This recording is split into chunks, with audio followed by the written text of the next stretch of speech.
detective agency? Me, sweetheart. Oh, Sam. Now, F, all is forgiven, like I told you. How can you forgive me, Sam? I almost killed you. Well, why kick yourself, F? You would have done the private detective profession a great favor. Oh, don't say that, By Sam. removing from its rolls the only operative in San Francisco stupid enough to shake an apple tree for an entire evening trying to pick up an apron full of bananas. But they all can't come out right in the end, Sam. Ah, but you haven't heard the postscript, Angel. Postscript? Postscript, indeed. Batten down the hatches and warn all within earshot that they're about to catch Stupid Sam, the incomparable, in a new act. For during the next 29 minutes and 30 seconds, I shall don the mantle of Don Quixote, shoulder my battered lance, and tilt at windmills in an object lesson to the gullible entitled The Spanish Prisoner Caper.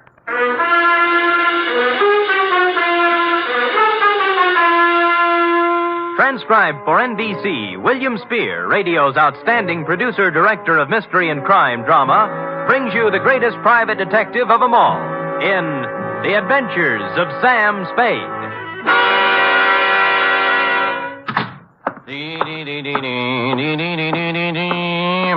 Effie? Yep. Sam, I don't know what... Oh, now, there, Angel. Don't cry, little girl. Don't cry. I'm so stupid. You might have been... Hush. Yes. We'll have no more of it here. But Not a word, not a word. Book, pencil. Yes, sir. Go ahead. Date, fill it in to Miss Marjorie Loveland, Brockhaven Apartments, from Samuel Spade, still license number 1375596. Oh. Down, F.A., down. Subject, the Spanish prisoner caper. Dear Marjorie.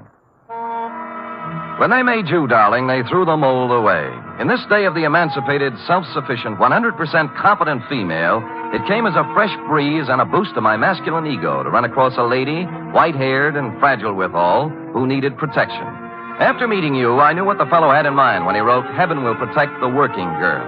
As a matter of fact, you could have been the very girl, since you and the song were about the same vintage. Do please sit down, Mr. Spade.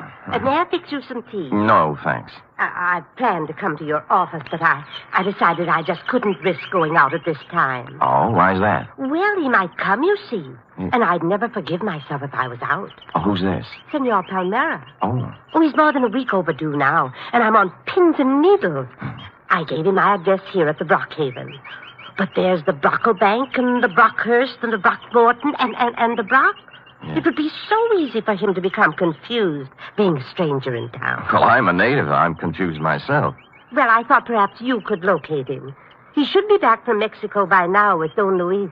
Don Luis. Dear me. So many things could happen to them. Walking the streets with all that money. What money? The gold and the precious gems. How about starting all over again? Why? Haven't I made myself clear, Mr. Spade? Well, I have the end fairly straight, yes, but if you'll give me the beginning, we'll have everything. Well, I suppose the beginning was 3 weeks ago. Where? In the lobby of the Grand Hotel for Women. I see. I was staying there temporarily while I was waiting for this apartment, you see. So? So, the day I got word I could move here, I packed up and had them take my things out to the taxi. Then I went to the desk and got my money from the vault. Oh, how much? $840. Cash? Yes, in bills.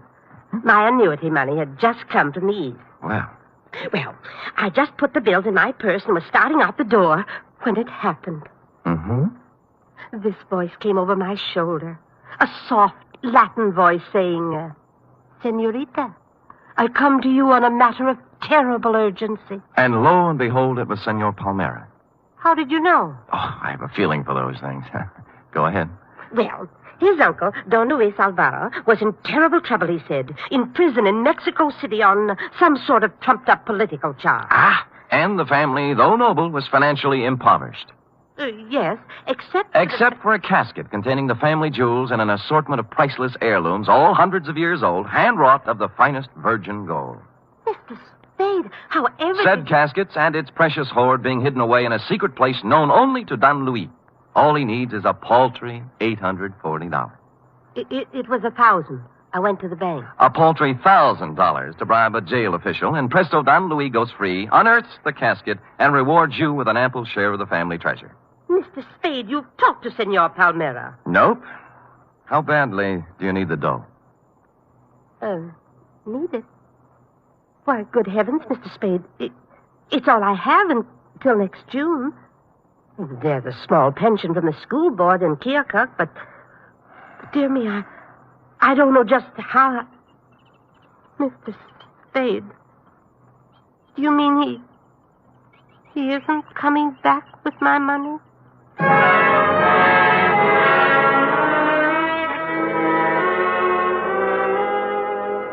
The truth of the matter, Marjorie, was that you'd fallen for the Spanish prisoner's swindle. A hoary old chestnut that goes back to the day of P.T. Barnum and before. But you looked like if I gave you an honest answer, you'd dissolve into tears. And as I said, I was in one of my heaven and Spade will protect the working girl mood, so I made up a dishonest one. Mr. Spade, will... I'll try and look him up. Maybe it's all a terrible misunderstanding. Oh, good.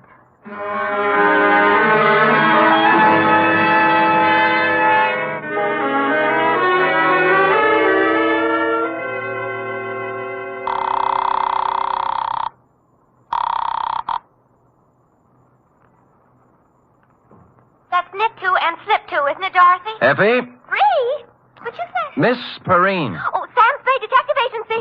Mr. Spade is... This is Mr. Spade, charming one. Oh, Sam, I'm sorry. Yes. Dorothy's here, and I'm trying to learn to knit argyle socks. Well, fine. Drop all stitches and look in the file for me, will you? I remember getting a circular a while back on a con man who was running the Spanish prisoner around here. What would it be under, Sam? Spanish prisoner? Con games, obsolete. Get out the file. Oh, just a minute. It's Sam, Dorothy. Count those stitches while I look in the file. Confidence game. Oh, here. You told me to knit two and slip two, I'm sure. Sam! Yeah? I found it. His name's Pedro Rodriguez. Rodriguez? There's no address, but it says he, habitually associates with somebody named Lolita Montoya. Sounds Spanish. Slightly. Any address for her? 615 Mason Street. Fine. And that's all there is, Sam. Oh, golly, I'm so mixed up with these darn argyles. Oh, what's so tough about that? Well, you ought to try it sometime. What row are you on? 27th. Knit three and slip one, she says, and I... She's wrong. Knit two, slip one, knit one, pass one, and knit one. You got it? Sam! How versatile! Nothing at all. I've been going out with a gray lady.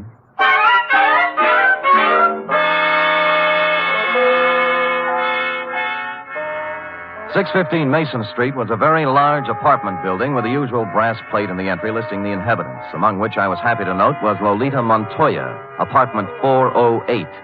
I picked up the house phone and pressed the button. Yeah? Telegram for Lolita Montoya. Lolita isn't here. Lolita? My Lolita? Who is calling? Just a telegram, Pop. Stick it in the box, eh? Money order. Somebody has to sign for it. But it may be important. I will take care of it, understand? Yes, I understand. Sonny? Yeah? Climb back into that cab I saw you get out of. Hustle over to Western Union and tell the president Lolita's on a vacation. Get it? Score for you now. Hello? Well.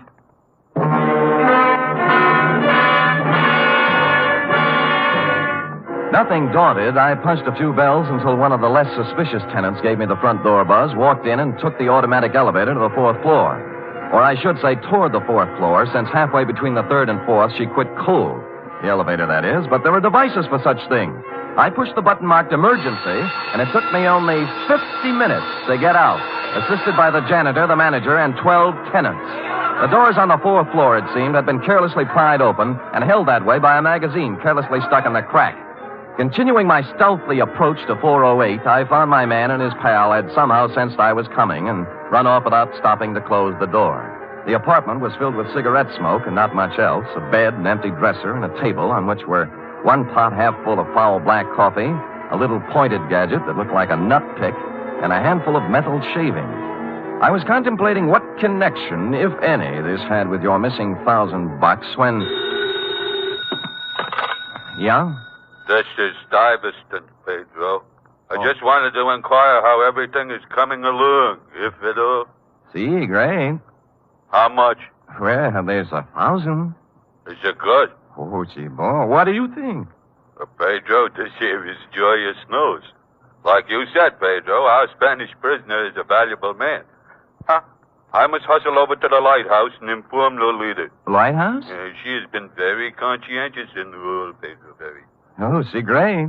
It's not every girl who would sell out her grandfather so readily, Pedro. Nope. We must not take Lolita for granted. I will give it a new rumble, and we'll see her tonight at Simplex. Right? See, right. Au revoir, Pedro. Au revoir? What au revoir? Oulé, Stevie.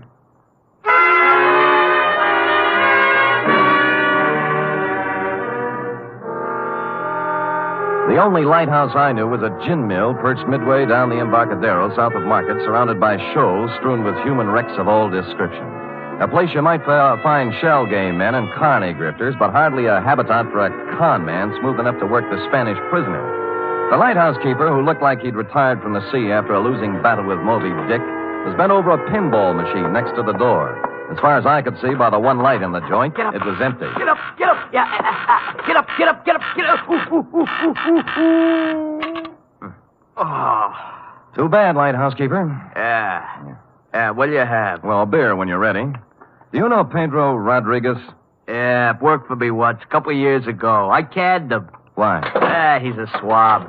Only honest nickel he ever made was when he was here. All right, get up, get up, get up, get up.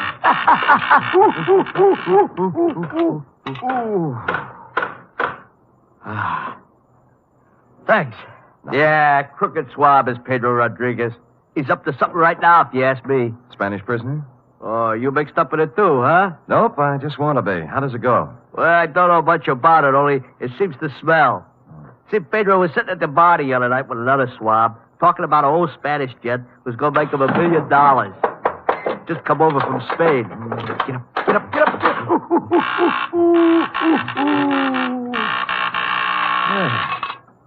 Nice shot. Body English, pure and simple. Yeah, so what about the Spanish gent? Well, I didn't hear no more about that. Hey, I tell you what you do. You ask Lolita about it. Anything Pedro is mixed up in, she generally knows about. Good. Where do I find Lolita? Let's see. I ain't sure whether it's the third or the fourth. Third or fourth what? The booth from the back there. Oh. She's been sitting there all night writing letters. You better be careful, though. She got an awful temper. Well, thanks, lighthouse keeper. How about the beer? Sure. Hey, Larry, draw one.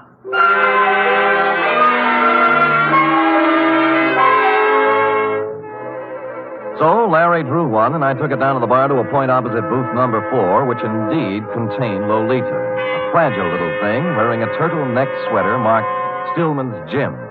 The table was covered with writing paper, and her alabaster brow was a mass of unsightly wrinkles as she chewed the end of her fountain pen. I'd no sooner settled down when the front door opened and what appeared to be the reincarnation of Gargantua the gorilla, only with clothes, steamed down the aisle and slid in next to Lolita, who was not alarmed at all. Lolita, I bear tidings. Listen to this. I am making progress. Grandfather dear, you cannot know how dire is the peril into which I have been thrust. Okay? Possibilities. Or maybe, Grandfather beloved. As I take up my pen in hand, I am overcome with fear. Things look very black indeed. I have fallen into the clutches of a... Darveston, what are you grinning at? I have just conversed with Pedro on the telephone. We are in. Really? Yeah. Hey, you mean no more letters? No more. Pedro is exalted. He says that... What's the matter? Are we interfering with your train of thought, Buster? No. Go right ahead. I'll just sit here and drink my beer. Wait a minute. Now, look, George, there is plenty of bar down near the front door. Leave him be, Lolita. He's just a schmuck. I'm not so sure. He's got an honest look about him I do not like. What is on your mind, George? Pedro. Pedro, huh? Yeah, he's getting careless. Shortchanged a friend of mine $1,000. How does this figure? This man is subtle, Stivey. Yeah. You are anxious to put the bite on Pedro for $1,000, right? Huh? That is, unless Pedro wants to take a 5-year rap, it's up to him. 5-year rap for what? Stupidity. They ought to know better than to try to get by with a Spanish prisoner, honey. Spanish prisoner? He knows. What'd I tell you? It's a shakedown. Are you? Relax, Iverson. Violence will get you nowhere. Out of my way, Iverson. I'll show this tin horn. Lay off, Lolita, not the gun. I said get out of my way. You better let me have it, baby. Lolita, temper.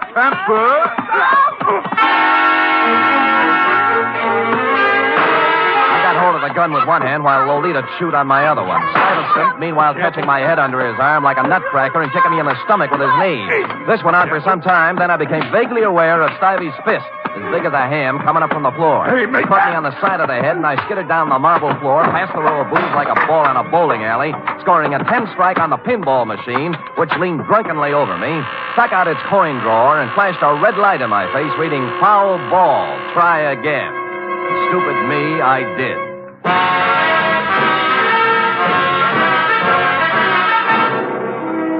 You are listening to the weekly adventure of radio's most famous detective, Sam Spade.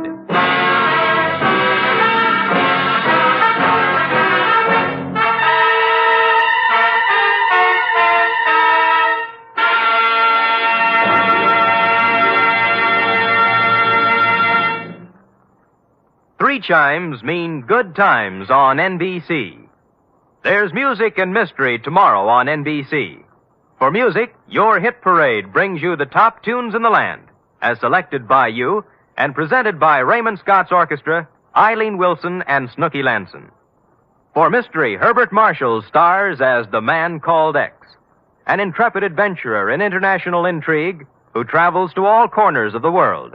Wherever there is danger, romance, and mystery, there you will find the Man Called X.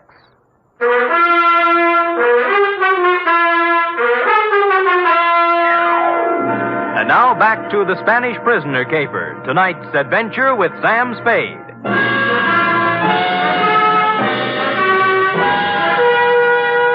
I came to with my head jammed between the brass rail and the bar next to what proved to be the lighthouse keeper's left shoe, parked as always in front of the pinball machine. Larry, that's up front. Oh. Get up.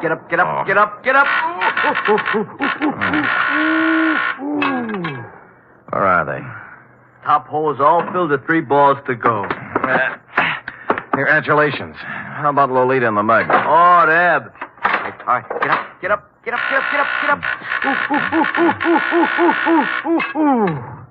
Oh, Deb? Took off, blast them. I had 780,000 points run up, and they had to go and throw you at the machine, cause a tilt. And Larry!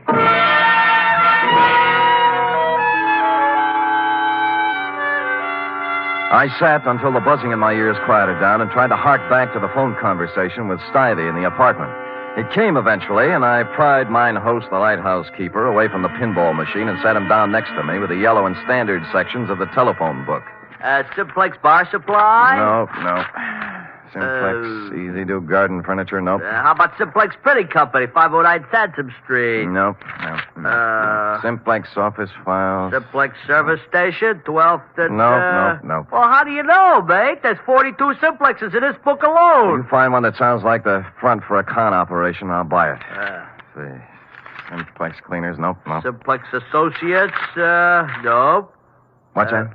Nothing suspicious. Simplex Associates. Business opportunities, investments, gold, oil, and mining securities, marked cards, loaded dice, and Las Vegas real estate. Nothing. Well, that just sounds like it might be a possibility, though. Yeah, real estate. Midday. Homicide, Dundee. Sam Dundee, do me a favor, will you, pal? What? Run across the hall and check the bunco files. There's an outfit called Simplex Associates. Well, what's it about? Well, it started out as a con game. A grifter took my client for $1,000 on the Spanish prisoner. Spanish prisoner? Yeah. Well, what's that got to do with me? Call Bunko yourself, Sam. They're closed down at this time of night, Dundee. Be a sweetheart I'm now, will no you? sweetheart. I'm a homicide lieutenant, and I don't run a service agency for private detectives. Unless there's a corpse in it, you can take your business elsewhere. Dundee, look. Hold it, will you? I can't hold it. I got to get it. Lolita, where is she? Where is my... I got him. Well, I'm down on the floor. The couch in the back. No, don't move. Easy. There. That's it. Lolita, I know she is here. They must free her. You must call the police and... Free her? Why was Pedro holding her? To make me do this thing, this terrible thing. And I have done it. But you must stop him now. He will let my Lolita go now. Then you must stop him. Millions. millions of pesos in my honor. You must... Where is he? Simplex. He's in a bad way, mate. Not anymore. He was an aristocrat, thin face, silver hair, and the look of a bourbon. It stopped me, Marjorie, because here it was, just like your Senor Palmera told you. The nobleman in the ragged clothes and dangling from one of his ankles the broken chain of a leg iron. In short, the complete Spanish prisoner. Don't keep me here all day. Dundee, it's legitimate now. You've got your corpse.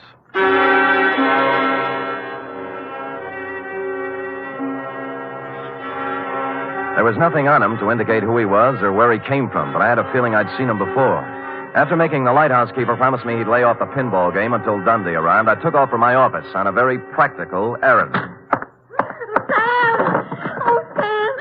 Oh, what are you doing? Buckling on my .45, sweetheart. If I had a light tank and a bazooka, I'd take them, too. Oh, Sam, your face I is all... know, sweetheart. Oh, Sam. Hmm? About the Spanish prison? Well, there's a real Spanish prisoner in this one, F. He's dead now, by the way, and from the cheap grift of $1,000 from a poor retired school teacher. We're now up in the $1 million bracket. They got a murderous ex-Corrine playing like she's been kidnapped and writing extortion notes to her grandpa, and a mug who looks like a monkey's nightmare, and nut picks and metal shavings, and someplace or somebody named Simplex, not to mention... Oh, Sam, stop it. It's all my fault. I was so mixed up with the Argyles. What have the Argyles got to do with it? When you called about the file, the circular on the confidence man. Yeah? I was looking under Kong under the seas, but I got out the one next to it by mistake. No. Yes. The one marked counterfeiters.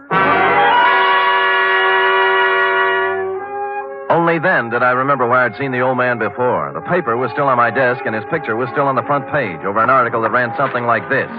Search on for ex-Spanish Treasury official. Police today were still without definite leads in the search for Raymond Montoya, former chief engraver of the Spanish Mint. Montoya, who arrived in San Francisco 3 weeks ago to visit his granddaughter, vanished from his hotel room shortly after checking in, etc., etc., etc. Yes, Sam? Call Lieutenant Dundee at the lighthouse on the Embarcadero. Also call the Treasury Department. Tell them both Pedro Rodriguez and his 2 assistants are even now busily running off currency from plates engraved by Raymond Montoya at the Simplex Printing Company, 509 Sansom Street. Yes, sir.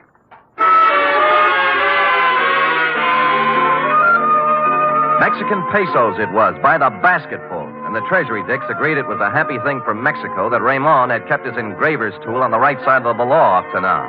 As to the matter of your Senor Palmera and his Spanish prisoner, I had excusably, I hope, lost my enthusiasm.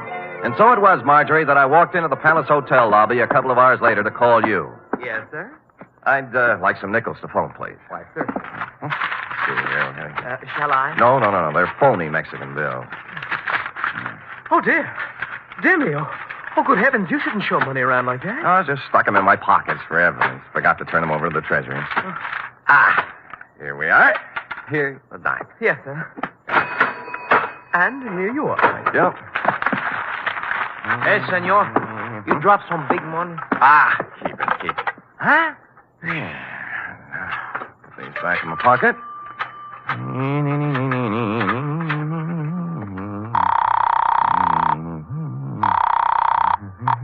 Excuse me, please, senor.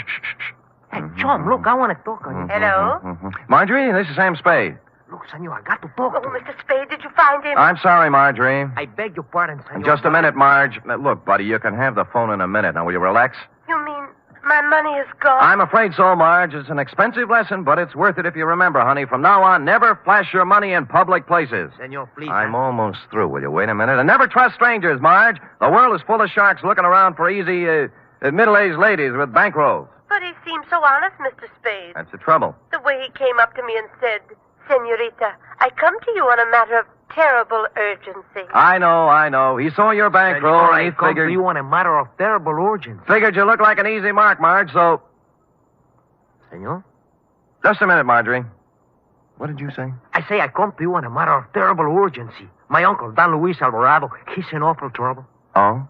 Oh, there's going to be great rewards, senor, if you help us. You know, we just might be able to work something out.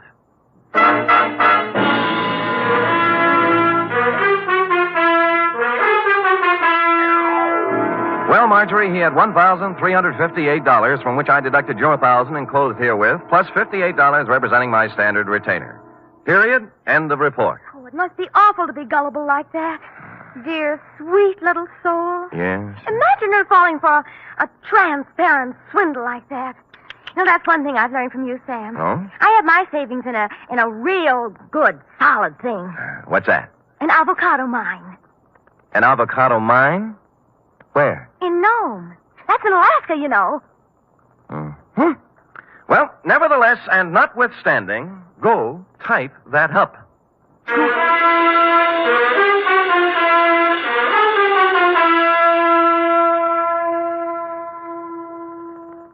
3 chimes mean good times on NBC. For something new about the Army, hear the Phil Regan Show every Sunday on NBC. Coming from a different service base every week, Phil Regan brings you songs and fun and brings prizes to talented GIs. It's an exciting newcomer in your Sunday chime lineup on NBC. And Sunday also means Cary Grant and Betsy Drake as Mr. and Mrs. Blanding.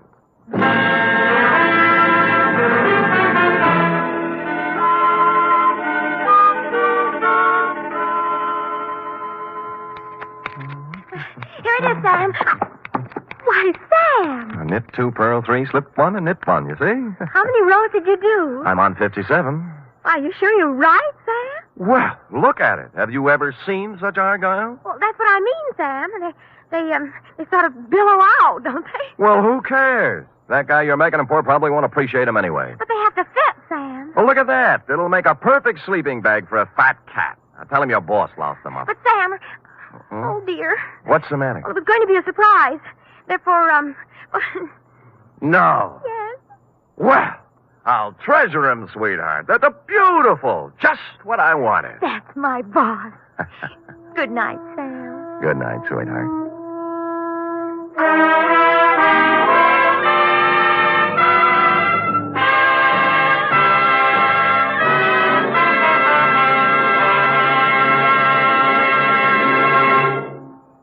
The National Broadcasting Company presents The Adventures of Sam Spade, Detective.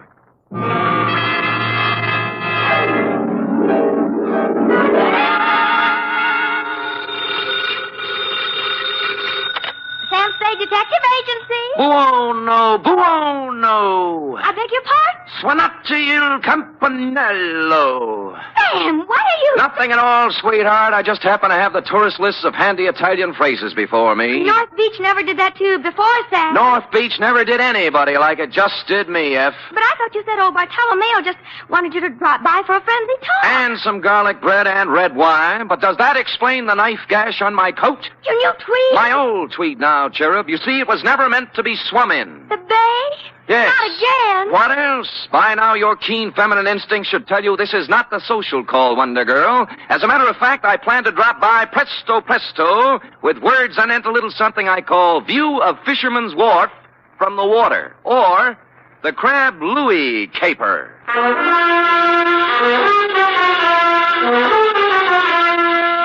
Transcribed for NBC, William Spear, radio's outstanding producer, director of mystery and crime drama, brings you the greatest private detective of them all in The Adventures of Sam Spade.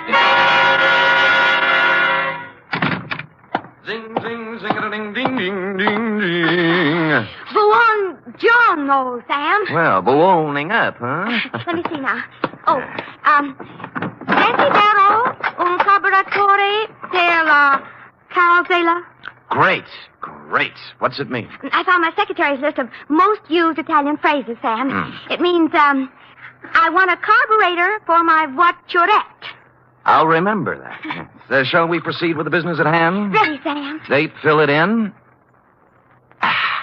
To Bartolomeo Maggiore, copy to Lieutenant Rossi, North Beach Division, from Samuel Spade, license number 137596. Subject, the Crab Louis Caper. Dear Bartolomeo, Fisherman's Wharf, as you know, is as changeable as an Italian wench. All smiles and laughter of a Saturday night with the lights blazing in the Cioppino palazzas and the tourists 3 deep around the steaming cauldrons outside. But it's something else again of an early dawn. Dark and lonely and quiet, except for the mutter of engines as the crab boats nose out into the fog that hang over the gate. Last night was somewhere in between. The lights were blinking out as I left my cab and walked over to your place of business, a gaudily painted building at the foot of the wharf with a red, yellow, and blue sign reading Museo Maggiore. Curios, souvenirs, waxworks. Admission 10 cents.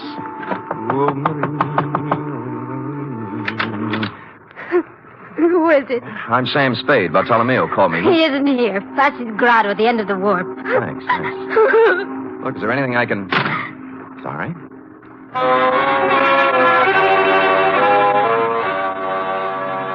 Except for Flasky's at the very end, the wharf was dark now. It seemed early, as if something had interfered with business as usual, and the late customers had been brushed off a couple hours ahead of time. I peeked through a hole in one of Flasky's window shades and saw why. It looked like the entire population of North Beach was inside. If everyone is ready... Un momento. Who's this? Me? Yes, you. What do you want? I'm Sam Spade. Bartolomeo Maggiore sent for me. Bartolomeo. Conoscete il signor Spade? Ah, sì. Obrigatissimo, Vasquez. Ah, there, Mr. Spade. You are wondering why you are here? Well, as a matter of fact, I am, Bartolomeo. I thought that... I know. It is about my son, Louis.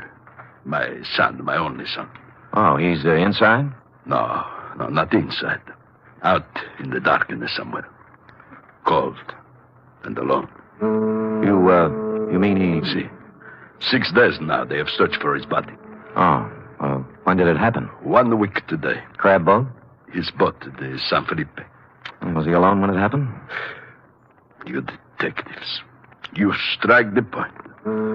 My Louis always he fish alone. Until this time. Who went out with him? Dominic Torrio, his friend Dominic. This gathering is assembled in Dominic's honor, you see. You mean a hearing or something? Something more than that. Come, listen to them. I'm a sick! In my belly, I'm a sick! This opera buffo! Fasti, you should sell the ticket! Keep your temper, Aldo. State facts. Facts, huh? All right, fact. 6 years, Louis fished the crab alone. Each day he's a layover, close the breaker line, and string the pot. Each day he's bringing the San Felipe home, okie-dokie. That's right, everybody. Sure. Until one fine day, Dominic hit the go with Louis to help. Aldo, we must deal in facts. Dominic is suspended. Back in the truth. He's a kill Louis. Sure, he's a kill Louis. And you know why? Because he's the one to Rosalia. That's the one. You see how it is. Who's Rosalia? You must have seen her at the museo. Crying? Yes, with reason. Next week, she and my Louis were to be married. It's tough.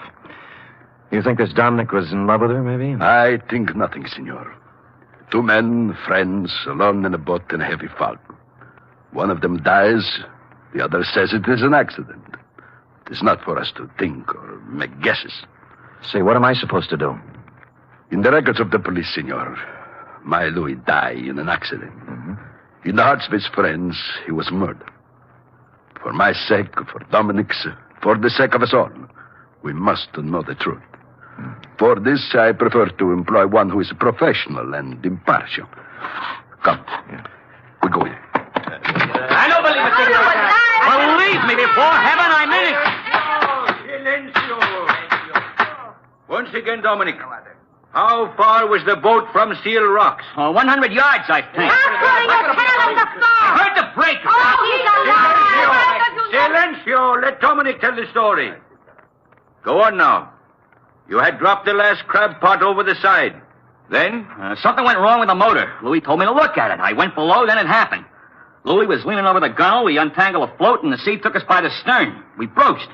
I saw him go over and plunge into the white water. I brought the boat about then. For 2 hours, I yelled, I circled around, I blew the whistle, everything. Then the Coast Guard came. Fosky, I swear it, that's all I know. I never saw Louis. Impossible! Silencio! My brothers, it was your will that I sit here in judgment of Dominic Torrio. Before I go on, are there any more questions you have to ask him? Are there any among you who have evidence to offer against him? So be it. You know as well as I, there is only one verdict here. The charge is dismissed. The court is adjourned.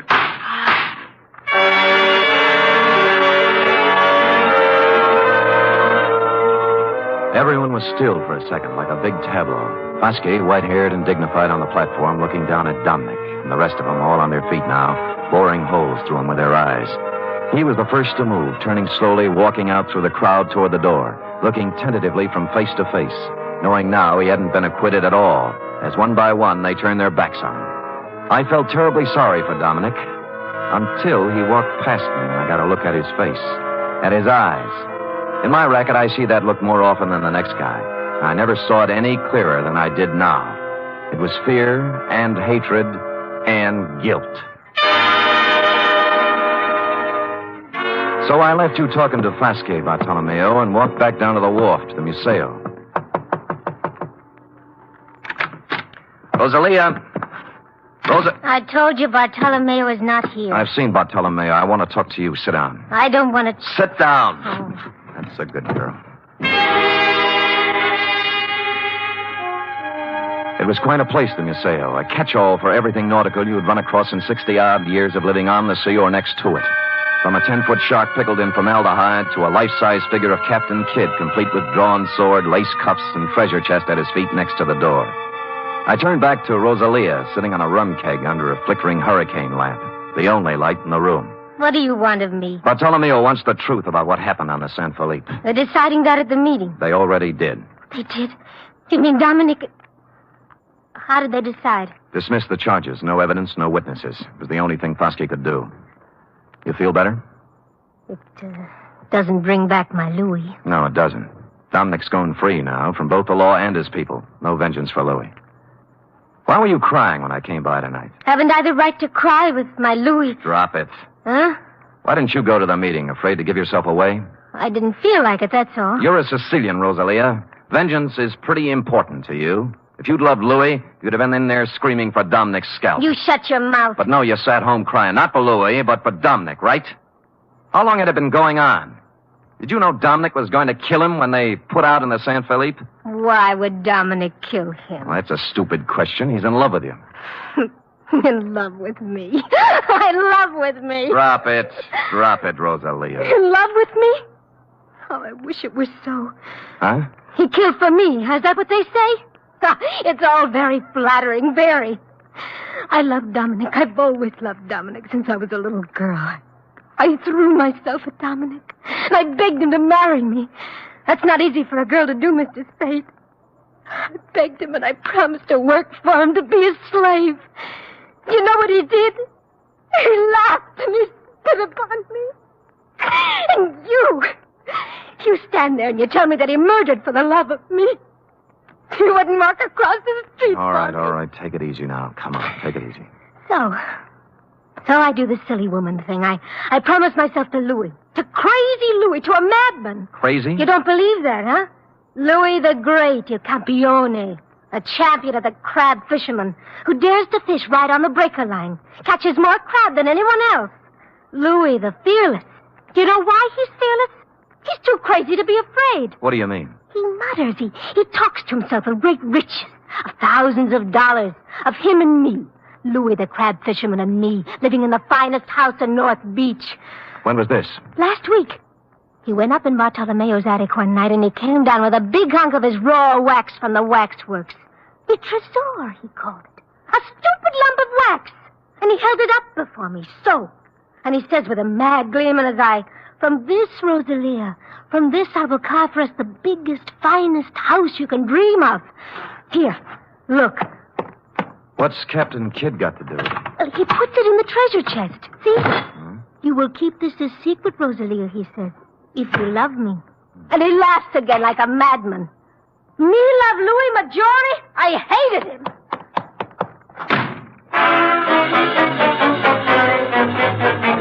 It was too good to be phony. The triangle notion had to go. You could hardly blame Rosalia for thinking he was crazy, and the treasure chest was a hunk of tallow, not a very fresh hunk at that. And Louis's routine with it must have hit her like the graveyard scene from Hamlet. Therefore, having no theory, nor evidence, nor witnesses, I also had no motive. As always in situations like this, I did the sensible thing. I went home and went to bed. Or I thought I went to bed. Hello? Spade? Yeah. I got a tip for you. Oh? Find yourself a nice, dirty divorce case somewhere and stay out of North Beach. Well, this almost sounds like a threat. Call it advice. There's $100 in the mail for you. You'll get it this morning. Plus a bribe? A gift. Can I keep it if I don't play? If you don't play, you won't need it. I suppose it's useless to ask who this is. Louis Maggiore. Say that again? Louis Maggiore. Shall I spell it? You might explain it. You talk to Rosalia. Figure it out for yourself. Sure. So she never loved you, and you knew it. So you go over the side when the Comer hits, swim ashore, then discover they think you're dead and decide to leave it that way rather than go through with a wedding. You got it. I got more. So life without Rosalia in North Beach is impossible. You can't face the shame and loose talk that goes with a busted wedding. So you're going over the hill and find a new life for yourself. Wait a minute, Spade. Oh, there's more. So you're tossing over a car, a bank account, a boat worth $7,000. Walking out on your old man, to say nothing of 3 years apprenticeship and 6 years of hard work to get where you are. I understand perfectly. And you're being a little insulting. I make a lot of my dough with my big flat feet, but I do make some of it with my head. Now try again. You don't believe I'm Louis Maggiore? That is the general idea. And it might surprise you to know that 5 minutes ago I was ready to chuck the whole antipasto. Now I'm back in with both feet. What's with the music box? Nothing. Tell me, would you know Louis if you saw him? I've seen his picture. Fine. I guess I'll have to prove it to you. If I satisfy you I'm Louis Maggiore, will you stay home? Scout's honor. Now where do we prove it? You know Castellani's grotto? Halfway out on the wharf, yeah. There's a ramp running around behind it. I'll see you there in a half hour. I know just what you're going to say, Bartolomeo, but I didn't go alone. Roscoe was right there with me, with his safety off. It was the kind of spog San Francisco puts on once a year for the tourists. Just to nail down its position as runner-up to London. I had to feel my way along the row of dark chowder houses to Castellani's. Except for the foghorn and the lapping of the water below, there wasn't a sound. The only cheerful thing in the picture was Roscoe, who was now out of my pocket at the ready. I eased up to the corner of Castellani's. There was an alley between it and the next building, leading around the ramp over the water. Spade? I could see the glow of his cigarette first. Then I made him out in a slouch hat and overcoat. He was standing at the rail. Spade? Right here. Well, you satisfied now? I'll let you know. I moved out from the side of the building and walked toward him. He must have known about Roscoe because he didn't move. Just let me come right up next to him. I was stupid, sure. But it wouldn't have worked for him except for the fog. 2 feet away, I saw what I thought was Louis was a booby trap. The hat and overcoat were slung over a piling with a burning cigarette on the rail next to one of the sleeves. I rolled to one side just in time. The knife slashed through the padding on my left shoulder, and he was on me. Roscoe went into the drink, and I took on the arm with a knife with my 2 hands and 32 teeth. Unhappily, overlooking a spare foot he knew what to do with. I went through the railing like in a silent version of the Sea Wolf, arriving thus in the limpid and soothing waters of San Francisco Bay. At the moment, I was not sorry.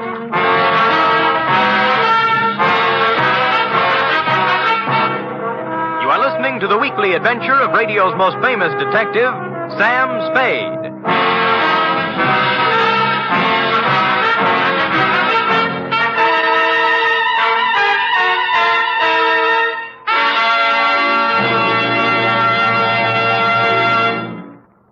Three chimes mean good times on NBC. Sunday, Theater Guild on the Air presents one of the greatest dramatic undertakings in the history of radio. It's a full hour-and-a-half adaptation of Shakespeare's masterpiece, Hamlet. The immortal lines and matchless beauty of Hamlet come to life Sunday with John Gielgud, Dorothy McGuire, and Pamela Brown in Theater Guild on the Air.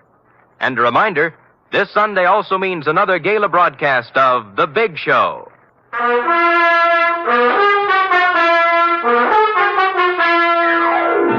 And now back to the Crab Louie caper, tonight's adventure with Sam Spade.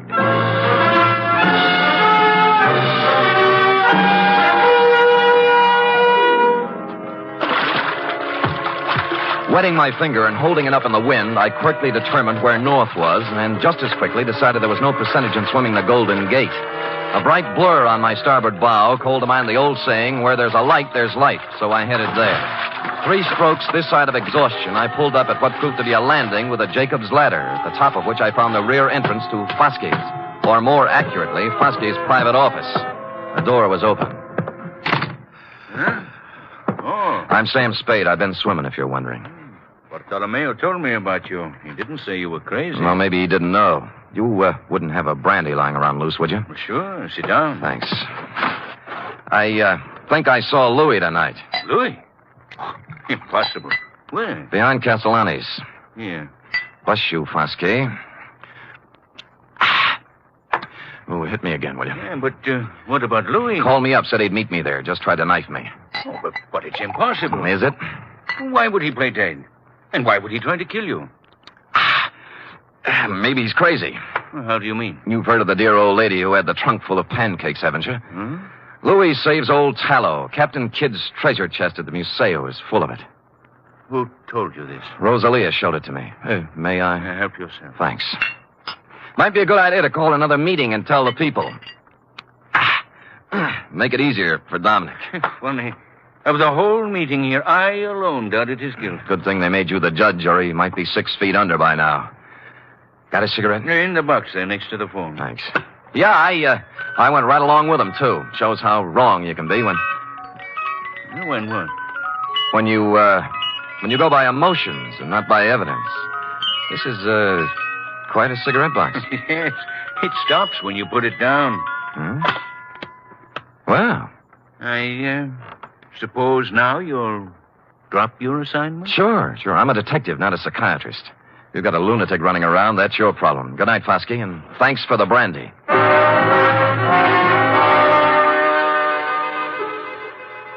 If Roscoe had been along, I might have played it differently, but when you're sitting across a coffee table from a guy you suddenly realize has the wet cement all ready, you do what I did, make polite noises and concentrate on getting out on 2 feet. It was 7-3. Dominic was stashed in a handy closet listening to the whole thing, which was handy since the next obvious move was his room in a house on Jefferson Street. A rooming house owned and operated by a 4-corsage bosom-type lady known as Mama Luca. Oh, senor, I don't know nothing. You're scared, Mama. Did Dominic threaten you? No, don't ask me. Look. He killed Louis Maggiore. I gotta know why. I don't know why. I don't know nothing about it. Louis came here? Yes, Louis came here the night before it happened. Why? I don't know. He was all excited. A handful of wax. Wax? You know. What about it? He showed it to Dominique, and they go into his room and talk, and then he ran off to send a telegram. Telegraph office, huh? Well, since it's official business, I can let you read the office copy. Here. This message just came in tonight. Dominic Torrio. Regarding your inquiry, analysis of samples sent here by Louis Maggiore, highly promising. If quality uniform and weight correct, would estimate value minimum $60,000. Hartley Associates, Vancouver, B.C.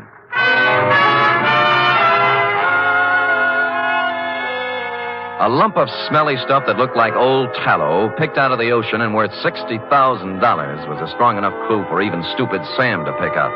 I left the telegraph office on the double and pulled up at the Museo Maggiore 10 minutes later. Blasted lock is jammed. He was too busy to notice me. I slid a marlin spike out of a rack next to the rum keg. Locked. Must be locked. I hate to do this, Foskey. Wait a minute, mate. Wait up! The next voice you'll hear will be the nurse with the breakfast tray. Bartolomeo! Senor Spade, what have you... Look. What have you done? His Honor was playing Pandora with Captain Kidd's treasury. Treasure box? Yeah. But why? Who is it? Who? Foskey. Surprised? Foskey? Why would he, of all people... He likes a buck as well as the next one, possibly even more, when there are 60,000 of them. $60,000? Yeah. Is he mad? Like a fox. Here, let me pry this cover off. There. What is this? Well, it may not look like much to you and me, but to a perfume manufacturer, it's prettier than the Venus de Milo. Tallow? Ambergris. It's what happens when a whale gets a tummy ache. Louis must have run onto it 10 days ago. Padre mio, $60,000. Yeah. That's the big why of it, Bartolomeo. What now? You think Foskey... He won't talk, neither will Dominic. They're next and they know it. Still 2 men alone in a fog in a boat. See. They were only a witness. There was a witness.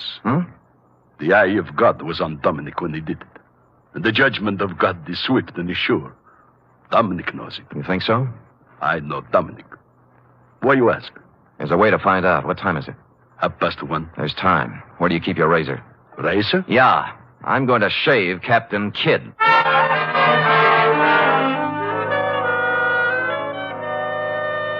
Which I did, finishing around 2 a.m. And during the next 3 hours, I got wet, cold, and seasick in the order named, but made it back to the Museo in time for a couple of stiff horns of grappa before you and I hustled down to the wharf where Dominic was picking up bait for his crab nets. Dominic? Huh? Oh, Bartolomeo. And the Senor Spade. I remember Mr. Spade. Yeah, last night back at Castellani's. I don't know what you're talking about. Sure, Dominic. It's all a horrible mistake. Lay off me, will you? Heard what Bosky said, didn't you? They dropped the charges. I'm innocent. They cleared me. That's just why we're here. We want to make it up to you, my boy. What's in your mind? You did Louis a great favor, Dominic. When his 32 crab pots got too much for him to handle, you went along to help him. Today, we're going along to help you. Now, when do we cast off?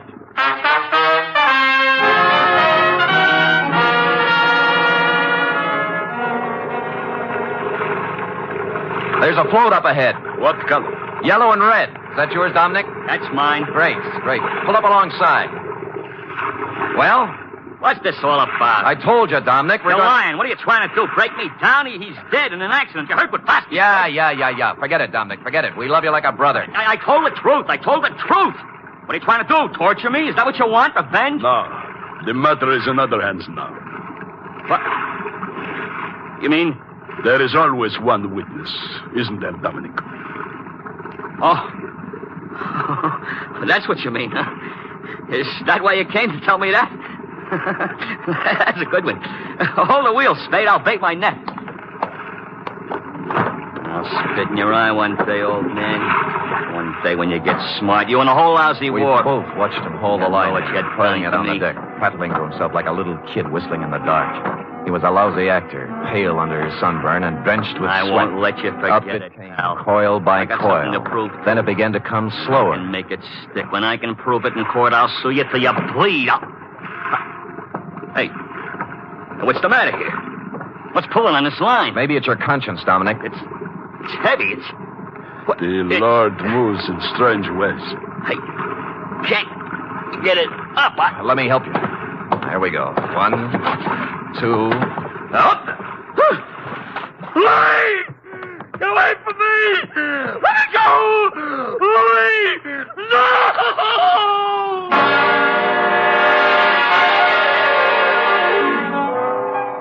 I hauled Louis up onto the deck, and a grisly sight he was, too, with a knife still sticking in his back. I figured that was where Dominic would put it, and I was right. Not that it mattered, because Dominic wasn't thinking logically from the moment he saw Louis's body tangled in his crab line. He sang us all 50 verses then and there and repeated them for the police stenographer later when we got him to headquarters. It looks like a first-degree rap for both him and Fosky, but I'm waiting till it happens before telling him the corpse was Captain Kidd, minus beard and ruffles. Period. End of report. Sam, again and again I rediscover you. And each time a new facet, a new thrill. You're just wonderful. It's true. But it pleases me to hear it from you, F. And so I propose to reward you in a fitting manner. First, back salary? Tut, a carburetor for your voiturette. And second, back salary? 10 free tickets to the Museo Maggiore. Third, back salary. An invitation to accompany me, your employer, to browse upon 2 bowls of cioppino tonight at Castellani's. And fourth, I give up. Back salary. Sam! Count it, girl, count it, and bless you. The voiturette, complete with carburetor, will call at your door in precisely 1 hour. Until then... Good night, Sam. Good night, sweetheart.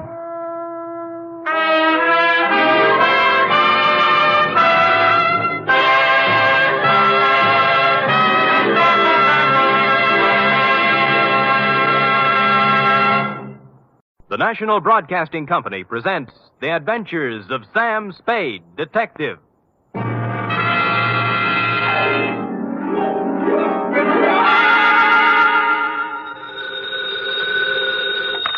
Sam Spade Spade Detective Agency. Me, sweetheart. Oh, it's you. What kind of a greeting is that? Oh, it's you. Well, Sam, I may be only your secretary and all that, but I do have feelings, you know. What have I done now? If you recall... Yes? You were supposed to take me to the Geary Theater last night. Yeah? And you never showed up. Well, Effie, Oh, I know. You'll make up some big story like you always do. Always an excuse. No, I'll try to tell you the truth. And then... The truth?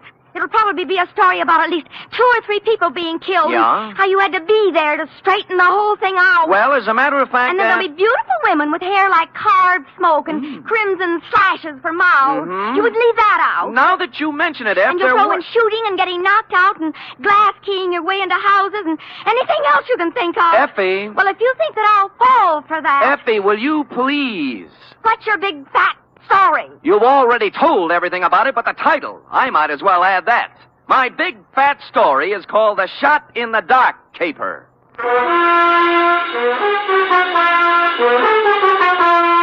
Transcribed for NBC, William Spear, radio's outstanding producer, director of mystery and crime drama, brings you the greatest private detective of them all in The Adventures of Sam Spade.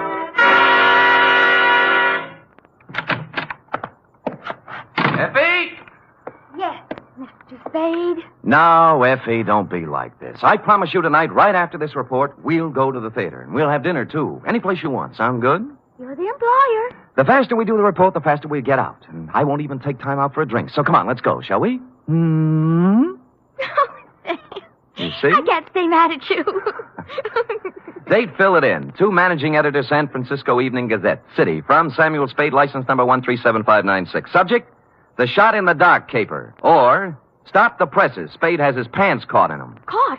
Dear Newshawk, the next time you have a bright idea about a story, count me out. There's too much work for the money it pays, and the glory just doesn't exist. I don't mind being knocked on the head, shot at, lied to, double-crossed, and otherwise treated cruelly by circumstance, but to do it all in one night, just so you can have a scoop, and then be referred to in your columns as a Gazette staff member, well, my professional pride was severely injured. I am a detective, sir, and nobody's staff member. Well, now that that's off my chest, here in journalistic prose is what happened starting yesterday afternoon. Sam Spade Detective Agency? Yes, he is. It's for you, Sam. I'll take it in here, Ed. Spade. This is Woodrow Wilson. Really? Well, I'm sorry. I have Teddy Roosevelt on the other phone. It might take some time. You better try me later. Bye. Spade. Huh? Somehow I thought you were above that sort of corny repartee. I am above nothing, sir, as long as it's ethical. Now, which Woodrow Wilson is this? I'm the new managing editor of the Evening Gazette. Well, welcome to town. What can I do for you? I have a job you might like, an interesting job and interesting money. How interesting? If you find out what I want, you can almost name your own price. Can you get over here in 3 minutes? With any sort of a tailwind, I'll make it in 2. A new track record.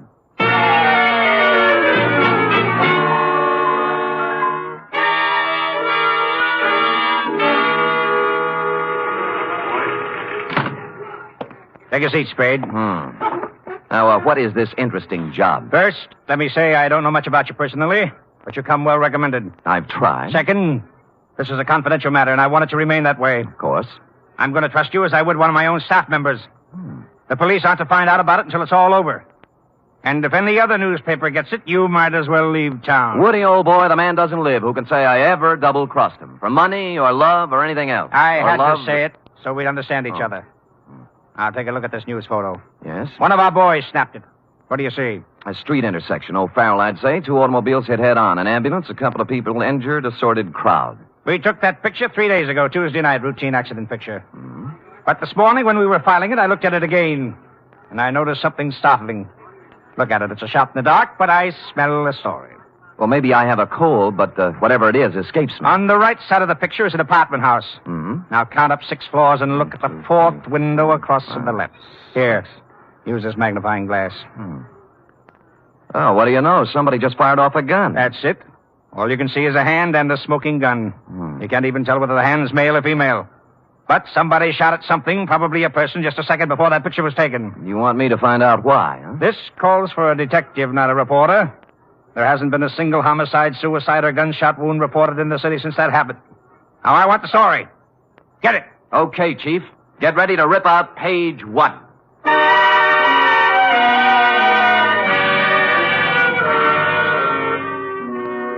The apartment house was the Greystone. It was actually an apartment hotel and a little shabby.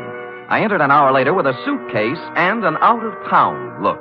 The nameplates on the mailboxes showed about 5 vacancies, including one on the 6th floor. I rang the manager's door buzzer.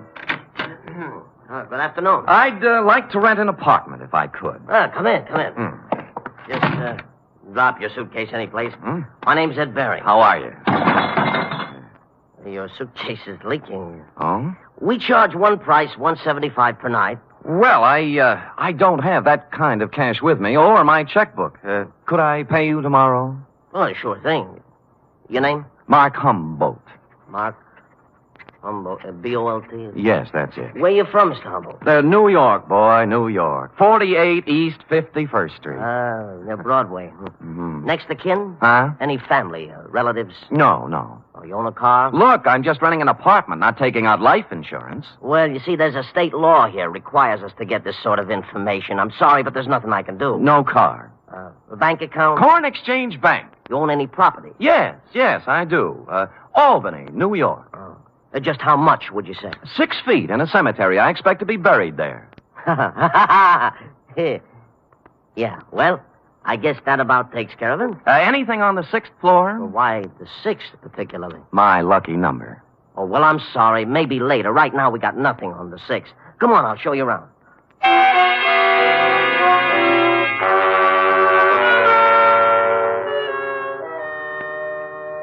In a few minutes, I was ensconced in room 512.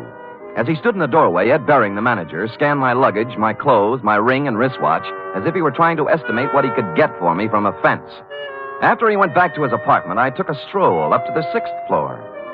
Woody Wilson and I figured the gun incident took place in apartment 608. So I counted back from the end of the corridor and found we were right. 608 was silent. I knocked, but no one answered. So I sprung the lock and went in. The place was absolutely empty. No furniture, no nothing. In fact, it was being completely remodeled. It's gonna look swell when they finish, huh? Huh? I said it's gonna look swell. Well, where did you come from? Oh, gee. I guess maybe I startled you, huh? A little. I was just coming down the hall, taking some of these groceries in, and I saw you standing there. You're new here, huh? Huh? Yeah. Here, let me carry some of those things. Well, say thanks.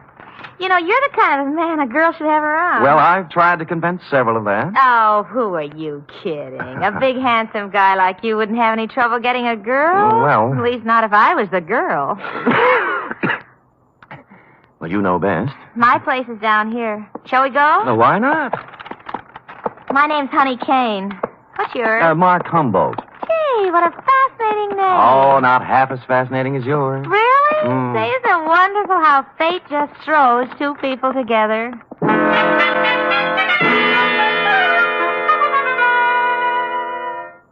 The bags of groceries we were carrying had a layer of dust on them, and the bags looked as if they'd made 50 trips to the grocery store. No one had to hit me on the head. Sam Spade, detective. She was small in peroxide, and if you like 'em stupid, small in peroxide. She lived in apartment 620 with a roommate who was quite a bit different. Prettier, smarter, and quieter. Sandra, I want you to meet this very nice gentleman, Mr. Mark Humboldt. Humboldt. Oh, sure, I remember the Mark part, but this is Sandra Lynn. How do you do, Miss Lynn? Hello. Yes, well, nice day. Great. Well, Just put the groceries down here, huh? Oh? Here. Now, let's have some fun. Like fun, Mr. Humboldt? Wouldn't be without it. You're priceless. Well, come on, let's start with a drink. How about you, Sandra? No, you kids have your fun. I'm going out for a walk. Mr. Humboldt, you're supposed to be looking at me.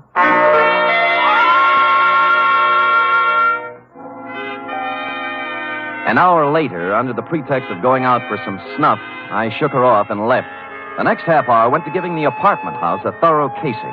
I looked at all the names on the mailboxes, and the only one that rang a bell was one Max Barstow, a former heavyweight who never got past club fighting. I inquired about him of charming Ed Bering, the manager. Max Barstow? Yeah, I tried his apartment. He isn't home. Yeah, well, you see, he won't be home for some time. You see, he took a vacation. Went to visit his family in Portland. Well, when did he leave? Last Tuesday night. I remember him saying, Ed, I won't be back for a while. Look after things, will you? Well, you have a good memory. Yeah. Hey, can you tell me something about those two girls in 620? Why? One of them made a pass at me. Well, mister, I feel this way. I rent apartments to responsible adults. What they do is their business. You won't get any trouble from me. Now, that isn't what I asked. I always like to be sure. Now, are they honest, hard-working girls? I don't know nothing about them, but let me tell you something confidential, mister. Why look a gift horse in the mouth?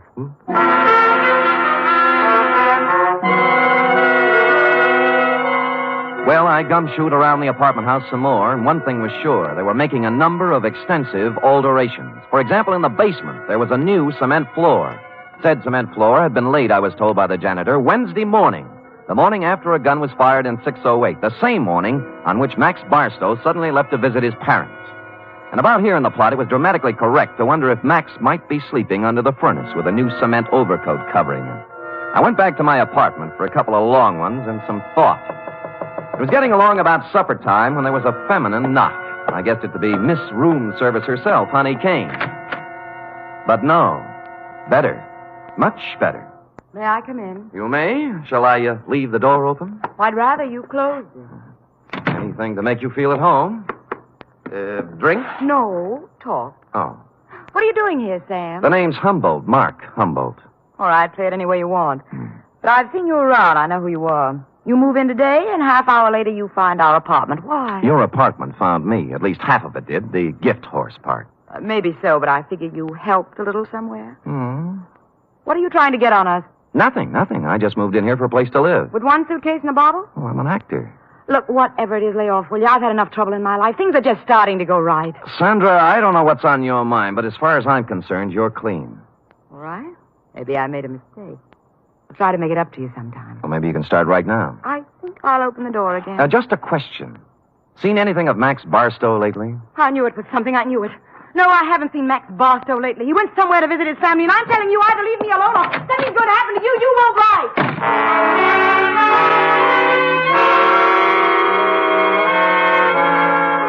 She stormed out looking lovely all the way, and I sat very quietly for a minute.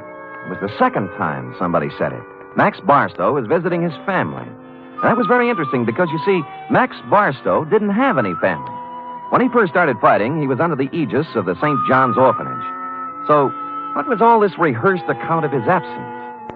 I watched at the window to see if Sandra Lynn went anywhere, and she appeared on the street. I was out of the room and down the stairs, presto. 10 blocks later, she turned in at a brownstone on Polk Street, went in the first apartment on the first floor. 15 minutes later, she hurried out, and I went up to the apartment and knocked. The door opened cautiously. Yes, what is it you want? Is Mr. Fairchild in? Nobody here by that name. You got wrong address. Now, just a minute. He used to live here. No more he does. Well, could you tell me where I could find him, Mr. Sigmund Polkus. I don't know. Try the minutes.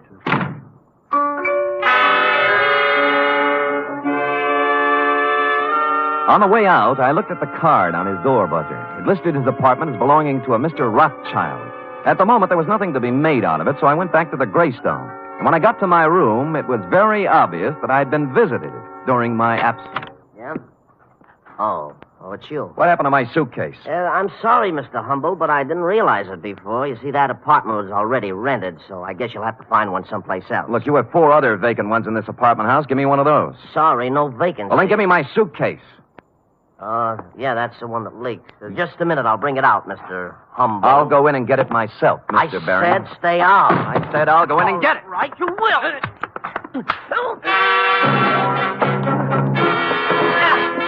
He swung at me, I blocked, and stepped into him. He gave way, and I followed in. And then as I moved into the apartment, someone stepped out from behind the door. I turned, but it was too late. I was sandbagged. The face behind the arm that swung it looked an awful lot like that of Max Barstow. I remember asking myself as I went down, if Max Barstow wasn't shot in room 608, who was?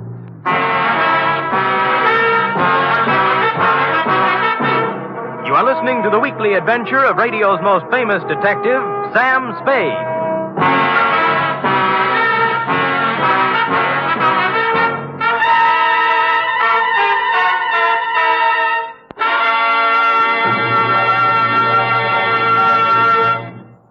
3 chimes mean good times on NBC.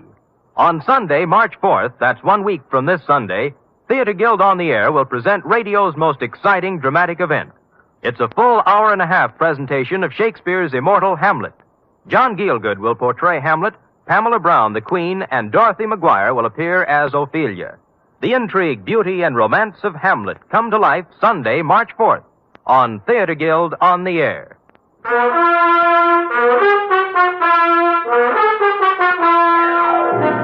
And now back to The Shot in the Dark caper, tonight's adventure with Sam Spade.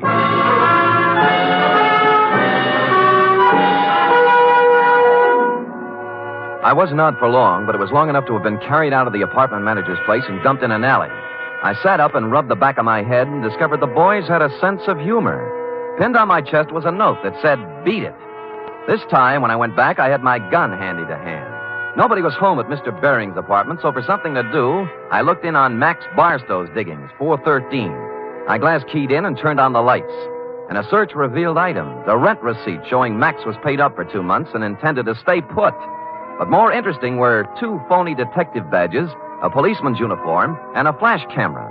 Couple these with a dossier on a man named Sigmund Pulkus, and I knew just what Max had been doing since the fight game stopped paying his bill.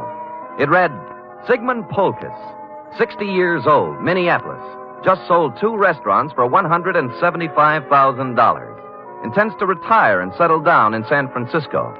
That's as far as I got when Honey poured herself on me again. Mr. Humboldt. Yeah. What are you doing in Mr. Barstow's apartment? Come in. Thanks. You shouldn't be here. Mr. Barstow ever found out. Honey, you can drop the act. Thanks. You know who I am, and I know who you are. You're part of the bait for one of the oldest rackets in the world. World? The Badger game. Who, me? You. All right, Sam. I didn't know who you were at first until Sandra told me. Now, you tell me, what are you doing in Max's room? A number of things. First of all, getting enough evidence on him to give him a free vacation on the state. Second, I wanted to see who would show up and why. Now, what's your story? I just dropped in to see if Max was here. Try again. Sam, if I tell you anything, will you leave me alone? If I can bear it. I came over to get some things from Max. You know. Where's he staying? Right across the street in the Arlington, 314. Mm-hmm. Ed Baring manages both apartment houses. Why doesn't Max stay here? Who are you working for, Sam? I'm just asking. A client. Not the police? No. Sam, I don't have a thing to do with the mark Max is working on now. Sigmund Pulkus. Some old man. Did you hear any shooting here last Tuesday night in apartment 608? Oh, Sam, I didn't hear a thing. Not a single thing. All right, get whatever you came for, but remember this. You tell Max I was here, and I'll tie you into something that'll get you Tehachapi if it's the last thing I do. Oh, sure.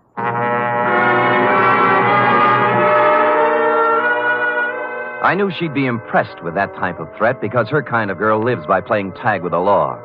They want to be it as seldom as possible. I finished the dossier on Pulkus and thought a more businesslike visit to the old man was in order. What is it? Oh, you. I want to talk with you, Mr. Pulkus. Come in. I want to talk to you. Now, stand right where you are. He was pointing a gun in one shaking hand right at my chest, and as close as I could tell, it looked very much like the gun I'd seen in your picture, Wilson, and the hand that held it was the very same hand. I tried to think of something clever to say. At this stage of my life, it would be very easy to shoot you, mister. Look, I came here maybe to help save you a lot of trouble. Now, if you listen to me, I know why you came here, because I killed Max Barstow. I'll give you a choice. Will you take money, or will I shoot you right here? I'd take the money, but you didn't kill Max Barstow. Don't tell me what I did when I know what I did. Sandra told me one of his gang members was looking for me. But she doesn't understand the power of money. How much will you take to leave us alone to our happiness? What is Max Barstow to you now that he's dead? Look, I don't want any money. I just want it. I felt like a ghost. The gun was pointed directly at me, but nothing hit me. I was surprised, albeit gratified. The little man must have thought I was wearing a bulletproof vest. He didn't look surprised, though. He just folded. I disarmed him and pushed him down into a chair. I had to do it. I had to.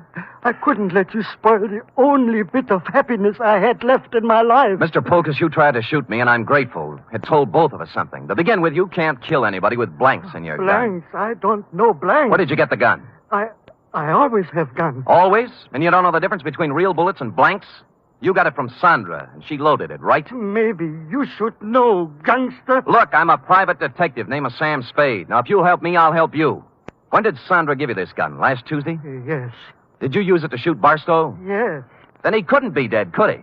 This gun wouldn't kill a fly, and besides, I met Max Barstow tonight, alive. I saw him fall to the floor, and blood came out of his coat with my own eyes. Mr. Polkus, you just came from Minneapolis with $175,000. You walked into a shakedown gang. They're after your money. That girl Sandra's just bait. Oh, don't speak about Sandra that way. Sure, she tried to shake me up for money, but only because that man, that Barstow maker.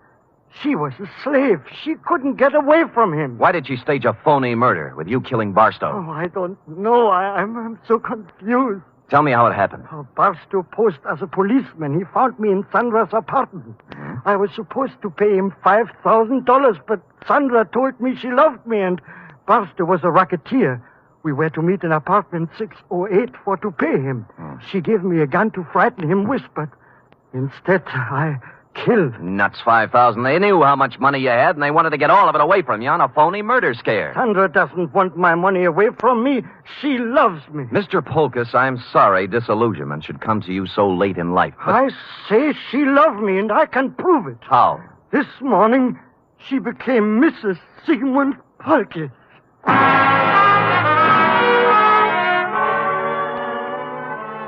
That made me sit down and think things through a little more carefully. She could have gotten his money, or most of it, without marrying him. Maybe she did love him. Or maybe they felt he was too dumb to pay off. Or maybe she married him so she could murder him. And maybe a dozen other things. His suitcases were packed, and he said that he and Sandra planned to leave town tonight. He'd been waiting for her when I came in, but she was already 2 hours late. I could think of only one place she could be. So I left poor Mr. Polkus and went to the Arlington, 314, the address Honey Kane had given me. And she was there. Oh, Sam. I'm glad you came. I was scared. I didn't know what to do. I'm scared. Now, honey, quiet down and tell me what you're scared about. In the bedroom. Max. He's dead. A knife job. When'd you find him? 5 minutes ago. I was with him before, and then I went out for some Chinese food when I came back. All right. Who else was here tonight? I didn't see anybody. But what? He was awful mad at Sandra. Said she was double-crossing him, and he wouldn't let her get away with it.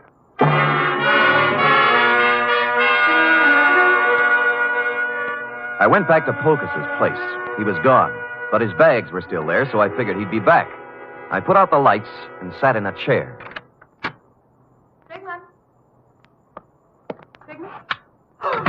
Go ahead. Ask me what I'm doing here. Where's Polkus? Well, if he's smart, he's on a train back to Minneapolis. I'm going to look for him. You're not going anywhere. Sit down. Oh, yes, I am. I said you're not going anywhere unless it's to jail.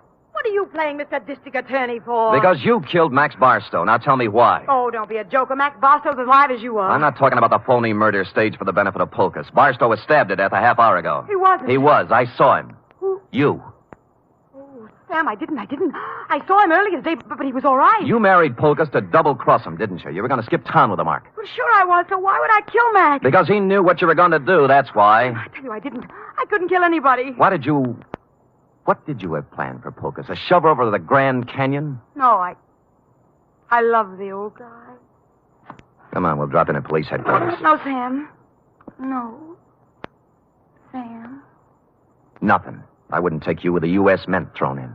Will you let me go if I tell you what happened? If I tell you who killed Barstow? Well, if you didn't do it, nobody could hold you. For murder, anyway. Bering.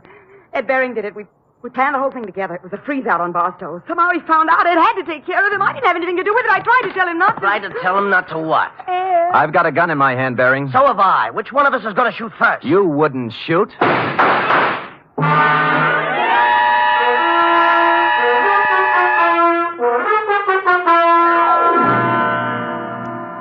But he did. Period. End of report. Sam! Is that all?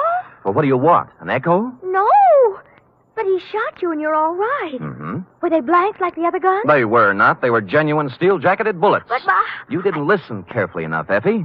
I figured he'd shoot right away. He did, once. Just as I jumped sideways and fired 2 shots back. Did you kill him? No, but he's down with a little case of lead poisoning, though, under police guard. You're wonderful. It's true. All right, go type it up. Off with him.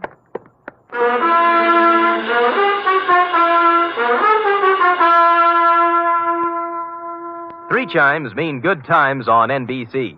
Tomorrow, you're invited to a 1-hour concert by the renowned NBC Symphony under the direction of Bruno Walter.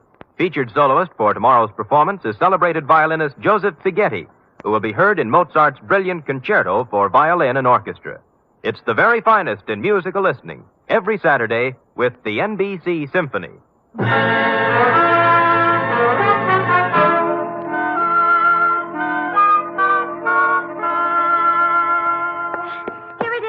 There's something I don't understand. To wit? Well, what happened to nice old Mr. Pocus? Why wasn't he in his apartment waiting for Sandra? Well, he did just what I thought he should have done. He walked down to the railroad depot and got on the first train for Minneapolis. Who knows? Maybe he's opened a new restaurant. Yes. And, what happened to Sandra? Well, she's being held as an accessory to murder, among other things. Well, if they were married... That's enough, Effie. That's enough. Do you want me to make everything so simple that everybody will be able to figure it out? No, but But you what? I get so confused sometimes. That's most of your charm, Effie. You know, if you were brisk and efficient and cold, we'd never have any fun, would we? I guess not, Sam. We do have a good time at times, don't we? Yes, we do indeed. Like right now. Come here. Oh, Fire in a man's veins. Maddening, that's what. Don't say any more, Sam. I don't know what I might do. I'd love it, whatever it was. I better say good night, Sam. Good night, Sam. Good night, sweetheart.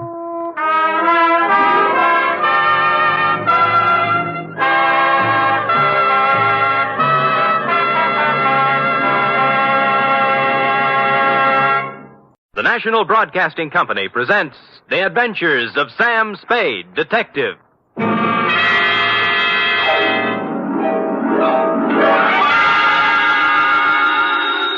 Sam Spade Detective Agency. Me, sweetheart. Was it awful, Sam? Excruciating, F. I suffered, girl. How I suffered. But there's no other way, Sam. When fate turns against a man... True, dear one, true. But from somewhere I must find strength. You must. To pick up the shattered fragments of my life. To raise my eyes once again to the horizon and piece by piece put them together again. Sam! And the two of us, dear one, hand in hand, shall go marching down the years together. Oh, yes. Brace yourself, sweetheart. I'll try, Sam. Gather together the homely, humble tools of your trade. Find 6 dry handkerchiefs and prepare to greet me with a smile behind the tears. I'll be down before you can change stations with a report entitled The Soap Opera Caper.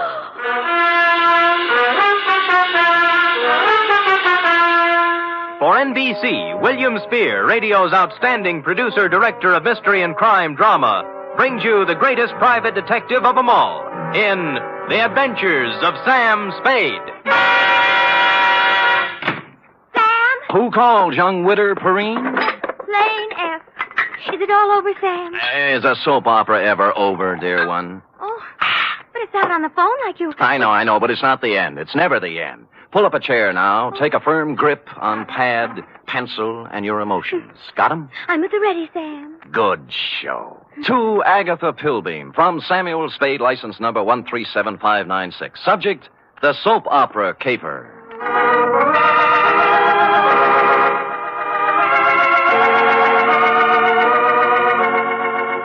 How was I to know what was on her mind? This strange woman, this mysterious Agatha Pilbeam, this voice on the telephone, directing me to the big, sprawling house in Hillsborough. Is that clear, Mr. Spade? How urgent is it, Miss Pilbeam? Very, very urgent, Mr. Spade. I don't know which way to turn.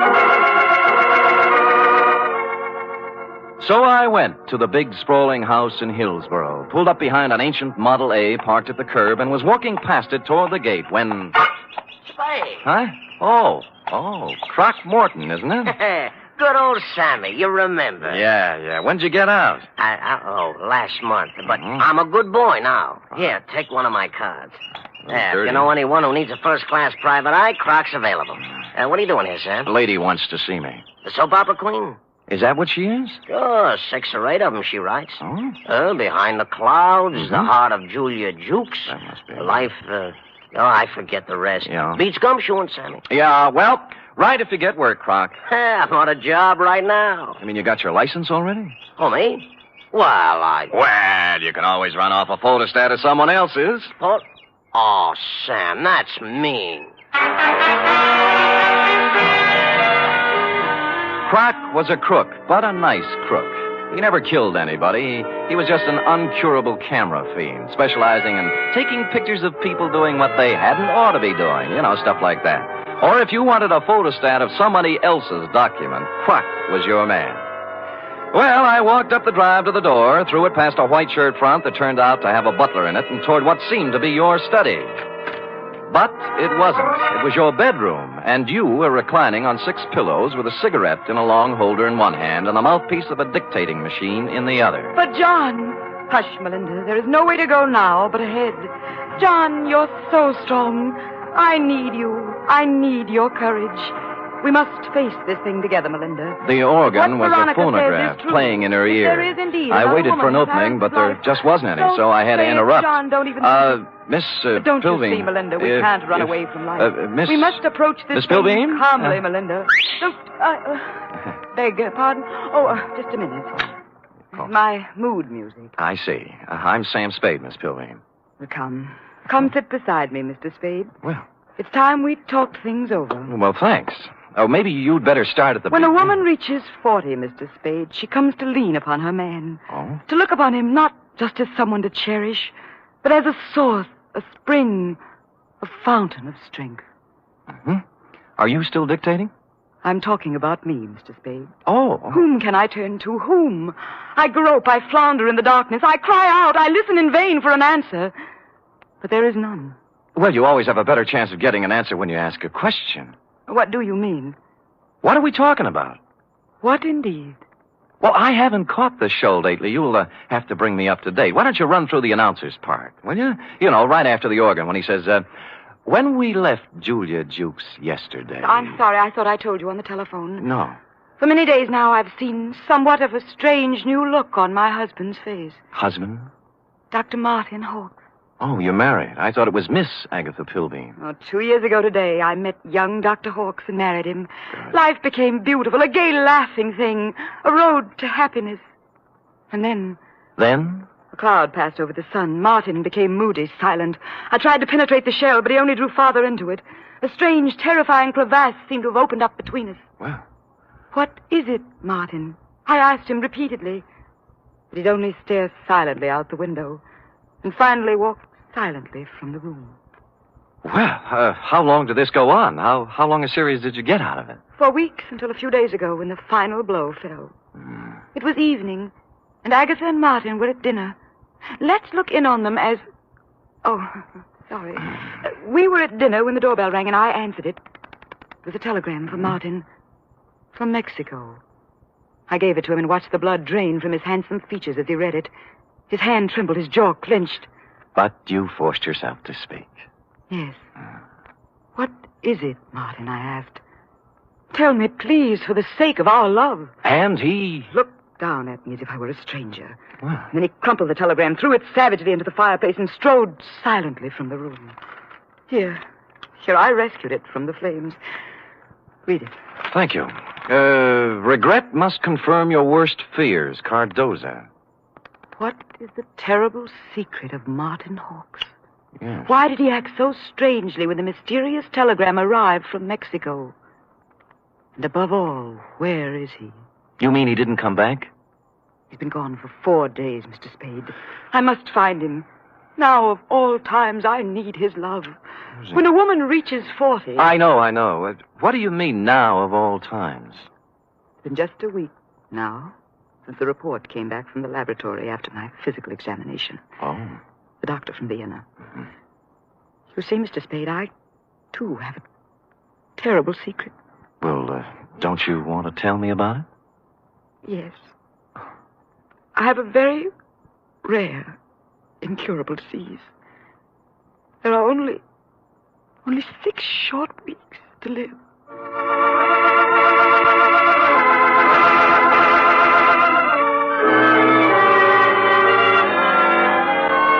Well, less than an hour after his distressing interview with Agatha, our boy Sammy walked into the beautifully appointed office of young Dr. Hawkes at 450 Sutter to find his nurse, pretty young Nora Sheldrake, a new character, working at her desk in the reception room.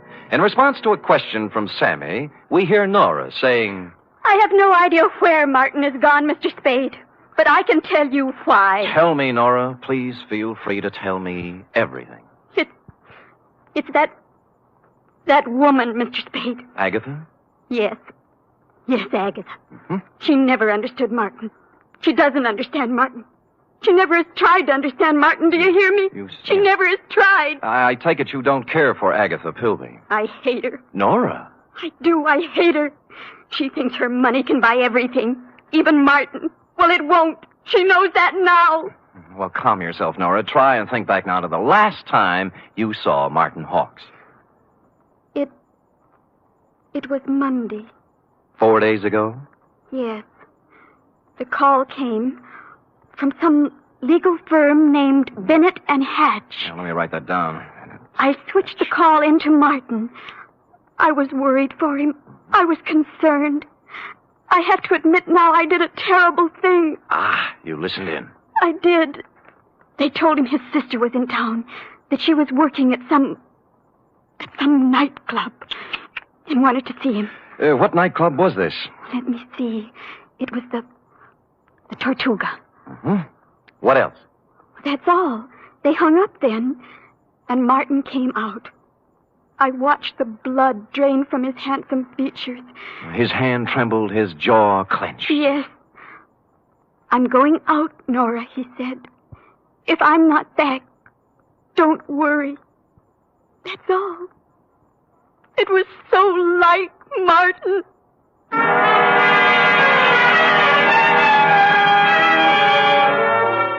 The Tortuga was only a few blocks away on Post Street, so I walked there.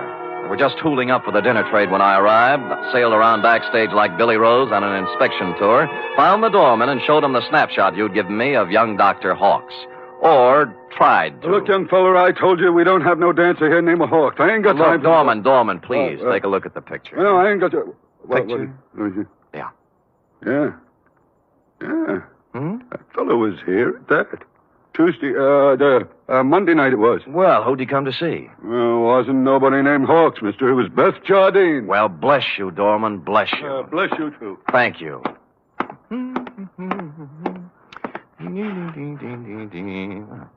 Beth Jardine. Well, Come in.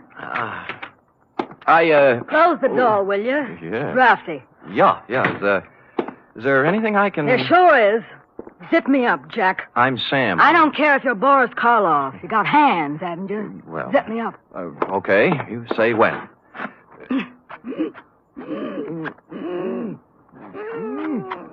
When? Can you breathe? Oh, no. You can't have everything. Ouch. What's on your mind, Jack? Martin Hawks. Sorry, never heard of him. Look, we're getting along beautifully up to now, honey. Let's not spoil it. You not only know Martin Hawks, you're his sister. What makes you think What's I that know? card stuck over there in the mirror? Bennett and Hatch, attorneys at law. Aha! The same Bennett and or Hatch who called Martin Monday afternoon and told him his sister wanted to see him here. Now, what's this all about? I can't tell you. He got a telegram from Mexico. Mexico? Yeah, it upset him. Something awful. What'd it say? Regret must confirm your worst fears. You're dead, huh? Yeah. Oh, that's great. Great. Pretty hilarious, huh? Jack, you just ain't got no idea. I got a piece of advice for you, Jack. Oh? Forget about Marty Hawks and live a long and useful life. I got a tip for you, too. You're in a tight spot. Watch that zipper, Jack.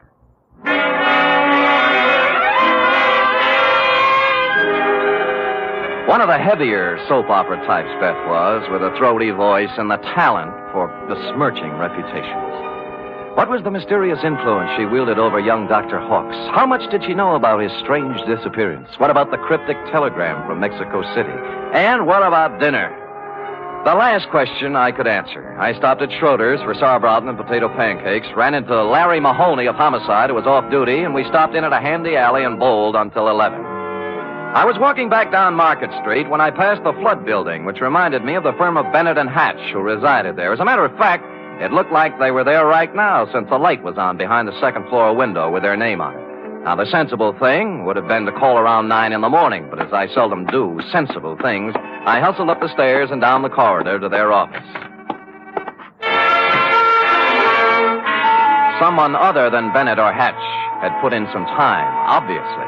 The drawers of a dozen or more file cases had been pulled out and dumped on the floor, the desk drawers likewise. And to mark it clearly as the work of a thoroughgoing professional, the safe door was off its hinges. All this took me back to the Model A parked in front of your house this afternoon, Agatha, and I was contemplating same when... Hello? Bennett. Yeah? Good, Christopher. I was scared you wouldn't be there. Tried to get you at home. Do it, baby, do it. Pull the string. We'll never make it with this guy. We're through. Pull the string here. Do it, baby, do it. Make it... Hello? Operator! Operator! Operator! I finally got someone at the Tortuga Club who knew where Beth Jardine lived, an apartment on Russian Hill. I didn't stop to ask which apartment, and when I got there, I found I didn't have to. All right, stand back, everybody! Stand back! Dugan! Oh, hello, Sam. What happened? Dame just knocked herself off. Huh? Jumped from a room on the 8th floor. Stand back, you yahoos! There was no need to, but I looked at her anyway, just to make sure. It was Beth, all right. When she said she was through, she meant it. I was just turning to go when something big in a tan camel's hair brushed past me and bent over the body. Where is she? Where? Beth! Sister! Beth! Beth! Oh! I recognized him from the snapshot. Wild-haired, with a 4 days' growth of beard on his lean, handsome face. It was Martin Hawks, on the verge of collapse. Officer Dugan and I helped him through the crowd toward the ambulance that had just rolled up, sat him on the running board, and began to question him. What was that again? Your name. What's your name? My name. Of course, my name, I don't know. I don't know my name. It happens to everyone in soap operas, sooner or later. When he'd filled out the forms on poor Beth Jardine, old Doc Peterson gave Martin a double O, blew his nose, and announced with a twinkle in his eye, "Appears to me like young Dr. Hawks has got himself a case of amnesia."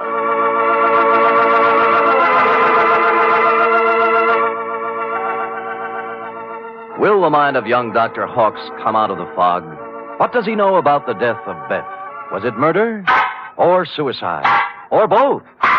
And what of the mysterious telegram from Mexico City? Will Agatha ever discover the terrible secret of young Dr. Hawks? And will stupid Sam ever discover anything? Before we continue, a word from our announcer.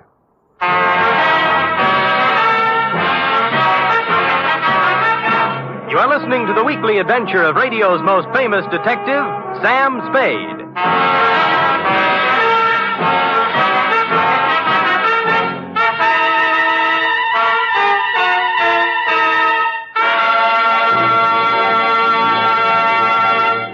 3 chimes mean good times on NBC. Saturday night is date night, but tomorrow poor Dennis Day has trouble with his girlfriend Gloria. However, Dennis manages to sing his way out of trouble in his charming, boyish fashion. And say, why not let Dennis help your Saturday evening along, too? And for more music and fun tomorrow, there's the Judy Canova Show, starring Judy in a melodic and carefree half hour of laughs. And Grand Ole Opry with singing MC Red Foley and his special guest, cowboy troubadour Ernie Tubb.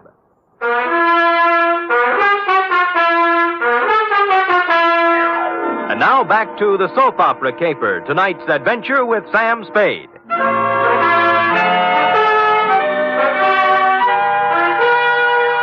It's a half hour later now, in the sterile whiteness of a hospital room, that the 3 of us, you, Agatha, I, and old Doc Peterson, gather around the pale, quiet form of young Dr. Hawks. Martin, speak to me. Martin, darling. Who are you? Agatha, dear.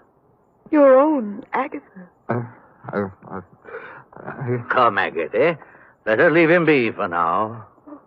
Doc, I can't go on. When a woman reaches... I know. You gotta be strong, Agatha. Sam, we better leave him be for now. Well, you're the doctor. Oh, Doc, what could have done this to Martin? Oh, shock sometimes. You don't mean... Yes, I'm afraid I do. Seeing his sister, then? Could be. Or sometimes it's just a matter of a body getting into such a fix his mind backs off and refuses to have any part of it. The wire from Mexico City. Huh? His terrible secret. The strange threat hanging over him and his sister. Driving one to suicide. And the other to this. Well... No wonder poor Martin gave away before this. Sure. And there's still another explanation. How's that, Sam? That he figured amnesia was a nice, easy way not to have to account for what he's been up to for the last 4 days. Or where he was when the dame took off from the 8th story. Mr. Spade, you're not accusing Martin. There's something buzzing around in his little mind. The nurse tells me she got him into a pair of pajamas and tucked him in nice and cozy before we got here. Well? Yes, well? You may not have noticed, Agatha, because he'd pulled the covers up around his neck, but our boy had his clothes back on just now. What? Martin! Hey, he's gone. Indeed he was Martin, as we could plainly deduce from the open window and the curtains blowing gently out over the fire escape. Young Dr. Hawkes, indeed, had packed up his amnesia, his terrible secret, and his toothbrush, and taken off into the night. So I left you sobbing gently on old Doc's shoulder and found me a phone in a drugstore a safe distance away. On the 48th ring, Bennett of Bennett and Hatch Attorneys answered. He was sleepy. I used all my soft answers, and he used all his hard ones, and finally we got to the point. All right, Spade, all right. The Jardine dame left a sealed envelope with us. What was in it? How do I know? It was sealed, marked personal and confidential, to be delivered to the city attorney in the event of my death. Signed, Beth Jardine Hawkes. Signed how? Beth Jardine Hawkes. Not Beth Hawkes Jardine. No. Is it important? Just a tiresome detail, Bennett. So she brought you the envelope, paid your fee, and you stuck it in the vault for her. Then what? Well, she had us call her brother and tell him to meet her at the Tortuga. Period. That ended our part of it. We didn't even get our feet wet. On the contrary, Bennett, you're up to your ears. In what? Blackmail. Bye. Which explained many things. To wit, A, the wire from Mexico City from the lawyer named Cardoza. B, the murder of Beth Jardine. And C, the reason for young Dr. Hawkes' mysterious flight from the hospital, his mind still fogged with amnesia. It did not, however, explain why stupid Sam had kept Croc Morton's business card in his vest pocket for 21 pages without doing something about it. The address was near 3rd and Howard, not one of the better business sections, even for a private detective. I walked down 3rd Street, past the Sherry and Muscatel joints, looking at numbers, and then discovered it wasn't necessary. The old Model A was pulled up in front of what might have been a respectable office building before the earthquake, but now couldn't decide whether to be a warehouse or a tenement. Thus far, a harmonious picture. But behind the Model A was something twice as long and 3 times as shiny, with a motor running. Out of place by about $4,000. Out kind of late, aren't you, Nora? Sam! Nora. Sam! Nora. Don't reach for the horn. But he told me... Sure, and you believed it, like everything else he told you. Come on, get out. I will not get out. Oh, but you will, or I'll pull you out by your pretty blonde hair. Now, come on. You... Oh! There, that's it. You can't do this to me, Mr. Spade. Nothing can stop Martin and me. We have our right to happiness. Uh-huh. Just the two of you. Chins up, eyes on the horizon. Let the dead past bury its dead. How can you joke It's about... no joke, believe me. You got taxi fare? Why? Because you're going to get in my cab, go home, put your hair up in curlers, and go to bed. After saying to yourself 1,000 times, what a lucky little girl you are that Martin Hawkes didn't shove you out a window, too. Now scoot. Scoot! It was a kind of a dark stairway that made me yearn for the comfortable feel of a shoulder holster under my left arm. At the top was a 3.5-watt bulb, and at the other end of the hallway, a crack of light under Croc's office door. Between the two was a cat, more's the pity. So abandoning my stealthy approach, I walked up to the door, turned the knob, stuck my hand in my side coat pocket like Edward G. Robinson, and kicked the door open. Croc was sitting at his desk behind a stack of bills. The closet door was just closing softly. Who was in the closet? And did he still have his toothbrush, his terrible secret, and his amnesia with him? Well, Sammy. Yeah. You took me up on it right quick, huh? Uh-huh. Yeah, have a chair. I sat on a chair in the corner out of line of the closet door behind the desk. Oh, Sammy. Yeah, you got a job for me, huh? Yeah. You don't look like you need a job, Croc. Huh? Oh, this? Yeah. Oh, this is nothing. Good day at the track, that's all. What's on your mind? Remember the Blennerhassett job? Huh? The one with the letters before you went up? What are you talking about, sir? The shakedown, Croc. The dame who wanted you to get the letters back, remember? You know, so you got 'em for her, delivered and collected after you had the photostats made. Sam, you're crazy. I never done no such thing. You can level with me, Croc. You collected on the photostats for 8 years. Oh, wait, Sam. Well, forget it. Anyway, I got another one. Dr. Martin Hawks, married to the soap opera queen, you know. What about it, Sam? She's worth a couple of $1 million and has 6 weeks to live. As her husband, he's her only heir. Nice spot to be in. Yeah. Only he isn't her husband. Huh? Because the Mexican divorce from his first wife, the late Beth Jardine Hawks, wasn't legal, you know. She blew in a month ago and began shaking him down after leaving the marriage certificate and a batch of other papers with some lawyers for life insurance. Sam, I just ain't interested When in you hear whether- the payoff, Croc, it's just like the dame with letters. Oh, what do you mean? Hawks hired someone to crack the lawyer's office and get the papers out of the safe. Some smart guy, yeah. An unfrocked private eye who doesn't have a license.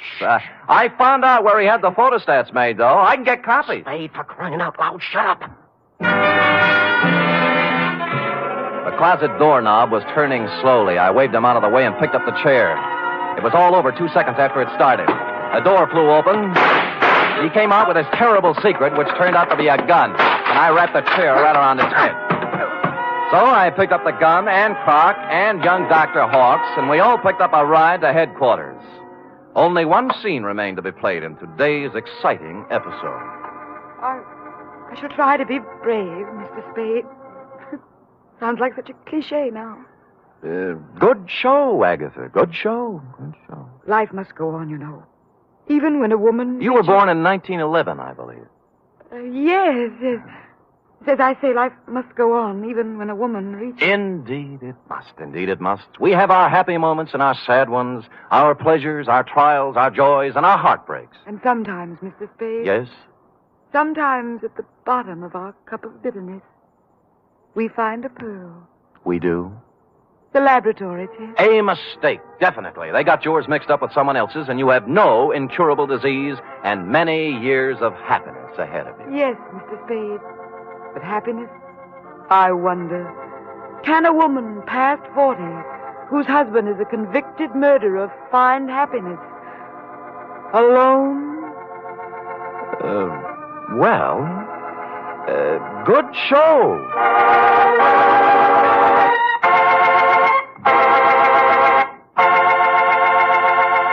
Period. End of opera. Oh, Sam. Uh-huh. Sam, I can't wait for tomorrow's episode. I'll be sure to tune in at this very same time, Cherub, and meanwhile, answer me this. What, Sam? How long will it take a woman past 20 to turn out a 25-page report? Yes, sir. I'll have the answer after a brief word from our announcer.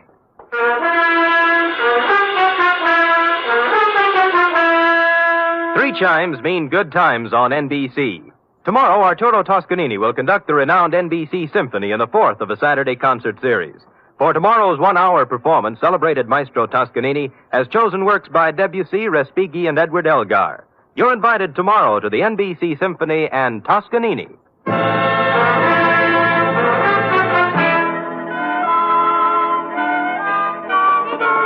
Oh, dear. Oh, there, little girl. No tears now, no tears. They're tears of gratitude, Sam. When I read all this about other people's troubles, I'm so grateful to you for the smooth life we have together. Effie. Sam. Effie. Sam. Effie. Sam. That takes about 10 seconds. Go ahead. I'm only merely a secretary, but... It's over now. Matter of fact, we're 10 seconds over. Oh, well, Sam, I haven't even your wife to be versus... Nothing but peace and quiet. Fairly regular paycheck. With only a corpse now and then to produce a ripple on the mirror smoothness of our bliss. Oh, that's beautiful, Sam. I thought so. You don't have a single terrible secret either. No, but just to keep you interested, dear one, from time to time I shall pick up a piece of paper, read it, let the blood drain slowly from my face, then clasp you to me thusly. Sam! holding you close, and just before striding silently from the room, mutter in your shell pink ear. I know. Good night, Sam. Good night, sweetheart.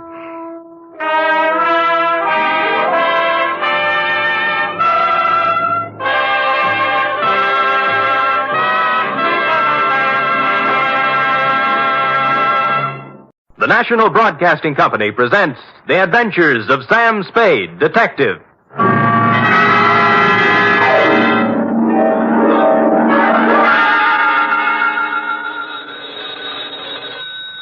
Sam Spade Detective Agency. Me, sweetheart. Sam, a man named $5 Frankie called up and said he's putting $2 in your name on a sure thing at some track or other. Well, that's nice to hear. I don't think it is at all. You know I don't approve of your gambling, Sam. Effie, you do some things I disapprove of, but do I snipe at you? Well, no, but... No buts about it. And besides, I didn't place the bet. It was placed for me. I don't care. It's the principle of the thing I don't like. Well, suppose I put it this way, Effie. That $2 bet on a sure thing was more than just a money bet. It was a gamble on the inherent goodness of the human soul. Oh, Sam, you're just trying to confuse me. I am, but I'll straighten everything out to your satisfaction, I trust, when I appear at the office with a highly stylized and rather charming saga of horse players and the world they live in. What else but the sure thing caper? For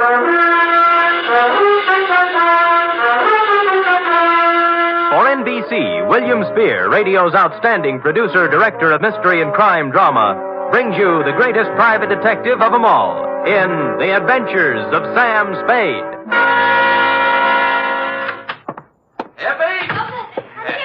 Yes, and I hope you always are at the wages I pay you. Oh, I'm glad you brought that up, Sam. When I pay them. I don't want to start an argument, but I do need some new clothes. Oh? You want me to put up a good front, don't you? I will rephrase my answer. Yes. Well? Effie, if you can hold Warp and Wolf together for a few weeks, I have a feeling we'll be rolling in dough, driving big cars and wearing mink. Oh, you mean that best. All conjecture. Enough of your sneering. Now, you hear me out. Weigh the evidence, and maybe you'll feel differently. I doubt it.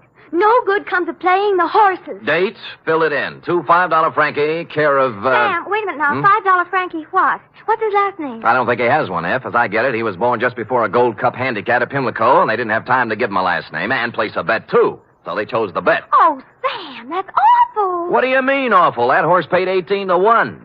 Well, to get on, $2 $5 Frankie, care of Patterson Smoke Shop, Myrtle Street City, from Samuel Sucker Spade, San Francisco, license number 1375596. Subject, the sure thing caper.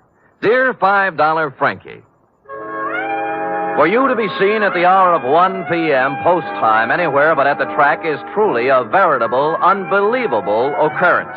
So when my door pivoted open Monday at said hour and a short gent with 36 shoulders and a 44 long plaid coat came in, my eyes told me it was you, but my mind screamed no. I checked your wide-brimmed pork pie, your zoot gabardine slacks, suede and alligator wing-tipped shoes, and it still repeated you.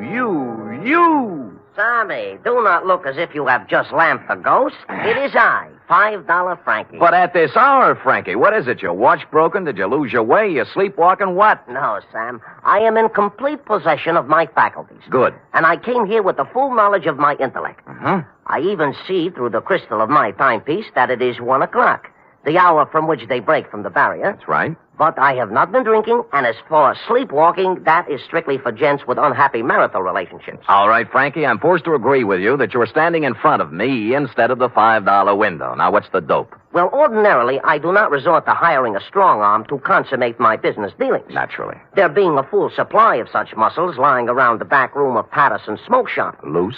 But when the job calls for both tact and muscle, I am forced to roam far abroad in search of the same. You mean you have a job for me? A real honest-to-Seabiscuit job that'll pay money? With the ordinary Seamus, I might try to offer a little paddock chatter, you know? Yes. But with you, Sammy, I will tender coin of the realm. Good. I will pay you, of course, in $5 bills, as is my wont. In advance?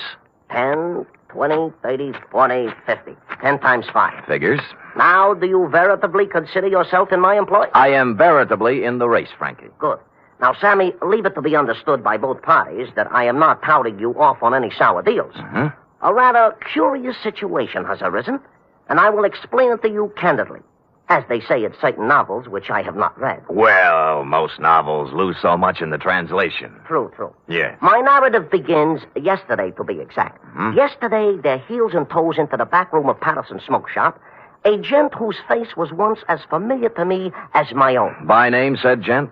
They call him Gentle Joe Higgins. Gentle Joe. Yeah, a horse trainer by profession, which in our civilized society stands second only to jockeys in importance. Granted, no argument. Well, I say to Gentle Joe, it has been some time, Gentle Joe, since I see you around and about. And he says, I have gave up the old life for the new, as I no longer am welcome at the track since a certain embarrassing incident 5 years ago. What incident was that, Frankie? A horse doping job, the illegal type, which depresses me to relate.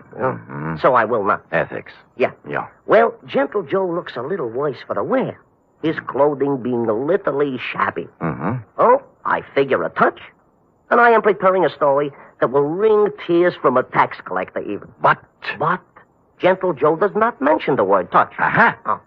Instead, he announces he has a sure thing. Sammy, you know how those words do to a horse player. It's like throwing a bale of catnip to a lion. Oh, my arteries open to let the blood through faster. My nerves give off loud ringing noises, and my mind is already computing. Of course. Well, before I can stop myself, I have pressed 500 rocks in Gentle Joe's hand, begging him to place them on the same sure thing. I'd have done the same thing under the circumstances. Of course. But Gentle Joe says it will take at least 1,500 rocks to pull off the deal. Oh. He further advises me that the horse in question is due to return 20 rocks to 1. So you gave him the other 1,000? Well, not having it in my genes at the time, I cut 2 other business and professional friends in on the gravy. Dinosaur Torelli and Bones Moulton, 5 bills apiece. And then? Gentle Joe rushes out of Patterson's and... Has never been heard from again. A sad tale. You think he just stole the money? Sam, Gentle Joe Higgins is a horse player, not a common sneak thief. I'm sorry. But did he leave town? He did not. On the advice of certain informers, I tracked this Gentle Joe to a ramble-shackle rooming house on Clark Street. 241 to be exact. And? And there the trail gets very cold indeed. He's made his move, huh? No. But he has a landlady who would not let me in. Complicated. Oh, she is a frightening person to behold. She is indeed half wildcat and half witch. I'll deal with her. Good. And tell Gentle Joe that I am not an overly suspicious person, but also relate to him my position. Dinosaur Torelli and Bones Moulton are 2 such gents as it is wise not to cross. Rough. Back fence gossip has it they are the Undertaker's best friend. Well. Indeed, it is also rumored they are behind their quota for the month. Well, and Sam. Yeah? At Bay Meadows. Yeah? A bad card. Nothing going today. In preparation for my meeting with this redoubtable landlady, I ran through my repertoire of low, mean faces in front of the mirror, leaving smoking holes in the glass. And then I stamped out, heading for the rooming house on Clark Street, 241 to be exact. My knock was answered by... Well, it was even worse than you told me. She was gumming a sen-sen. What are you standing there for? You're shading my geraniums. Oh, no. Well, sir? Speak up, Curly. I ain't got all day. Madam, perchance do you house in this quaint colonial inn a fine old gentleman called Gentle Joe Higgins? You the Lord? No, I'm in business for myself. You see this? Oh, one thing I hate worse than the law is private detectives. Can't trust them. No, cheap, never have any money. Look. Never want to pay anything. Look. Always want something for nothing. A surly, no good lot of pocket pickers who should all be boiled in oil and thrown in a pit full of snarling One beasts moment, of prey. madam. Madam, look at this. Ooh, Yeah. well, that's the kind of crinkling I'd like to hear. I thought you would. Wouldn't mind having a mattress stuffed full of that green paper. It is a pleasure, distinctly, to be able to present it to such a charming, witty, and gay woman, I guess, as yourself. Now, Come in, Bright Eyes. Yes. Now, where did you say Gentle Joe could be located? Second door to the left. Thank you, kindly. Only he ain't in. Gone out somewhere, he has. Your timing, madam, and I should add Defarge, was a little sadistic. Now, give me my 5 back. You ain't heard my proposition yet. I've heard enough. Madam, you have acted in a very hateful manner. Another 5. I'll let you wait in his room. Madam, you are a Dresden Dom. No matter what anybody says. Can the tanner wave your locks and let's go. Let's have a ball. Once in Gentle Joe's room, I closed the door, thus separating myself from that Skid Row bankhead. While I was waiting, I cased the room. Spartan. A bed, a chair, a dresser, a racing form, some worn clothes, various mementos, and pictures of his better days at the track. I was studying an old print of Equipoise when Gentle Joe turned up. Yes, she was a great stretch runner, wasn't she? Yes, indeed. 1 mile and 1:41 and 5th, and hardly damp at the end. Well, yes. Now, don't yes. look upset, Mr. Spade. Fanny told me that you were a detective waiting for her. Oh, she's a swell kid. Yeah, Fanny's impetuous, but a good sort, yeah. Keeps the right people out and lets the wrong ones in. Fine judge of character. No, you're generous, sir. I'm about to have a cup of tea. Will you join me? Be delighted. I'll just take the water out of the tap. It's hot enough. Well, Gentle Joe, I'm here on a rather painful mission. How in goes the tea? $5 Frankie thinks you caged him out of $1,500. And now for the water. And 2 tough friends of his are looking for your scalp. Yeah, there we are. Now we'll just let that steep a while, and we'll have us a pickup. Did you hear anything I said? Of course, Mr. Spade, of course. Every word. I know why you're here. Those men are worried about their money. Yeah. But next time you see them, you tell them not to worry. Well, they said this sure thing of yours was going to return 20 to 1 odds. That's a lot of money. Oh, it will, all of that. Maybe even many times more. Yes, it's a sure thing. You mean the race hasn't been run off yet? Yeah, there we are now. I think the tea should be ready. Well. Mm-hmm. Sorry. Now, this is yours. Thank you. And this is mine. Hmm? A Darjeeling flowering pico. There's no finer tea. Has an almond flavor. Yes, it's peculiar to the region, especially pronounced in last year's crop. Yes. Well, shall we get back to business? Yes. Now, you tell those gentlemen that they have no need to fret about their money. It'll be returned to them many times over. Many, many times over. Well, are you feeling all right, Mr. Spade? Groggy, They'll look back on this investment with considerable pleasure and pride. I don't know what And happened. someday they'll be able to say that they, too... Stupid Sam. Nobody had to give me a saliva test to guess what happened. That nice, sweet, gentle old man had doped me right up to the ears. I tried to stand up, but my legs were like 2 wet pieces of spaghetti, and I went down. Gentle Joe went right on talking and smiling until everything was nothing. When I came to, Joe was gone, and so was my faith in horse people. Fanny had made herself scarce, too, and I stumbled alone out into the daylight for resuscitation. It took walking, coffee, whiskey, and a bowl of raspberries to bring me around. I eventually found a safe haven in my own office. Sam Spade Detective Agency. Mr. Hangover speaking. Mr. Spade, this is Gentle Joe. What? Listen, you... Yeah, I know how upset you must be over my little deception. Deception? It was all to a good purpose, Mr. Spade. You see, I had to get out of there in a hurry with the minimum of discussion. I seem to remember you were hustled out of the racing game for doping a few 3-year-olds. Well, that's what some people in official circles felt. But, Mr. Spade, I want to apologize to you and tell you that I will be able to explain everything to your satisfaction. No. What's the matter? Help! Get away! Hello! Hello! Hello! Hello!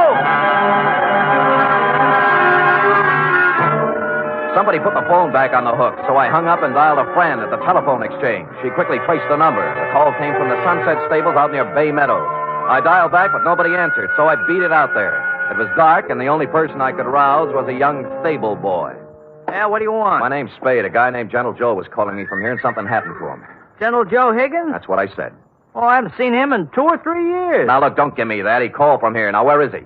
Oh, look, beat it, will you, before I scream for the cops? All right, I'll look myself. Oh, I say you can't. Now, no.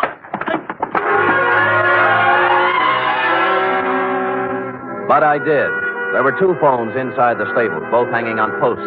The second one had the number the phone company had given me, and although someone had tried to cover it up with sawdust, on the floor, under the phone, were 3 tea bags, and somebody had done a lot of bleeding. Looked like Gentle Joe's parlay had run out.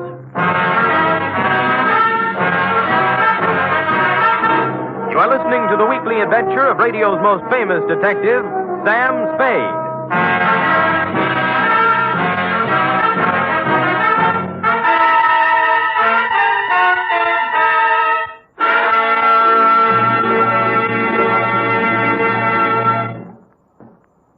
3 chimes mean good times on NBC. There's music and mystery on NBC every Saturday night. For music tomorrow, your hit parade brings you the top tunes in the land as selected by you and presented by Raymond Scott's Orchestra, Snooky Lanson, and Eileen Wilson. For mystery tomorrow, Herbert Marshall stars as the man called X.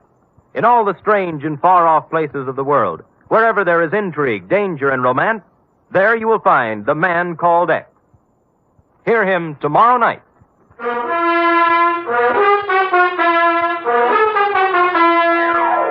And now back to The Sure Thing caper, tonight's adventure with Sam Spade.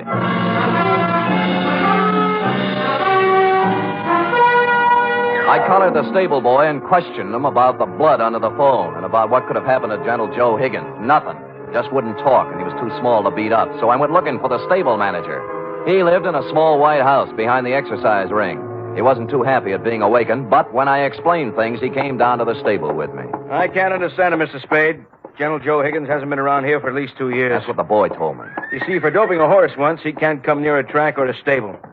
If we let him hang around here, the racing commission would fine us. Well, he called from here and something happened to him. The number the phone company gave me matches up with one of your phones. And there was a lot of blood on the floor, too. Well, here we are. Now, which phone was it? That one. All right, let's look at it. This is the phone, and here's the... Wait a minute. Come in here, you. Let go of me, you big... Let go. Now, tell Mr. Kemp here what was on the floor when I came in. Nothing. Nothing but sawdust. I tell you, there was blood there. No, honest, nothing. Mr. Spade, this boy's been with me for 5 years. He's perfectly reliable. Well, so am I. Well, what do you think happened? I think somebody used this old man for a punching bag. Maybe you'd better go home and sleep on it, Mr. Spade. We'll talk about it tomorrow. Look, don't humor me. Make this kid talk. Mr. Kemp, this guy's taffy. Danny, are you certain there was no blood or no Gentle Joe? Mr. Kemp, I'd swear on my father's grave if necessary. You see, Mr. Spade? I calmed down in a little while and searched the place myself. I came up with exactly nothing but an attack of hay fever and a horsey smell. And I suddenly wondered why I cared about Gentle Joe at all after what he'd done to me. So I went home and called $5 Frankie. You say you have conversed with Gentle Joe? Twice, and both under rather trying circumstances, Frankie. Once I was doped, and once something happened to him. Uh-huh. I take it he did not heed the message I employed you to convey. So far, he hasn't heeded anything. Then he is, without a doubt, in considerable trouble. I would say so. It seems that my business associates, Dinosaur Pirelli and Bones Moulton, have blown their tops and gone looking for Gentle Joe with something special in mind. Mm-hmm. Something like assassination. I was afraid of that. Mayhaps they have already contacted Gentle Joe for an accounting. Certainly, mayhaps. I think they've already mowed him down. And there is nothing further for us to converse about, Sam. It is history, and it will be recorded thusly. Well, if you say so. And if I might tender a bit of advice, I would say, hop into the Simmons, Sammy, and knock yourself off a few hours of that ever-loving forgetfulness. And when you arise, you will have erased from your mind the names of Gentle Joe Higgins and yours truly, $5 Frankie, for some time to come. I was tired, and it seemed smart to take his advice. So I did. I went to bed. It must have been 3 a.m. when something woke me up. It was a ghost with a big white head tiptoeing into my room. The thought was so absurd that I turned over and started back to sleep. That's when the ghost touched me, and I grabbed for him. Wait, hey, let me go, Mr. Spade. Let me go. It's me, Gentle Joe. Will I turn on a light? Of course, I look a little different. The bandages around my head look like a turban. What happened to you? I was in Mr. Kemp's house when you were searching the stable. Stupid me. I should have come out then, but I didn't. And then I got to thinking I certainly owed you some kind of an explanation. So I found your address and came here. All right, I'll collect the explanation. Now, first, what was the dope for? Well, I was afraid you might take me back to $5 Frankie and his friends before I did what I had to do. Would you care to tell me what that was? I wanted to buy a horse. With their money? Yes, with their money. They thought you were betting it on a horse, a sure thing. I know, but let me explain. I was thrown off the tracks for doping a horse. I needed money, but that's another story. After 5 years, I could get my trainer's license back. Tell me more. Do you know what it is to love horse flesh and not be able to go near it for 5 years? No, the bangtail bug never got me. You can't con guys like Frankie and his thugs out of some money to buy a horse whenever you want one. There's more to the story. The horse I doped didn't get into the race. And the jockey had to ride another mount. He was thrown and killed. Well, it was too bad. I felt that I'd murdered the man. His name was Sandy Bean. Sandy Bean? That stable boy at Sunset Stables any relative? His son. Oh. His wife and son ran out of money, and they've had a hard time of it. I've worked as a janitor for the past 5 years, trying to raise enough money to buy them a horse to help make up for what I did. How much did you save? Only $1,500. The horse I wanted, a 2-year-old named Sure Thing, cost $3,000. Well, things are beginning to clear up now. How did you figure you could take money from Frankie to buy it? Well, Frankie and his friends made a lot of money off Sandy Bean when he rode. I figured it wouldn't hurt them to pay a little of it back. Well, I don't think they'd see it that way. I wasn't stealing the money. I was going to give each of them a 10% of the horse. I didn't dare tell it until after I bought it. Mm-hmm. Well, Gentle Joe, maybe they'll see the light, but I doubt it. I was going to take 10% for training her, give the other 60 to Mrs. Bean and her son, Danny. He'll make a good jockey. And Sure Thing is a great horse. I know. They'll make a lot of money off of it. It's a noble plan. Tomorrow my 5 years is up, and I wanted to give them the horse then. I see. Who roughed you up when I was talking to you on the phone? Danny was backing a horse into the stable, and it got excited. Started kicking, and I was in the way. I thought maybe you'd been done in. I know. That's why I came to see you and explain things. Can you do anything to help me? Well, All right, everybody, just stay where we are. There's no need to wave a gun around here. Shut up, you. Gentle Joe, we've been looking for you around and about. Now, Dinosaur, now look... Here all we wish to hear from you, Joe. Come along. Look, you're not going to take him out of here without a fight. We wouldn't mind this at all, inasmuch as we come equipped with a little artillery. Bones, I didn't steal that money. Shut up. All right, knock it off. You want some of the Sam? Yeah, if you think you can do it. And it turned out they could. I knocked Torelli's gun aside, hit him with a hard left, and he didn't go down. I tried a right, then a knee, then a couple of elbows. And I was just getting ahead of the game when something hit me across the face and printed Colt 45 on my forehead. I know this sounds repetitious, but I went out again. Honest, I did. Really. I'm sorry. Appropriately, it was dawn when I woke up cold and headachy. Of course, I was alone. Gentle Joe Higgins was the victim of a successful snatch, and I had an idea what might have happened to him. I dressed and started looking all over town, but I didn't have any luck. Any. It wasn't until I was eating breakfast and met a police sergeant I know that I got a tip. Morning, Sam. Hello, Sergeant. What happened to you? I tried to kiss her. I didn't know they made those kind of dames anymore. Mind if I sit down? Pleasure. Yeah, we got a homicide this morning. Yeah? Who? Who knows? Just an old man. Found him in the park. Somebody really worked him over. Well, what do you look like? Ooh, 5'10", white hair, old clothes. Probably a bum. Where is he, Morg? Yeah. Kelsey's putting a rundown on him now. Yeah, I'll see you later, Carter. Thanks. Hey, Sam, haven't finished your breakfast.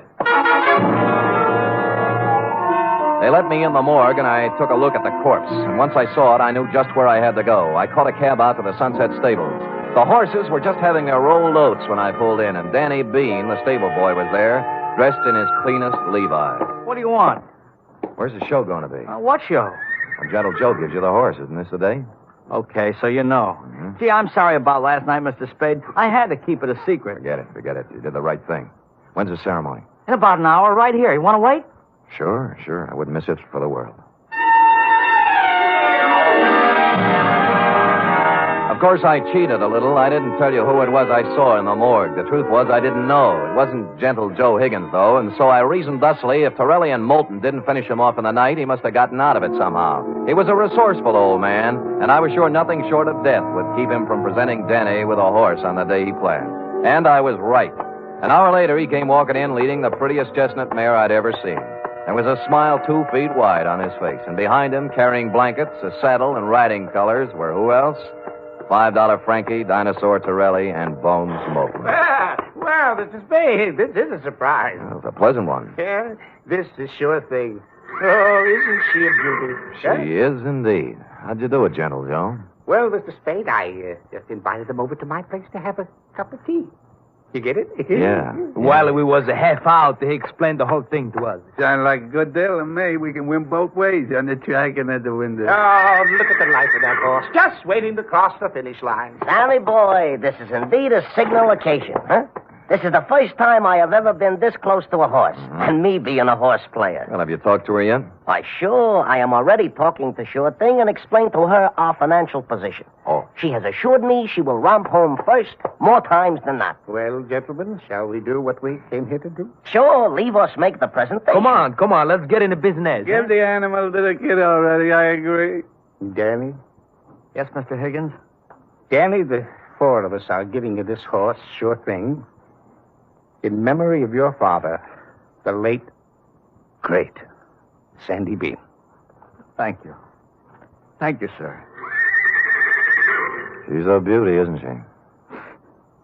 I feel like I was just born. Ride her well, son. Ride her well.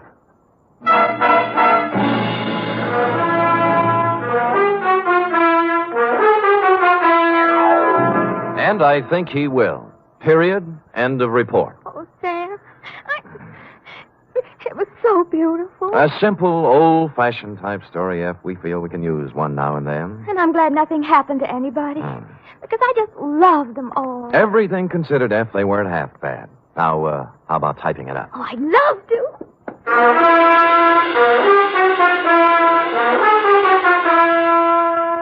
Three chimes mean good times on NBC. There's music and fun in the air tomorrow evening, styled to suit your Saturday night of merriment. Dennis Day brings you songs and comedy in his charming boyish manner, and then Judy Canova gets together with her frolicsome friends for Mountain Melody and Mayhem, followed by Grand Ole Opry with singing MC Red Foley and his gang. It's a Saturday night of fun designed for you.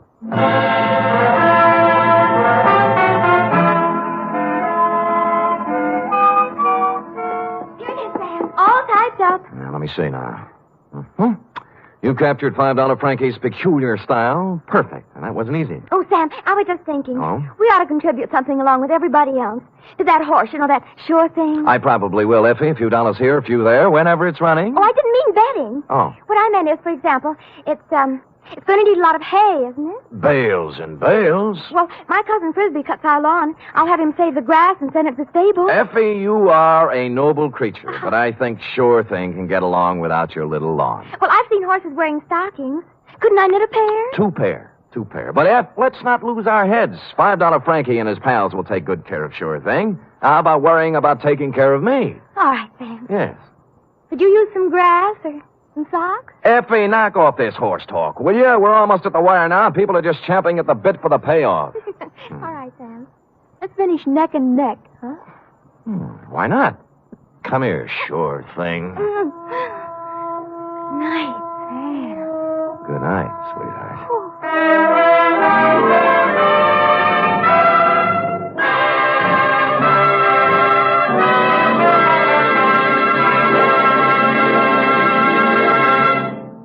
The National Broadcasting Company presents The Adventures of Sam Spade, Detective.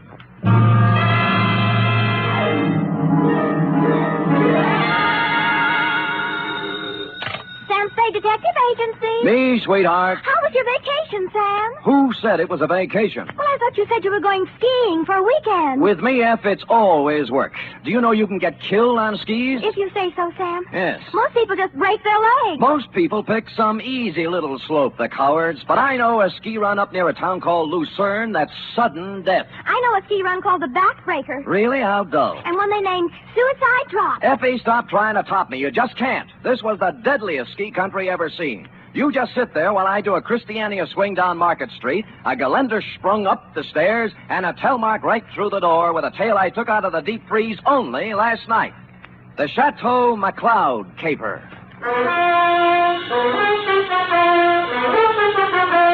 For NBC, William Spear, radio's outstanding producer-director of mystery and crime drama, brings you the greatest private detective of them all in The Adventures of Sam Spade.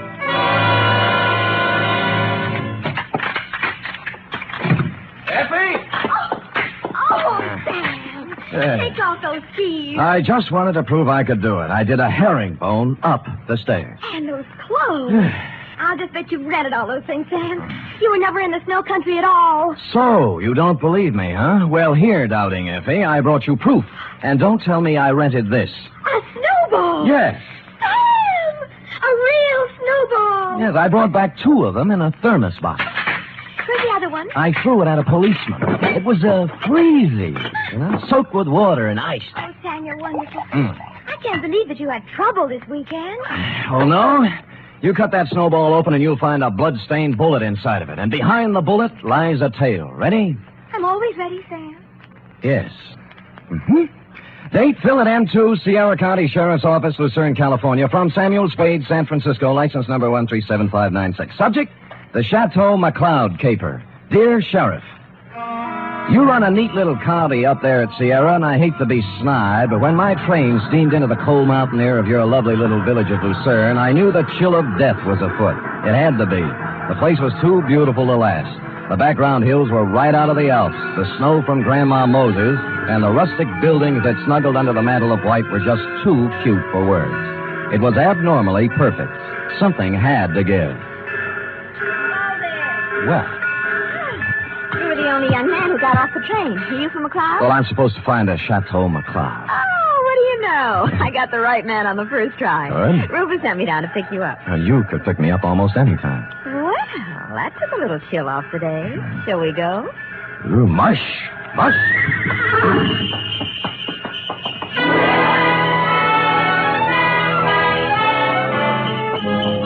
We glided out of the station, runners squeaking on snow, the soft pat of hooves, and the jangle of merry bells. We had a bearskin lap robe. It was a short bear, so we had to move close.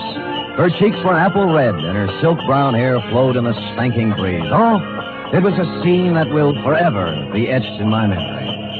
Rufus tells me you're an advertising genius. Well, I have placed a few ads in my day, mostly help wanted. Aha, don't kid me. He says you're going to put the McCloud canneries right on top with a new campaign. On top. You know, you're supposed to have a big name. Just 8 letters, Sam Spade. Oh? Well, I'm Rita Parker.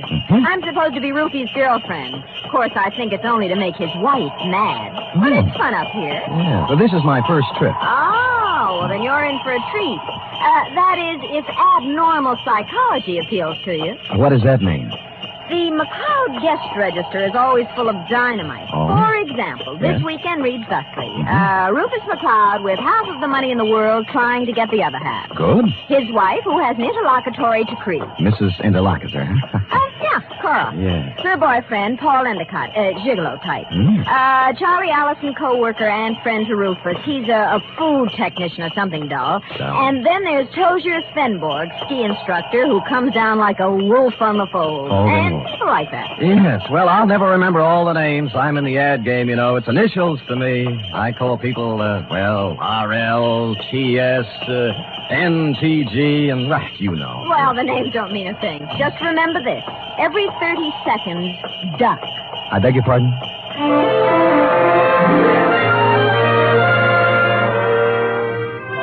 The McCloud estate was 8 miles out of town, and it seemed we were there in no time at all. Rita Parker hustled the Alpine buckboard and mare into a stable, while I went up to the Chateau to meet my employer, Rufus McCloud. It was more of a Swiss chalet, you know, where the second floor is larger than the first, and I guarantee that no one in Switzerland could have afforded this chalet, even with the second floor the same size as the first.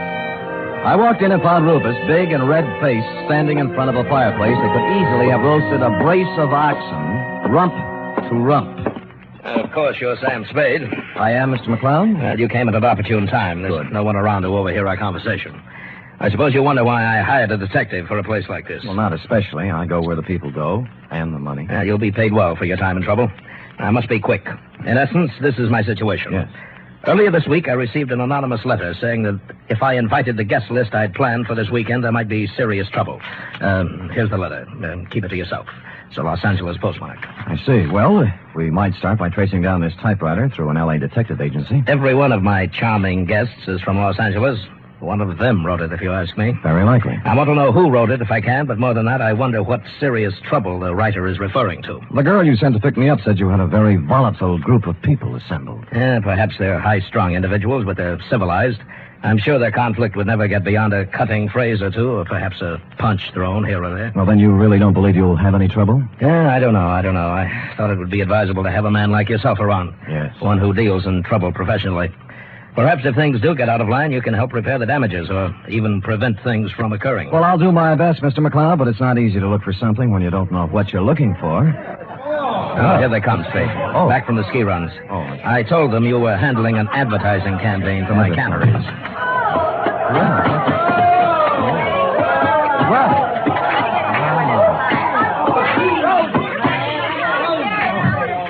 Well.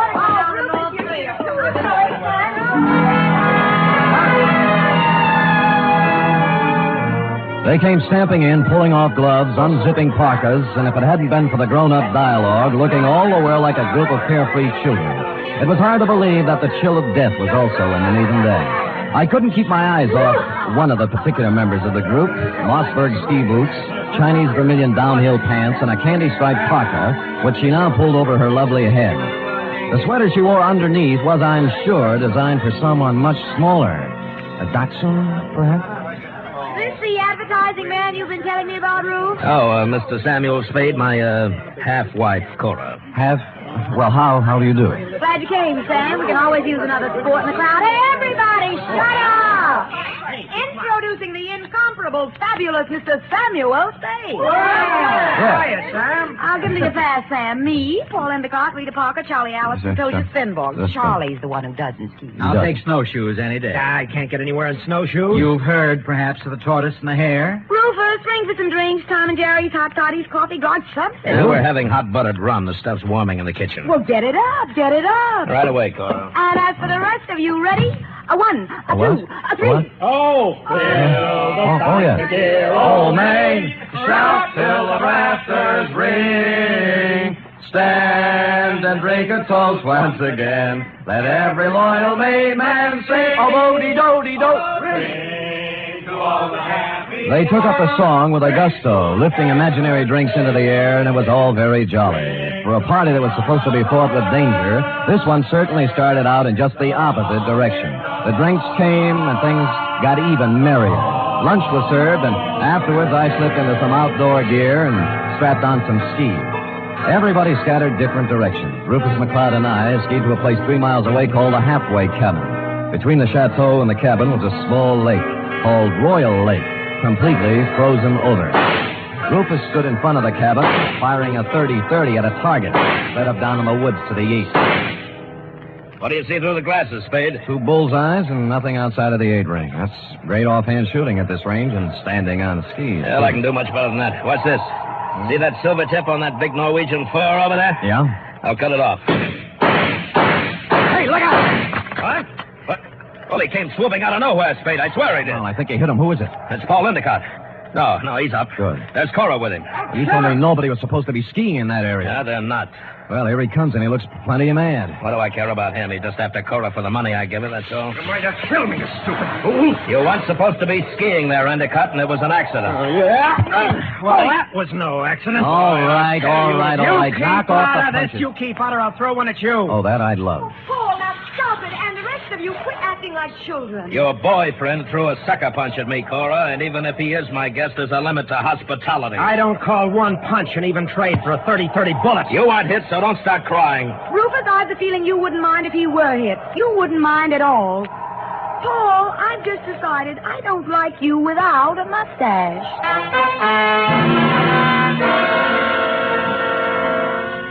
Well, from then on, everybody dropped the pretense, and you knew where you stood. And it was chilly, too.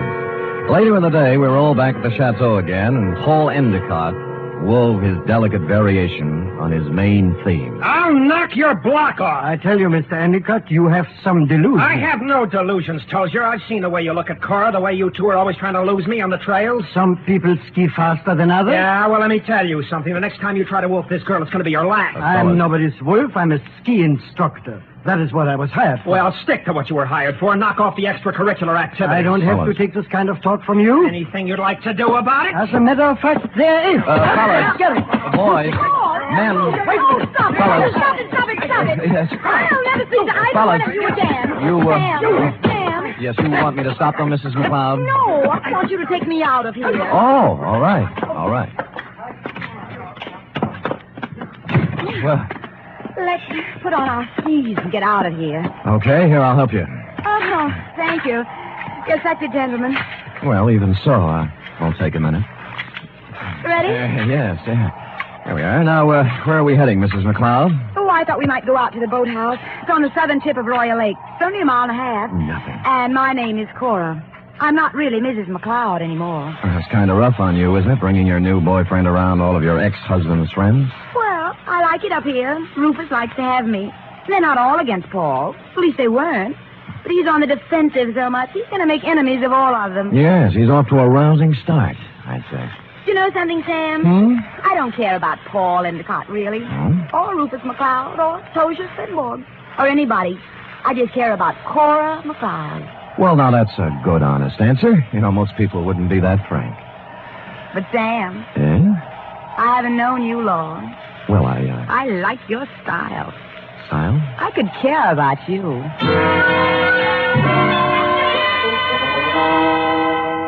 It broke my heart not to stop right there on the trail and kiss her because that's what she wanted me to do. So that's why I didn't do it. And I'll never turn down anything better. Well, next scene, a boathouse. And when we got there, it was not at all the way I thought. A food technician and close friend of Rufus McCloud was there, working on something that baffled me at first. It's a nice boat, Mr. Spade. That's what it is. Belongs to Rufus. Yeah, I don't think I've ever seen one up close before. I'd take you for a ride, but this one needs a lot of work before anybody could use it. I'm just puttering. What prompted you to come out here, Cora? Because Paul and Tosia Svenborg got in a fight over me, and I got tired of the whole thing. Sam and I went out for some air. Oh. Well, glad you did. I was getting a bit lonesome. You see, Sam, they always leave me in a cloud of snow on their skis, and I just plod along on snowshoes all by myself. Well, maybe we can go walking together sometime. I used to be able to shake a pretty good snowshoe. It's a deal. Tomorrow morning, I'll show you the place. Sam, I think I'll stick around here and help Charlie with the ice boat. Oh. Unless you're crazy about ice boats, why don't you go back to the chateau? We'll be there in time for dinner. Well, I don't need any engraved exvitation. I hope you catch a common cold. The trouble with that girl was that she only wanted one man at a time around her. Back at the chateau, there was no one but the cook, the Marjorie Main part. Too tall. As supper time approached, Rufus came in, then Rita, then Cora, then Allison, and finally Tozier, in that order. And the order is important, because you see, nowhere in the list is the name of Paul Endicott. He didn't come in for supper, nor for the next 3 hours.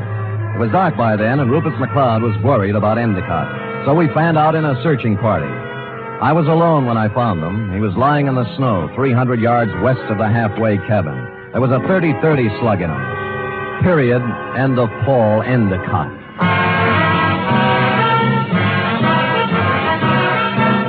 You are listening to the weekly adventure of radio's most famous detective, Sam Spade.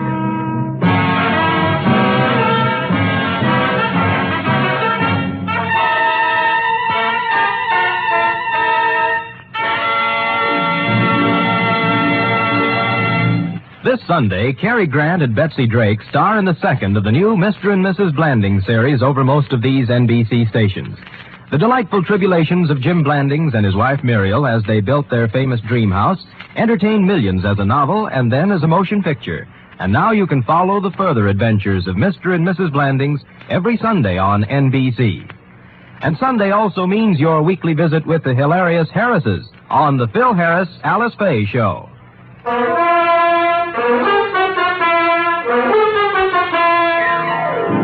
And now back to the Chateau McCloud caper, tonight's adventure with Sam Spade.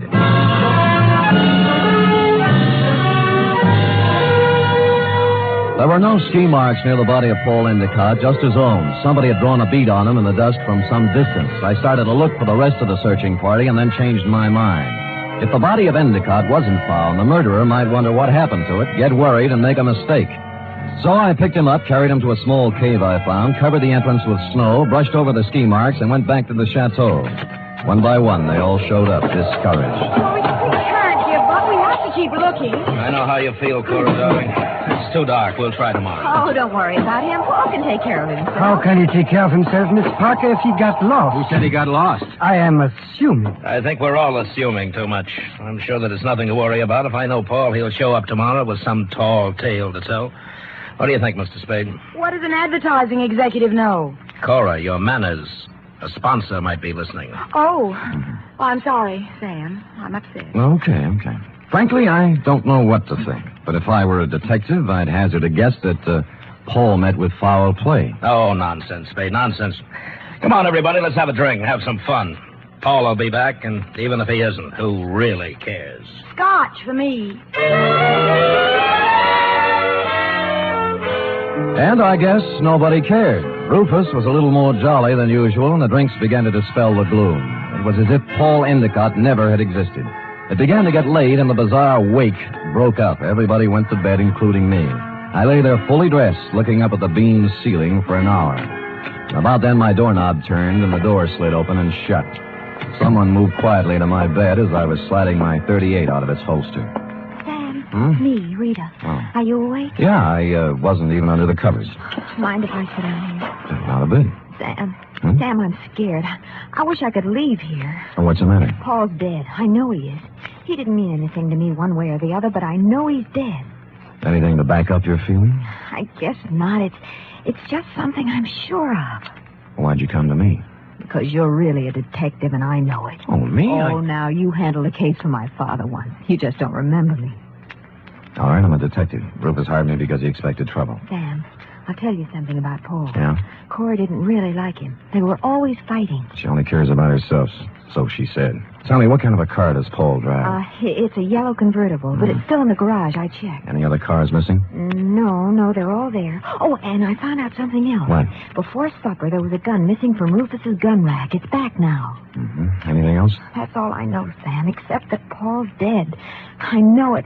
I wish I'd never come up here.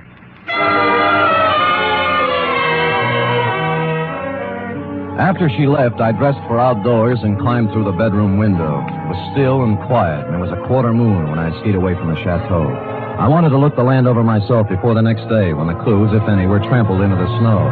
When I passed the northern tip of Royal Lake on the trail to the halfway cabin, I saw a new set of ski tracks heading into the woods where I'd found Endicott's body. I followed them, and they went right to the cave where I'd hidden them. And he was gone. I was standing there, pondering this, when I thought I saw something move in the trees to the west of me. I stood stock still. That was a mistake. A bullet splintered a tree next to me, and I shoved off as fast as I could. There was no second shot. I circled around in the trees trying to catch sight of someone. Nothing.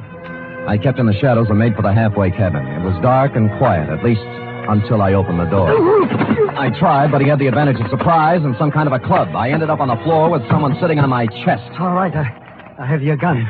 You make one wrong move, Spade, and I'll use it. It's got bullets in it and a hair trigger, so be careful. We could use a little light. As you see, there's Paul Endicott's body. Yeah. How did you find him, Tozier? You're only putting a noose around your neck. You're a very perceiving man, Mr. Spade. How do you figure I did it? I talk better on my feet. Just remember the gun. If you didn't kill him, how else would you know where the body was? Because I know this country like the back of my hand. He had to be somewhere. You are the killer, Mr. Spade. Me? Why, I do not know. You found the body before anyone else could. Hid it, then clumsily tried to hide your tracks. Don't be silly. Why would I come back? A murderer always worries about his crime. Did he forget something? Was something left undone? It's a natural. It sounds good, except it isn't true. You couldn't pin it on me in a month of Sundays, but somebody might just tie it onto you. That's what you think. Do you know what I'm going to do now? I wouldn't want to guess. The shots came pouring in through the window, and Tozier Svenborg went down. I saw the flash of a face outside and was gone. I kicked at the lamp, threw the place into darkness, and lay on the floor. Then I crawled over to Svenborg and took my gun back. Well, that was a surprise. It hurt quite a bit. Where'd you get it? Oh, somewhere in the back. Let me see. It's at the shoulder level. But he won't die anyway. I'm afraid I misjudged you, Mr. Spade. Go after him. Go after him and catch whoever it was. I can't leave you here. I'll take care of myself. Just leave me your gun for protection. No, I'll stay. Go, please, while there's time. Or are you afraid? I was, but I gave him my gun and left. Outside, there were many ski tracks, but a fresh set led left from the halfway cabin down. They went right to the edge of Royal Lake and then stopped. There were no marks of ski poles on the ice, so I followed the shoreline, looking for some kind of a clue. It wasn't until I reached the southern tip of Royal Lake that my effort was rewarded. Leading up from the ice were a set of footprints, then a set of ski marks. They led to the boathouse. Inside, I found two interesting items. One, a dismantled ice boat with fresh ice on the runners. Two, a pair of skis with snow in the grooves. I made my way along the beaten path, back to the chateau, circled it once, found interesting item number 3, and went in. Well, what were you doing up, Spade? Did you hear the shots, too? Yeah, I thought I'd look around. Cold. Woke me out of a sound sleep, Sam. What was it, you know? Well, I didn't find out about the first shot, Mrs. McCloud. That was fired at me. But the next 3 were fired at a man named Tozier Svenborg. Oh, no. Tozier? How did it happen, Spade? What's it all about? He found Endicott's body in the woods. Dead? Very. I told you, Sam. I told you. Told him what? What do you know about it? Nothing. I just had the feeling, that's all. You know something. Now tell us or I'll slap the rents right out of your head. I don't know anything at all. I just had a feeling. Who shot Tozier, Spade, and why? I don't know. I was standing with him in the halfway cabin. Somebody shot through the window. Didn't you see them? Don't you know who it was? I was too busy ducking to look. Just answer me one thing. Have any of you been out? Of course not. No. I haven't, and Mr. Allison's in bed. Of course, they all lied. McCloud's shirt was stained with sweat. He'd been moving fast somewhere. The ski pants sticking out from under Cora's robe were wet, and Rita Parker was now dressed when she wasn't before. I was trying to figure out something to say when Charlie Allison came out from his bedroom, rubbing sleep out of his eyes and pulling a robe on. What's going on here? What's all the excitement about? They found Paul, dead. And somebody shot Tozier. No.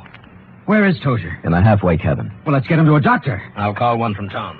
Why don't you go up and get Tozier? I'll have a car ready, and we'll take him right into the Lucerne Hospital. Wait a minute. What about the murderer? Who did the shooting? Nobody's getting out of my sight. It had to be one of us. Why, Cora? Oh, it wasn't just anybody. We're the only ones left walking. Why don't you ask Sam? He's the detective.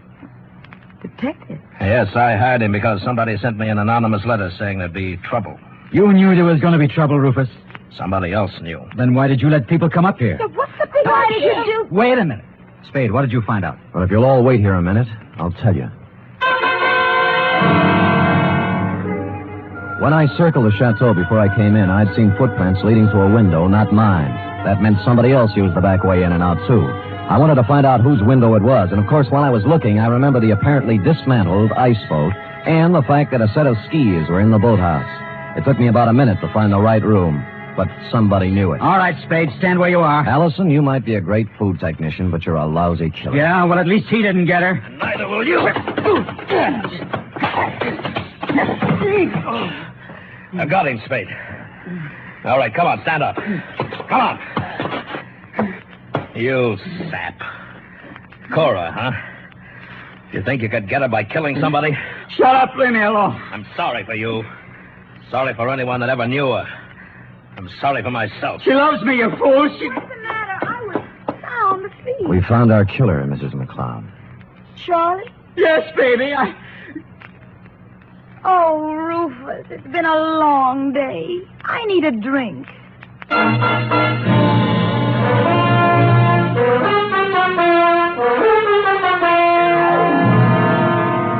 And that goes to show you how cold it can get in the snow country. F. Period. End of report.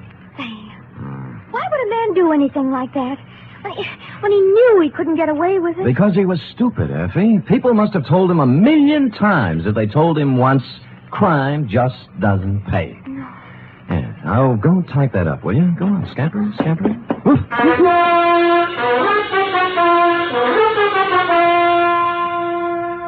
3 chimes mean good times on NBC. Here's news of 2 important musical events.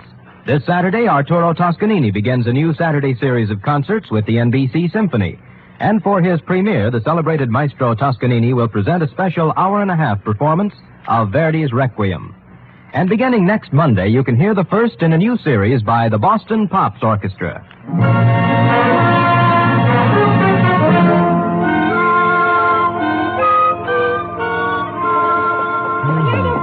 All typed up. All but the P.S. page, that is. What P.S. page? Why should it need a P.S.? Sam, you know that this report, to borrow a phrase from you, is full of holes. My phrase? I wish I'd never said it. Now, for instance, who sent the note to Rufus? Paul Endicott. He expected trouble. That's why he was so belligerent to everybody. All right. Yes. I'm going to come right out and ask you. Good. Why did Allison kill him? Well, I thought it was rather obvious, Effie. Cora was leaving Rufus McCloud for Allison, but because Allison worked for McCloud until Cora's divorce was final, they didn't want Rufus to know about it. So they used Paul Endicott as a decoy love affair. But I'll bet Endicott didn't want to give Cora up. I'll bet that was it, Sam. Effie, I don't know how you ever guessed. Endicott saw in it a chance to pick up a buck with a little blackmail. It was just a wild guess, Sam. Yes. And, of course, Allison did ski, didn't he? What do you think? Well, how else could he get around so fast? And he made such a point about those snowshoes. Sam? Yes? If I'd written the caper, I'd have covered that up a little. Come here. Oh, I'm sorry, Sam. I guess I shouldn't have said that. You certainly should not have. You know there's only one thing around here you're supposed to say. Yes, Sam, I know. What is that? Make it fast. Good night, Sam. Good night, sweetheart.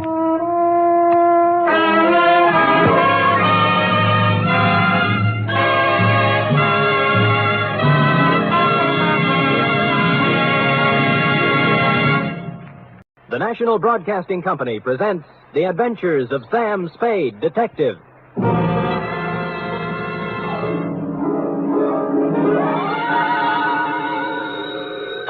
Sam Spade Detective Agency. Me, sweetheart. Sam, where have you been?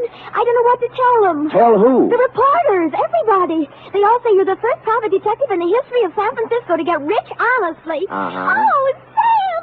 When I think of all the back salary I'll be getting, the fur coats... Easy, girl, easy. Prepare yourself. Sam? Yep. You mean... The $50,000 is not available to employees of the network or sponsor, which unfortunately I happen to be. Sam! But cheer up, girl. Think of the taxes we'll save. Now, make everything fast. I'm on my way. Meanwhile, puzzle me this. You ready? All right, Sam. Why does a man who is going to blow his brains out set his mental clock ahead 4 hours? Sam, it doesn't make sense. Ah, but it does. Mull and ponder, sweetheart. I'll be down in a trice, 1951 model, with an intellectual type report to challenge serious thinkers everywhere. To wit, the Biddle Riddle Caper.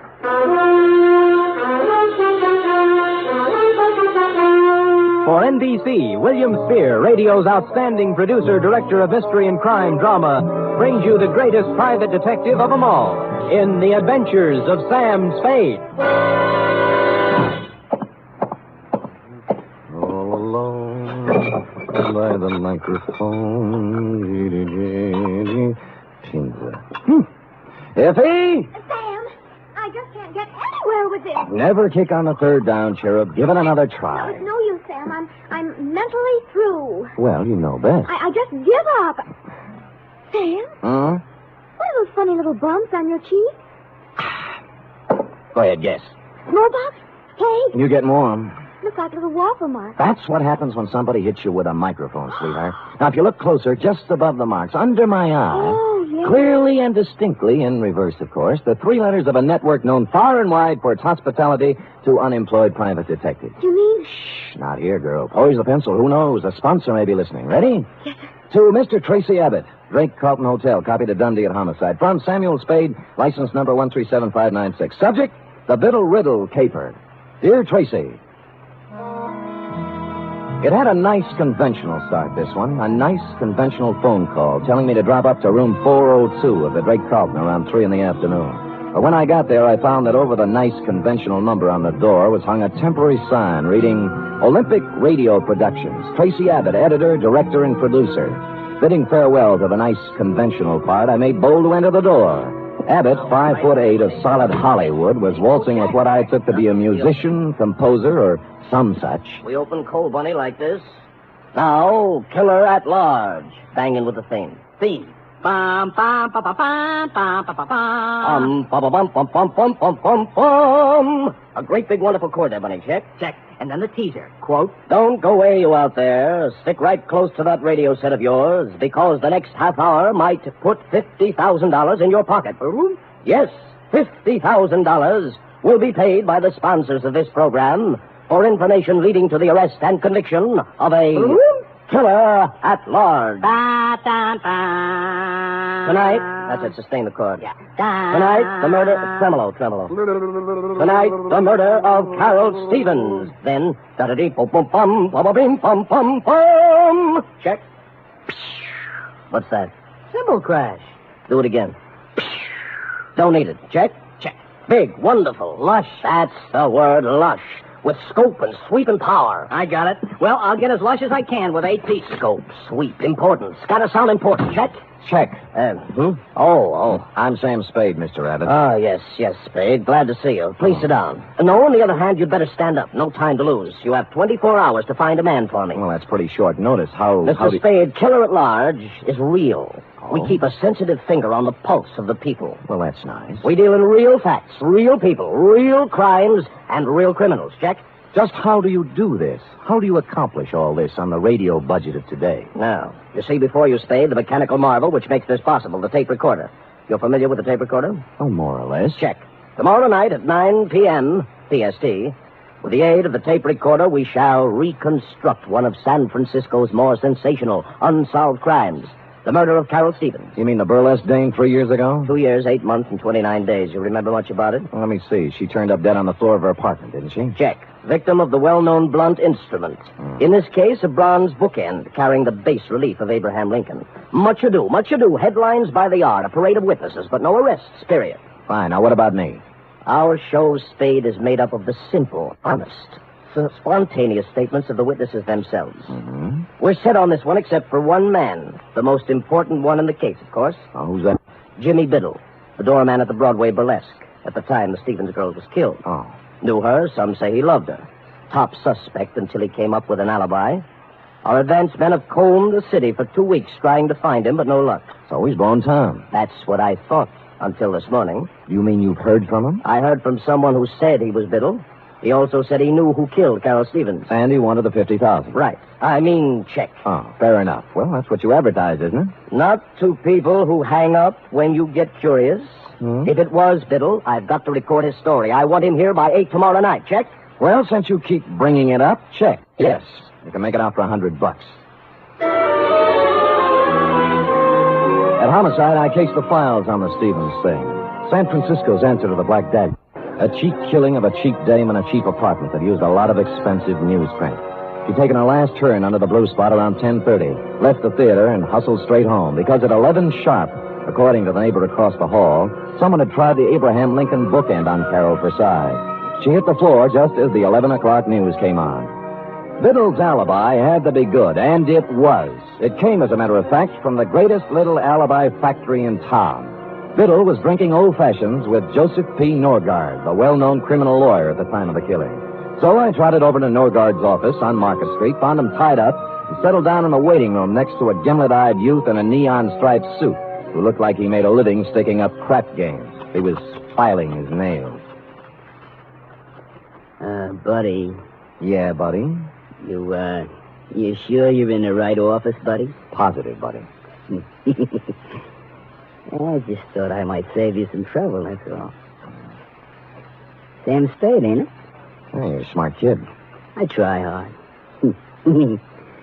I still think you'd be wise to blow. Now, this is quite a turn you do, buddy. Study nights with Richard Woodmark. Sam, I told you I want to save you a bad time. You're a nice guy. Thank you. Must be a lot of things you can do around town to make a buck without coming here. Now, why don't you lift it out of that chair? I'm not going to do it, Mr. Norgard, and that's fine with me. I'll get with you later. Bye, buddy.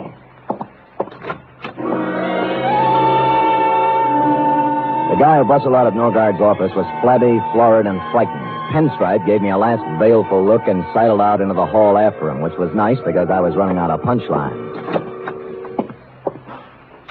Luke, I thought I told you to. Oh. Mr. Norgard? I am? I'm sorry to barge in. My name's Spade. I'm a private detective. Of course you are. And a hungry one. Well, we're polite in here, too.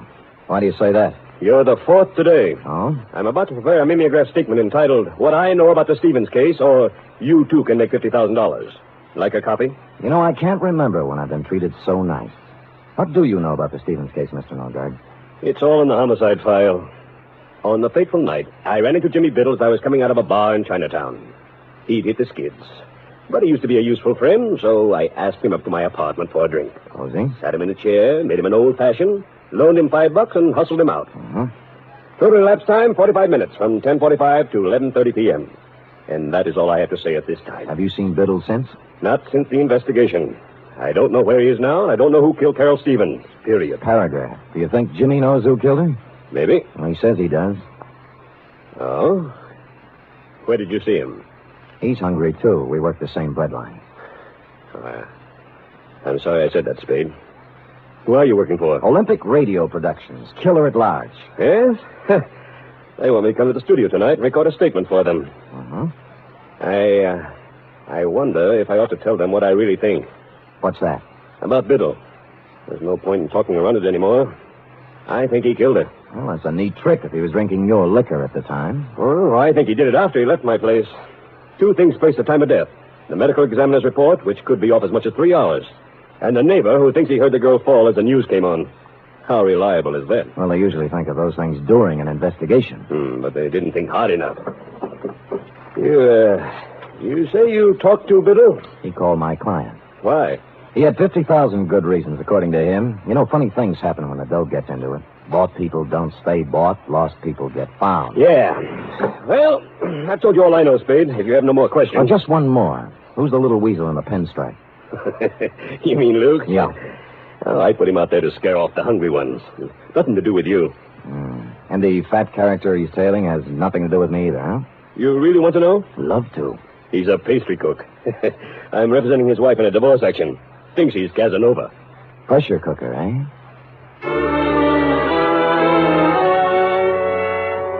Shoving Norgard, Pinstripe, and a flabby pastry cook in the look-up later section of my hat band, I took off for Biddle's last known address, a boarding house on Pacific Avenue. There I held hands with the landlady long enough to learn that A, she hadn't seen Biddle since a few weeks after the murder, but B, when last heard of, Biddle had gone on from the burlesque dame to something even more extremely female. According to the landlady... Name's Rosalie. Understand she's working on the line at the Pacific Ballroom. Red hair, blue eyes, and boom, boom. You get me? I got you. Pacific Ballroom, eh? Would you do that last again? Boom, boom. Yeah, just checking. Thanks, Mrs. Landlady.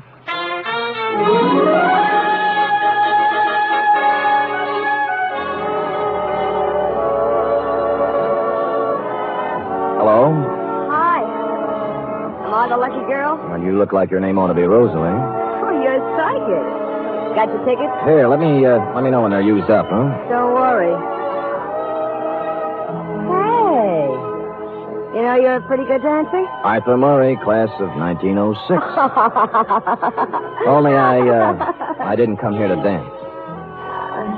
Oh. I'm looking for Jimmy Biddle, you know him? Yeah, I know him. You a cop? Not exactly. Oh, what's the difference, cop or no cop? You'll find him one of these days. Where? In the bay, maybe. Or the morgue. He knows it. That's the funny part. He knows it, and he can't do anything about it. It's got him. Rosalie, baby, look, I'm not... That's enough about Jimmy. Let's dance, huh? That's what you're paying for, isn't it? Well, come on. Where is he? You're wasting your time. I won't sell him out. I'm through with him, but I won't sell him out. Ah, here's your ticket.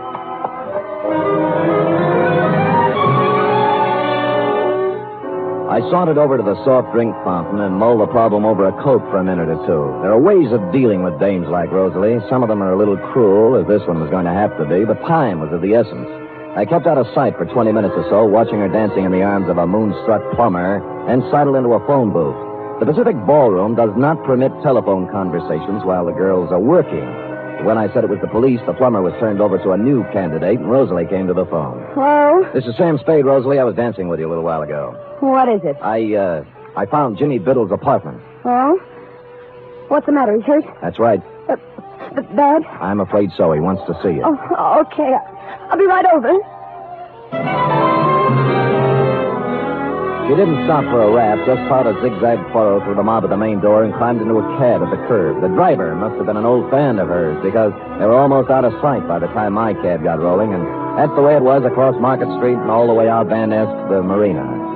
Her cab was pulled up in front of an apartment on Jefferson Street, and she'd just gotten out when we slid in behind them.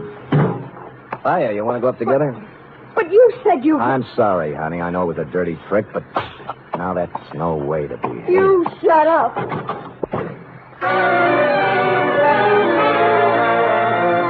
The gold card holder by the doorbell listed the tenant as W.R. Smith. Mr. Smith was evidently not home. The lady manager in the apartment next to his was, and after the usual license showing and more than the usual sweet talk, she came up with the key.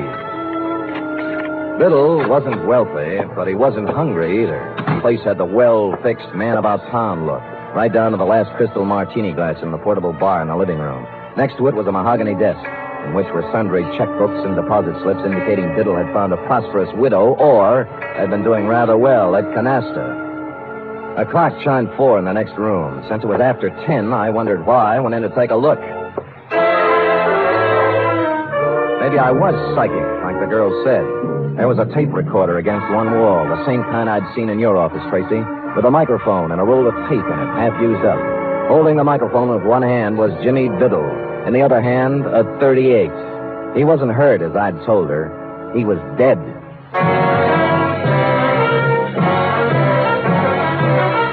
You are listening to the weekly adventure of radio's most famous detective, Sam Spade.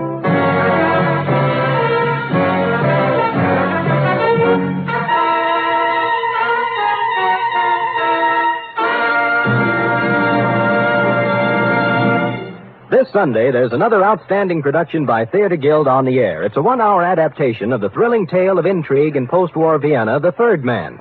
Joseph Cotton and Senior Hasso star in this Theater Guild on the air broadcast. And Sunday over most of these NBC stations also means The Big Show, an hour and a half of the finest in comedy, music, and drama.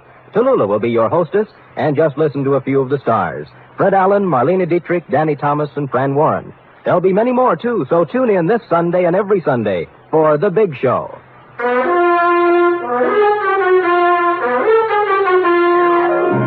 And now back to the Biddle Riddle Caper, tonight's adventure with Sam Spade.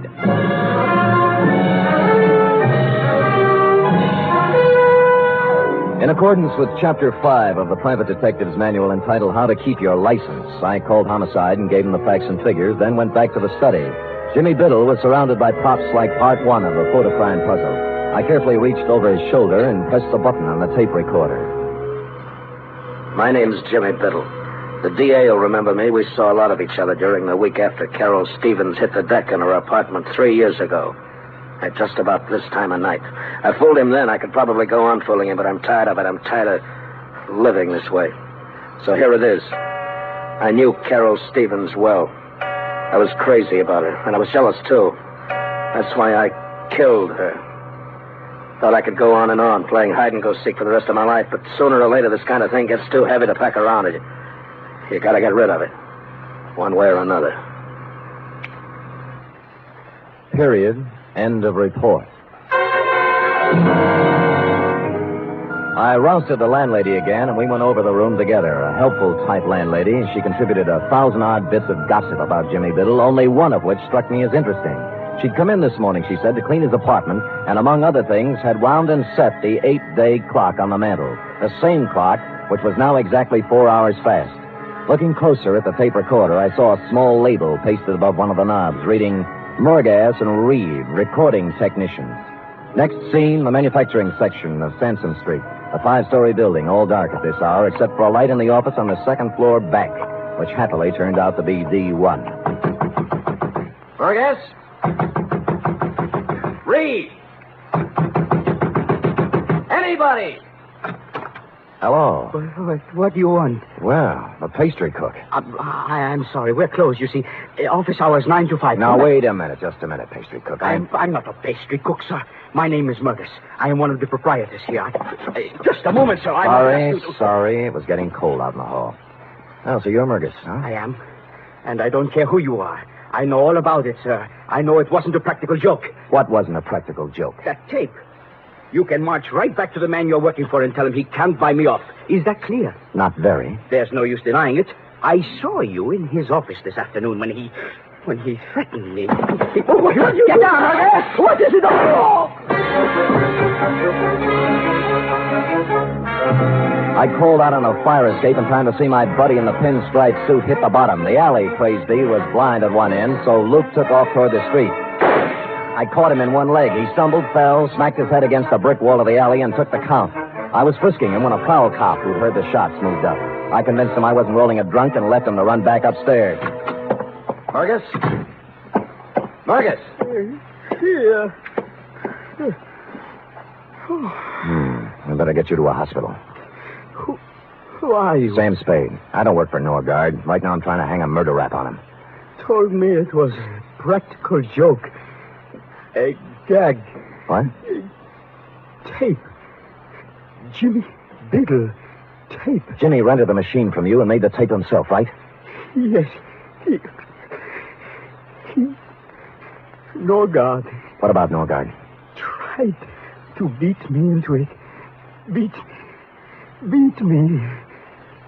Wouldn't give it to him. Give what? Tape. No.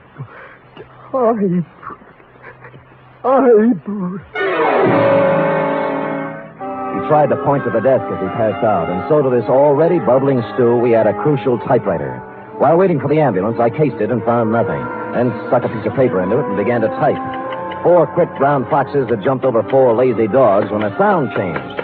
I looked closer, then tackled a messy job I always leave to my secretary. I hate to play with typewriter ribbons, but this wasn't a typewriter ribbon, since said ribbon had come to an end and I was pecking away at a piece of sound tape.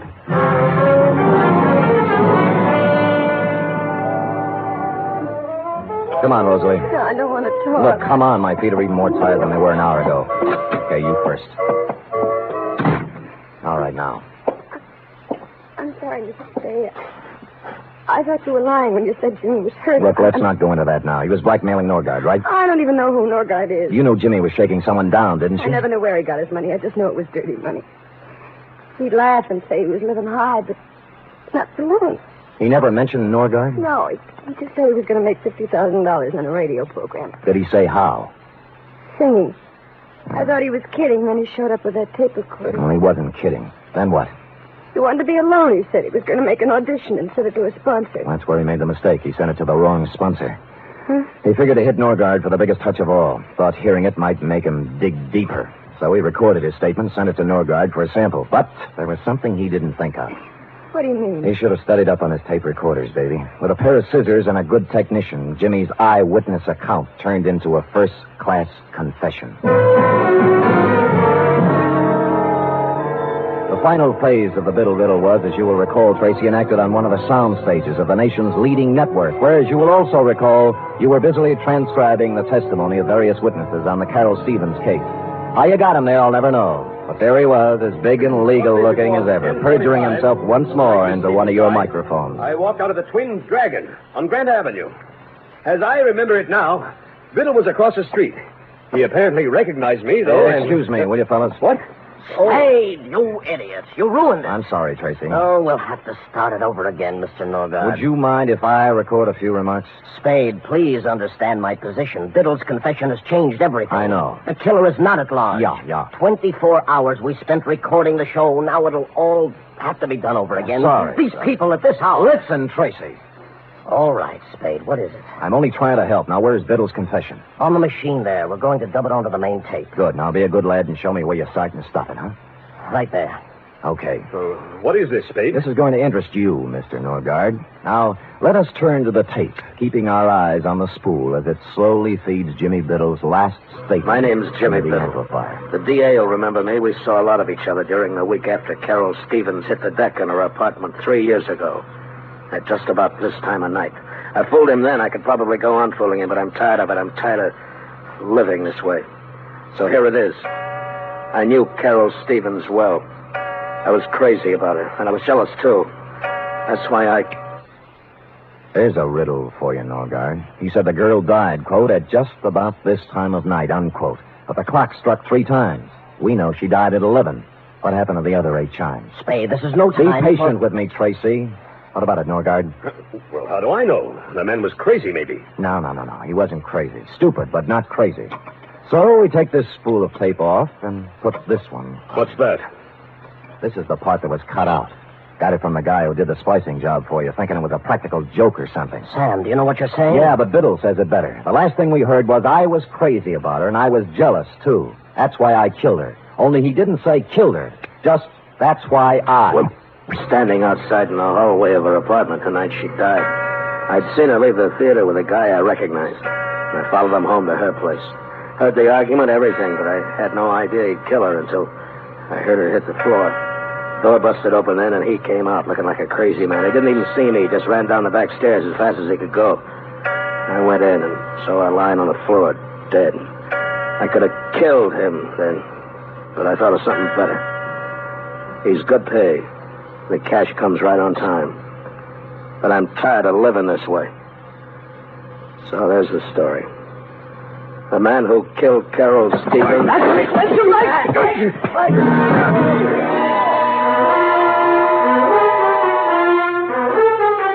Which is as far as Biddle got, since Norgard had grabbed a stand mic and slammed it into the recording machine. In the rhubarb which followed, he also slammed it into my face, which is why I carry the imprint of the nation's #1 network just below my right eye. So that's about the crop, Tracy. Norgard and Pinstripe now lie cheek by jowl in the jail hospital trying to think of an honest lawyer who'll defend them. While you, Tracy, with a third round of interviews before you, are considering tossing out Carol Stevens and doing the shooting of Dan McGrew. Period. End of report. Sam, how unfortunate. Unfortunate? You never got to explain about the clock. It was 4 hours back. Why, sweetheart, that's self-explanatory. The clock said 4, you see? Yes. But it was 12. Biddle have been dead an hour, which makes it 11. Carry 1. Subtracting 4 from that leaves 7. 7. And assuming he'd been there an hour before that makes 6. Sam, what relentless logic. Just like Ellery Queen. Effie, on this program, we do not plug rival products. Now go and type that up while I figure this out. Scoot, scoot. Yes.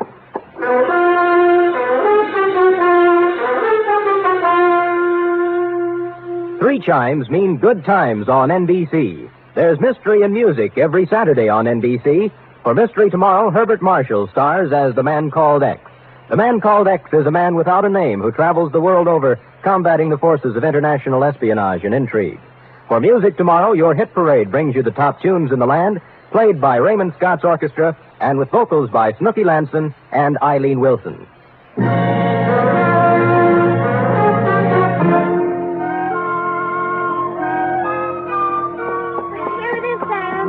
Thank you, dear one. I see by the furrows in your brow that you have not as yet solved the matter of the missing chimes. Oh, why Norgard set the clock ahead when he shot Jimmy Biddle? How to approach this? You realize Norgard cut a hunk out of the tape, Yes. removing Biddle's eyewitness account, setting him up as a suicide, right? But Sam... Don't make me change my grip, Ed. Though Biddle, by his own statement, made the recording at the time of the murder of Carol Stevens, to wit 11 o'clock. Now, in cutting out the crucial words, Norgard also had to cut out 8 chimes. This, he realized, would be noticed. So he set the clock ahead to make the number of chimes jibe. Chimes jibe. Chimes jibe. Nice ring. Sam, will it be all right with you if I just say I understand when I really don't? Sure, sweetheart. I'll just type and answer the phone, and you use your feet and your head. And together we'll end up... I know. With... Good night, Sam. Good night, sweetheart.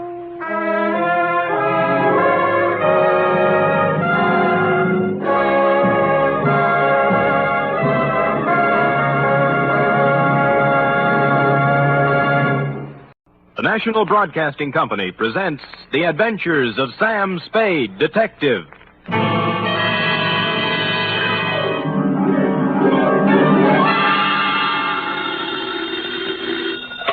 Sam Spade Detective Agency. Me, sweetheart. Merry 29th of December. You too, Sam.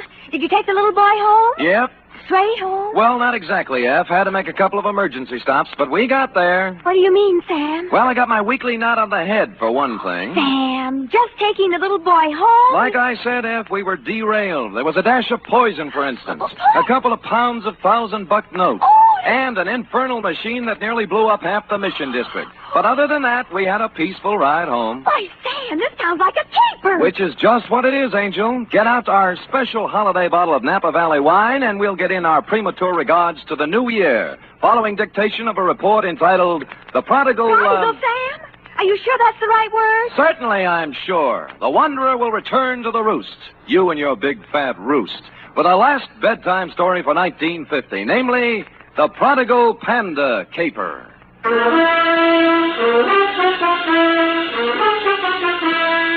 For NBC, William Spear, radio's outstanding producer-director of mystery and crime drama, brings you the greatest private detective of them all in The Adventures of Sam Spade.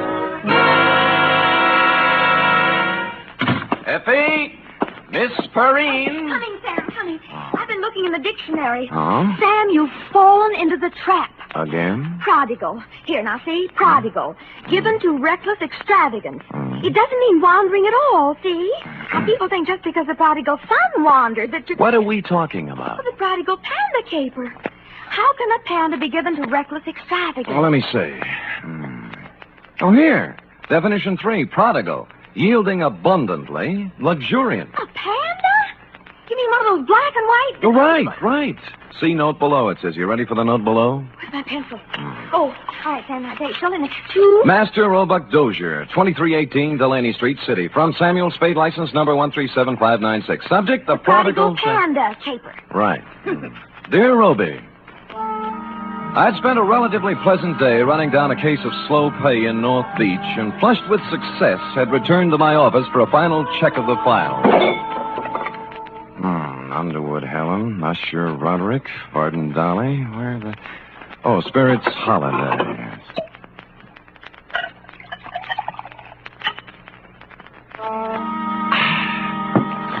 I sat down, put my hat and my feet on the desk, and was loosening my collar when I noticed just to the right of my off ankle one large bag of jelly beans. Sighting past it, I saw in the corner chair an open copy of a magazine featuring on the cover a blonde in a low-cut dress taking a .38 slug from a slack-jawed thug in the background under big red letters spelling out Thrilling Crime Comics.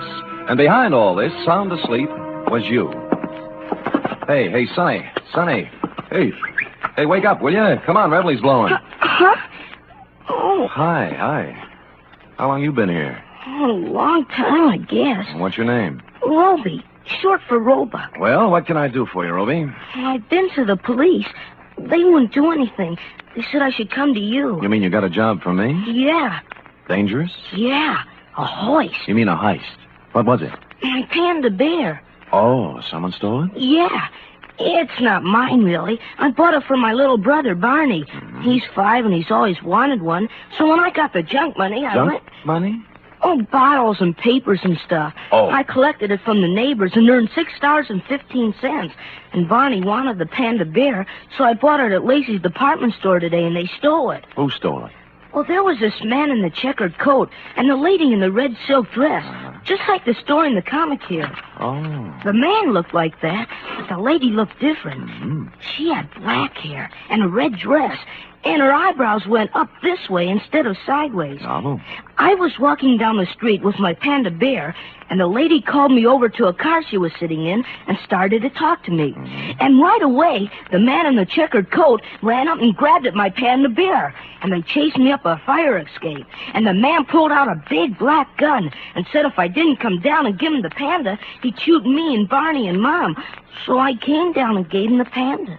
Well, that's quite a mouthful. Oh, excuse me, Roby.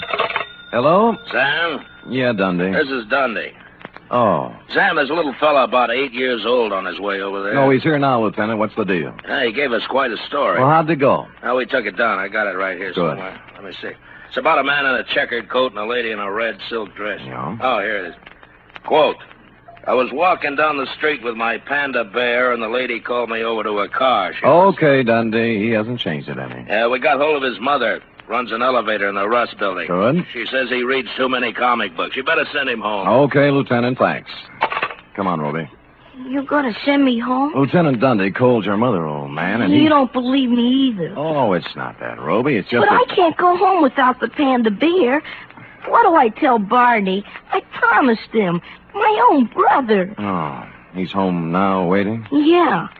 Well, tell you what I'll do, Roby. You let me put you in a taxi and send you home, and I'll take the case. You'll get my panda back? It wouldn't be at all surprised. So if Barney's face hits the floor, just tell him Samuel Spade Incorporated's working on it. Only one thing. Huh? I haven't any money left. Oh, well, you got jelly beans, haven't you? Yeah? Okay, you can pay me off in jelly beans. Now, come on now, let's find a taxi. Which we did, Roby. Like the psychology books said, I didn't discourage the child imagination, but I did try to tout you off thrilling crime comics and onto Alice in Wonderland. This, I could see, would take some doing. It was almost closing time when I got to Lacey's, but I talked my way past the man at the door and hustled up to the 6th floor and the toy department. The clerks were doing whatever clerks do at 5:30, but I found a handy floor walker.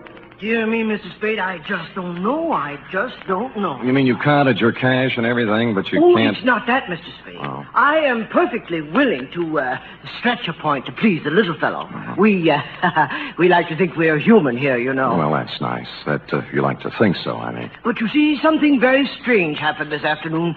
Come over this way, sir, by the escalator. Oh. We had the giant pandas at this counter here. 25 of the large size. I assume that's what you're interested in. I guess so. Then what then? Well, for Christmas, they didn't do anything. Just sat here, huh? Yes. But would you believe it, sir? This afternoon, all 25 were sold. Well, how do you account for that? New Year's gaiety? Well, if you want my personal opinion, it's... An impressive panda bear, Roby. It was hard to figure out how you could lose anything that big, and harder still to figure out how I'd explain this kind of thing to people who stopped me on Market Street.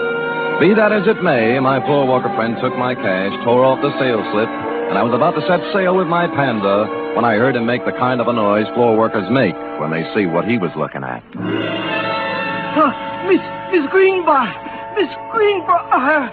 He pointed weakly, turned pale even by floor walker standards, and sagged to the deck. I turned in time to see Miss Greenbrier collapse at the top of the escalator and watched her come down, draped across 3 steps like the cover of one of your books of bedtime stories, Roby. She was the last passenger of the day, or so I thought. When I looked closer, I saw she wasn't a passenger. She was freight. At the lamp counter on the floor above, busily adding up receipts as if nothing had happened, was a dark type built along Dragon Lady lines. I'm very sorry, sir, but we closed. I want to know about the girl who just went down the escalator. Miss Greenbrier? Yeah, notice anything strange about her? Why, is she ill? Yeah. Did she look ill? I thought there must have been something wrong. I said hello to her, and she didn't pay any attention to me. It was only a second ago. Where'd she come from? Around the corner. I think she'd been at the wrapping desk. She had. It was a 10-size sheet of heavy brown paper, a batch of metered postage tape, and a shipping label addressed to Master Frankie Carson, 281 Avenida Ruiz, Havana, Cuba. Downstairs, I found my floor walker friend had come around and was bending over Miss Greenbrier with an impressive-looking gent with gray at the temples. Good heavens, it can't be. It just cannot be. That's all. I'm afraid she is, though. In laces, it's unheard of. Why should she be? Good heavens, in my department, too. Excuse me, floor walker. Oh, this is Mr. Spade. He was with me when it... Oh, dear. I'm Dr. Kempthorne. I was exchanging some Christmas gifts when... Any idea what killed her? Well, it's pretty hard to tell without an examination, and I don't have my things with me. Heart, possibly. Natural causes? Well, of course. Why, do you have reason? There are more natural places to die than at the top of an escalator. And in my department at Lacey's, too. Good heaven. Well, who can say? Have to look up the girl's history. If she had a heart condition, well... Sure. Meanwhile, I'll call homicide. They've nothing better to do. For a minute, I thought I'd been reading too many comic books, Roby, but things settled down when they pulled out the records and found Miss Greenbrier had a heart condition of long standing, and the medical examiner wrote it off as natural causes. So, hoping you would consider a jelly bean bonus for promptness, I picked up my Panda and went. Outside, I'd gone about 10 steps when... Hi, Humphrey. It was Larry Healy, the cop who drives for Lieutenant Dundee, sitting in a patrol car. Oh, you and Bogart. Who's it for? A little kid in the mission. How come? What do you mean, how come? I'm buying a panda bear for a little kid in the mission who likes panda bears. Does that have to be explained? Okay, Sam, okay. Hey, it just hit me. The bear ain't turned out quite right. He needs a necktie. Oh? I just happen to have one here my brother-in-law got me for Christmas. Here, gimme. Now, see. Sure. Here. Ooh. Larry, how long has there been bad blood between you and your brother-in-law? Bad blood? Listen, even when we were friends, he gave me ties like this. There you are. On your way, Sam. Thanks. Taxi! The cab let me out near the end of Delaney, and I started walking up the row of dingy pre-earthquake flats toward your house, Roby, at the end of the street. Parked at the curb was a discordant note in this hard-pressed neighborhood, a sleek, custom-built red convertible, one of the kind that looks like it can go 90 miles an hour standing still. The same can be said for the dame in it, also a discordant note. You see, San Francisco is a very big, large city. You just don't run into a dame at the lamp counter in Lacey's and a half hour later in a dumpy neighborhood in the Mission unless she wants it that way. Well, hello. Hello, Dragon Lady. Oh, silly. You must sell a passel of lamps. The car? Mm-hmm. But don't try and explain that now. Just tell me why you followed my cab. Follow you? Why, Mr. Spade. Come on, what is it? You're embarrassing me. I know. Since that moment at the lamp counter, you can't get me out of your mind. Well, that's a perfectly normal reaction. No, it's not that. It's... Oh, dear. The panda bear. You want it in the worst way. You're kind of attractive as men go, Mr. Spade. Could you give me a light, please? Sure.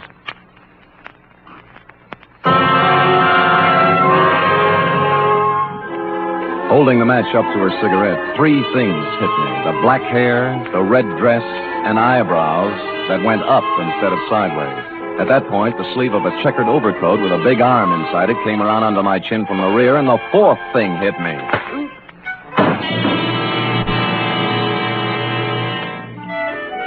How long I dwelled in Panda Land, I don't know, but it was real nice while it lasted. I was a panda, too, I remember, and I was going somewhere with a big overstuffed private detective under my arm when a lady panda batted her big brown eyes at me and began pulling my nose.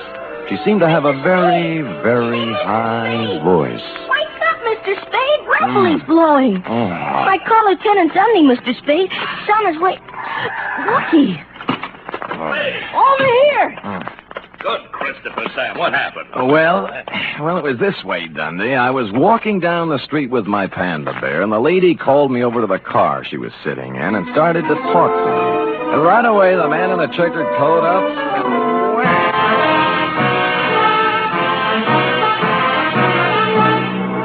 You are listening to the weekly adventure of radio's most famous detective, Sam Spade.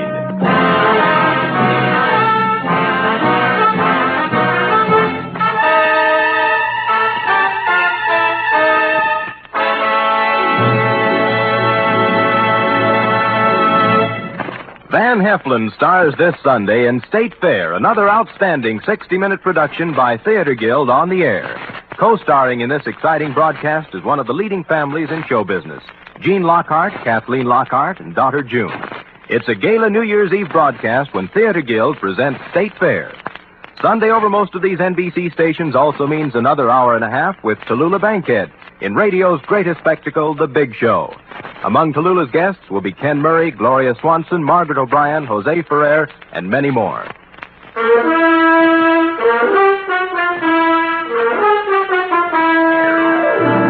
Now back to the Prodigal Panda Caper, tonight's adventure with Sam Spade.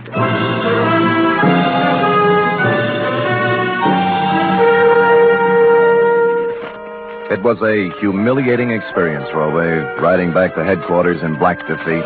But dear, good Lieutenant Dundee, however, was the soul of patience and understanding. What do you take me for, Spade, an idiot? Look, Dundee, all I want you to understand is that this dame in the hopped-up convertible... I've had 3 rides on that merry-go-round now, and I'm sick of it. The dame in a red dress and the guy in the checkered coat. They take your wallet? No. Your watch? Other valuables? No, just my panda. Sam, are you trying to tell me there's a hot panda racket going on? Dundee, boy.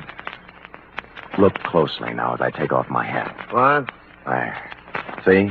Now, as you know, my head ordinarily does not come to a point. But this protuberance was made by a gun butt, not by imagination. Oh, someone slugged you. I believe that, Sam, but this panda bear thing... Dundee. Yeah. What? Yeah. Yeah. You were saying something about my panda bear, Dundee. Yeah, maybe I ought to take it back. That dame at the store this afternoon, the one who sold him? Miss Greenbrier. Yeah. I just finished the post-mortem. No heart attack.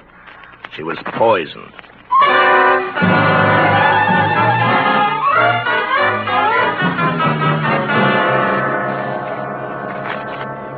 It's a strange thing, Mr. Spade, very strange. I leave my business thoughts at the store. Floor Walker, just try and remember the Dragon Lady's name, huh? Dragon Lady. My good gracious, I can't remember my own name. I'm so upset. Oh, now concentrate. Now, look, dark hair, up-tilted eyebrows, red silk dress. Works in lamp department on 7th floor. I can picture her so plainly. Dark hair, floor walker. Dark hair. Upshot eyebrows. Eyebrows and the red dress. Yes. Red. Scarlet. Scarlet, that's it. Easy now. I got a list of employees right here. I'll tell you. Scarlet Townsend. Scarlet Townsend, that's the dame. Floor walker.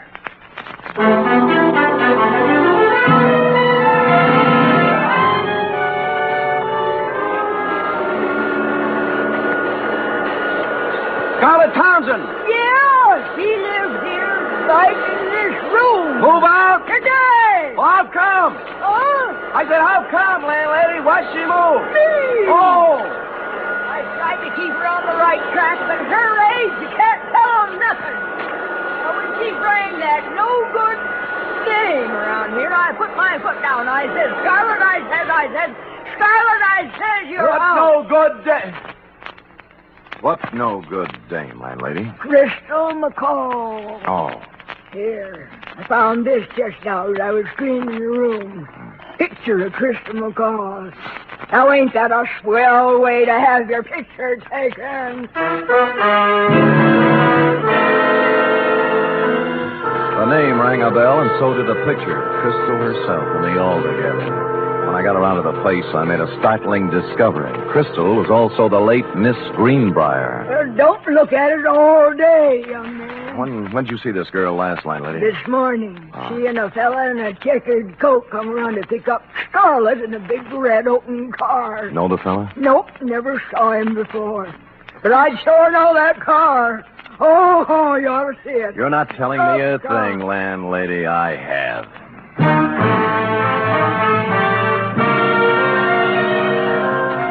In Los Angeles, I'd have been dead, but San Francisco is not a convertible town. I found a free phone and began calling the dealers, figuring a bright red custom-built convertible is something you remember, whether you see it or sell it. An hour of this got me nowhere, and I'd begun to wonder if the car had been smuggled up from the unmentionable side of the Tehachapi when the wind changed. Sold the yeller one a while back. Thanks, but near misses don't count, friend. But the buyer had it painted red. Special job. Well, you're improving. Who's the buyer? Kim Thorne. Dr. Kim Thorne? Right, Dr. Jules Kim Thorne. Lives on Motley Drive in Burlingame. That's the only red one I know. Great. That's the only red one I need.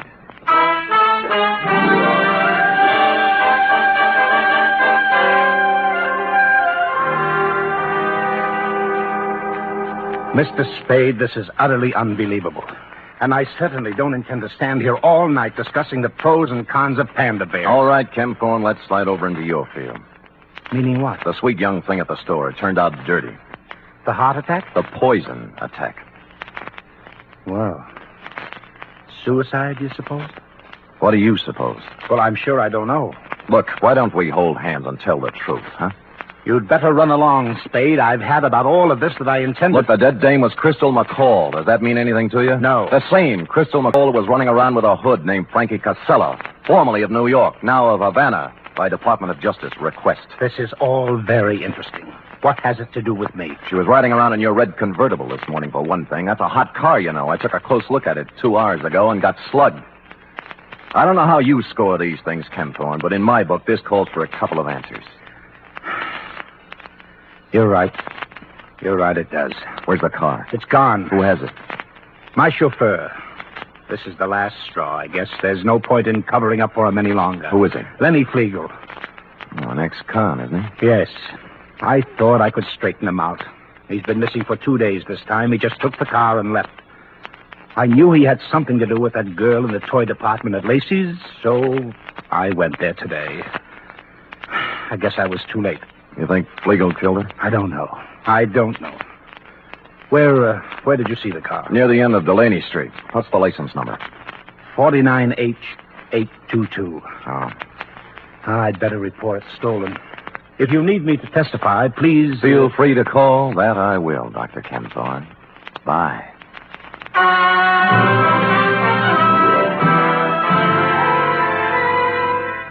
What I had in mind, of course, was to call Lieutenant Dundee and have him slap a 24-hour tail on the good doctor, but something intervened.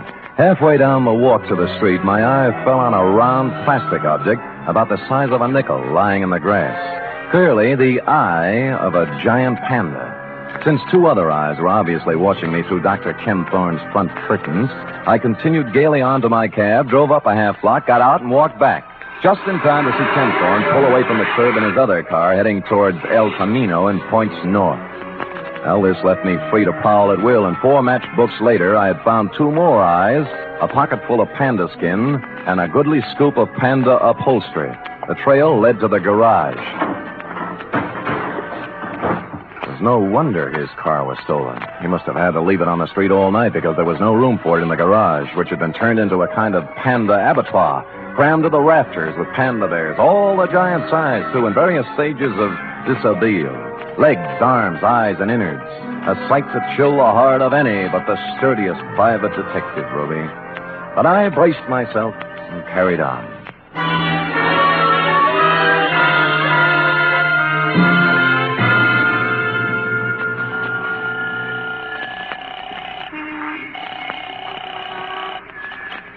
Homicide, Dundee. This is Sam, Dundee. Sam, where you calling from? Phone booth in a drive-in on El Camino. Listen, the license number on the red custom job is 49H822. And the guy driving it is Lenny Flegel, an ex-con. Don't talk to me about that car. Larry Healy picked it up tonight going 90 on the Bay Shore. Great.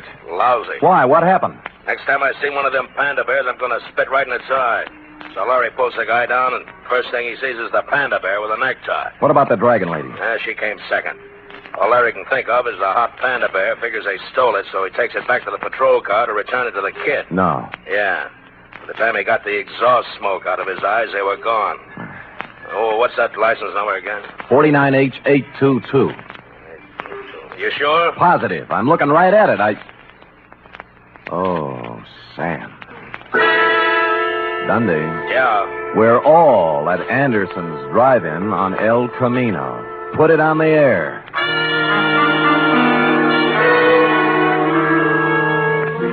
Which just shows you how slow I can think, Roby. The red job was staring at me with its big chrome eyes outside the plate glass window. Flegel and the dragon lady, bless them, were having a Saturday night blue plate displayed attractively on the tray racks hung from the car doors. I sidled out of the phone booth and through the kitchen, thereby coming up on the car from behind. More coffee, honey? No, we better get going. Oh, plenty of time. Mind if I join you, Flegel? Huh? He reached and I pushed, and instead of his gun, he came up with half a hamburger. It was too harsh a light for the dragon lady to operate effectively, and by the time Larry Healy and the prowl car pulled up, they decided to do it the easy way. You all comfy back there? Lovely, Larry.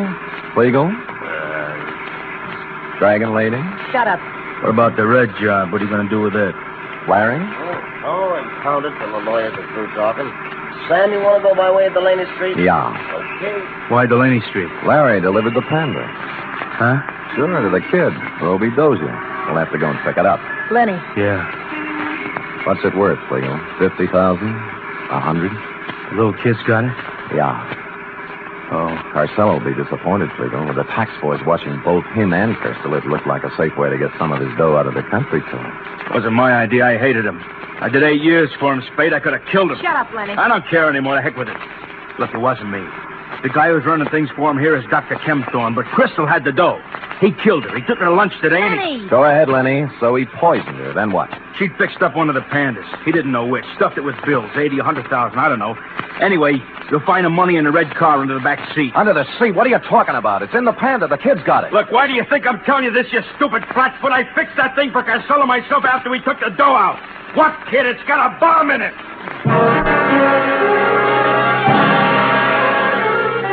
I don't remember much about the ride from then on, Ruby. All I could see was a white line unwinding in the headlights. But somehow we got to the end of Delaney Street and around that corner again. Ruby! Ruby! Over here, in the alley. Ruby, you hurt? No, just resting. Where's the panda? Well, I'm through with pandas, and so is Barney. Next junk money, I'm going to buy him an elephant. What happened? Well, a policeman brought it. Yeah? I started home with it when a car drove up, and a man with gray hair got out. Kempthorne. What then? Same thing. He grabbed it and got in his car and drove off. He's around the corner there playing with it. Go ask him. I don't care anymore. Around the corner? You mean he...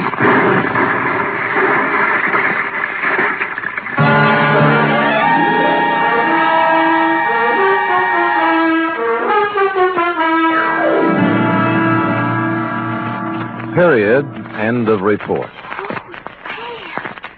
What a A hurry. highly inconsiderate thing to do to a panda, but I'll give him one thing. What, Sam? He had the good grace to park in front of a vacant lot before starting to tear it apart. And, of course, the coin of praise, he saved the people some money. And now, if you're a good, efficient girl and run that through your infernal machine, who knows what I'll have in store for you when you're through. No jelly beans till work is done. Now, scoot, scoot, scoot.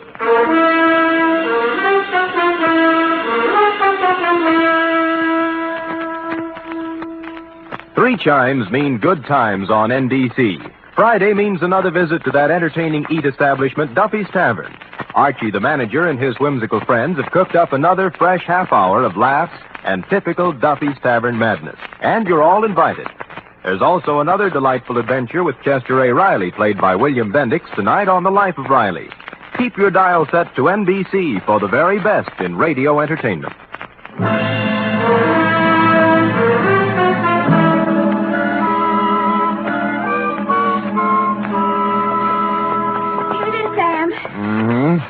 All official? Yeah.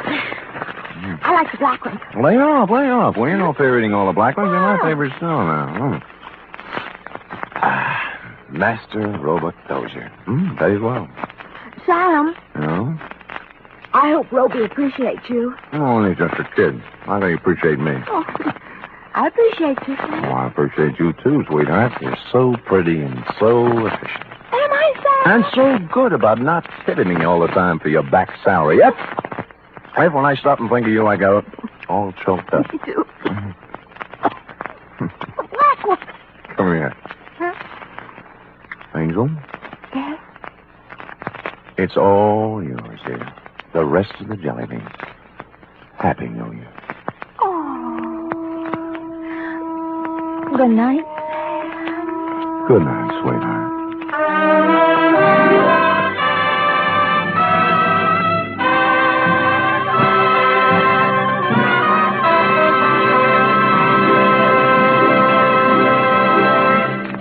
The National Broadcasting Company presents The Adventures of Sam Spade, Detective.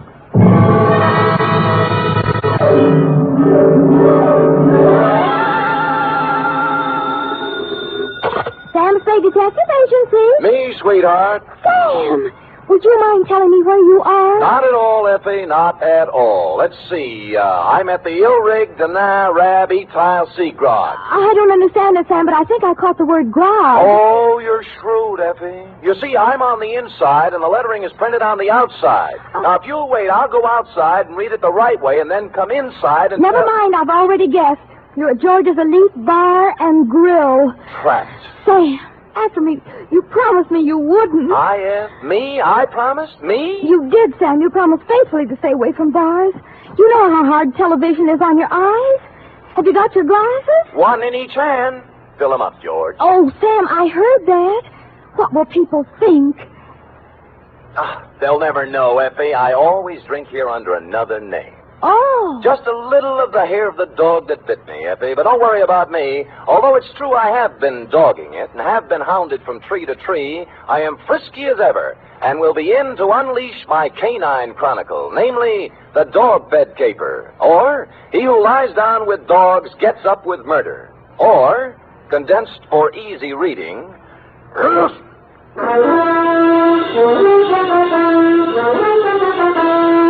For NBC, William Spear, radio's outstanding producer-director of mystery and crime drama, brings you the greatest private detective of them all in The Adventures of Sam Spade. Effie? Here I am, Sam. Here I am, Sam. Effie, did you ever write poetry in school? Well, I was known as Emily Dickinson of Central High. I thought you had a touch of internal rhyme scheme there. I doodled a little poem about you today. Really? Well, redoodle. There was a detective named Spade with oodles of brains in his head. Clever, clever. But when he took up drinking, he forgot about thinking. Now give me the punchline. And Effie has stayed quite unpaid. Well, a little rough, but cute. Did you get the idea, Sam? Never could make any sense out of poetry. Ready? It's getting close to Christmas, Sam, and Pencil point? I used my last pencil, and I don't really have enough money to buy any... Please, Effie, I have no head for figures. All right. I give up. From Samuel Spade, license number 137596. Subject, the dog bed caper. Oh, Sam, I hope this is going to be all about dogs. I belong to the tail waggers, you know. Yeah. And I've read all the books by Jack Yeah. I just think... Down, Effie. Strangely enough, you will not meet a single dog in this story. Actually, this narrative has little indeed to do with our four-footed friends or their beds. And I'd change the title now, except that it's already gone out for publicity. Dear Dundee, it all started with a phone call to my secretary, Miss Effie Perrine, a doll, requesting my inimitable services at the investment counseling firm of Cameron Incorporated. Clearing everything off my desk, 2 shoes with feet in them, my own, I went over. The firm of Cameron Incorporated was obviously not for the pushcart set. It was plush, ankle-deep rugs, imported drapes, and the receptionist. She had a plushness all of her own. I said hello in my plushiest voice, and she liked it. She said so. Oh, I like the way you said that. Say it again. Life is too short to go back even for a moment. The past is a dead thing, the present dying, only the future alive and vibrant. However, hello. Is there something? There is. Could I ask a question? Why not? I will rephrase the question. What time do you stop working this evening? Around 6. Care to have... Why not? There's a little bar around the corner, okay? Why not? Why not, indeed? Bring your own money? Well, come anyway. Your name? Celeste. Mine's Sam Spade. Who's Mr. Briggs? He called me. Major Briggs? Why, he's our chief accountant. I just happened to have my door open. Did I hear someone inquiring about me? This is Mr. Spade, Major Briggs. How do you do, Major? It's a pleasure to meet you in person, Mr. Spade.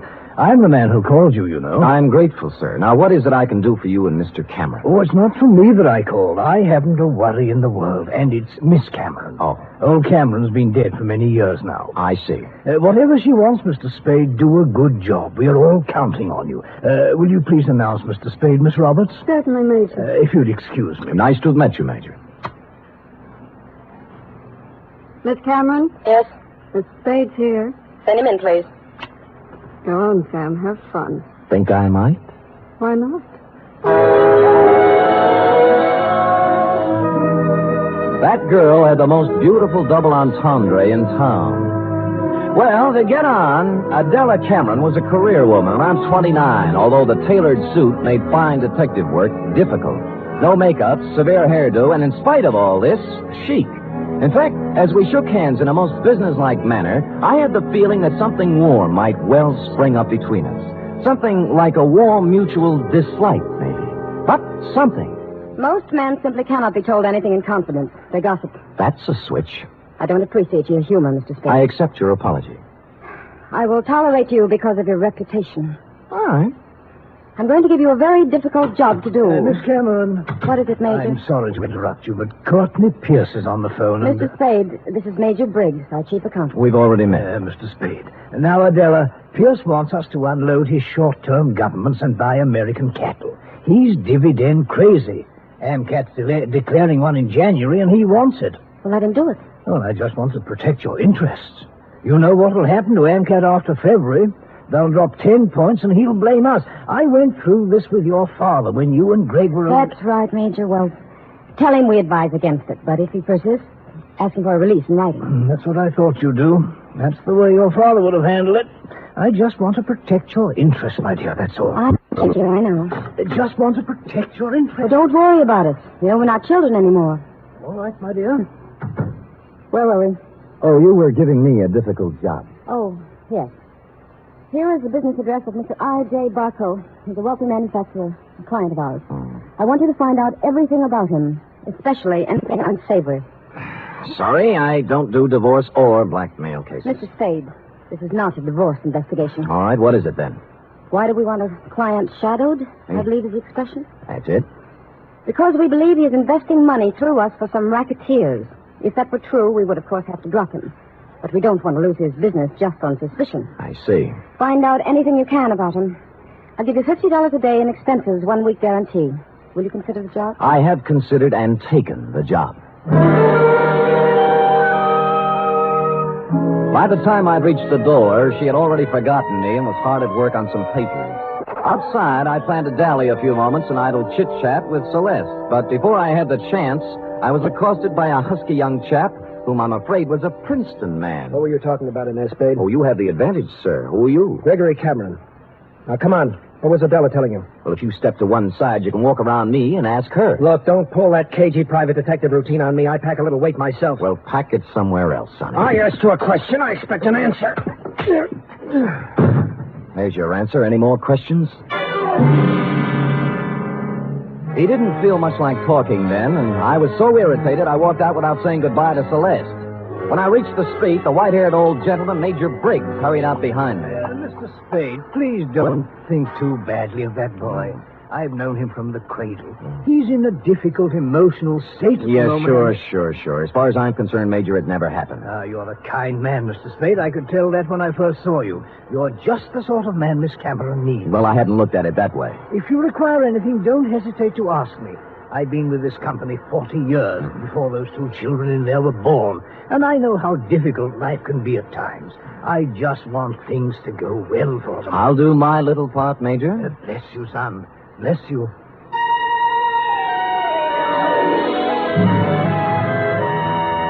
I started to work. The card Adela Cameron had given me revealed that my quarry, Mr. I.J. Barco, was of all things a manufacturer of dog beds. I sat down on a hydrant to think this over and then followed the scent of horse meat on over to his factory on South Dolores. It was built in the shape of a large doghouse, and outside stood a billboard with the message, "A survey of independent dog tracks, kennels, and canine corps proves that dogs choose Barco beds 2-to-1. I had to get a look at Barco himself, and so ruffling up the hair on the back of my neck, I trotted into the building, sniffing and wagging my tail in a very friendly manner. It was very easy to see Mr. Barco after I lied a little about my connection. What was that name again? Senor Don Jose Martinez Sada Morales, but you may call me Sam. And you represent a group of retail outlets in South America. Oh, I do indeed. We have our eye on your dog beds, Mr. Barco. Well, now, let's take a look at our catalog here. Now, say you had a Great Dane. You'd want something regal like this Louis XIV. Ever see a more beautiful bed? Well, not lately, but Mr. Barco... Down, boy, down. Now, here's a number that's very big this season with English Bulldogs, a Sheraton, natural wood finish. Lovely, huh? Arriba. And, of course, if it's an Irish Terrier, here's a purely gag present for his sense of humor. A Murphy bed. Get it, Sam? Irish Terrier? See. Well, of course, we wouldn't ask a dog to sleep in a Murphy bed. Mr. Barco, I'm afraid I don't see anything here I like. What's this? Do I understand you, sir? You are refusing this small speck of comfort to the one unselfish friend that man can have in this selfish world? Well, I'm not refusing anything. I just don't The happen to... unselfish friend who, if fortune drives you forth an outcast into the world, homeless, will ask no higher privilege than to be at your side to guard against danger. But Mr. Barco... Faithful unto death, there by your graveside will be found the noble dog, My his head graveside? between his paws, his eyes sad but watchful, faithful... We shook paws, and I felt his nose to be sure it was cold. It was, and I left. I rented a car and took up a station outside the Barco factory. About 4 o'clock, he hurried out, jumped into a long, low vehicle shaped like a dachshund, and mushed off. I followed. An hour later, I was phoning my first report to Adela Cameron's secretary, Celeste. You went to the city hall. What did you do there, Mr. Spade? License bureau, marriage, not dog. Really? Where'd he go then? Grocery store where he bought 1 bottle of olives, 1 bottle of vermouth, and 1 bottle gin. I wonder what he's going to make. What recipe is that? Well, now he's in an apartment house on Post Street, just across from the drugstore I'm in, and judging from the groceries, intends to stay a while. He has laid in provisions. Uh-huh. Well, I guess that's all we wanted to know. What? Miss Cameron just told me to call you off the case. You'll still get your guarantee, though. Major Briggs will send you a check. Well, that doesn't make sense. Sam orders his orders. All right. What about tonight? I'm afraid not. Some other time. You mean it's all over? The half-daring, half-shy kisses on the Oakland ferry? The warm, passionate spring nights at Fisherman's Wharf eating abalone? Hello? Well...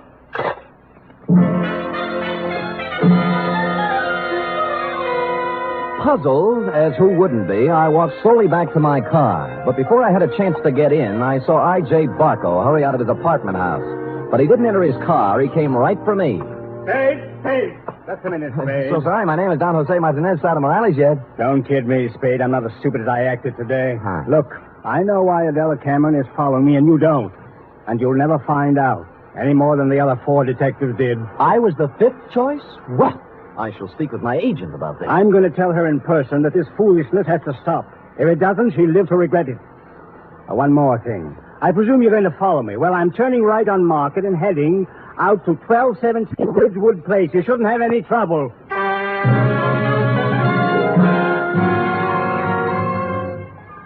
And with that, he spun on one heel and trotted to his car. He took off, but when I went to my car, it wouldn't turn over. And when I lifted the hood, I found out why. All my spark plugs were gone. I picked up a new set at a service station, looked up Adela Cameron's address in the phone book. It was 1217 Ridgewood Place. And a good half hour later, I got there. Barco's car was out in front. No one answered the door, but it was open. Adela Cameron was a crumpled heap on the living room sofa. Oh, Sam. Sam, help me, please. All right, Miss Cameron. Let me look at you. You hurt? No, I'm all right. It's him. Where? The bar.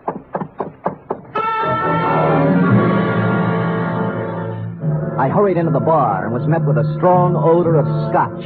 A bottle of it had been broken, and holding the neck of the bottle in one hand was I.J. Barco. He was on the floor, his hands slowly opened.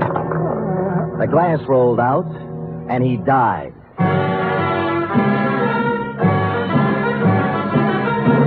You are listening to the weekly adventure of radio's most famous detective, Sam Spade.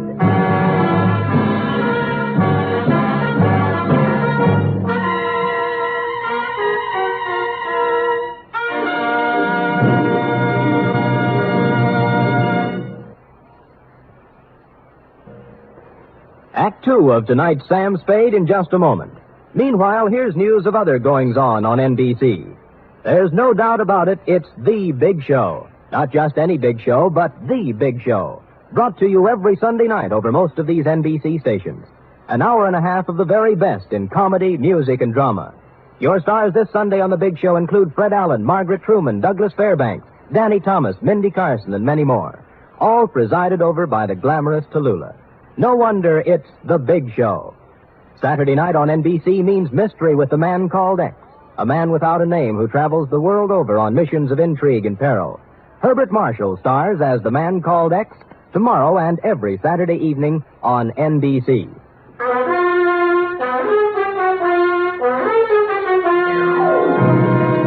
And now back to the dog bed caper, tonight's adventure with Sam Spade.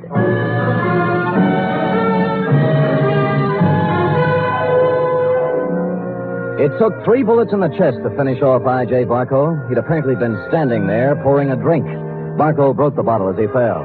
I couldn't find any other signs of violence or any gun, so I went back to Adela Cameron. She was beginning to calm down. I don't know who did it. I just don't know. Well, it couldn't have happened more than a minute ago, and you were in the house, weren't you? No, after I left my office, I stopped in the store for some things, then came home. When I was driving down Ridgewood, I heard some sound. And you thought they were a car backfiring? How did you know? I've heard this script before. Don't you dare accuse me of killing that man. It's not what I think that counts, but what the police accuse you of. Sam, I heard those sounds. I came in the house when I went into the bar. You didn't notice Barco's car out in front? Oh, I suppose I did. I don't know. I don't remember. Uh-huh. Who are you calling? Homicide. Sam, wait a minute. Just a minute, please. Wait for what? I want to tell you some things. All right. Go on. I kind of get the feeling I was hired to put the finger on the dog's best friend. That's not the way it was.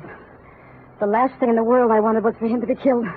Oh, murdered, I mean. All right, what did you want? I'll tell you the truth.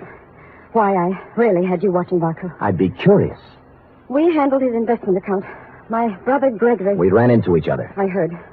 Well, Greg took $150,000 of Barco's money and invested it, without my knowledge, in a television company. I hear that medium's making money. But it turned out this company was just a front for some men who wanted to build a gambling syndicate up north. You mean your brother didn't know that? He knew, but there was supposed to be big money in it. He was going to give Barco a good profit and take the rest for himself. And Barco found out and threatened suit or something. He never would have known, but the deal fell through and the gambler said the money was gone. Then he asked about the investment. What could Gregory and I tell him? What did you? Unfortunately, the truth. We said we'd make up the money with interest, but he only gave us 90 days. We couldn't get it by then. So you didn't shoot him, your brother did, eh? No, Sam, no, he couldn't have. I know Greg. He'd have more sense. In my brief meeting with him, I didn't think he had any sense. Just one more thing before I call the police. And don't call them. Help me get him out of here. Somewhere. No dice. Sam, don't let my whole life be Stop it. You set me on Barco to find some blackmailing material, yes? Yes. And then why did you suddenly call me off the job tonight? I didn't. Your secretary said you did. I didn't. I didn't tell her anything of the sort. Can I have that phone now?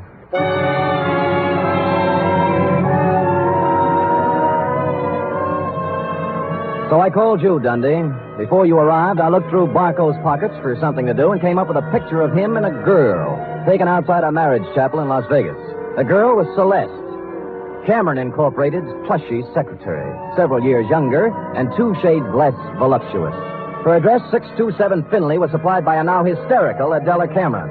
No one answered Celeste's door, but I heard a shower going inside, so I took the liberty of entering, persona non grata. Is there somebody out there? There is. Well, who is it? Come out and see. Oh. No false moves now. Keep that towel right where it is.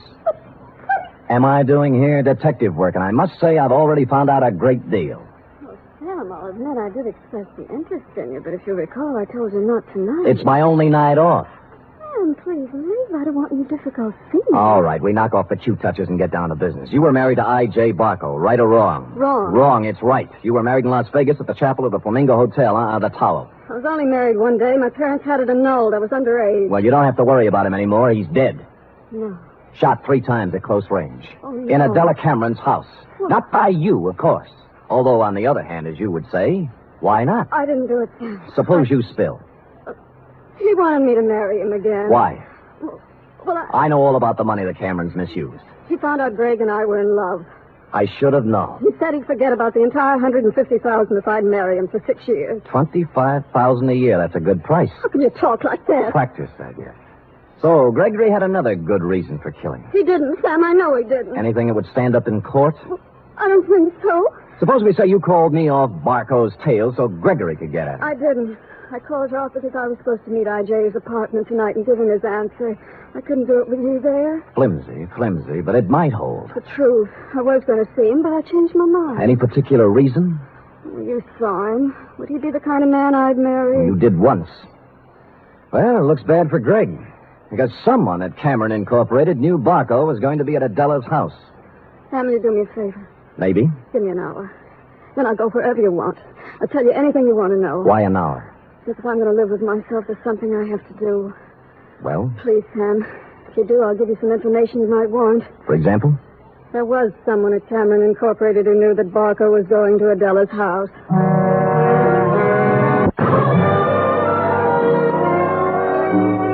She must have known I was going to wait outside and tail her, but she didn't, because without once looking over her shoulder, she emerged from her apartment house, slithered into her car, and led me directly down to the railroad station. She met a man in the waiting room, threw her arms around him, whispered something in his ear, and they hurried out to track 7.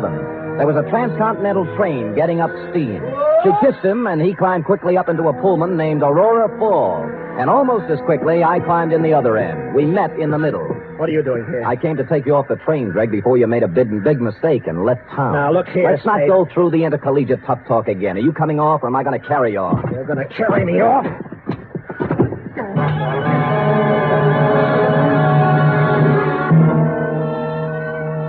And I did. Celeste was gone, and he revived when he hit the cool air. I let him out of the station as unobtrusively as possible. Then we went down a side street to where my car was parked. That's where he began to show signs of life. Spade, look. You're all wrong. Guy's got a right to leave town when he wants to.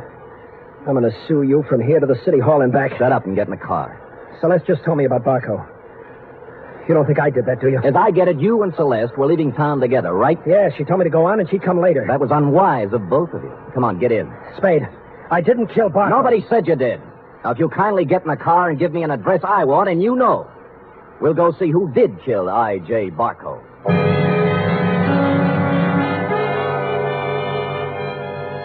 He gave me the address I wanted and said I was crazy. I told him why I wasn't, and he began to see the reason of it. Never have I gone to pick up a murderer with more distaste. When we knocked at the door, I had a gun in my hand, but it wasn't necessary. Oh, come in, Mr. Spade. I knew you'd be along sooner or later. I don't like what I have to do, Major. Major, it can't be true. It just can't be. Come in, Gregory, my boy. Come in. A little Madeira first before we start to talk. Madeira? How can you talk about wine when a man's accusing you of murder? Oh, I don't think it's so unreasonable, Greg. After all, I did kill the unfortunate Mr. Barco. And this might be the last Madeira I shall ever have. Mr. Spade. Thank you, sir. Greg? I don't want any wine. Spadey's out of his mind, and so are you. I'm afraid not, Gregory. Oh, that was a vintage 1900 Madeira you wasted, Greg. Twice as old as you. Stop it. I'm sorry about what happened, Greg. I would have spared you and your sister this unhappiness if I could have. But destiny was against us all. You knew he was going to Miss Cameron's house, didn't you? Yes. Just before I left for the bank with the weekly deposit, he called for Miss Cameron, and I took the call.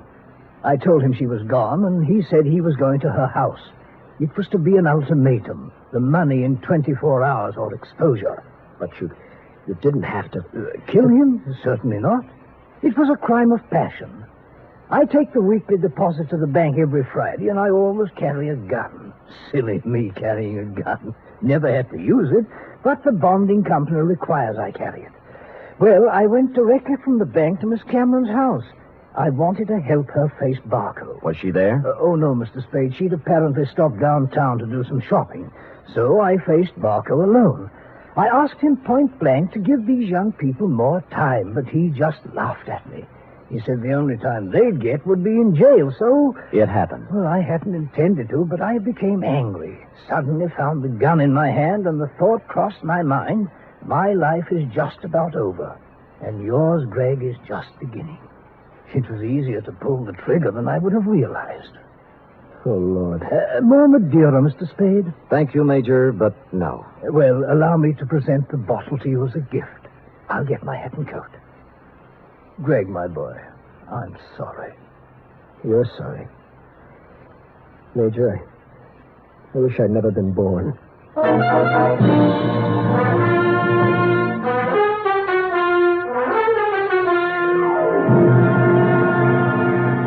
Period. End of report. Oh, Sam, I wish I hadn't either. Hadn't what? Been born. That poor, poor man. Yes, our racket. It is. And poor Gregory. He'll have to go to jail for something, too. He will, F. He will. How about typing it up? Oh, I hate to, but I guess it's my duty.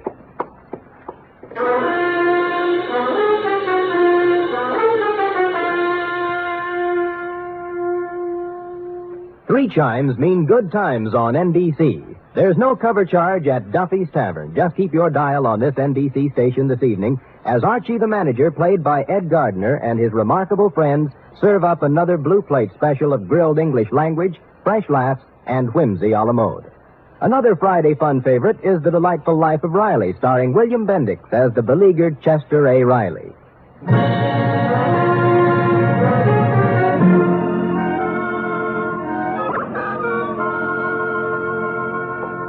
Here it is, Sam. Now let me see. Murder's all in place. Gunshots indicated. Dundee's grammar edited. My astuteness emphasized. Yeah, you've learned your job well, Effie. Oh, I'm glad you're pleased, Sam. Wait a minute. What's this? What? P.S. Dundee, hands off Celeste Roberts. She's mine. Effie, what's the meaning of that? Well, you are going back to see her, aren't you? After the way she threw herself at you, no?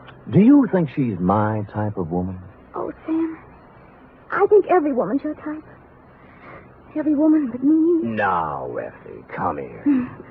Would I have you working in this office if you weren't my type? Guess not. Well, then let that thought be your comfort. The world can have all the Celeste Roberts it wants as far as... Oh, I can't go through with it. You see, Sam, you can have her if you want to. But in the end, I know you'll come back to me. I never doubted it once. Oh, Sam, you don't know how much you mean to me. Yes, I do, Effie. 3 weeks back salary. Oh, you. Good night. Good night, sweetheart.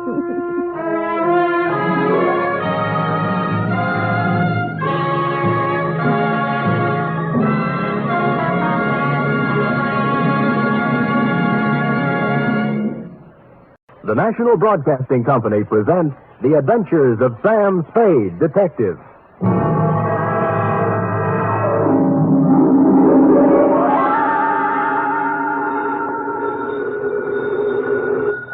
Sam Spade, detective agency. Here's I, sweetheart. Sam! Oh, I was worried to death. This office. Glass all over the floor, holes in the wall. That was just business going on as usual during altercations, F. Well, what was it all about, Sam? They tried, Effie, just tried to pluck my feathers and cook my goose. On Thanksgiving, too. How could they? Oh, they were a mean lot. Are you all right? Hale and hearty, every giblet in place and not a feather ruffled. Did you have a nice Thanksgiving? Oh, it was heavenly. Mama had a turkey dinner, sage dressing, cranberry sauce, candy jams. Hard cider? A little. Come clean, Effie? Well, I had 2 glasses. Everyone was there.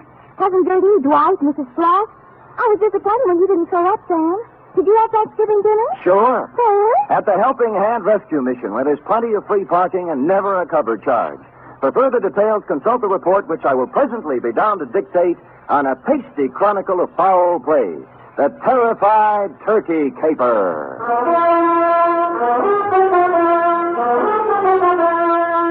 For NBC, William Spear, radio's outstanding producer-director of mystery and crime drama, brings you the greatest private detective of them all in The Adventures of Sam Spade. Sam Spade!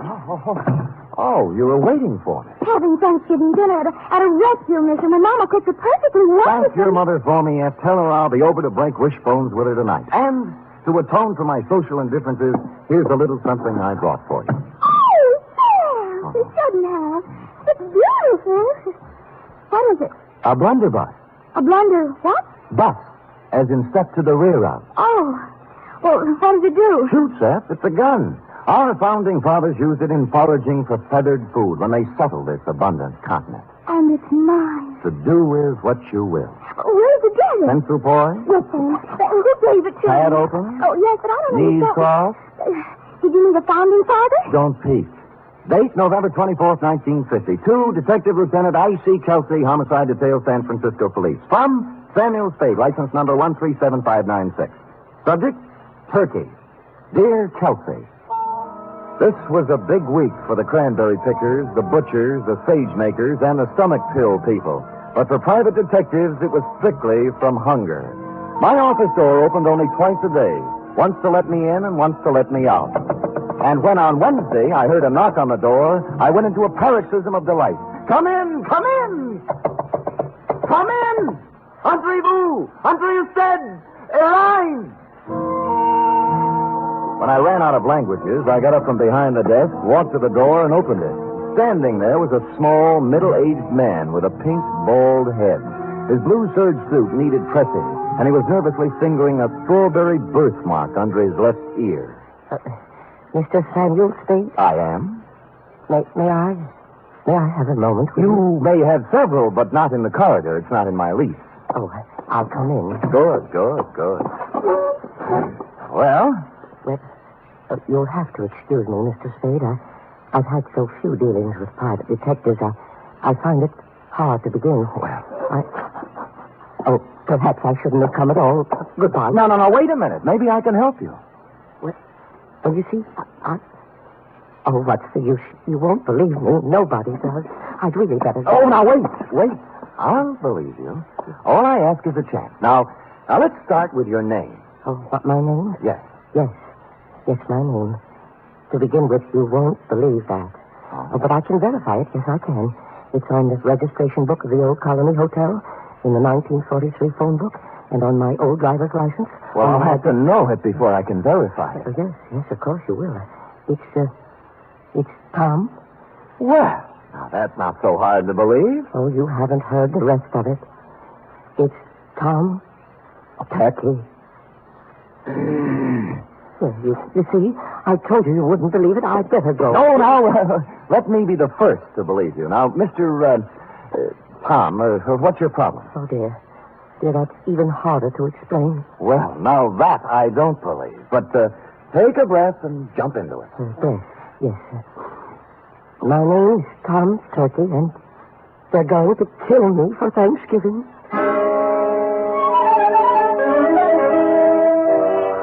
Well, I had asked for it, and I had gotten it. And I sat back wondering who had gone to all the trouble to play this funny joke on me. I was looking at my hand to see if there was any itching powder on it where he'd shaken it when my phone rang. I lifted the receiver, swung around on my swivel, and gazed out onto the street. It was Al Cuccio calling, a private eye whose reputation was shadier than a mushroom cellar. Hiya, Spady. Al. Haven't seen much of you lately, Spady. You have to get together. Yeah, well, so long. Wait, I'll tell you why I called. I've had a pest in my office, keeps coming back. Thinks he's a turkey somebody wants to dress. I brushed him, but your name came up, and I just wanted to warn you. He might be in to see you. I'm confused, Al. I never knew you to turn your back on a buck. Oh, I don't want any of this one. His buttons are loose. My advice to you is to bounce him. Well, we've never traded advice before, Cuccio. Why now? Well, after all, we're in the same racket. If we can't help each other... Oh, sure, Al, sure. I appreciate it. Give me a ring. We've got to get together sometime. Yeah, when I get a free night, we'll Jimmy parking meter. Yeah, we... Huh? Oh, yeah. Parking meters. See you later, Spady. I turned back to the desk, and what I saw in front of me was an empty chair. Tom Turkey had taken wing. I got up and walked to the window, and a minute later, I saw him come out of the building downstairs and start to cross the street. And then I saw something else. A large 4-ton truck was tearing down the street, picking up speed. Instinctively, I shouted a warning, and at the last second, Tom Turkey scrambled from in front of the truck and disappeared into the alleyway. The truck roared up the street, and on its side was printed in gold letters, "Haynes, you drive it." There was nothing to say it wasn't coincidence, this near mishap, but somehow I found myself intrigued and wanting to hear more of the little guy's story. He said the Old Colony Hotel. On the way, I stopped at the library, found an old 1943 phone book, and looked. He was listed. Thomas Turkey, it said. Out of curiosity, I rang the number. Hello? I wonder if you can help me. I'm inquiring about a Mr. Turkey. Turkey. This ain't his number no more. I know. Haven't had any calls from him for years. Calling name. Yeah, I know. I knew a woman named Rabbit once. Mrs. Rabbit. About Turkey, could you remember what he looked like? I don't. Hey, Manny, what Turkey look like? Huh? Oh. Yeah. Small man, around 50. Nice fellow, Manny says. Strawberry under his left ear? Strawberry under his left ear, Manny? Yeah, strawberry under his left ear. Well, thank you, madam, for your information, and thanks to Manny. Well, you're welcome, but I don't know what you're going to do with it. Old man Turkey's dead. Been dead for years. Curiouser and curiouser, I thought. They had described the man who came to my office 20 minutes ago, and now he'd been dead for years. I continued on to the Old Colony Hotel. Room, 75 cents, it said. Tom's room was 114. Who is it? Sam Spade. Oh, come in, Mr. Spade. I'm sorry I ran away. I didn't think you really believed me. Well, I'm not sure I do yet. Tell me, was that truck an accident? Oh, I don't think so, no. They made 3 attempts before to kill me. Somebody tried to push me in front of a train, and then a wheelchair full of cement dropped off a building and just missed me, and then I was shot at. Well, who are they, and why would they want to kill you? I don't know. I just don't know. Look, let's tack. Tack? Tack. I dialed your old phone number, and the people who answered said you're dead. Oh, a lot of people think I'm dead. Yeah. Look, do you still want me to work for you? Oh, yes, please. Well, you'll have to tell me more, then. I can't... I guess I'd better tell you everything. Oh, it's hard to talk about, Mr. Spade. It's not easy to admit to someone you've been a foolish man. You see, I just turned 50. I was quite tired of the life I'd led. Proper, dull, and unfruitful, except in money. My business was wearing, and so was my wife, Henrietta. This has a traditional ring. Anyway, to make it short, I decided to run away. One day I drove to work. I parked my car in the middle of the Bay Bridge where the suicide note left it and disappeared. Where did you go? Oh, all over the world. I took a job on a boat. I did. On a boat. And then I settled in Sao Paulo, Brazil, under another name. Now you're back. Why? Well, maybe I got lonely. Maybe I got wiser. Maybe I felt I paid enough for my mistakes. Let's just say I'm back. I want to be with Henrietta. Have you seen her? I checked into this hotel and wrote her a letter saying I wasn't dead. I was back in San Francisco, and I wanted to come back to her if she still would have me. But I told her I wouldn't bother her unless she wanted to see me, that she could contact me here. That was a week ago. And you haven't heard from her? No, and almost right away these attempts on my life began. I see. All right, what's her address? 3118 Monroe. Oh, she's taken her maiden name again. Black. Henrietta Black. Well, come on, let's go. No, I'm not going to see her until she asks me. Well, look, you're going to my apartment. Nobody will bother you there. And you're going to see Henrietta? That's right. Oh, thank you. Thank you, Mr. Spade. You do believe me. I think I'm really ready to face the world again now. I deposited Tom in my apartment with instructions to open the door for no one but me, and then I proceeded to 3118 Monroe in the high-rent district. I was ushered through a comely portico by a Japanese maid who told me to wait in a study heavy with mahogany. In a moment, two people came in. The woman wore a black dress, silver pendant, flat shoes, and a complexion the color of apple meat. She was Miss Henrietta Black and/or Mrs. Tom Turkey. The man turns out to be Leander Luce, the lady's attorney, business manager, and canasta partner. You say you have something important to discuss with me, Mr. Spade? I do? I hope you don't mind my asking Mr. Luce to be here. Not at all. Well, Mrs. Turkey, I just talked to your husband, Tom. Mr. Spade, if you please. I say something? a rather feeble attempt at comedy, Mr. Spade. Well, I wasn't trying for a laugh. You are Mrs. Turkey, aren't you? I was. You undoubtedly still are. I'd expected to hear another one of these cruel jokes about my name. At Thanksgiving time, Mr. Spade, someone was always going to stuff Tom, baste him, dress him, slice him. This season, they're going to kill him. They are not going to kill him. He is already dead. He's not dead, Mrs. Turkey, and you should not. I should. Yes, he sent you a letter saying he was back in San Francisco and wanted to see you. Mr. Spade, this has gone absolutely far enough. Not quite. What about the letter? I know of no such letter. I see.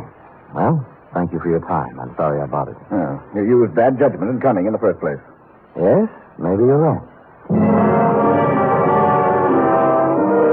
There was falsehood in this someplace, Lieutenant, and it stuck out like a fat girl in slacks. The only thing to do was to go back to my apartment, get Tom Turkey, and confront Mrs. T with her husband in the flesh. But when I got back to my apartment building, I spotted in rapid succession, 1, an ambulance, 2, a police car, and upstairs, outside my half-opened apartment door, I spotted 3, you. I've been expecting it. What's going on, Kelsey? Yeah, serious, Sam, serious. Who's that bald-headed man moving around the apartment? That's McCracken, the new medical examiner. Checking a stiff on your rug. I stepped around you, Lieutenant, and pushed the door all the way open. I saw McCracken kneeling over the body and a couple of men from homicide taking photos.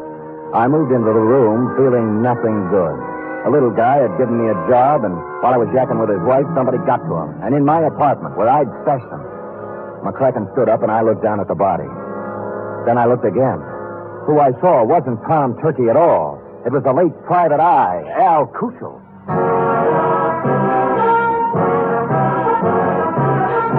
You are listening to the weekly adventure of radio's most famous detective, Sam Spade.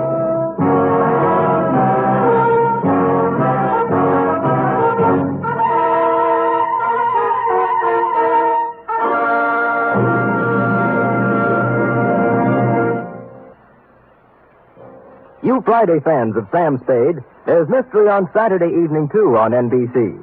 Tomorrow, the man called X sets out on another mission of danger and intrigue in some far-off corner of the earth. Herbert Marshall stars as the man called X, a man without a name who travels the world over protecting his country's interests. He lives by his wits, and his business is danger. He's the man called X, tomorrow over most NBC stations. For Top Sunday listening, it's another broadcast of The Big Show on NBC. This Sunday, your stars include Fred Allen, Jack Carson, Mindy Carson, Ed Archie Gardner, Ed Wynn, and many, many more. And Tallulah is your MC as usual. This Sunday, it's The Big Show on NBC.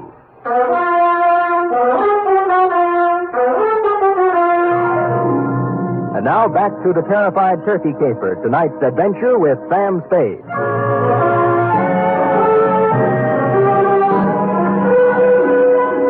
While the men from homicide were taking pictures, etc., you and I, Lieutenant, were going round and round on the question, if I didn't kill the man found in my room, who did? And you were sufficiently impressed with my insult, Kelsey, not to hold me for the murder. We bowed to each other, and I left. Thinking back to the truck that had almost run Turkey down, I went to the Haynes U Drive truck rental garage.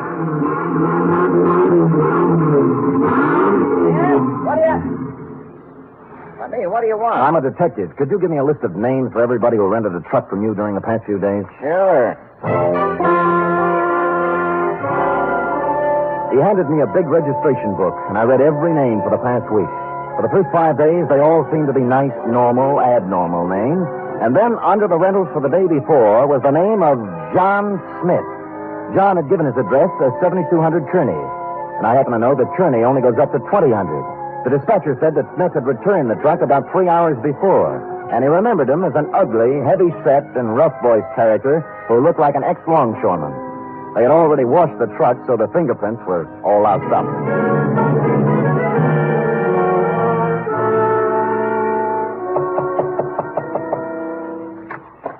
Well, it's Mr. Spade again. Look, I'd like to speak with Miss Black, if you don't mind. Come in. Come in. Thank you. This way, into the den. Right. Well, I was sure you'd look into this affair a little more and realize that it was just a blind alley, a hoax of some kind. Where's Miss Black? Oh, she's upstairs, lying down. The whole affair has upset her, and she asked not to be disturbed. I think the wisest course of action for you, Mr. Spade, is just to let the matter drop. You can't let a murder just drop, Mr. Luce. The police wouldn't hear of it. Huh? Murder? Who? An unfrocked private detective named Al Cuccio. Well, what does this have to do with Henrietta Black? Al Cuccio called me earlier today and said that Tom Turkey was a crackpot, a little man with delusions. He tried to top me off taking his case. He sounds like a perceiving man. Well, he didn't perceive ending up in my apartment with a bullet in his head. Well, that's too bad, but I still don't I left Tom Turkey in my apartment for safekeeping, and when I returned, he was gone and Cuccio was dead. Well, that explains itself, obviously. This detective knew that Tom Turkey was a phony, and Turkey killed him. It can figure that way, and a number of other ways. Mr. Spade, I have no desire to sit here trading subtleties with you. As yet, no one has demonstrated that the real Tom Turkey actually exists, alive. Now, until you do have something more concrete and less mythological, Miss Black requests that you do not come around opening up old wounds. You've made an eloquent point. Just tell me one thing. If I can. When did Tom Turkey disappear? I mean, what month, what day? It was, 1943, November. But I'm not sure of the exact day. I think it was in the third week. Could it have been on Thanksgiving? Very possibly, very possibly. I returned thoughtfully to my office and did a little rapid mental arithmetic and came up with the number 7. From November 23rd, 1943 to November 23rd, 1950 was 7 years to the day. And I pondered this. What did the number 7 mean to the life or death of Tom Turkey? I had just hit upon the answer and was crying Eureka when my office door opened, unlocked, and a visitor came in unannounced. He was ugly, heavy-set, and looked like an ex-longshoreman. I waited to see if the voice checked. You, Spade? Who shall I say is calling? Yeah, Captain John Smith. And here's my calling card. The first bullet grazed my shoulder and tore the padding out of my coat. The second bullet hit the water cooler and it crashed over, water and all on top of me. Where the third bullet hit, I wasn't sure at the time because darkness came rushing through my head like a freight train.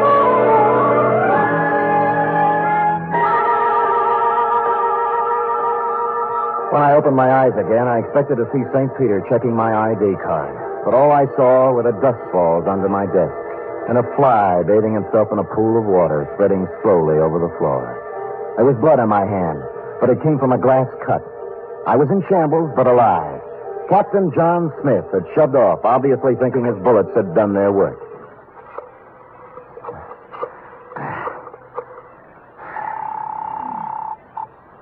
Homicide, Lieutenant Kelsey. Sam, Kelsey, have you found anything more about Tom Turkey? Nothing, Sam. Frankly, I'm beginning to wonder if there is such a guy. Well, clever, Kelsey. A few minutes ago, a gorilla by the name, believe it or not, of Captain John Smith just tried to kill me in my office. Oh, go on, Sam. I find it hard to think. You find it hard to think, period. Really, Sam?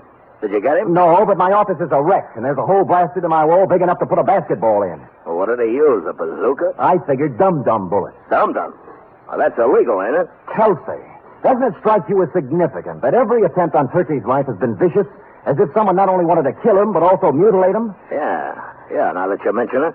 Somebody probably wanted to make identification difficult. Even dead, they didn't want anybody to know who he was. Now, listen carefully, Kelsey. This is real deep. Tom Turkey disappeared on Thanksgiving of 1943. A person has to be missing 7 years before he can be legally dead and his insurance collected. Now, if someone had Turkey insured, they could collect the day after this Thanksgiving, if Turkey didn't show up before. You mean somebody's trying to kill him for the insurance? I would say so, Kelsey. I would say so. Now, hurry up and find him.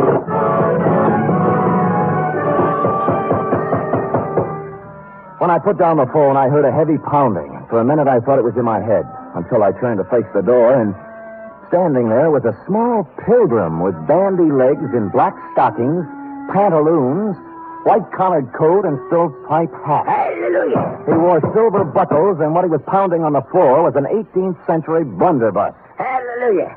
Have I got the right place? Oh, offhand, I'd say so. If you're looking for Captain John Smith, he just left. Pocahontas is expected any minute. Now, don't you go trying to confuse me. I'm too thirsty. What's on your mind? Well, I'm looking for a fellow named Dan, I'm so thirsty I forgot. Sam Spade? Yeah, that's it. Yeah. Oh, you broke your water bottle, huh? Yeah. Good. That stuff's poison anyway. Hallelujah. Hey, say, do you happen to have any hard cider around? Fresh out. Oh. I'm kind of thirsty, you know. Any type of corn squeezing? Here, try this, Dad. Well, yeah. Good, huh? Oh. You like that, huh? Oh.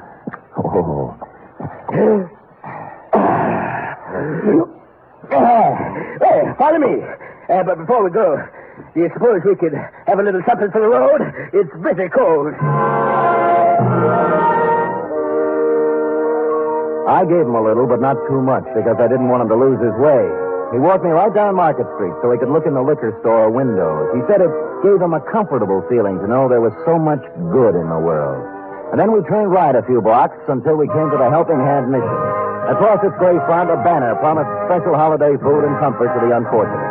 And on the street in front of it, there was a brass band sending out signals to the fraternity that any minute the great feast of Thanksgiving would begin. The band members and other volunteer workers were all dressed as pilgrims with quaint conceit. My pilgrim led me to a dark corner of the clubroom, and sitting there unhappily was none other than Tom Turkey. Hello, Mr. Spade. Oh, hello, Tom. What happened to my apartment? Why did you run away? Well, I was afraid. You told me not to answer the door until you came back. Well, somebody knocked on the door and said it was you, so I opened it, and two men came in. Tell me, was one of them Al Cuccio? Yes, the detective. The other man was a big, ugly-looking fellow, and when they saw I was alone, they started arguing. About what? Well, the detective said that now that he'd brought the ugly man there, he wanted his money. Yeah? The ugly man pulled a gun, and they started to fight. Oh, dear, I slipped out the door, and when I was halfway downstairs, I heard a shot and kept on running. Well, Al Cuccio is dead. Oh, my. I thought so. This was the only place I could think of to hide. Oh, when Henrietta finds out I've been mixed up in a murder, she'll never take me back. Henrietta. Hey, tell me, did your wife ever have any insurance on you? Oh, before I ran away, she did. A $50,000 policy, but, that would have lapsed by now. Maybe. Did it have a suicide clause in it? A suicide? Yes. Well, no. No, it didn't. I remember. Yeah, you'd like to talk to Henrietta, wouldn't you? All right, here's her phone number. Call her up and tell her where you are. Oh, dear, I don't think I could. I'm too frightened. You've got to do something to help yourself. If you don't, by midnight, you might be a cold turkey. Oh. I'm sorry, it just slipped out. All right, I'll do it.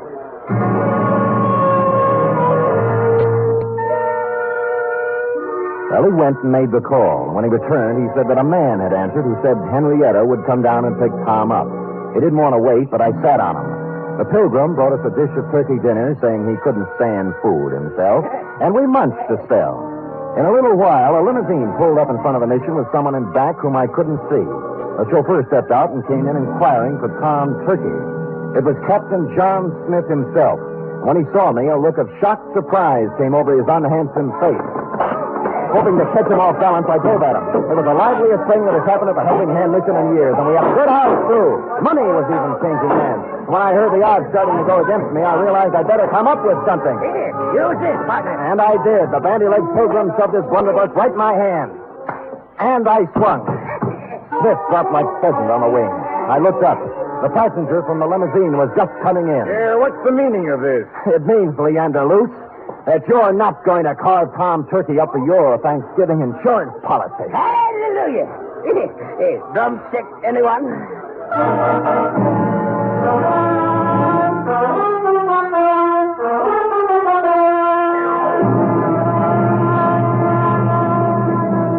Period. End of report. Sam, I don't understand. Well, it's as plain as the cranberry stain on your dress, huh?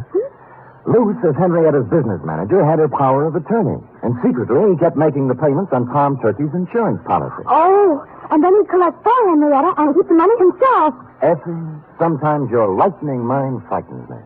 Now, go type that up. 3 chimes mean good times on NBC.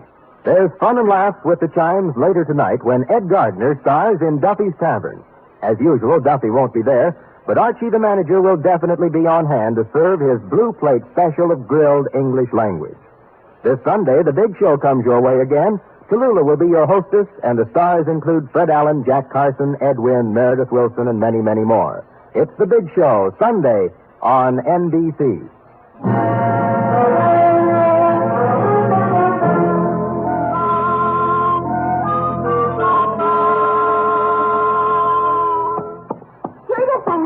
Sam, the man who killed Al Crusoe and tried to kill you, was his name really Captain John Smith? Now, Wissy, could we have a Thanksgiving caper without a Captain John Smith? It wouldn't be right. It was a coincidence, wasn't it? Well, if you promise not to tell anyone. I won't. His real name was Michael Giuseppe Yablonsky Smith. I called him John for short. You're so kind. Are we going over to your mother's for cold turkey snacks? Well, all right, but I don't think there'll be much left. Oh? You see, my cousin Judy couldn't find a little boy. And Mother phoned and said they just found him. He was inside the turkey, eating his way out. Effie, is there no way to curb that tongue of yours? There's one way. Well, come here. Oh,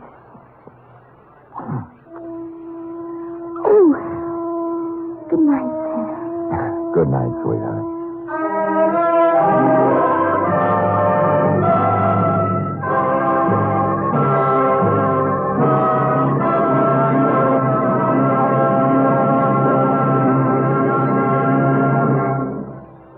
The Adventures of Sam Spade, Detective.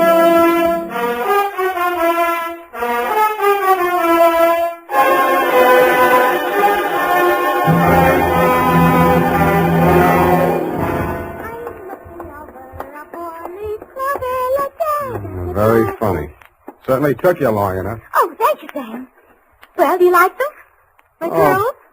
Yeah, I guess so. It's your own hair, I trust. Oh, yes, Sam. When it's brushed out, you'll never know anything happened. Whenever you're ready, curly. Oh, gee, you like it that well? Yeah, very cute. Well. It's a business.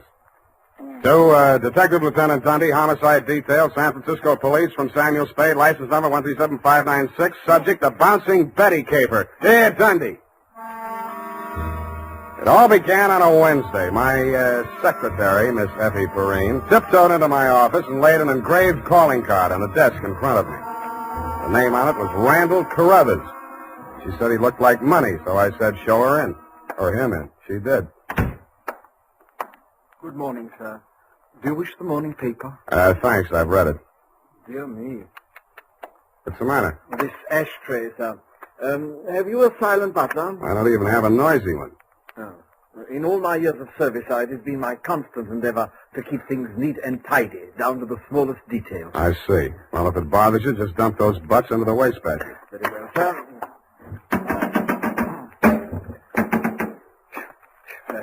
If you will pardon the presumption, sir, you could use a well-trained servant in this establishment. Waste paper baskets clean and empty at all times. Never allow refuse to accumulate. That's not refuse. That's this month's bills. So I noticed, sir. I also noticed that you have not opened them.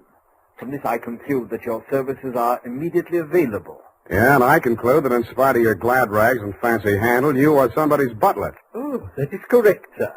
I am first butler in the household of Dr. Mark McGraw. First. Bleakcliff is the name of the estate. It's near the village of Squid Beach, some 50 miles in a southerly direction on the Pacific coast. You know, I think I'm going to like you as the client, Mr. Carruthers. I mean, it's refreshing to get a few accurate facts without, shall we say, priming the pump. Thank you, sir. You're welcome. To continue, not counting the staff, there reside at Bleakcliff 3 persons. Dr. McGraw, master of the house since the death of his wife, his stepson, Mr. Anthony McGraw, of whom more later, and Mr. Anthony's sister, Miss Cathy. It is on her behalf that I've come to you, sir. What is her problem, Mr. Carruthers? The correct form of address is Carruthers, not Mr. Carruthers. Check. Yes, thank you, sir. Now, as to Miss Cathy's problem, sir, someone is attempting to murder her. Specifically, she has upon several occasions been shot at from ambush Twice she has awakened in the night to feel the hands of an assailant closing about her throat. And only yesterday, she narrowly escaped death when her motor car went out of control owing to some blackguard tampering with the steering mechanism. And upon numerous other occasions... That's enough. You have convinced me that she indeed has a problem. What do the local police think? No one has been to the police, sir. Why not? It's a delicate situation, sir. Miss Carthy's brother, Mr. Tony, is undergoing treatment for nervous disorders. Mm-hmm.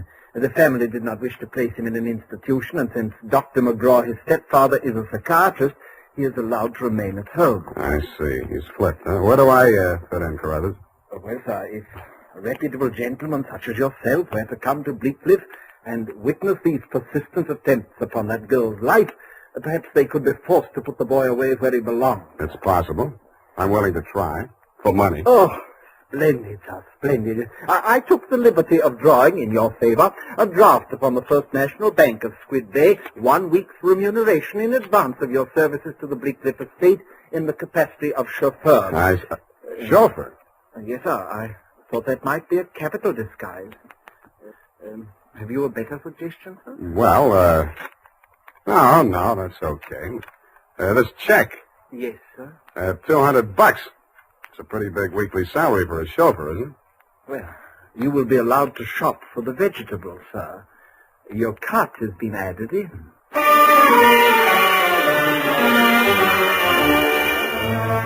I told them I didn't know one vegetable from another, that I was a lousy driver, and in more time than it takes to tell, I was installed at Bleakcliff, in a room above the garage, and told to wait there until summoned.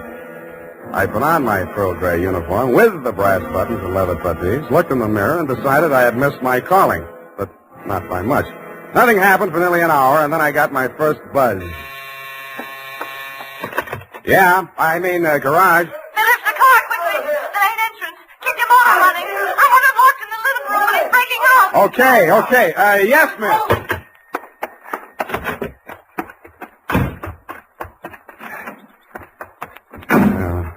Let me see. Get that door open. Open that door. Why didn't you have the door open? I'm sorry, miss. Well, get going, please. Darn it, miss. Where's the spark on this? What's the matter with it? Well, it's flooded. The housing, you know. He's got the meat cleaver. He's touching the door. Well, I'm trying. Get out! Stop it! You're hurting him. All right. Put it down, kid. Put it down. Come on. Give it to me. What's going on? I say, who are you? Haven't you been instructed not to disturb my patient? I'm sorry. I'm new here. When I saw him coming at Miss McGraw with that meat cleaver, I naturally thought... Oh, well. No harm done. Come along, Tony. Come along now. Come along, boy. We'll have a nice long talk. What shall I do with it now? We'll put it back. You all right? Oh, sure. I should be used to it by now. By the way, you're new here, aren't you? What's your name? Sam. Sam? That's nice. Turn to the left outside the gate, Sam, and drive straight out to the shore road. Well, if I can just... Hey, I just turned that little key. Look, Ma, I'm driving.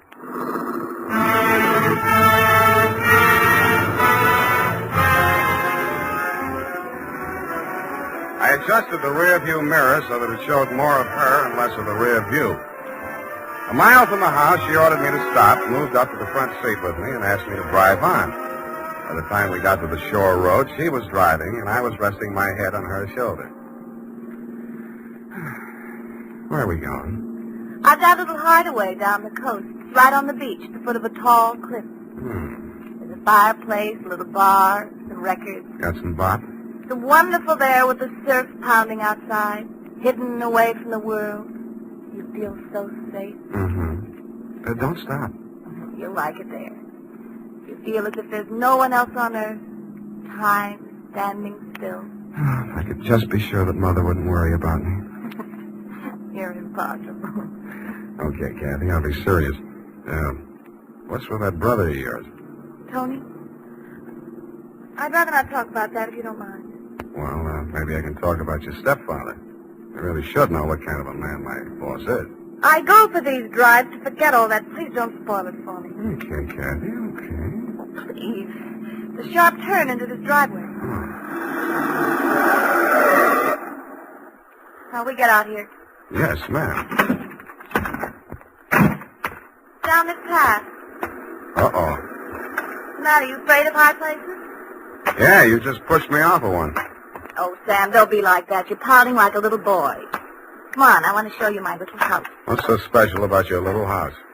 Oh, Sam, if you only knew what my life is like. You only know what mine is like. I need someone so much to talk to, Sam. As long as you can steer the conversation, you mean. Come on, Sam. I'll show you the house.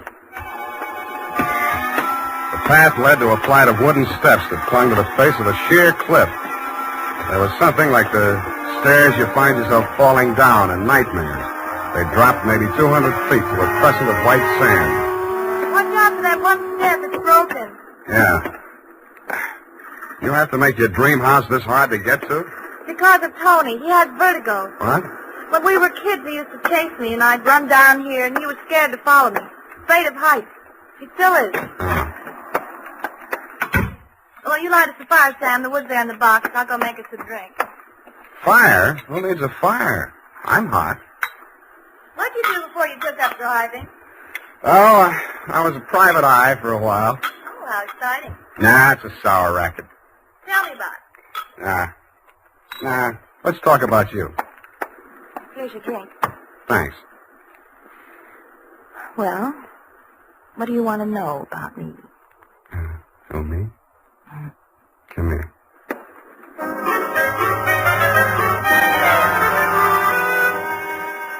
The scent she was wearing was 20 carat, but the story of her life was heavy melodrama. It seemed that Dr. McGraw, a handsome fortune hunter, was a folly of her mother's middle years. But she had come to her senses shortly before she died and cut him out of her will. But that was not the end of it. When Kathy's brother had been faced with the alternative of entering an institution or remaining at home under his stepfather's care, she had begged the doctor to remain in spite of his warnings that her brother might take a notion to kill her. But, get this, Dundee, it's real deep. In spite of visible evidence to the contrary, she was convinced that her brother was not out to kill her, but that the doctor was. I couldn't sell myself on that part of the yarn, but she looked so awfully pretty while she was telling it. And suddenly, she didn't look so pretty. An expression of terror was on her face. No! Get down! I rolled her onto the floor and kicked the lamp out. By the glow of the embers in the fireplace, I could still see the gleam of the gun barrel shoved in through the broken window. I hoped he couldn't see so much. I knocked over a chair to give him something to shoot at. He was already halfway up the face of the cliff in those rickety wooden stairs. At the top, he turned and looked back. Who was it? It was Mark, wasn't it? The doctor? He knows better than that. It was Tony. Russia told me he was afraid of heights, couldn't come down those stairs. He never did before. Don't you believe me? Yeah, Kathy. I may wind up believing the rest of your story.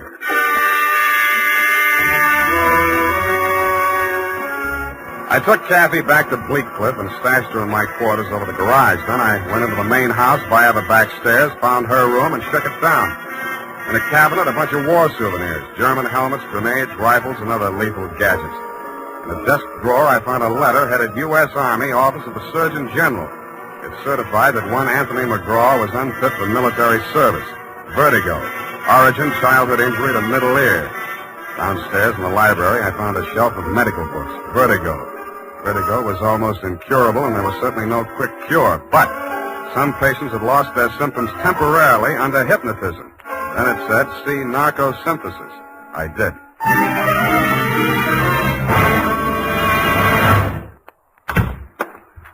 Spade. I beg pardon, sir. Mr. Spade. Whatever are you doing in the butler's pantry, sir? Looking for a butler. Namely you, Carruthers. May I serve you, sir? Yeah. How do I get an interview with Dr. McGraw? Oh, well, sir, I should... Oh. Strange, after all my years of service, I still start as a master summary. Hey. You did it again. Well, I'm sorry, sir. I'd better see what Dr. McGraw wants. Forget it. I'm answering this one. You're not going to drop your disguise, sir. Why not? Who am I kidding, anyway?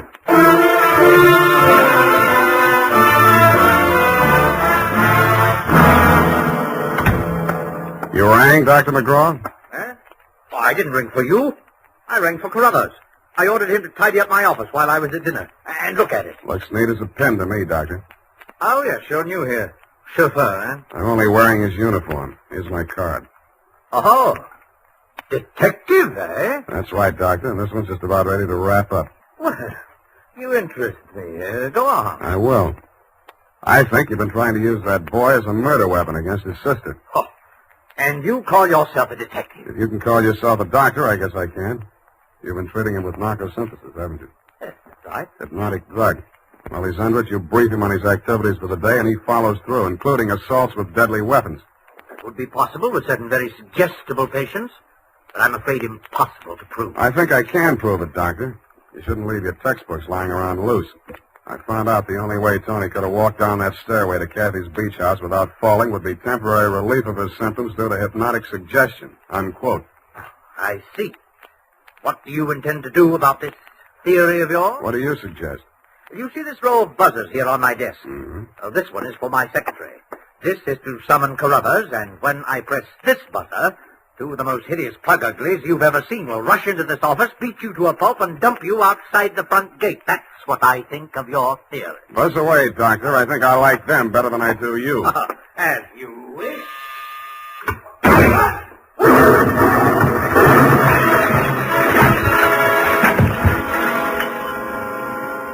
From where I was on the other side of the room, I didn't know what had happened at first. All I saw was a lot of paper gushing out of the wastebasket. The doctor sure was dead. His midsection was perforated like a shower drain. And in the walls, fanning out around the end of the room, about a yard up from the baseboard, there was a straight line of holes. I dug into one. What I took out wasn't a bullet. It was a perfectly round steel ball. Then I remembered the wastebasket, the paper flying out of it just before the explosion.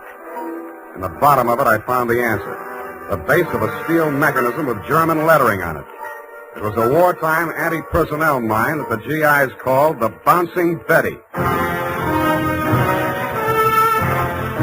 The United States Armed Forces Radio Service is presenting the weekly adventure of Dashiell Hammett's famous private detective, Sam Spade.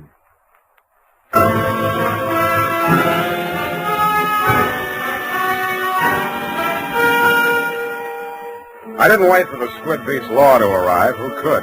I went straight back to San Francisco. You, Lieutenant Dundee, were waiting at my office. Morning, Sam. Hello, Dundee. About that McGraw killing, Sam. The chief down at Skid Beach has asked us to cooperate with the department down there at Skid Beach. Squid Beach, Dundee. That's right. They say you caught a bus at Skid Beach. Squid. That's right. There's a quarter of two in the company of a young woman answering the description of the McGraw girl. They say that, do they? They say they got a statement from that butler, Carruthers. Well, it's open and shut anyway. The butler hired you, the girl is wanted, and you're hiding her out. Why? Why not? Well, it's established that the girl hated the deceased and bickered with him constantly. The doctor and the boy were pals. That girl's guilty as... You've been able to place her in the murder room? Well, no, but here's an item. She worked with an Army ordnance during the war in research. Subject? I made a note of that. Enemy landmines, anti-personnel. One of the reports she helped put out was on the Bouncing Betty. Yeah? Definitely. Hey, where are you going, Sam?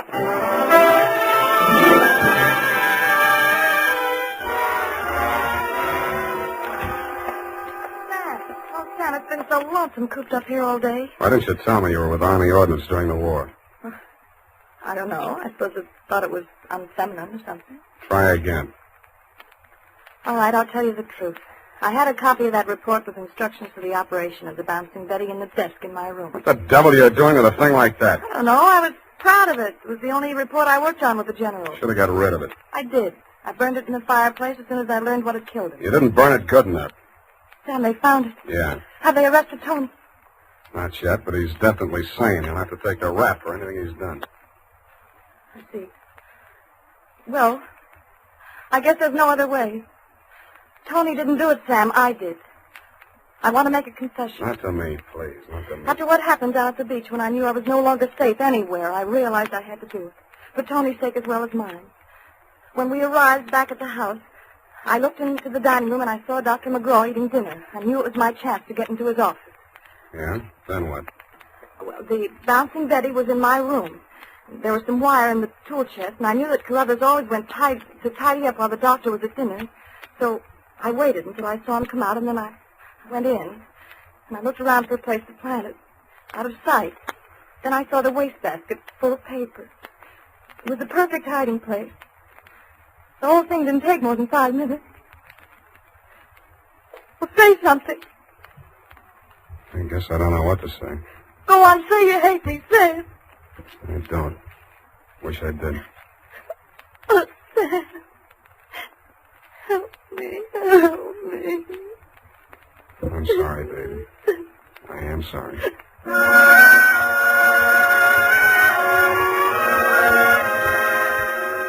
I don't know how long we sat there. I held her in my arms until she cried herself out, then we just looked at each other. I knew if I put it off another minute, I wouldn't call you at all, Dundee. So, with my arms still around her, I reached for the phone. Homicide. Lieutenant Dundee, this is Sam Spade. Lieutenant Dundee. Hello? Hello? Give me that. Lieutenant, this is Catherine McGraw. I wish to make a full confession in the murder of my stepmother.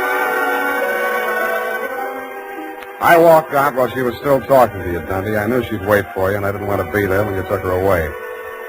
As I walked over to my office, everything she'd said kept coming back to me.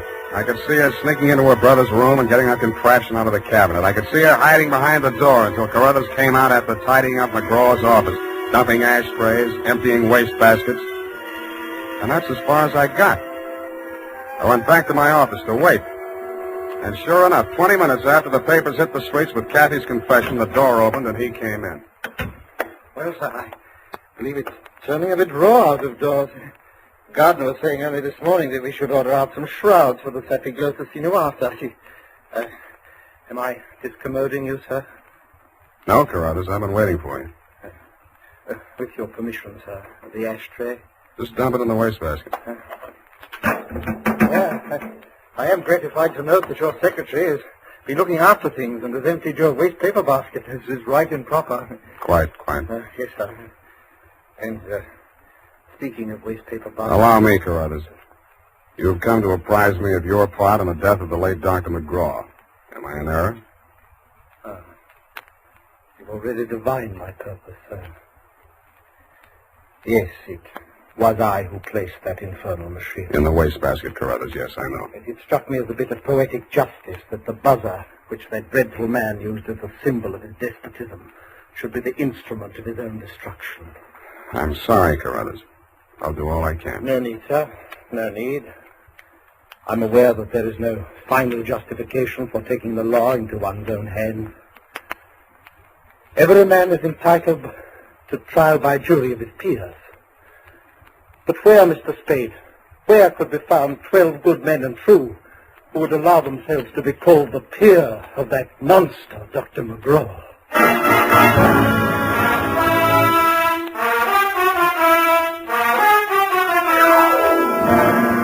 Period. End of report. Sam! There must be some mistake. Mistake, Effie? Mistake? Huh? Well, the butler can't be guilty. That's old-fashioned. He was an old-fashioned butler, sweetheart. Where today can you get help like that? Somebody who empties the ashtrays, keeps the waste paper baskets clean, tidies up around the place. Well, I'd be only too happy to do the same for you, Sam. I know you would, doll. But considering what happened to Mr. Carruthers' employer, Effie, you mustn't allow your mind to dwell on such matters. It's wicked. Sam! Who emptied an ashtray in that wastebasket that I just finished cleaning out? Pay it no heed, sweetheart. I'll buy you a silent butler. I'll go type that up. Sam,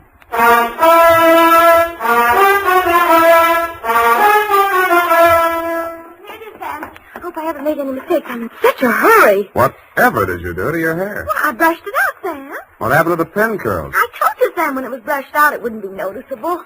Hours of torture sitting under a hot dryer for something nobody will notice. But, Sam, it puts bounce in your whole makeup. I get it. The bouncing Effie caper. Oh. Eyeshadow, new shade of lipstick. You look real gone. Oh, no.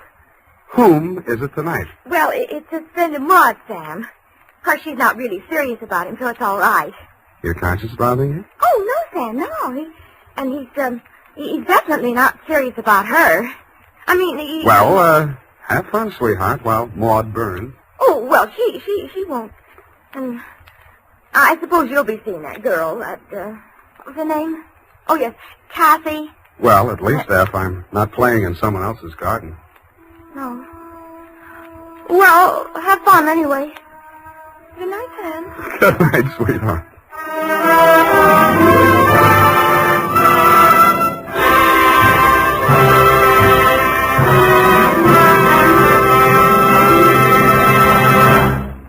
The Adventures of Sam Spade, Detective.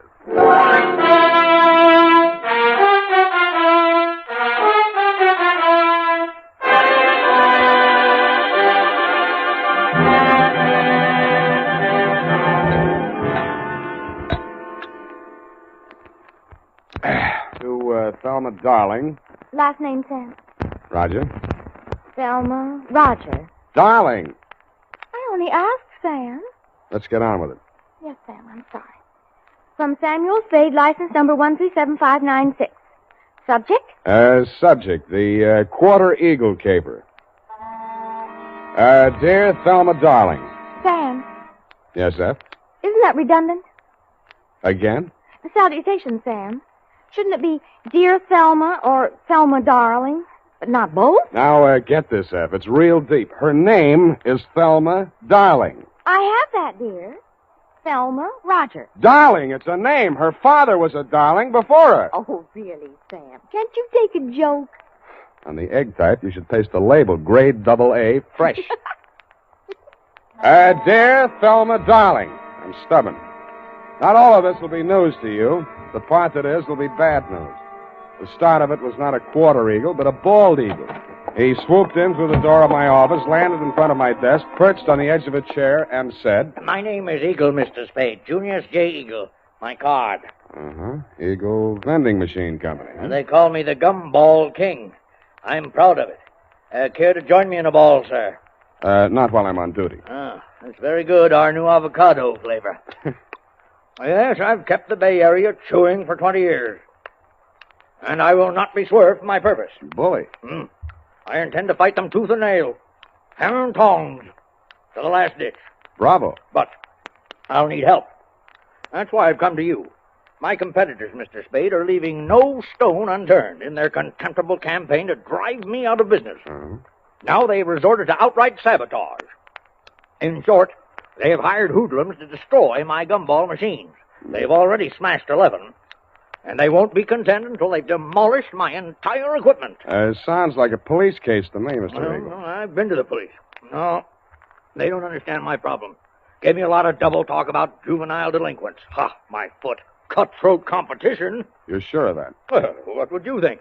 If theft were their motive, they most certainly would steal the pennies from the machines, but what do they take?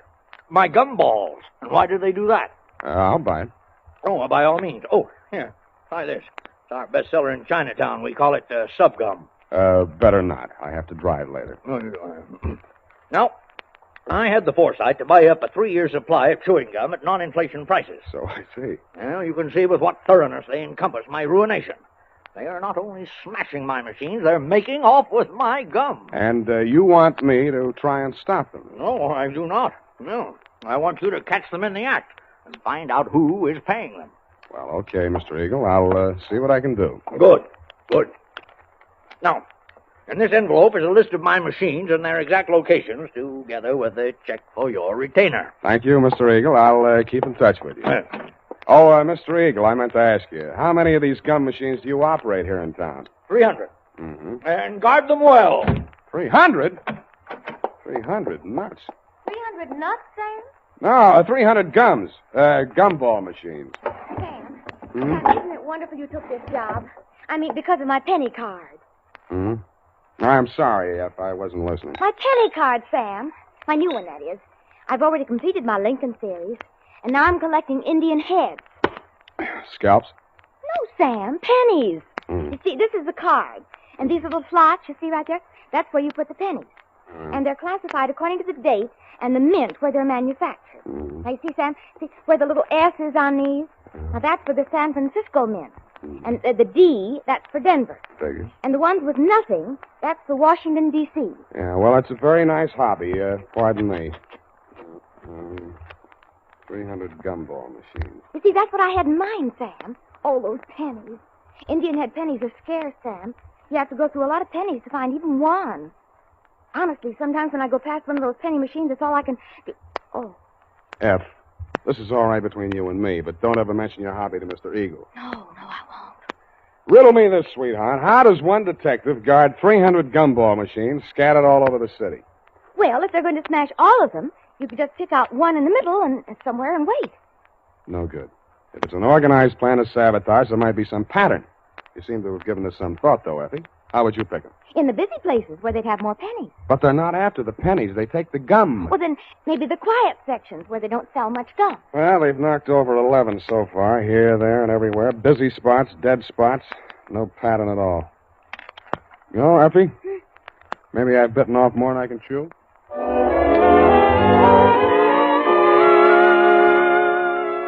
I wasn't sold on Mr. Eagle's theory that the caper was organized sabotage, but I decided to test it out anyway.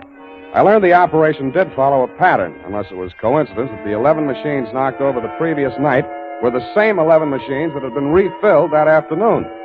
I checked with the Eagle Company's maintenance man and learned that only 5 had been refilled today. I picked the one that looked like the easiest to knock over. It was the one in the doorway of a darkened loft building near the Siemens Hiring Hall on Drum Street. At 9 p.m., I strolled down there. The block was deserted. I took a plant in the adjacent doorway and talked to myself until just before midnight. Then I shut up. My heart skipped a beat as she passed under the light. Red hair. My secretary? Then I noticed how she was dressed. Not on the salary I paid her.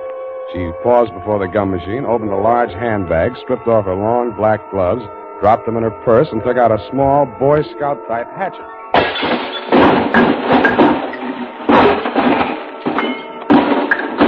She went at it with the enthusiasm of Carrie Nation busting up a saloon. I edged around the doorway as she bent over the mess of pennies and gumballs at her feet. When she reached out her hand, I took one more step, and that was all. She was up on her feet facing me, and I saw that hatchet sailing through the air straight at me. Hey!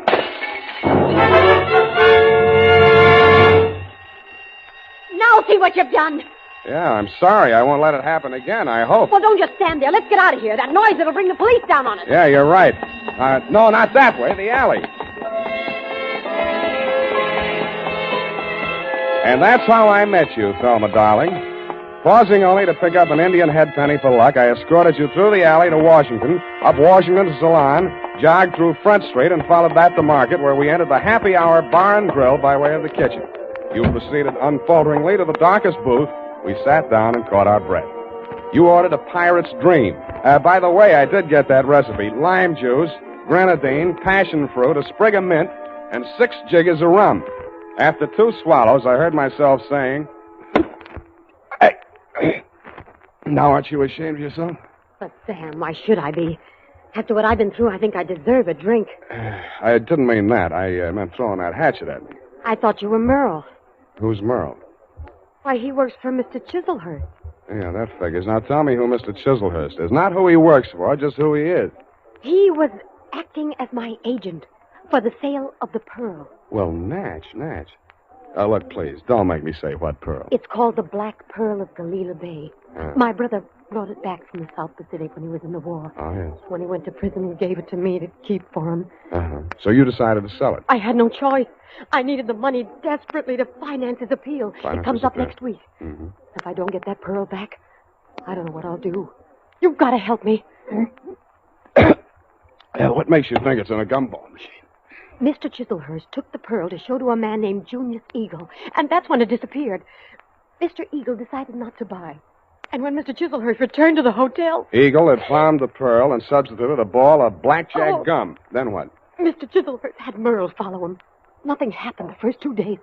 But day before yesterday, he followed him to his warehouse and saw him drop a single ball of gum into a barrel of them that was waiting to be loaded onto a truck. Mm-hmm.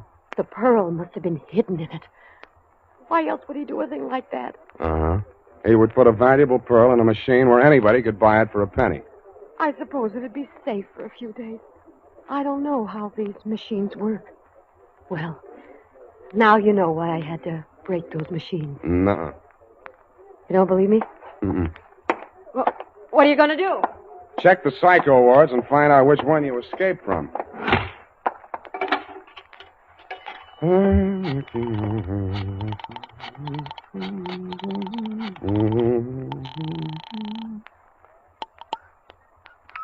Hello?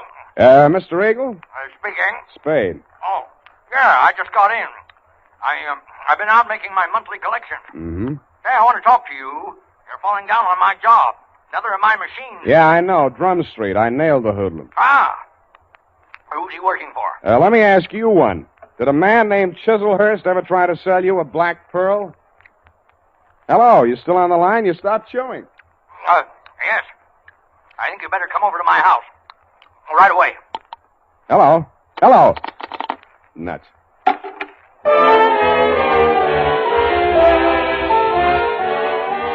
When I came out of the phone booth, I wasn't surprised to find that you had flown the coop, darling, if I may call you by your last name.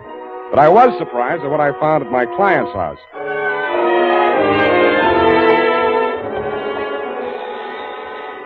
I rang the front doorbell and waited. Nothing happened. Then, through the glass door, I saw a man rush out on the landing at the top of the stairs. He half ran, half stumbled down the long flight to the entrance hall, yanked open the door, and tried to shove past me. I grabbed him. Get out of my way. Wait a minute. Let go. I got to get a doctor. You're bleeding. No, not me. I've got to get a doctor. Why don't you phone? They ripped the wires out. Now let go, or it'll be your fault if he dies. I memorized his mug, lifted his wallet as we unclinched, and let him go. On the way upstairs, I checked his ID cards. Higgins, Morris L., employer, Eagle Vending Machine Company, occupation, maintenance supervisor. On the floor of a room at the top of the stairs was quite a sight. The floor of the room was covered almost completely with pennies. In the middle of it, sprawled forward like a miser who had been attacked while counting his hoard, was Junius J. Eagle. The wound in the back of his neck could have been caused by a small hatchet. There was a bookkeeper's account sheet open across the desk, and scrawled across the neat rows of figures, there were 3 words: Spade, Quarter, and Eagle.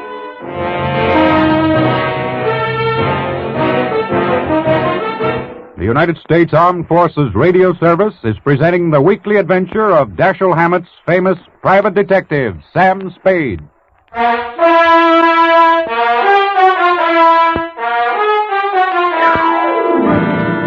And now, back to the Quarter Eagle Caper. Tonight's adventure with Sam Spade.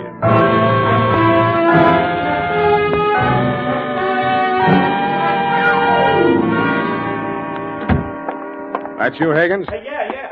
Save yourself the trip upstairs. There's nothing you can do for him. Oh, dead, huh? Yeah. Well, I guess he won't need that doctor I called. We can use one anyway. Did you tell the doc Eagle had been stabbed? Yeah, sure I did. Yeah, well, that means the law will come with him or ahead of him. But I don't get it. He must have been killed for the money, but why didn't they take the pennies? They should have. It'd look better for you if they had. You that detective be hard, huh? That's right. Now, look, Higgins, we haven't got much time. If you want to find out who killed your boss, spill everything you know to me now, before the cops get here. Because they're going to hold you, and they'll hold me, too, if they find me here. But I don't know a thing, Spade. I just found him like that. How did you get in the house? I have a key. He gave me one, so when I came here to pick up the pennies, he wouldn't have to come all the way down to let me in. For now, tell the cops the door was open. Did he always collect the pennies from the machines himself? Yeah. He was a coin collector as a hobby. He liked to go through them and save out the odd ones. You always pick up the money at 1 in the a.m.? Oh, no. No, he called me tonight a little past midnight, and he asked me to come right over. Hey, look, you got to believe that. I do. He said the same thing to me. What do you know about a man named Chiselhurst? Hey, wait a minute. That's the name of the guy that ran into my truck yesterday coming down the California incline near Grant. He slammed right into the rear of my truck. I tangled with his chauffeur, some punk kid. Named Merle? Yes, that's what they called him. And there was a dame in the car, too, a redhead. Any report on the accident? No, the cop took it down on the beat there. There wasn't no damage. Sounds like we haven't got much more time here. No. What exactly happened the night the first gum machine on your route was smashed up? Come on. Well, first off, I went to a bowling alley on Church Street and removed our machine there. It was discontinued. Wait a minute. Where did you take it? Back to the shop? Oh, wait a second. I got it here in my book. Come on. All right, I'm hurrying. Here it is, 11864. Mm-hmm. No, I exchanged it for an out of order down on Drum Street. Did you leave the pennies in it? Oh, sure. They only get collected once a month. How much gum was in it? About half full. I didn't refill it until today. Yeah. What's your system on the refill operation? Well, I carry about 4 extra machines in the truck. When I go to fill a machine, I take one of the extras already filled out of the truck and trade for the empty. Yeah. Then I fill the empty one in the truck, and that saves me from carrying the bag around. Now, Is there anything else I can tell you? Yeah. Huh? Does Quarter Eagle mean anything to you? No. Okay, now where's the back door?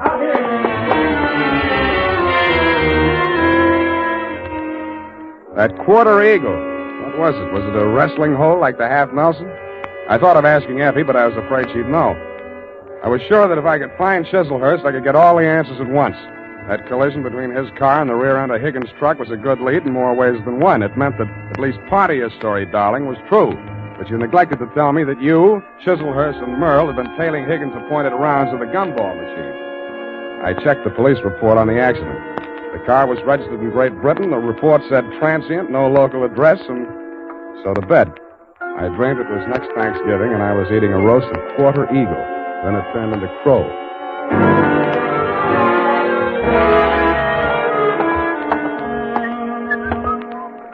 Good morning, sir. Do you wish to place a classified ad? Good morning to you, madam. Indeed, I do. Kindly write it on this blank. Kindly read it off this blank. Well, Quarter Eagle. Interested parties apply Sam Spade. Sutter 37596. That's right. 9 words, sir. I'll have to charge you for 3 lines anyway. Is there anything you'd like to add? Yes, but it's not fit to print.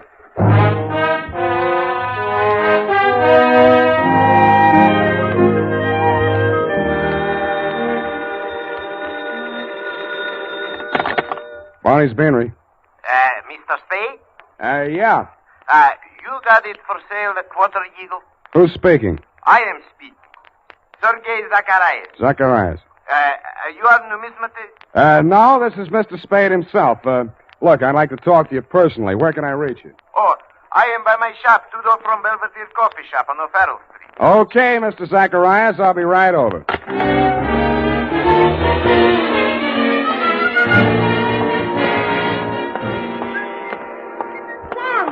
Sam, wait a moment. I got to talk to you. Why didn't you do more talking last night? My client might be alive if you had. Oh, it's terrible. But how could I have known? You knew about the Quarter Eagle. Why did you spin that yarn about the pearl? How did you find out about it? Dead men sometimes do tell tales. Surely you don't think that I had anything to do with that. He was only hacked to death with a hatchet like the one you threw at me. That makes you look fine. All right, I killed him, if that'll make you listen to me. Sam, don't go into that shop. Please, it's it's a new trap. suit. You don't know that man Zacharias. He's the cause of all our troubles. You mean he sold you that hatchet? Sam, please! Quit clawing me. Let go. I won't allow you to go in there. I won't. Wait a minute. What's going on here? What's the occasion of the squabble? Oh, well, no, it's Mr. Spade. Yeah, Clancy, this dame here just tried to pick my pocket. Pickpocket, is it? Glory be in such a pretty one, too. Never mind that, Clancy. Just have it locked up. I'll be down later to prefer charges.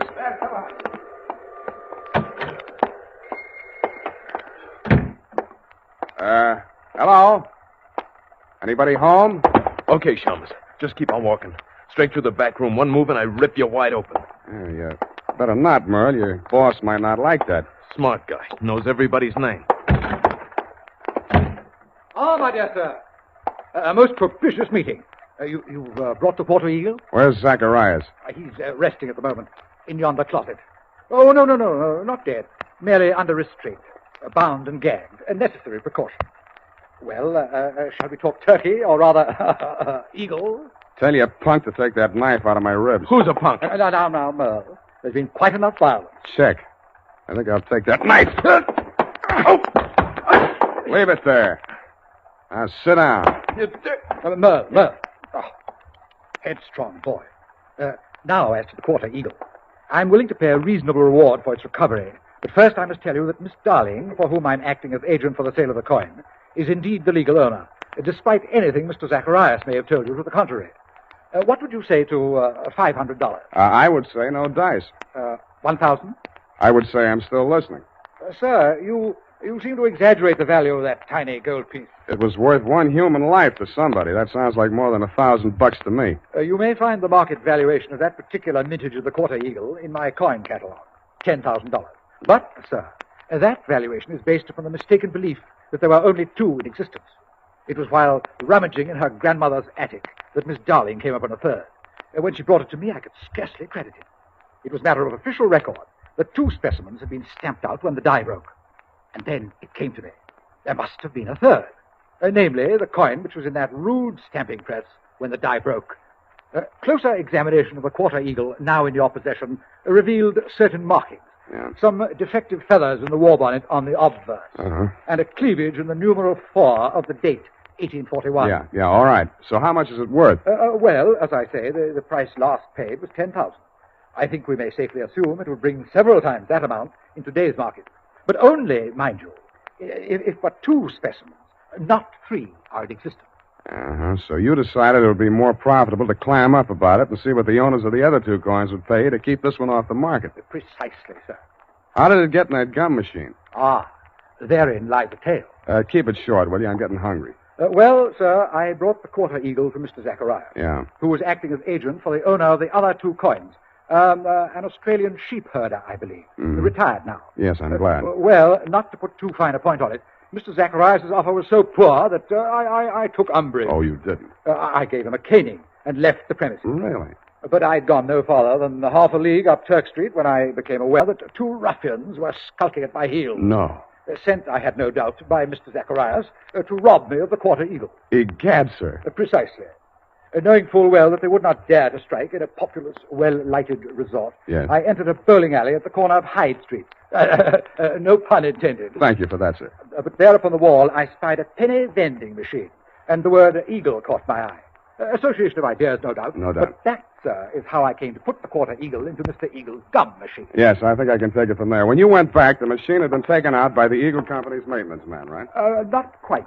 I caught him in the very act of removing the machine and followed him out of the building. Yeah, but then you lost track of the machine. I found out why. Never mind that now. What I want to know is who followed Mr. Eagle home the night he was killed. I'd rather not say. Then all bids are off. One moment, Mr. Spade. Yeah? Am I to infer that your price for the quarter eagle necessarily includes bringing the murderer to justice? Just that, Mr. Chislehurst. Well, I suppose there's nothing for it but to make a supreme sacrifice. Merle. Me? You double-crossing pig? But now, Merle, you know perfectly well you did away with poor Mr. Eagle. Shut up. I'll cut you to pieces. Gross insubordination. You deliberately exceeded your instructions. I wanted you to apply only sufficient violence to recover the coin. Instead, you seized the opportunity to satisfy your nauseating bloodlust. Really, Merle? Cut you to pieces. I'll cut you to pieces. All right, drop the shiv, Merle. Nice happy punk. Egad, that was a near thing, sir. The base ingratitude of that boy. Oh, well, what's done is done. When may I expect delivery of the quarter eagle?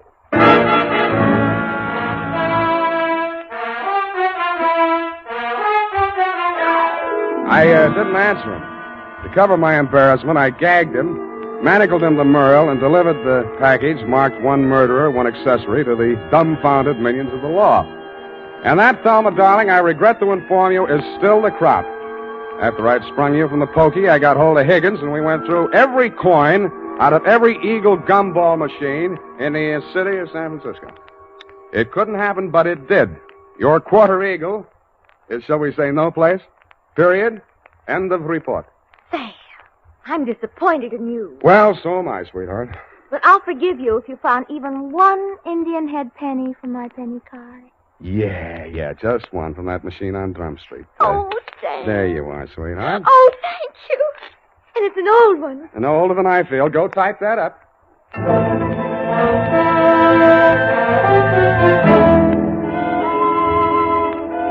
Sam, this money is counterfeit. Are you sure? It's joke money. It says $2.50. Hmm? You see where it should say 1 cent? $2.50. Let me see that. $2.50. If an eagle is a $10 gold piece, what is a $2.50 gold piece? Oh, now, let me see. $5 would be half. Sam.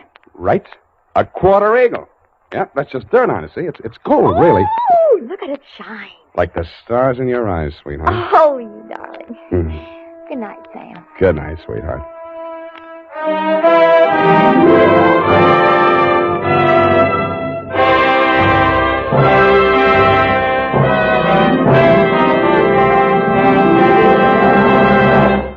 The Adventures of Sam Spade, Detective.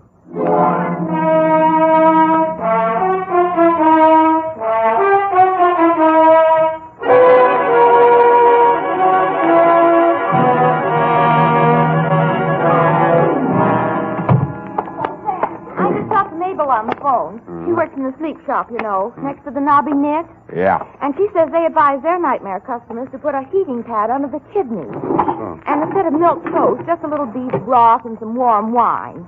And pine oil. In the wine? No, in the broth. The brass. That, Sam. Oh! Sam, look at you. Black eyes and scratches. Your lips caught. You didn't go home at all. I did so. When you promised me you were going straight home for that much-needed rest. And all the time you knew you were going straight to some sordid bar and get into a brawl. I even bought these things from the sleep shop. Next door to the Knobby Net. To Detective Lieutenant Dundee, Homicide Detail, San Francisco Police. Medical authorities agree that lost sleep can never be made up. From Samuel Spade, license number... 127596. Fatigue is cumulative. Subject, the Insomnia caper. Dear Dundee. Honest, Lieutenant, this is how I got into that mess last night. Honest.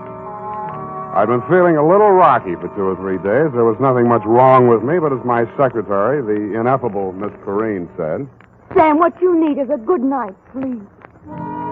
Which, Lieutenant, is how I happen to be at home, in bed, at 10:30 in the p.m., wearing a sleep shade, earplugs, and quiet pajamas. At 10:45, my right arm went to sleep. I turned over. That's when one of the earplugs fell out. I tore off the sleep shade, dug the plug out of my other ear, stuck my head under the pillow, and was just beginning to drowse off, but...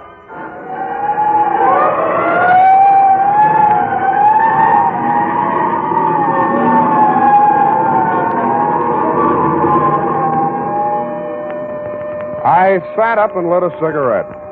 The city plunged again into the silences of the night. The fog was creeping in on little cat's feet. Oh, put an end to your romance and your spiteful creatures. That'll take you, you gutters like you.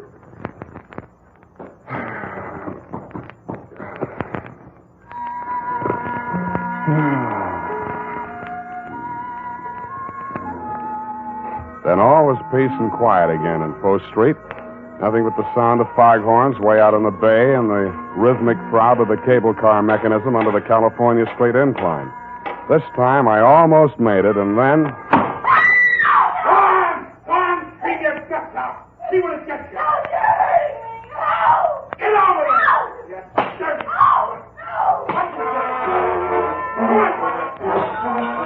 I went over to the window and peered out. The room was on a level with mine in a building just across the alley. I had had occasion to scrutinize said room and its occupant on happier occasions. She was young, red-haired, and also had a nice profile, which I had observed in silhouette against the window blind when she did her nightly setting up exercises. I now observed that she had a boyfriend, and he seemed to be angry. Not wishing to pry into her affairs, I closed my window. Drew the blind, went back to bed. It was stuffy with the window down, but quieter. I actually fell asleep. I dreamed I was home in bed and somebody was knocking on my door. How true.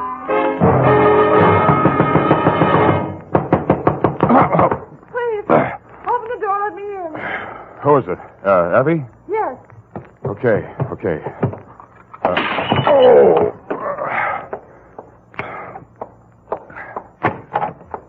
What? Please, don't be angry. May I come in for a minute? You're in. Oh, thank you. I know this seems peculiar, a perfect stranger. I saw you in the window. That makes us even. I have the apartment across the alley. Yeah, I know. And you saw him strike me. No. Well, you must have heard. I heard a lot of stuff breaking. Well, my ship models, he threw them all over the room, broke them to bits. They weren't especially valuable, and besides, they were presents from him. So... Now I get it. Now, you came here to tell me all about your collection of ship models. I think that's real neighborly of you, Miss... Doreen Dubar. Yeah, well, it was nice meeting you. Drop in again sometime, and I'll show you my collection of trout flies. Please, don't send me away. I'm deathly afraid of him. His name's Dan McCrae. He's a merchant seaman. His boat just got in today, and... Yeah, but why me? Well, I've seen you in the window so many times, I somehow felt I knew you. That's foolish, I suppose. I don't even know your name. Look, sweetheart, if you think you're going to rope me in as a witness to that lover's quarrel... Oh, please, no. It's more than that. Believe me. I can't tell you everything, but... Why tell me anything? Okay, I'm sorry. Pardon me for living. I know it's wrong of me to want to stay alive. I don't want to be hard-hearted about it, but if you're really afraid of the guy, you ought to go to the cops. But you don't understand. Doreen! Doreen, are you in there? Dan. Dan Badger, no doubt, from the game of the same name. Open the door! Look, chum, before you say anything, let me put you straight. You picked the wrong sucker. So you're the guy, huh? The old lady said you was good-looking in a cheap sort of way. Well, I think I'll fix that part of it right now. Hey, wait a minute. Oh, so you're going to make it easy for me, huh? Okay. Dan, what have you done to him? He'll be all right. Loosen his tie. I'll go get some water. All right.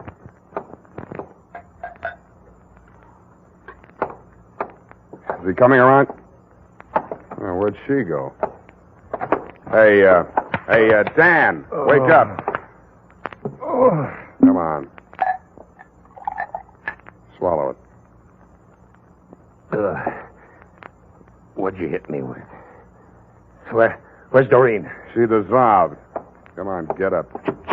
Okay, Shepard. This is your round. Who? Not that it matters, Danny boy, but who? You're Frank Shepard, ain't you? You stupid. Can't you read? The name's on the door. Spade. Here's my card. Huh? A detective.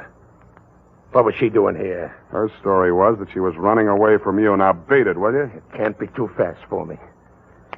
I'm sorry, Spade. I've been at sea too long, I guess. The old lady over there told me Doreen was seeing the sky every night. Channel fever or something. I blew my top. Yeah. No hard feelings, Spade? Forget it. But when you do catch up with that guy, Shepard, watch your left. You telegraph it.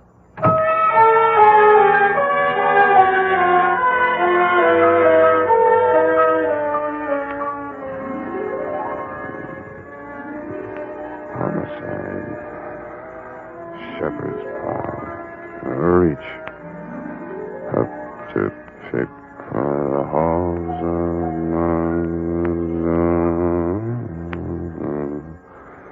Oh, boy, look at me. I'm dozing. Don't answer that, baby. Let it ring.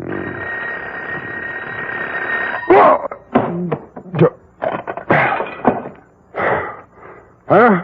Spade, this is Dan McCrae. Who? The guy you beat up on. Look, I just got to sleep.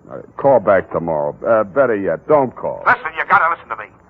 I found Shepard. Not much of a fighter. I marked him up a little anyhow, just to scare him. Go on back to the bar. Have one for me. Listen, I'm okay now. I sobered up like a shot. I only came back here to phone. Makes sense, will you? When I got back to the ship, he was there in my cabin. What? He's dead. Who? Shepard? Yeah, he's dead. Hit him too hard? I don't think so, but I've got to know. You're a detective. Now, look, I haven't got much money, but... Then start earning some. This is going to cost you.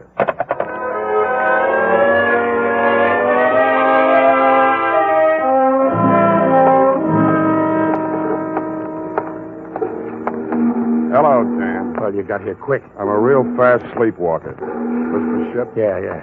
Come on, I'll take you aboard. Give me the rundown. Shepard took your girl while you were away at sea. You slapped her around a little, broke her toy boats, and generally behaved like a bad boy. We'll skip that little exhibition match in my apartment. Then what? Come on, up this ladder. About those ship models. One was missing. She acted funny about it, and guess where it was? In Shepard's hotel room. Yeah? The Boston Hotel up on Broadway. Crumb dump. I shook the address out of that old lady. Never mind that now. So you went there, went up to his room, worked him over. But he was alive when I left there. That's clear. Then I had drinks in a lot of different places. I think I was in some other fights. Yeah, you look it. I don't know who with, just faces, a lot of blurs. I don't even know where all I went. Then I don't remember anything till I'm in an all-night beanery down here on the Embarcadero and a cab driver's holding me up on the stool pouring coffee to me. Then I came aboard. Yeah? Come on in my cabin. I'll show you.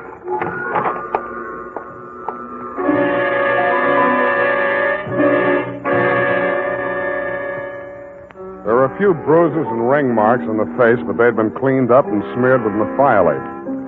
I know you're not supposed to touch anything until homicide gets there, Lieutenant, but this one had obviously already been tampered with, so I didn't think you'd mind if I rolled him over just enough to peek at the back of his head.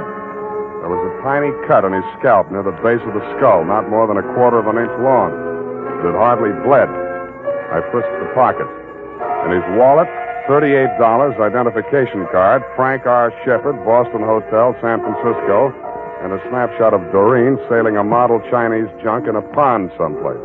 In his cigar case, cigars. Around his middle, a tooled leather belt with hammered silver buckle. It was a popular type Hickok belt, but something about the buckle didn't quite figure. The prong of the silver buckle wasn't silver. It was tempered steel. And instead of being pointed, the end was flattened out and ground to a sharp cutting edge. There were 2 notches on either side of it that didn't look like they'd been put there for decoration. I took the belt off, rolled it up, and put it in my coat pocket. Well, what do you make of it? You touch it? No. Why? A man falls forward, not back. The cops will say he was killed someplace else and brought here. Then I'm in the clear. Yeah, unless they form a theory that you brought the body down here to dispose of it. Then why didn't I? Maybe you lost your nerve. Maybe you sobered up. How? What killed him? I don't know. Maybe internal injuries, maybe a head injury, or both from that beating you gave him. Maybe he just dropped dead, heart attack. That's for the police medical examiner to find out. You mean you're going to call the police? I have to. But I called you to... I thought you could clear me before... Now, wait a minute. You told me yourself you drew a blank. You don't know where you were or what you were doing. What are you going to do? Call the police. No, wait. Yeah, I suppose you have to. I do. You first. Yeah. I must say you're taking it pretty well.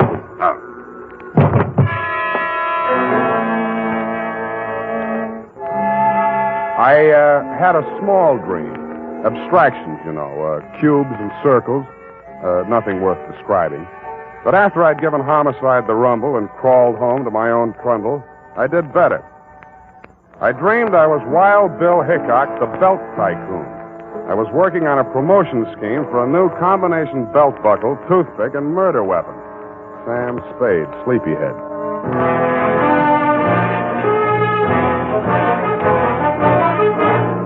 The United States Armed Forces Radio Service is presenting the weekly adventure of Dashiell Hammett's famous private detective, Sam Spade.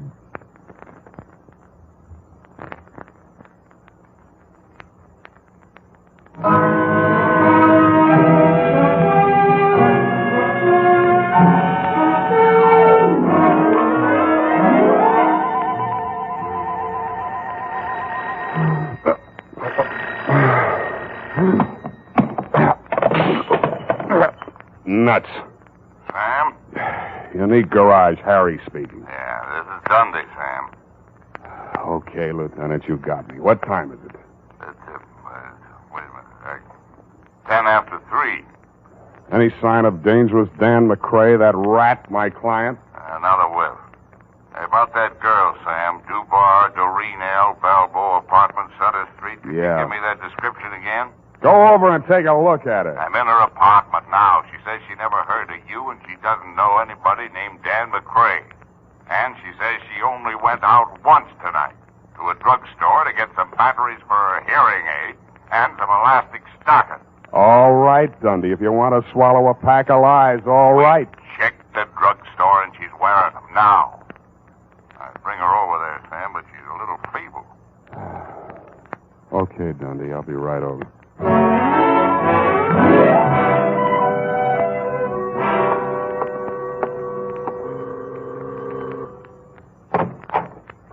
Hello, Dundee. Come in, Sam.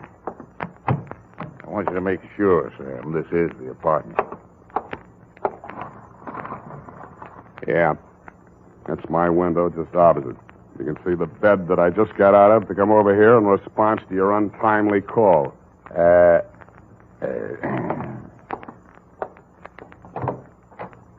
Will you come in here, Miss Dubar? Certainly, Lieutenant.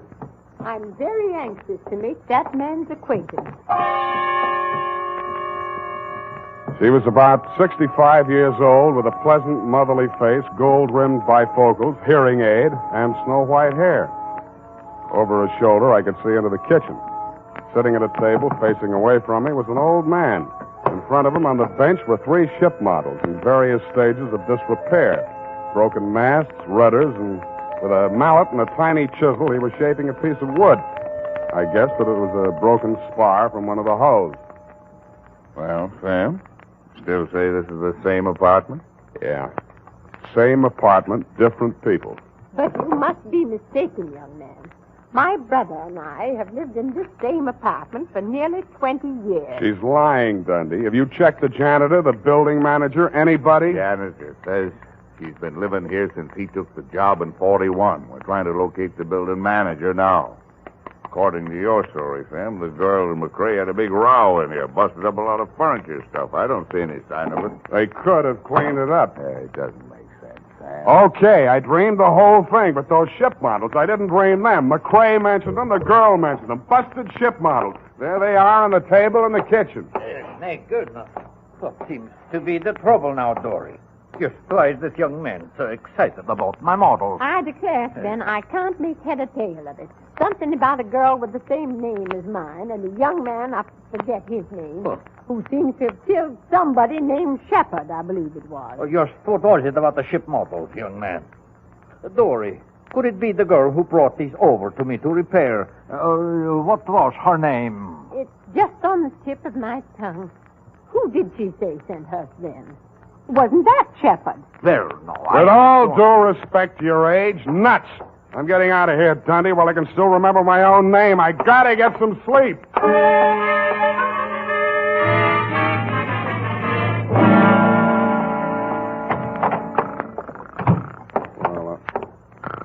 Hey, wake up. Oh, Sam. Get out of my bed. Sorry. I was beat. I didn't know where else to go. You can go to jail. Their beds don't have inner springs, but it's a free flop. Listen, I had to make that break.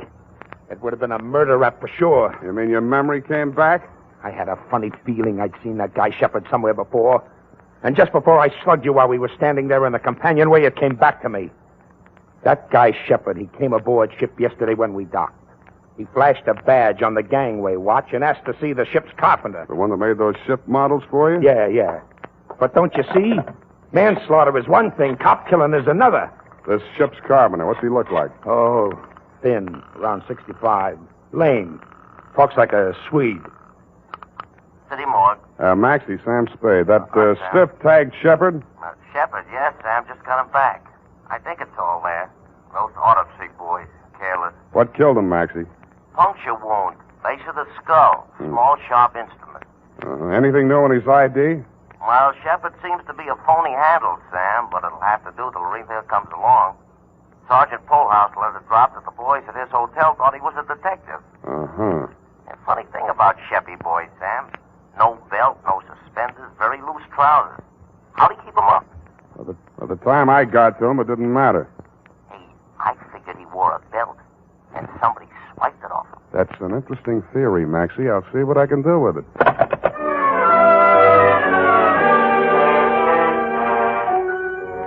I tucked Danny Boy back into my bed, locked him in, and gumshoed around the block to the Balboa apartment. Just to be mean, I woke up the janitor and checked his statement on the old couple in Doreen's apartment. He worked 3 buildings, was sure of the old woman, but backed down a little on the man, which is what I expected. Was sure of the floor, but not of the apartment number. Didn't know any tenants by name, which goes to show, Lieutenant, what police statements are sometimes worth. I thanked him, stole his passkey, and went upstairs. I didn't expect to find anybody home in Doreen's apartment. I was half right. Sven, the old carpenter, was sitting in a chair, staring straight ahead of him. He looked as though he were in a daze. I walked over to him. Even close up, he didn't look dead. But he was. Body still warm, no visible wounds. But he was wearing a tooled leather belt with a hammered silver buckle. The prong of the buckle was tempered steel and had the same peculiar shape as the one in my pocket, the one I had taken off of Shepard's body. The ship models were gone. What was left of them I found in the fireplace. And in the charred remnants of what had once been the hull of the toy Chinese junk, I found something that hadn't burned. It was a small metal cylinder with 2 pins projecting from it on either side, about the middle of it. It looked like a miniature lock mechanism, which it was exactly. The key, you guessed it, was the prong of that belt buckle. The cylinder was empty except for a few white grains that looked like sugar. I tasted them. It was not sugar, but in the dope traffic, they sometimes call it that. About then, I heard footsteps outside in the hall. I ducked into the closet, leaving the door cracked enough to see out. Stand over there, Doreen. Don't try anything. I won't shoot you unless I'm forced to. No, you didn't shoot Frank Shepard, did you? Don't ever mention that name again. All right. Well, then, don't just sit there staring. We've just time to catch the boat. Then, answer me. I don't think he can answer you, Mrs. Brownrigg. Oh, what are you talking about?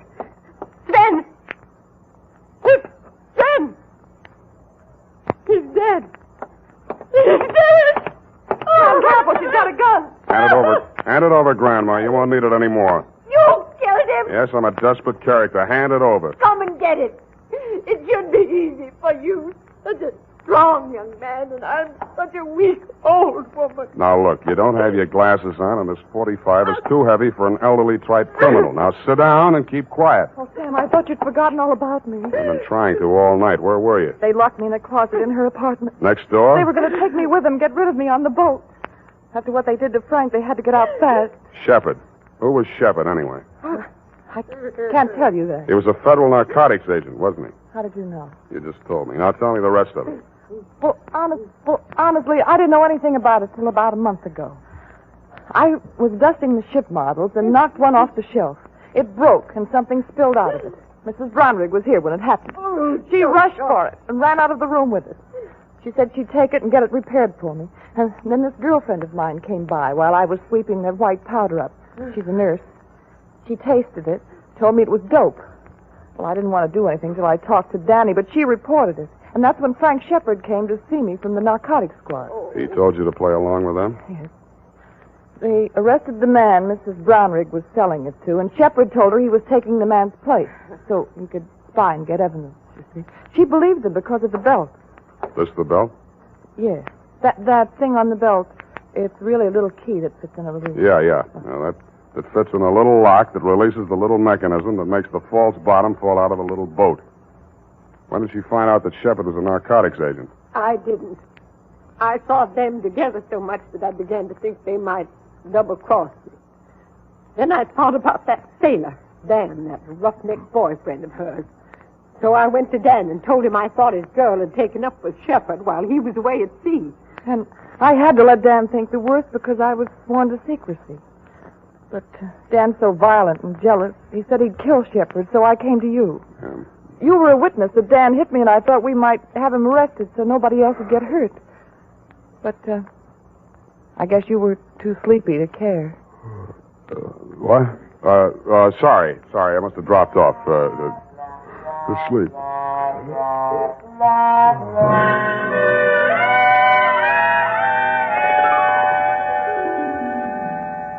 Period. End of report. But, Sam... Yes, Angel? Didn't you arrest that terrible old Mrs. Earwig? Brownwig, Effie? Wasn't it Brownrigg, Sam? One of her aliases, no doubt. In reply to your previous question, yes. Who killed Mr. Shepard, Sam? And how? Look, Eff, you'll recall that Sven was shaping a piece of wood with a small chisel and a mallet. The fatal wound, you recall. Oh, and who killed Sven? Sit down. I want to have a serious talk with you. Oh. No, over here. Yes, Sam. Stop twisting your handkerchief. Yes, Sam. Effie, sometimes I think you've been a detective secretary too long. Warps the outlook. Sam, are you trying to tell me that my services are no longer required? You see, that's what I mean. You jump to conclusions. As in the instance of the death of Sven. I only asked who killed him, Sam. Exactly. Did it ever occur to you that some people, especially old, feeble people, just die? Yes. Quietly? Sitting in a chair sometimes? Yes. Sometimes in bed in their sleep? That'll never happen to you, Sam. Check. But it did happen to Sven. Perhaps the excitement of his criminous activities, fear of discovery, his impending flight were too much for his heart. On the other hand, it might have just been old age. Of course. The point is, Effie, it does happen. Yes. Never in detective stories, only in real life. Mm-hmm. Well, I guess that's all. Good night. Sam, you're not sleepy. Nevertheless, I'm going home to bed. Oh. Well, good night, Sam. Good night, sweetheart. The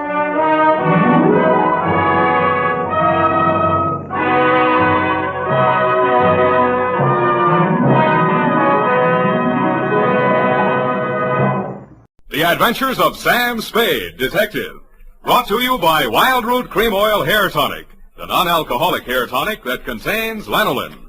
Wild Root Cream Oil. Again and again, the choice of men who put good grooming first.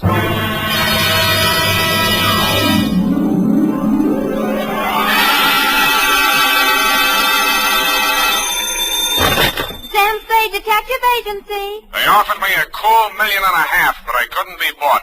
Oh, Sam, all the time fooling. Straight goods, Evie. Oh, really, Sam? Why didn't you take it?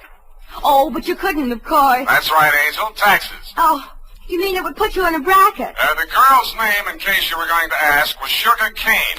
Was she sweet? Oh, Effie, you made a joke. Oh, not much you will know. That is true, but even though you do seem to be, as you would say, in a jugular vein, I shall be right down, serious and frowning, to dictate a chronicle steeped in the bitter tea of general confusion, brewed in a witch's cauldron of murder, greed, and avarice. That's what gives it that nutty flavor. What, Sam? Silly girl, I refer to the Sugar Cane caper, on which I will forthwith my report be done to dictate on, goodbye.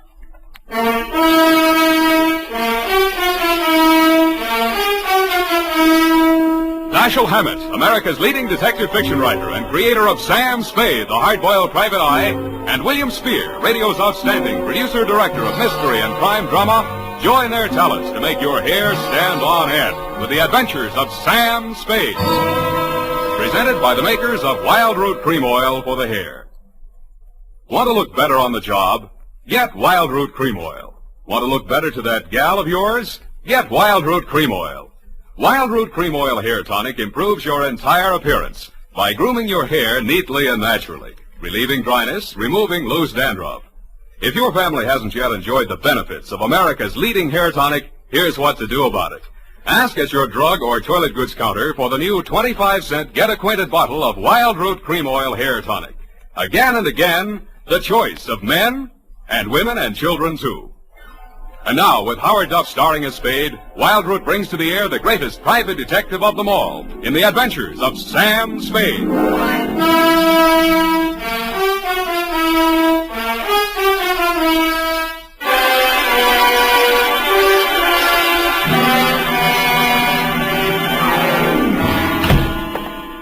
Hello, Sam. How are you, Sam? You were so lugubrious over the phone. Sometimes you're so bucolic, but tonight... What am I? When? Lugubrious tonight. Just bubbling over.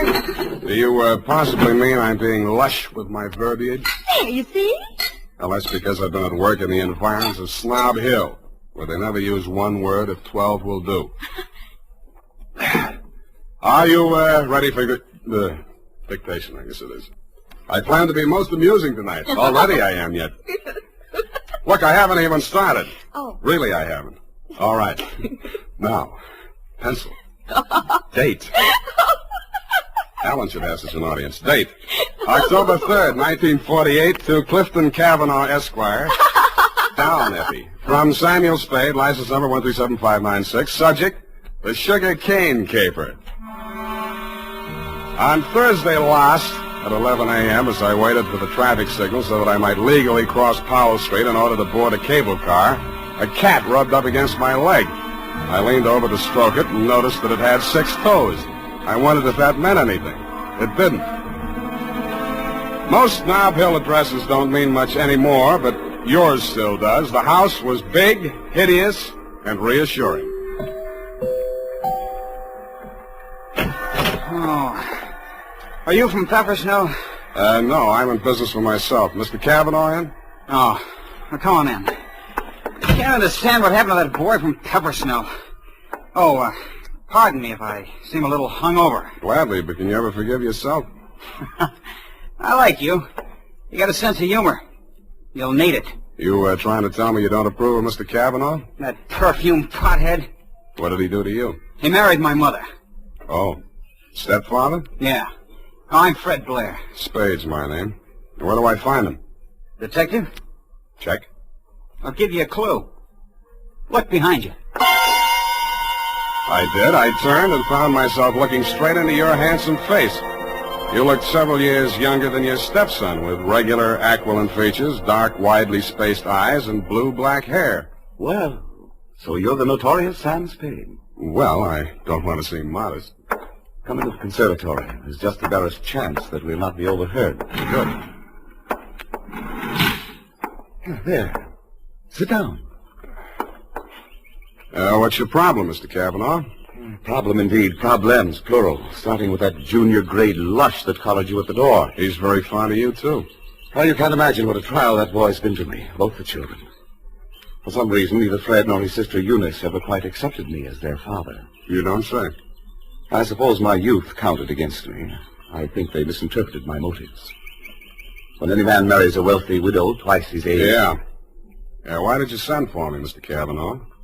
Well, it all started several months back, before my wife, their mother, where was I? Oh, died. The scandal quite literally killed her. You're sure that's what did the trick?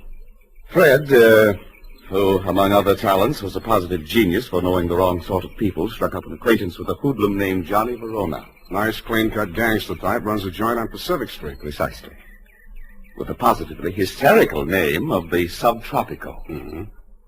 Well, there was a sordid brawl of some sort. A man shot. Obviously, this Johnny Verona shot him. Fred had to give testimony before the grand jury. It was all we could do to keep it out of the paper. But you did. No, and old Eleanor, my wife, that is, dropped dead when the butler brought in the Chronicle. But the worst was yet to come, Sam. Well, don't keep me hanging, Cliff. Well, Fred continued to frequent this bistro, this dive of Verona's. I understand. I believe the bait is a toothsome little teaser with the unlikely name of Sugar Kane. She likes Fred. No woman in her right mind would look twice at that idiot, even if he were twice as rich and only half as sovereign. Then, where was I? Oh, yes, this Verona person came here several times on the pretext of pouring Fred through the front door, and thereby met my stepdaughter, Eunice. Well, that's a very interesting story, Mr. Cavanaugh. Now, maybe you'll tell me what you want a detective for. Because my stepdaughter has brazenly informed me that she intends to marry this gangster. I want you to help me prevent that marriage. I don't see. Don't see what? I don't see how I can. Well, perhaps I didn't make myself clear. When Verona was arrested for that shooting in his club, Fred didn't tell the grand jury all he knew. Now, if you could prove that Verona is guilty, then we'd be rid of him for good. Is it Verona you want to get rid of, or your stepson? Good Lord, you don't think Fred did it? Do you? Why, no, of course not. Okay, supposing Verona did it, then Fred goes up on a perjury rap, maybe accessory. Oh. Well, I have no overwhelming desire to injure Fred. Look, why don't you tell me what you have an overwhelming desire for? Well, under the terms of her mother's will, Eunice will inherit $3 million as soon as she marries. When? When what? When do I meet her? Be serious, man. Now, I will pay Verona $50,000 in cash if he'll stay away from her. Would you take $50,000 as the payoff in a $3 million caper? In this instance, yes. Eunice is not very well, and you may quote me on that, book, chapter, and verse. To Johnny Verona? To Johnny Verona. Okay. Water's mighty cold this time of the year at the bottom of the bay, but if you don't care, I don't. Thank you. Let me know how it comes out. Don't give it a second thought. You'll know. Don't get up, Mr. Cavanaugh. I know the way out. Hey, Spade, wait up. Well, you look a little better. Listen, there's something you ought to know.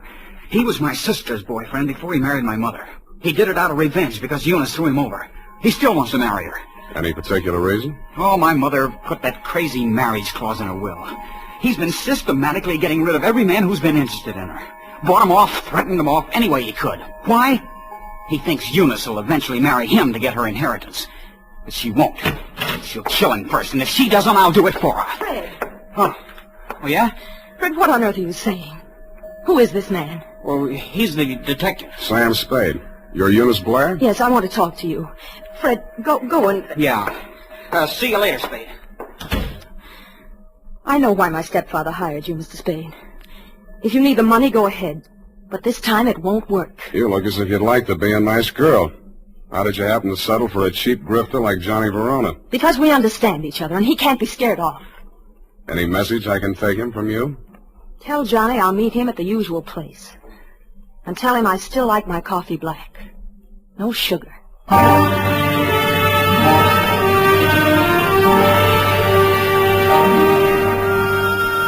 I didn't ask her what kind of sugar she didn't want any of. I thought I knew.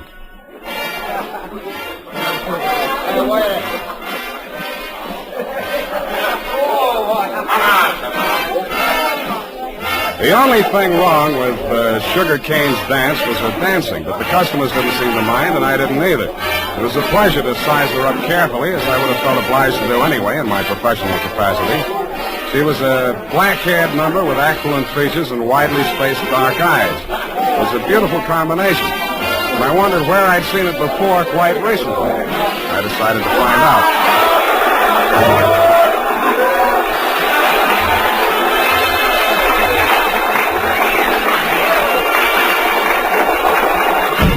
Hey, what's the idea of barging in here after me? Can't you see the sign on the door?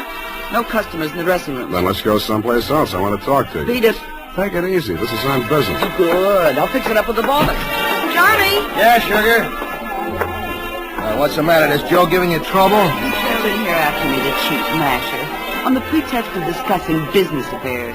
Okay, out you go. Wait a minute. Come on, move. And don't come back. Well? Sorry I had to give that bum's rush routine. I don't want to get her excited. She's a nice kid, and she doesn't know why you're here. I take it you do. Yeah. Eunice called me and told me you'd be down. Okay, Johnny, I'll give it to you fast and get out. Clifton Cavanaugh will pay you $50,000 to leave Eunice alone. He also made a few idle or not-so-idle threats about what might happen to her if you don't take his money. For example? He said she hasn't been feeling well, might not live long enough to get married. I don't have to tell you what I think about that kind of talk, and I wouldn't be peddling it if my office rent wasn't due. That's why when you started giving me that bum's rush, I made only, shall we say, a token resistance? Yeah. Now, about me marrying Eunice, you can tell Clifton to stop worrying. Hmm? Yeah, Eunice and I got married 3 weeks ago. You what? Married. You want to see the papers? Why the secrecy? I don't want her to get hurt. You're scared of Clifton? Nah. Sugar. She's got a very low boiling point. She's a... Oh, pardon me. Yeah. Yeah, Nick. What is? Go ahead. Yeah, I heard you. No, don't touch anything. Don't let anybody in. I'll be right over. Bad news? Yeah, Eunice. She's dead. How? One of my boys found her in my apartment. She was supposed to wait for me there. How did it happen? He's not sure. He thinks she took poison. I had to give Johnny Verona one thing. He didn't make any pretense about being grief-stricken. But after all, he just inherited $3 million. Sugar Kane took it standing up, too, but she just lost a rival and got her man back $3 million richer. I wasn't with you when you got the news, Mr. Cavanaugh. But the one I really wondered about was Eunice's brother, Fred. What brought that on was something I picked up in Johnny Verona's apartment where we found Eunice's body sprawled out over a tray of coffee things. It was a medicine bottle with a doctor's prescription number on the label. The name of the druggist that had put it up was Pfefferschnell. I remembered what Fred had said to me when he admitted me to your house that afternoon. Quote, "Are you the man from Pfefferschnell's?" I wondered if I'd answered yes, would Eunice still be alive?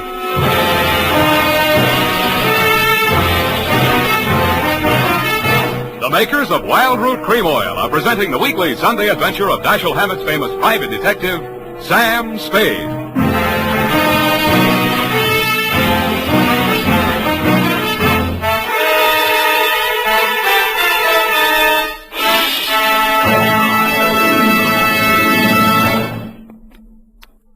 Now, here's important news on good grooming. If you want the well-groomed look that helps you get ahead, socially and on the job, listen.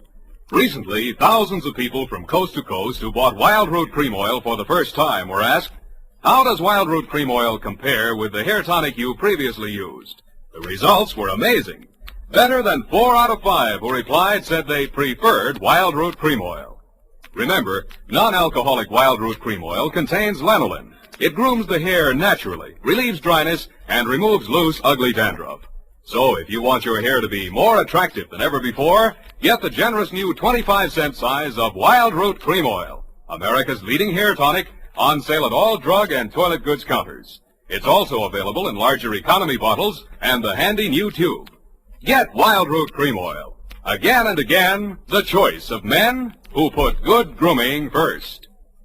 By the way, smart girls use Wild Root Cream Oil too, and mothers say it's grand for training children's hair.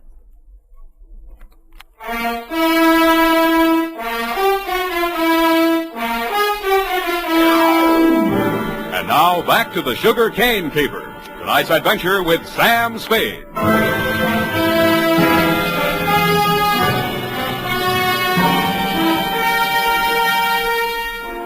The morning papers didn't carry anything new on Eunice's death. Cause was put down to an overdose of a toxic drug. The doctor who prescribed it said she'd requested it for migraine headaches, which he suggested might have driven her to suicide. He did not explain why she had taken 4 doses in capsule form and dissolved the rest of it in a decanter of coffee. I thought somebody else had dosed the coffee, and so did you, Mr. Cavanaugh. Verona did it, of course. We knew she was taking those pills and dosed the coffee just enough to be fatal when added to what she took voluntarily. You knew all that, too. Well, so did Fred. But you had more reasons, 3 million more. But they were already married.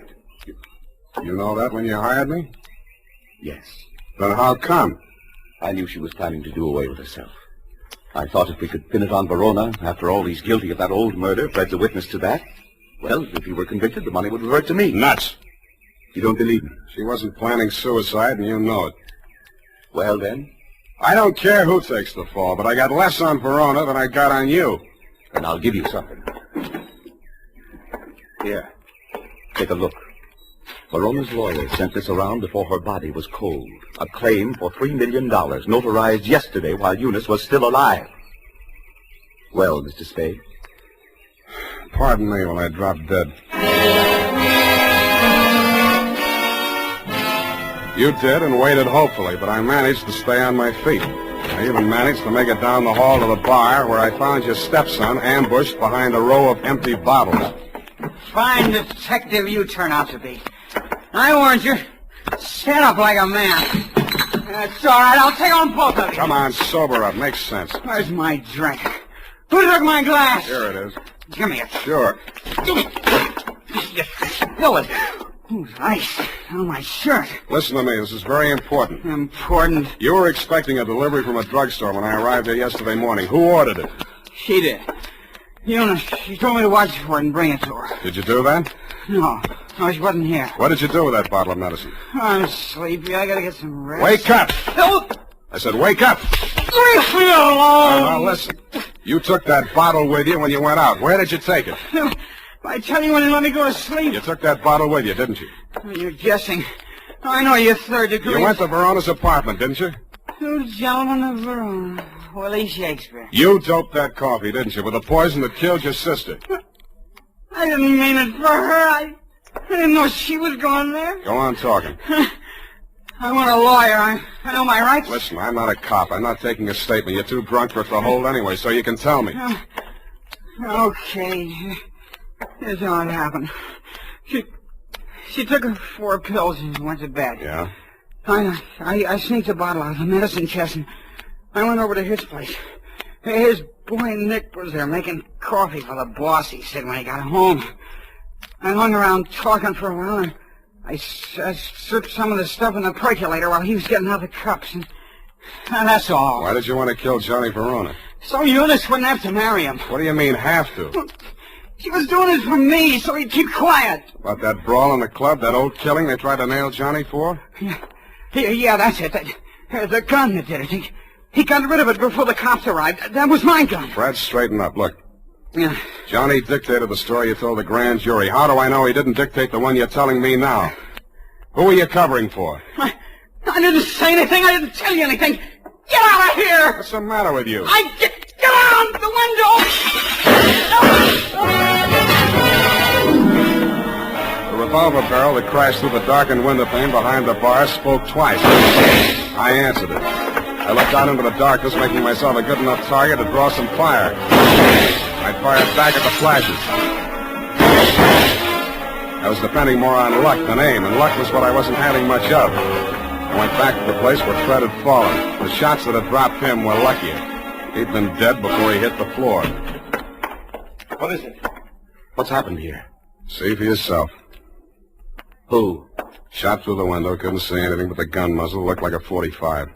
Johnny Verona, he packs a .45. Who told you that? It came out of that investigation. One of the reasons they couldn't indict for that old shooting. There were a lot of reasons they couldn't get that indictment. What are you driving at? Neither one of the leading suspects was guilty. I don't follow you. Sugar Kane did that job. Well, that's wild. What if I told you Fred made a statement to that effect before he was shot? You're lying. He confessed. Did I tell you that? Well, he must have. He always talked about it when he was drunk. All right, I was bluffing. Why? Just a crazy hunch. I thought there might be something between you and Sugar. Now I'm sure there isn't. Of course not. Should have spotted it before. You're too much the same type. Even look alike. I can't make you out. Well, don't try. It's not worth it. You better call Homicide about Fred here. Tell Lieutenant Dundee if he wants my statement, I'll be at my apartment.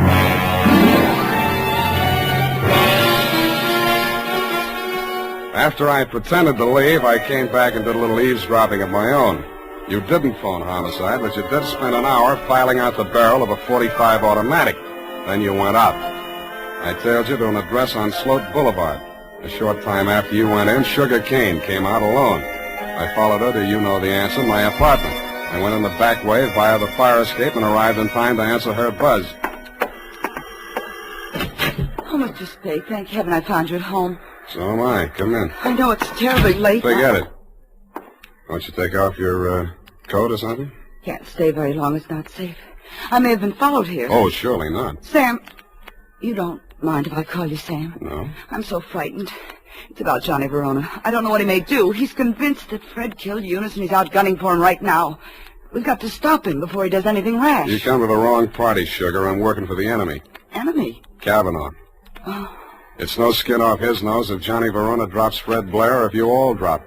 All he does is sit back and collect. Oh, he can't be as cynical as that. You ought to know. Has he told you anything about me? I'd rather hear it from you. Maybe sit down. Well, there's not much to tell. I played along with Johnny for one reason and one reason alone. To save Fred from that old murder rap. Were you figuring on marrying into that family, too? Oh, Sam. A regular pincers movement, wasn't it? Johnny and Eunice, you and Fred. All right. It's true I wasn't in love with Fred, but it wasn't all the money. I was sorry for him. Money's not what I really want. I know that now. What do you want? Someone. Someone I can trust. Me too, Sugar. Oh, Sam, you're what I want. Say you want me to. Please say it.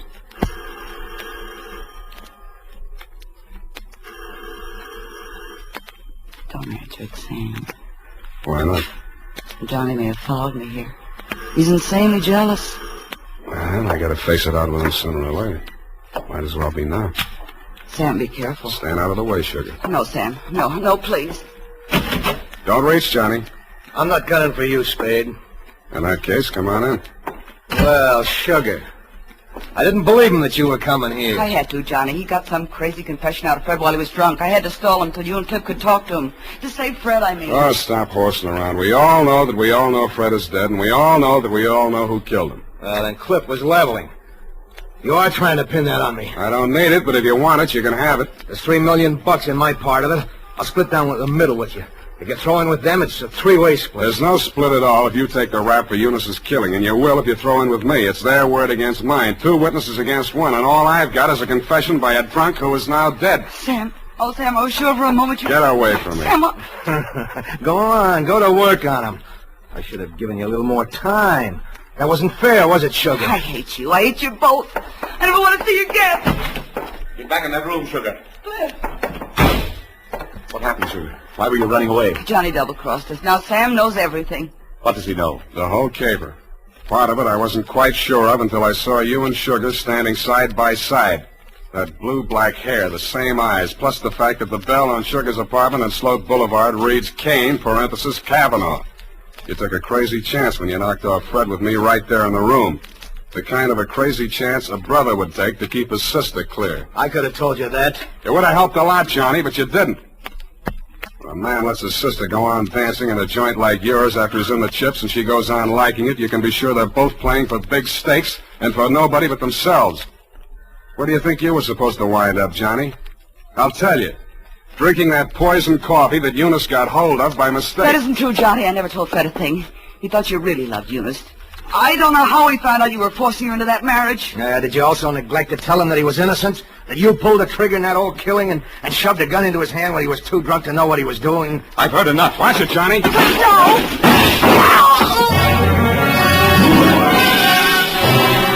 I winged you a split second before you fired. Your aim went wild. All I saw at first was that it missed Johnny. Then I saw him move forward in her direction. She was leaning against the wall, a puzzled expression on her face, her hand plucking nervously at a spot of red that was spreading against the white of her dress. He caught her as she pitched forward and carried her over to a couch. She didn't speak again. You and Johnny knelt beside her until the cops arrived. If you were aware of each other's presence, neither of you showed it. Period. End of report.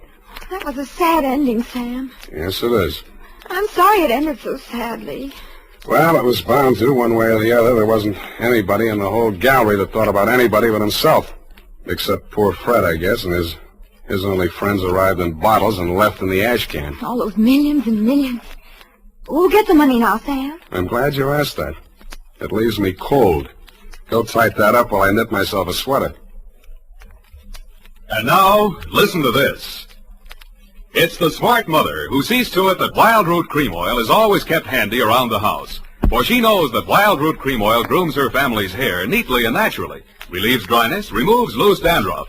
Get acquainted by asking for the new 25-cent bottle. Also, ask your barber for a professional application of Wild Root Cream Oil Hair Tonic. Again and again, the choice of men and women and children, too.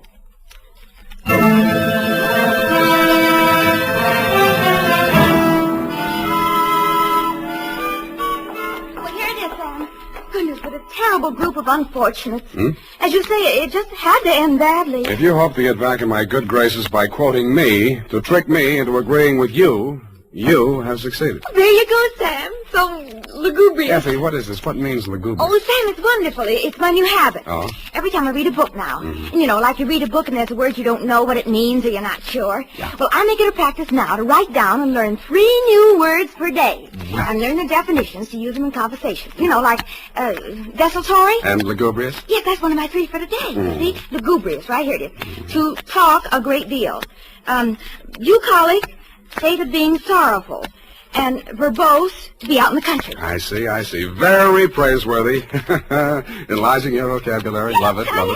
But I don't expect to be really lugubrious for the nonsense. Look, Effie, why don't you go verbose for the weekend? It's the best cure for the bucolic. Oh, Sam, look what I've done. What have you done? I've clipped the wrong definitions to the right words. Well. For instance, lugubrious, well, it isn't that at all. And bucolic, oh, Sam, I've learned them wrong. I wasn't going to tell you, Effie. It's better to find out for yourself. It's more, efficacious. My new habit. Oh, good night, Sam. Good night, sweetheart.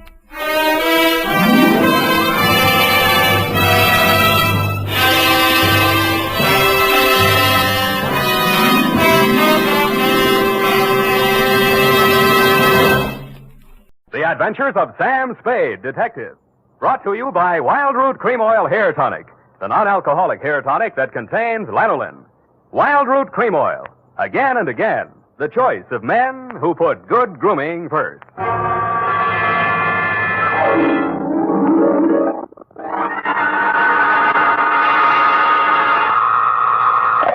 Sam Spade Detective Agency.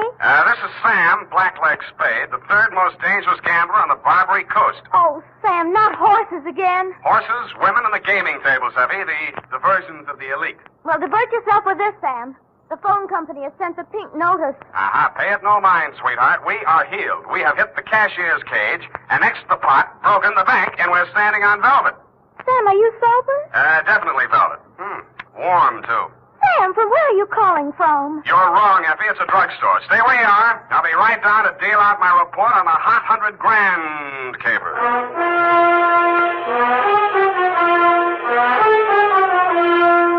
Dashiell Hammett, America's leading detective fiction writer and creator of Sam Spade, the hard-boiled private eye, and William Spear, radio's outstanding producer-director of mystery and crime drama, join their talents to make your hair stand on end with the Adventures of Sam Spade. Presented by the makers of Wild Root Cream Oil for the hair. It's smart to buy things the whole family can use, isn't it? That's why I say it's smart to buy Wild Root Cream Oil Hair Tonic. To Mom, to Dad, to the children, Wild Root Cream Oil is really a friend indeed. Non-alcoholic Wild Root Cream Oil with lanolin grooms the hair neatly and naturally, relieves dryness, removes loose, ugly dandruff. I hope you have a big family-sized bottle of Wild Root Cream Oil in your home. Get Wild Root Cream Oil Hair Tonic. Again and again, the choice of men who put good grooming first. And now, with Howard Duff starring as Spade, Wild Root brings to the air the greatest private detective of them all in the Adventures of Sam Spade.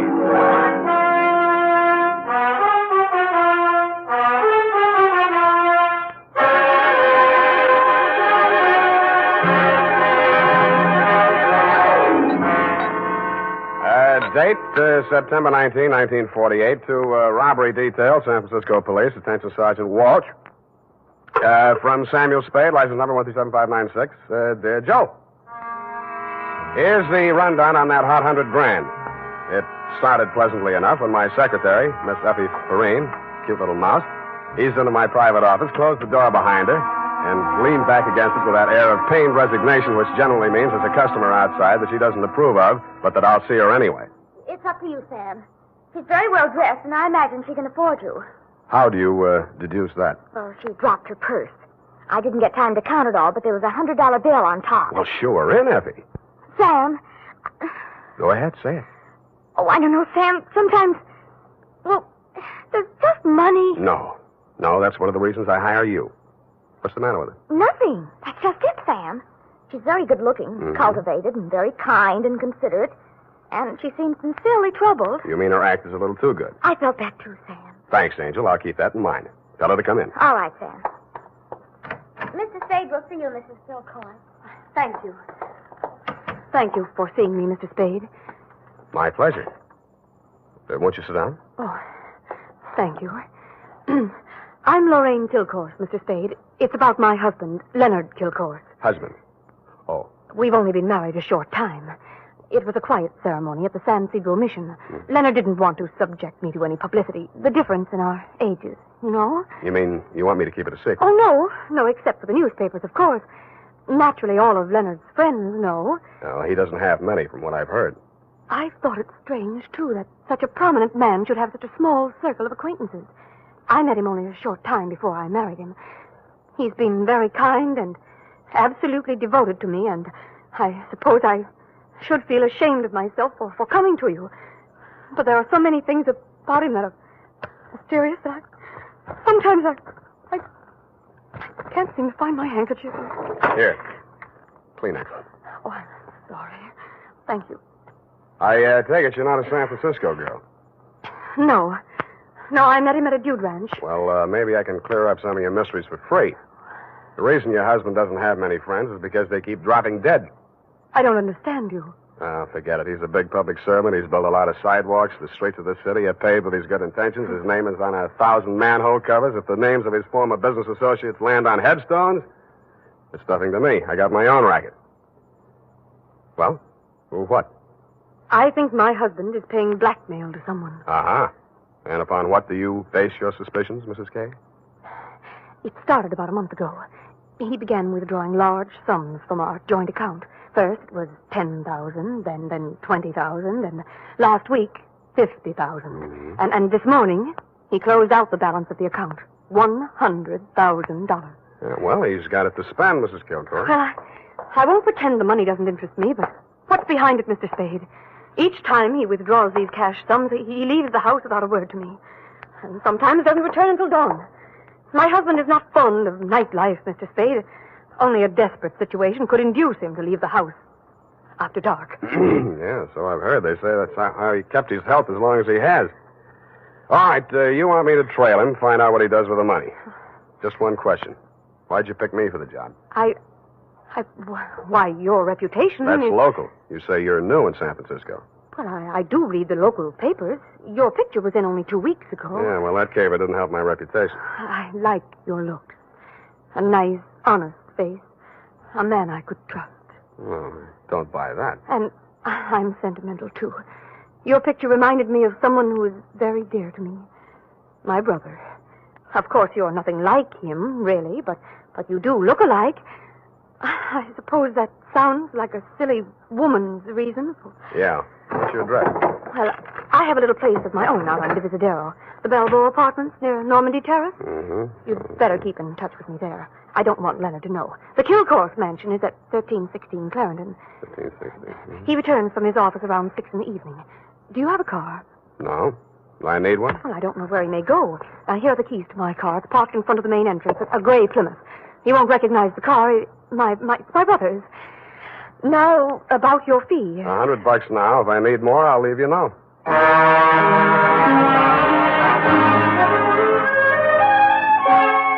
I had an uneasy feeling I would need more.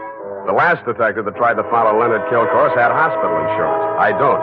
But I'm a gambler at heart, so I parked Lorraine's Plymouth across the street from the Kilcourse mansion and waited. At 9 p.m., Mr. Kilcourse, much too old for her, came out the front door and flagged down a taxi.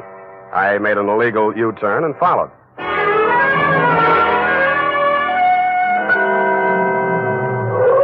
The trail ended across the Golden Gate Bridge in Marin County. It was a country club-type building on top of a hill overlooking the bay. It did business under the name of Ernie Nogales' Racket Club. The racket had nothing to do with tennis. It came from two sources. The moans and groans of the customers losing money at the roulette wheels and crap tables, and the glad hand the management threw at my quarry as I followed him in. Well, Mr. Kilcourse, surprised to see you. Since when you go out after dark? Well, I thought a little nightlife might agree with me, Nogales. Oh, that sounds like you, Mr. Kilcourse. I didn't know you better. I think you was afraid to go out night. Well, now, I was thinking of buying this place to retire to. Oh. But I figured it'd be cheaper to win it at your roulette table. What's your limit here? 10,000, but for you, wide open, the sky. $100 grand for a starter? Well, any time they catch you with hot money, Mr. Kilcourse. Come over to the cashier. I sell you the chips myself. I didn't have to bother making myself inconspicuous. Everybody in the joint stopped playing to watch Kilcourse while he shoved his $100 grand roll through the cashier's window and scooped up 4 stacks of $1,000 chips. Make your bets, please. All right, you. Spin that wheel. Huh? How much you got there? $25 grand. Any objections? Is that okay, Mr. Nogales? Spin it, Joe. I'm covering through the table personally. Okay, sir. Around and round the little ball goes. 15 pays, 15 and the red. Maybe next time, Mr. Kilcourse. Why don't you double up, play the red and the black? It's safer. I'll stay with the numbers. 50,000 on 15. There. Spin it. It's okay, Joe. I'm still covering. Well, it's your money, Mr. Nogales.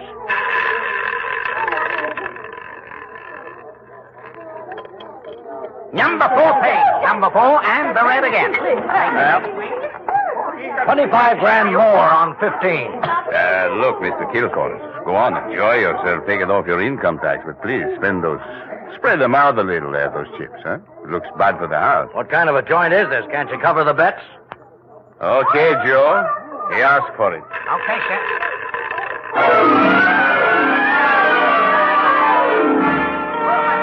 I didn't wait to see where the little ball went on the last spin of the wheel. I would have made a side bet with any taker that Kilcourse wanted to lose that $100 grand. I would also have made book he knew I was following him. As I left the table and walked out of the club, I braced myself for what usually comes next. There would either be a dead body in the car or somebody would crease my noggin with a sap. But nothing happened. I switched on the headlights and stood in the glare of them for fully a minute, but nobody even shot at me. I flushed the shrubbery, no gunman. Checked the ignition wires, no booby traps. Driving back to town, I racked my brain for some way to bring them out into the open. I felt like a man with his life savings all on one number, waiting for the wheel to stop spinning, which wasn't far from the truth. Not much of a cliffhanger, but the best we could do this week.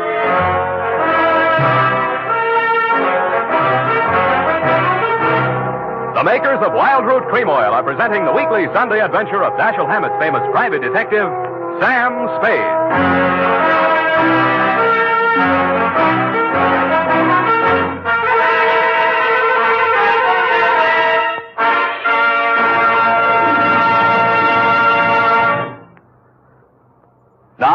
here's important news on good grooming. If you want the well-groomed look that helps you get ahead, socially and on the job, listen. Recently, thousands of people from coast to coast who bought Wild Root Cream Oil for the first time were asked, how does Wild Root Cream Oil compare with the hair tonic you previously used? The results were amazing. Better than 4 out of 5 who replied said they preferred Wild Root Cream Oil. Remember, non-alcoholic Wild Root Cream Oil contains lanolin. It grooms the hair naturally, relieves dryness, and removes loose, ugly dandruff.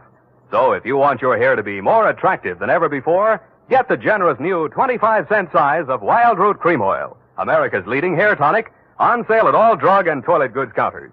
It's also available in larger economy bottles and the handy new tube. Get Wild Root Cream Oil. Again and again, the choice of men who put good grooming first. By the way, smart girls use Wild Root Cream Oil, too. And mothers say it's grand for training children's hair.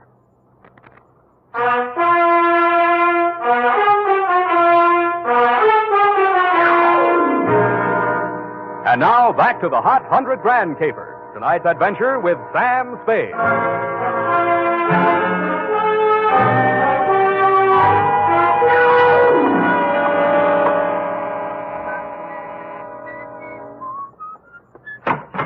Yeah? This Mrs. Kilcourse's apartment? Yeah? She here? Yeah? Well, can I come in? Yeah? Tommy? Yeah? Who is that, Mr. Spade? Yeah. Oh, this is the detective I was telling you about, Tommy. Remember? Yeah? The one who looked so much like you? Yeah? No. Oh, excuse me. This is my brother, Tommy Lane. Yeah, I mean, Tommy, won't you run down to the corner and buy me some cigarettes for about 20 minutes? I have something to talk over with Mr. Spade. Yeah. Nice boy, your brother. Small vocabulary, but big feet. Well, he's shy. Now, what did you find out about my husband, Mr. Spade? He dropped $100 grand in a gambling joint. Ernie Nogales' racket club. You know it? No, but I know Ernie Nogales.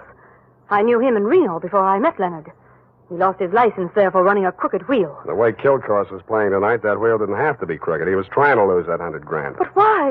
Why would he do a thing like that? One of two reasons. Either he's paying off to Nogales or he's paying off to somebody else, and Nogales is the go-between. Well, I don't believe it. Ernie is a crooked gambler, but he doesn't touch blackmail. And your husband isn't stupid enough to drop $100 grand in 3 turns of a wheel.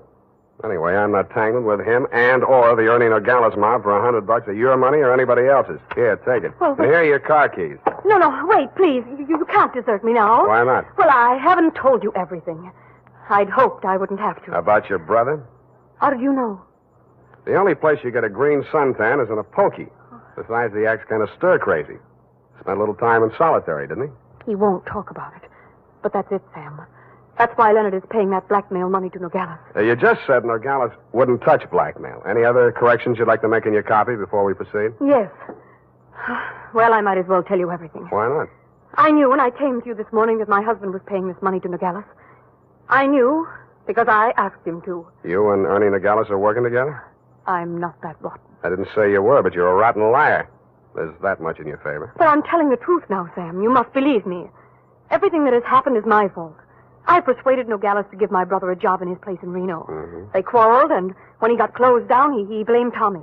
He swore he'd kill him when he got out of prison. That's why I begged my husband to pay him to save Tommy's life. Who did rat on Nogales about that crooked wheel at Reno? I did. That's why I feel responsible. Leonard is so fine, so generous. But I can't let him go on paying for my mistake. Yeah, like you said, he's going to run out of money. Look at me, Sam.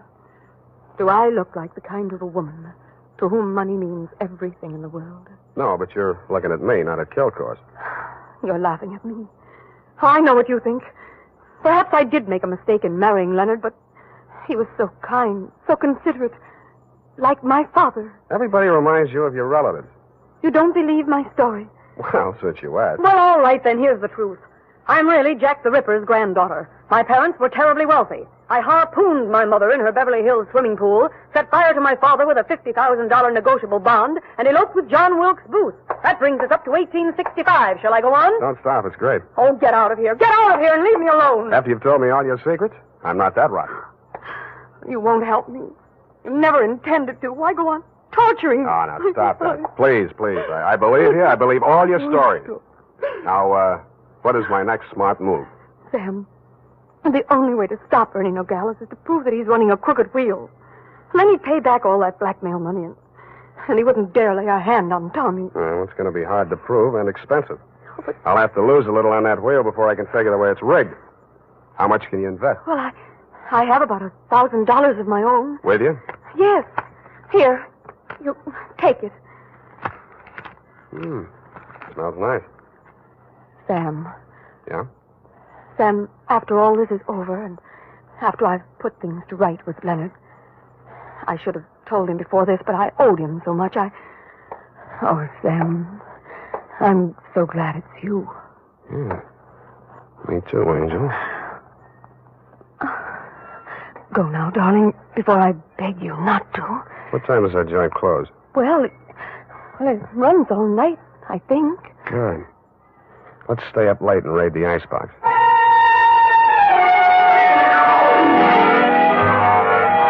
Around 2 a.m., when I low-geared the Plymouth up the long, steep driveway to Ernie Nogales' racket club, backed into the parking space nearest the road with the car headed downhill for a quick getaway just in case, and I went in. The joint was still going full blast. I bought $500 worth of chips, swaggered over to the table where Kill Course had dropped his $100 grand, and nonchalantly flipped the blue chip onto the red. Appalachia, ladies and gentlemen. Make your game. Okay, that's all. Around and round the little ball goes. I didn't look to see where the little ball went. Most of the money was on red, so it was bound to turn up black. A red, please. What? Number 15. Place your bets, please. Make your game, ladies and gentlemen. Around and round the goes. The chips were spread around more the next turn, so I stacked 100 at the bottom of the 1 to 34 column. With a crooked wheel, my 100 made it the best bet to lose. And 19, and the red wins again. Hey! I plunked 500 down on number 5 and raked in 17,500. I left my original bet on the table. When the little ball fell into the pocket, I was $35,000 to the good from my point of view, but not from my clients. I doubled my bet and looked apprehensively around. There were no surly characters edging up behind me. In fact, the only surly character in sight was Ernie Nogales, and he looked happy. That didn't make much sense. When my bankroll got to $105,000, I played a hunch. I threw $5 grand of it back on the table and lost it. That made a kind of sense. I cashed in the rest of my chips and squeezed the $100 grand U.S. currency into my inside pocket. If anybody aimed for my heart, it was thick enough to stop the slug, which was some comfort. But what I saw when I walked out to the parking lot was no comfort at all. I'd gotten just a glimpse of it through some trees. A sedan backed into a driveway halfway down the hill. It was blacked out except for 5 glowing cigar ends that showed through the windows. I could think of only one reason for 5 cigar smokers to be parked in that particular spot at that particular moment. The Plymouth was where I had parked it, pointing straight down the hill. I slammed the door but didn't get in. Then I listened. The car down the hill was getting ready, too. I cracked the door of the Plymouth wide enough to get my arm inside and pressed the starter with the heel of my hand. I switched on the lights, pushed the clutch with my left hand, used my right to shift it into low. Then I pulled the hand throttle out all the way and let it go.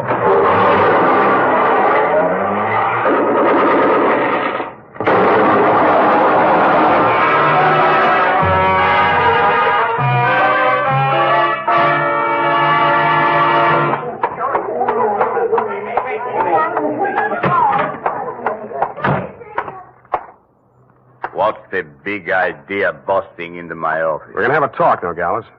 Please, don't wave that heater at me. It makes me nervous. I don't like guns. I don't either. That's why I'm here. Put your hands on top of the desk and keep them there. All right. Give me back that roll. I give you clean money for it. It was a gamble, so I lost. Can you blame me? Where'd you get this money? I buy it. 50 cents on the dollar. I don't ask where it came from, but I read the papers. I figured it was that shipyard payroll job a few days back. Like it just fell in my lap. I figured it'd make 50 grand instead of kill course 5. I guess that was dirty trick you just out of stir, Tommy, huh? I got news for you, Nogales. I didn't know this money was hot, and I am not Tommy Lane. No? Then what? Private Dick. Tommy's sister hired me to take the fall for him. Look, I'd got most of the caper. Kill Course wanted to pay Tommy $100 grand. You rigged the wheel so Kilcourse would lose it one night and Tommy would win it back the next night. Now, what was Kilcourse paying him off for? No caper, legitimate. He was sent up for bribing a public official. You mean he was the payoff man for Kilcourse's contracting firm? Sure, legitimate business. The grand jury went out after Kilcourse. Tommy took the rap, that's all, for a price. Yeah, $100,000. Thanks, Nogales. That's all I needed. I was afraid I might be too late. You are, Oh, I sweetheart. have so many things to explain. Where can you talk? Right in here. Who's this man? Why, that's your old sweetie from Reno, Ernie Nogales, remember? What's the matter with you two? You crazy? Oh, Sam, I should have told you the truth from the beginning. Check. The Nogales yarn, I can understand, but why did you tell me you were Kilcourse's wife? I was desperate. I had to say something. It was the only explanation I could think of for my interest in this case without telling the truth. But you were making a pigeon out of me. I don't know about such things, Sam. All I know is I'm here in time to warn you. You mustn't walk out of here with that money. Listen, They may kill you to get it back. They already did. They're combing the wreckage of that car right now, looking for my body. Then Tommy was right. They did mean to kill him. How'd he get the rumble? While he was in prison, from another man that Kilcourse framed. He was in for life, so it was safe for him to talk. Hey, you two. Yeah, Nogales? That car that just drove up. I think that's Mr. Kilcourse.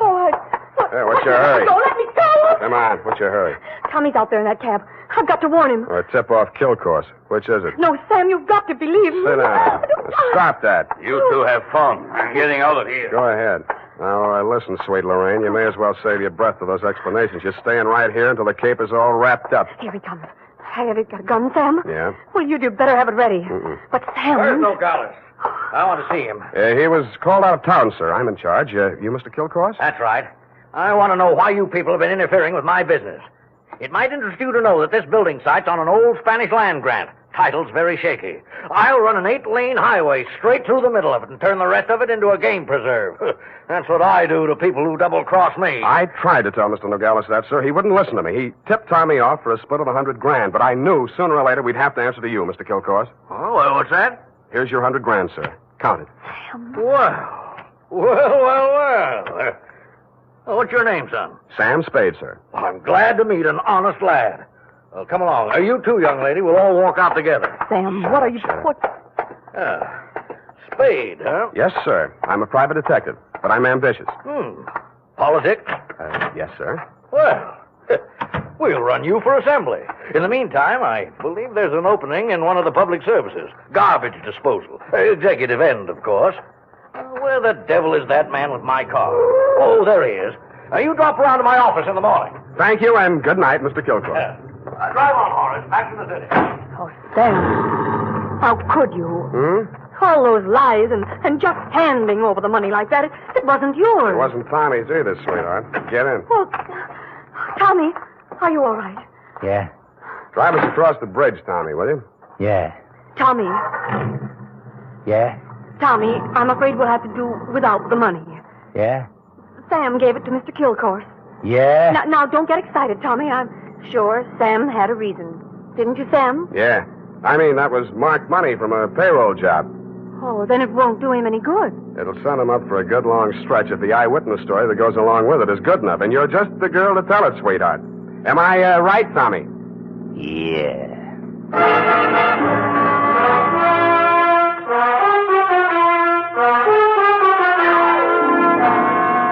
Period. End of report. Already? But Sam. Yeah? What happened? Who were the 5 men in the car, the ones who shot at that Plymouth in the mistaken belief that you were in it? Their names are of little account, Effie. Suffice it to say that Kilcourse pointed his pudgy finger at them in the hopes of keeping the charge of attempted murder out of his indictment. But I was too clever. I identified them. But Sam, you didn't see anything but their cigars glowing in the darkness. Have you never heard of Sherlock Holmes' monograph on the 49 varieties of tobacco ash, you fool? Oh, but Sam, Sherlock Holmes is only the segment of someone's imagination. He's a fictional detective. Well? You mean... Oh, Sam, you're tired. Yes, I am. It's affected your mind, winning all that money. Now, you just sit here and rest. What? Think of the snowy mountaintops and blue skies. I'll just go and type this up. Snowy mountaintops. Winter sports yet. And now, listen to this. If you haven't yet tried Wild Root Cream Oil, the famous hair tonic that grooms your hair neatly and naturally, relieves dryness, and removes loose dandruff, then here's a wonderful way to get acquainted. Buy Wild Root Cream Oil in the new 25-cent size bottle at your drug or toilet goods counter. Also, ask your barber for a professional application of Wild Root Cream Oil hair tonic. Again and again, the choice of men who put good grooming first. Well,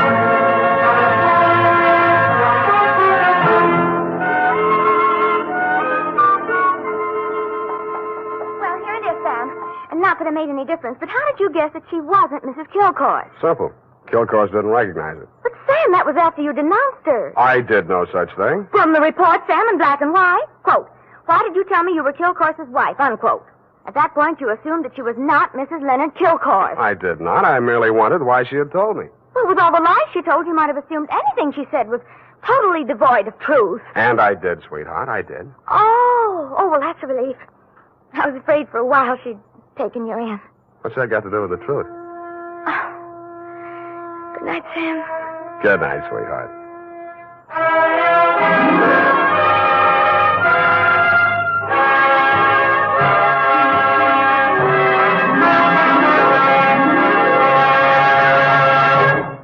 The Adventures of Sam Spade, Detective.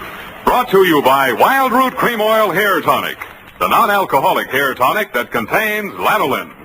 Wild Root Cream Oil. Again and again, the choice of men who put good grooming first. Sam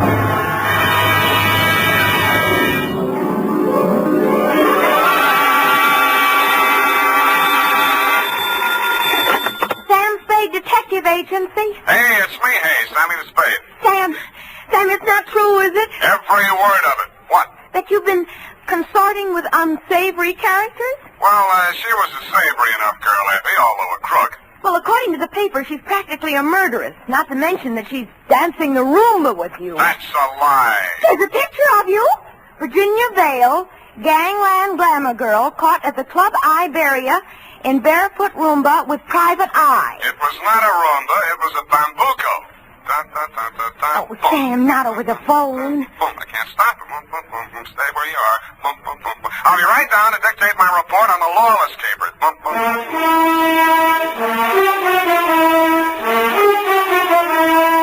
Dashiell Hammett, America's leading detective fiction writer and creator of Sam Spade, the hard-boiled private eye, and William Spear, radio's outstanding producer-director of mystery and crime drama, join their talents to make your hair stand on end with the Adventures of Sam Spade. Presented by the makers of Wild Root Cream Oil for the hair. Say, have you gotten acquainted with Wild Root Cream Oil yet? Tell you what, mister, if you haven't, even if you don't use any hair tonic at all, why not ask at your drug or toilet goods counter tonight or tomorrow for the brand new 25-cent Get Acquainted bottle of Wild Root Cream Oil. You like the way Wild Root Cream Oil grooms your hair neatly and naturally, relieves dryness, and removes loose dandruff. You never dreamed one hair tonic could do so much. So give it a try. Get the generous new 25-cent bottle of Wild Root Cream Oil. Again and again, the choice of men who put good grooming first. And now, with Howard Duff starring as Spade, Wild Root brings to the air the greatest private detective of them all, in the Adventures of Sam Spade.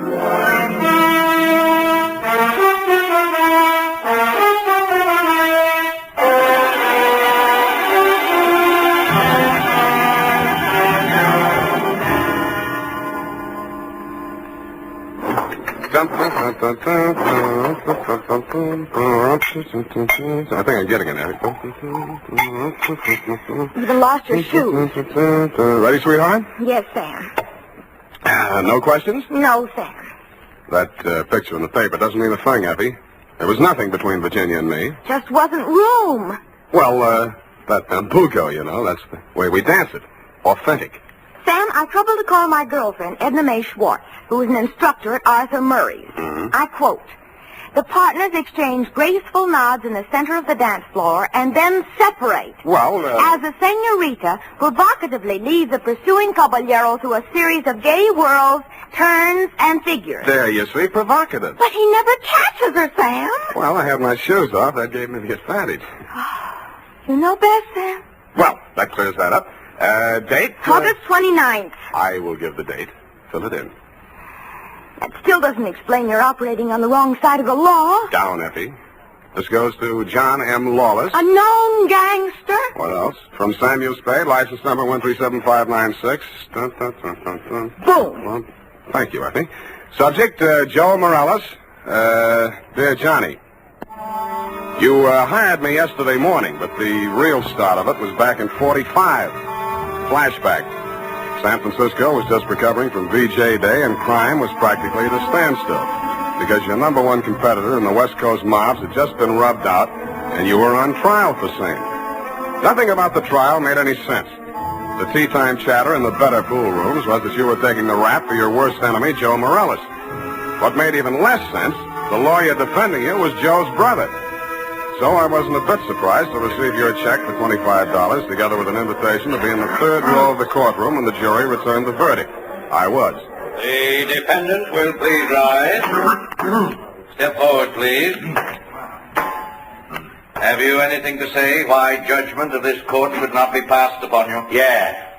It's a bad beef. The judgment of this court is that you, John Lawless, for the crime of manslaughter, having feloniously run down, run over, and killed with a certain automobile the deceased person named in the indictment, and having subsequently departed the scene in violation of the hit-and-run statute, are hereby sentenced to a term of 3 to 10 years in the state prison of the state of California.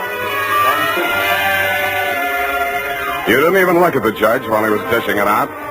Your eyes were on the man sitting directly in front of me.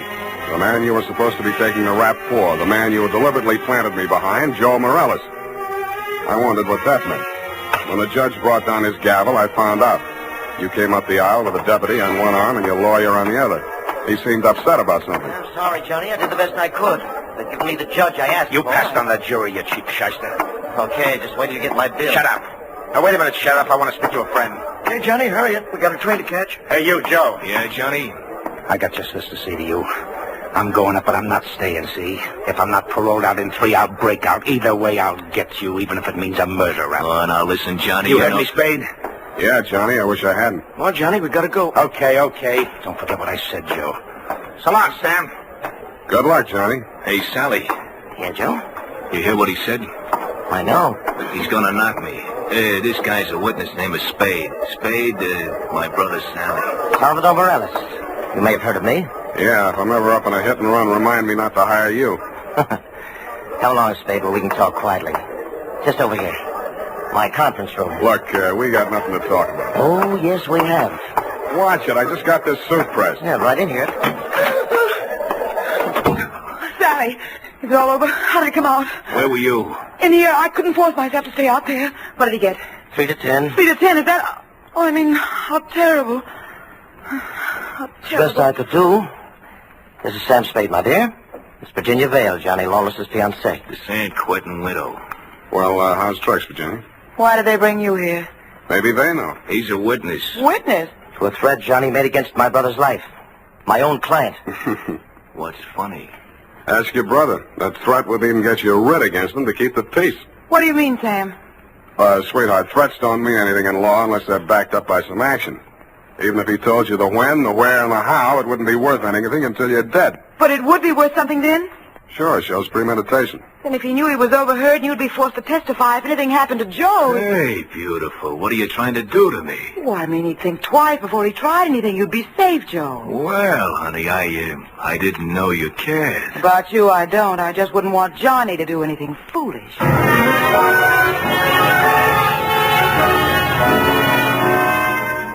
End of flashback. That was 3 years ago. A lot of big news has broken since then, but the only items that interested you in San Quentin were printed on the inside pages of the local press. Item: Virginia Vale, your fiancée, got herself engaged to Joe Morellis, your worst enemy. And item: Salvador Sally Morellis, your mouthpiece, had taken over your mob. Which brings us up to yesterday morning. Yeah? That you, Sam? Who's this? Johnny Lawless, remember me? No. I was hoping you'd say that. Look, Sam, I got a job for you. Call Peeper Breen. He may need it bad enough. I've got no contacts in the mobs anymore. This is clean. How clean? A chance to save an innocent man from the gas chamber. Well, There's $1,000 in it for you. Where'll I get a pencil? Now, what was the address? The Alma Arms on Pine Street near Jones. Yeah? Buzz me 3 times. 1 long, 2 short. And make sure there's no one on your tail. Got it. I was not tailed. I found your name on the bell panel, buzzed 1 long and 2 short, and the automatic lock clicked me in. You were waiting one flight up in the open door of your apartment. You didn't say anything, just made sure it was me, motioned me inside, locked the door, and led me back to a bedroom. Well, there it is, Sam. Mm-hmm. Joe Morales. Dead about 3 hours, I'd say. 4 slugs, chest, shoulder, and head. Looks like amateur work at professional aims to the belly, or did you mean it to look like an amateur job? Would I be sap enough to drop him in my own apartment? Besides, he's my lawyer's brother, and I might need Sally again. Why did you call me? Well, you heard what I said to Joe after the trial. Who told you that, Virginia? Yeah, but she didn't have to. Didn't I ask you to sit there? Oh, that's one thing that worries me. Look, let's go in the other room, huh? I feel like a drink. Well, here's my pitch, Sam. I checked out of San Quentin yesterday morning. I didn't have a mark against me. The warden himself put my case before the parole board. He called me the ideal prisoner. Shall we dance? Okay, Sam, okay, but a man can change a lot in 3 years. So can a woman. Virginia met me at the gate and we drove into the city. We didn't have a thing to say to each other. The way I felt by the time the ride was over, Joe could have her and welcome. I had other plans. Such as? Well, the parole board was getting me a job with a mining firm, a surveyor. I took a course up at Quentin. You seriously expect me to swallow this line of guff? Listen, you don't get fat making a living on the mace. Take half of these guys you hear telling the world what wonders they are at puffing boxes, knocking over joints, and the rest of the lays. Yeah, not half of them make 3 meals a day at it. Then what chance has a guy without a regular racket? And, brother, that's me. I'll buy that for now. Let's talk about that dead body. All right. Well, I called Joe on the phone this morning, see, and I told him to meet me here at 3 this afternoon. I wanted to tell him, forget about what I said about how I was going to get him. Not that I wanted to write off that rap I took for him. But if he was scared, he might come gunning for me. I might have to break parole to defend myself. About Virginia, like I told you, we got nothing to talk about. Yeah, it was beautiful while it lasted. So he was due here at 3, huh? Huh? Yeah. I was held up. As a matter of fact, I was with my lawyer at the time. Sally? Yeah, I phoned the building and told the superintendent to let Joe in, and then I got here about 4:15. But I didn't find him till just before 6 when I called you, Sam. How come? Well, I just didn't look in the bedroom. I figured he got tired waiting and left, you know. Mm-hmm. Well, look, Johnny, assuming your story is true, and if it isn't, you ought to be ashamed of yourself. Who do you think did it? Well, that depends on why. If it was somebody gunning for him, it would depend on what's going in the mob since I've been in Clinton. You know more about that than I do. If it was somebody trying to frame me... What do you mean, trying? Hey, wait a minute. I got a phone homicide. You must have known that when you called me. Yeah, that's why I ripped the wires out. That's cute. That's very cute. Oh, that makes you look real good. Look, Sam, look. I'm not asking you to do anything extracurricular. Sure, you have to yell cop, but you'll do it over a pay station downstairs. And by the time anybody can get back up here, that stiff will be out. It will. Well, how's that going to be done? I got a friend in the undertaking business. Met him up at Quentin. He just installed a new crematorium. You should have called him first. I did, but I can call him off. You're stir-happy. Look, Sam, look, how about it, huh? So the cops come in tonight, tomorrow. Who cares? Not Joe, the weather he'll keep. What do you say, Sam? What do you say? I say you're probably bluffing, that you got no way of getting rid of the stiff, but on the outside chance that you might not be bluffing, I'll swing along with you for a couple of hours. If I don't turn up anything by then, the deal is off. Okay, that's fair enough. Yeah, but this isn't... Hey! Sorry, I gotta do it.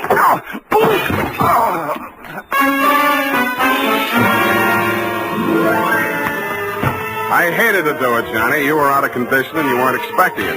But I wanted you to look like a hospital case.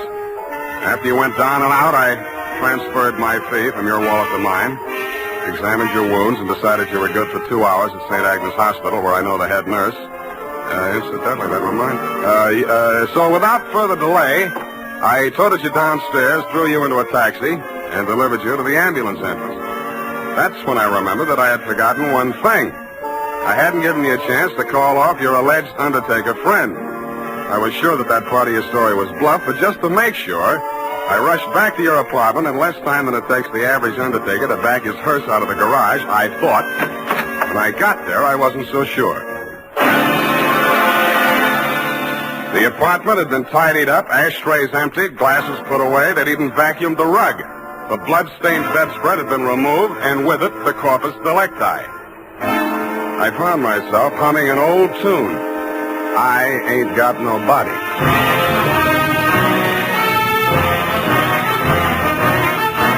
The makers of Wild Root Cream Oil are presenting the weekly Sunday adventure of Dashiell Hammett's famous private detective, Sam Spade.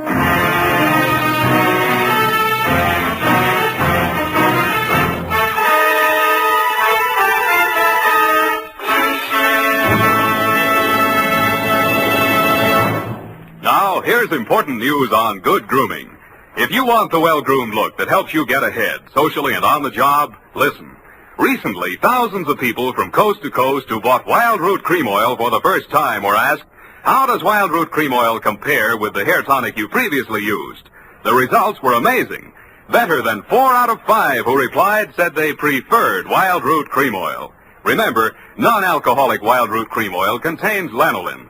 It grooms the hair naturally, relieves dryness, and removes loose, ugly dandruff. So if you want your hair to be more attractive than ever before, get the generous new 25-cent size of Wild Root Cream Oil, America's leading hair tonic, on sale at all drug and toilet goods counters. It's also available in larger economy bottles and the handy new tube.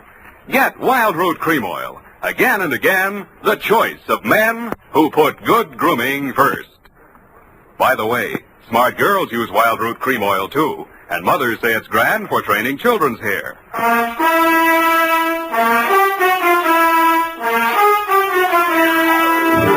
And now, back to the Lawless Caper. Tonight's adventure with Sam Spade.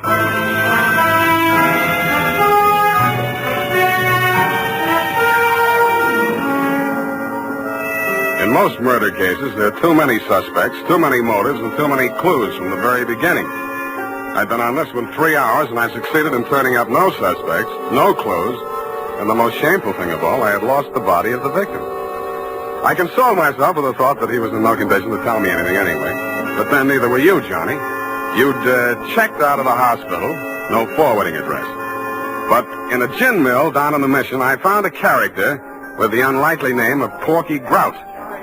Porky is theoretically alive and will tell all he knows about anybody, which is plenty, for 2 fingers of rye. I gave him a handful.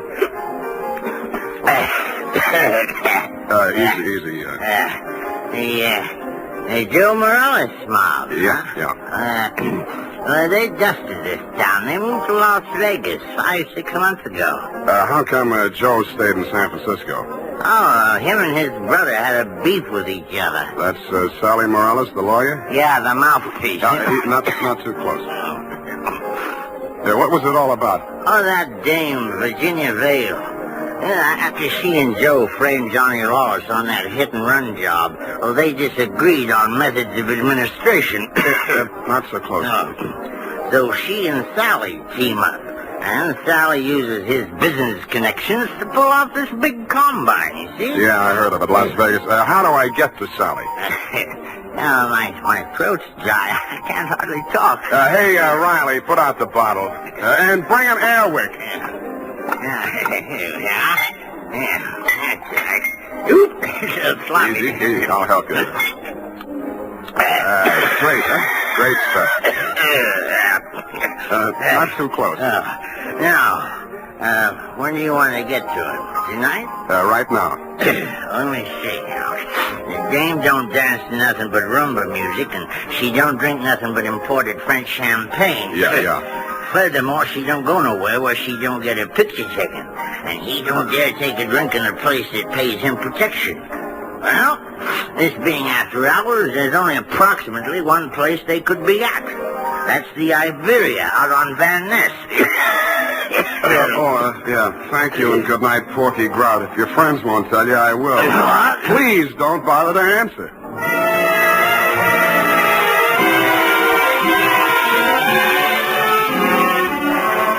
I didn't have any trouble picking out that table. Virginia spotted me at about the same time, grabbed up her purse, muttered an excuse to her escort, and edged around the dance floor. She caught me in the middle of a bambuco, a combination of a rumba, a samba, and guaracha, and whirled me lightly out onto the floor. I followed as best I could. Listen, you shouldn't have come here. How did I know our first dance would be a bambuco? Now, you danced divinely, Oh. but you must leave at once.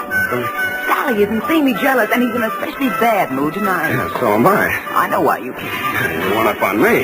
Johnny Lawless has been in touch with you, hasn't he? You talked to him since yesterday morning? No.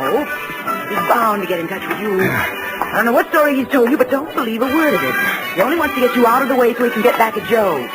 Joe thinks Joe framed him into San Quentin. Now, you can stop worrying about Joe. Sam, what are you... He's dead, if that's news to you. I think you'd better talk to Sally after all. Come on. Well, I was just getting the hang of it.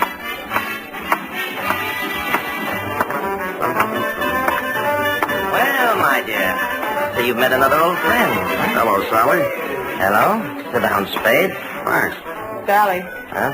Sam says Joe is dead. Joe? Murdered? Yeah. Well, it was bound to happen. I wanted him to get out of town before Johnny Lawless came back. Johnny says he was with you when it happened. Juries don't go for alibis, Spade. Best defense I could give him would be that I defend him despite the fact he's accused of killing my own brother. But look here. As his attorney, I have the right to know what he retained you for. To find out who did kill Joe. That's what he said. Have you found out? Not yet. Any leads? Not many. Now, what's the difficulty? The corpse. Somebody swiped it. You can't mean that. I can, and I do. Well, that doesn't make sense. Unless Johnny arranged it himself. But he couldn't have. No contacts. Of course, he might have disposed of it without help. It's been done, you know. Not tonight. I'm his alibi there. I don't believe it. You're just telling that story to see how we'll react. That's why I'm telling it, but it's not a story. It's the McCoy. Sally, what can it mean? If Johnny didn't do it, then somebody must have done it to frame him. And if they did that, they wouldn't turn around and get rid of the evidence, would they? What? Well, the whole thing is wild. You know, there might have been two people who thought they were a team, but one of them was really working against the other and for Johnny. Well, that's absurd, isn't it, Sally? Is it, my dear? He's trying to play us off against each other. Don't fall for it, Sally. I had nothing to do with any of it. You've got to believe that. Yes, I was sure of you when Johnny was out of the way. You wanted him out of the way, you admitted. You're still in love with him, aren't you? Aren't you? Alice, you're hurting me. Hurting you? I'll help the DA write his brief. You'll go to Tehachapi for body snatching. Go ahead. I can't wait to get on the stand. The things I'll tell about you, how you let Johnny go up on that hit and run when you knew it was my idea and I was in the car with Joe. You will. Not a jury in the country would blame me for protecting my own brother. Protecting him? You were framing him even then. So you can have me for yourself. Oh, I'll have you in a gas chamber if you keep insisting. Your own brother. Squeeze out of that one if you can. How about the body? Love of woman surpasses brotherly love. I can see the jury now, eating it up. Victim of a designing woman caught in the toilet. Nuts. I don't care whether either of you is guilty or both or neither or whatever. If I get that body back tonight, I'll let the cops worry about it. If I don't, I'll confess to everything myself and name all three of you as accomplices. All right, Spade. You say your only concern is that body? Right. Here's $500. Another $500 when you find it, huh? Does that convince you? Well, it helps. Here, my diamonds. Take them all. No, keep the diamonds, Virginia. If Sally gets sent up first, you'll need them for your defense. Think it over, kids. I'm calling the cops right now. I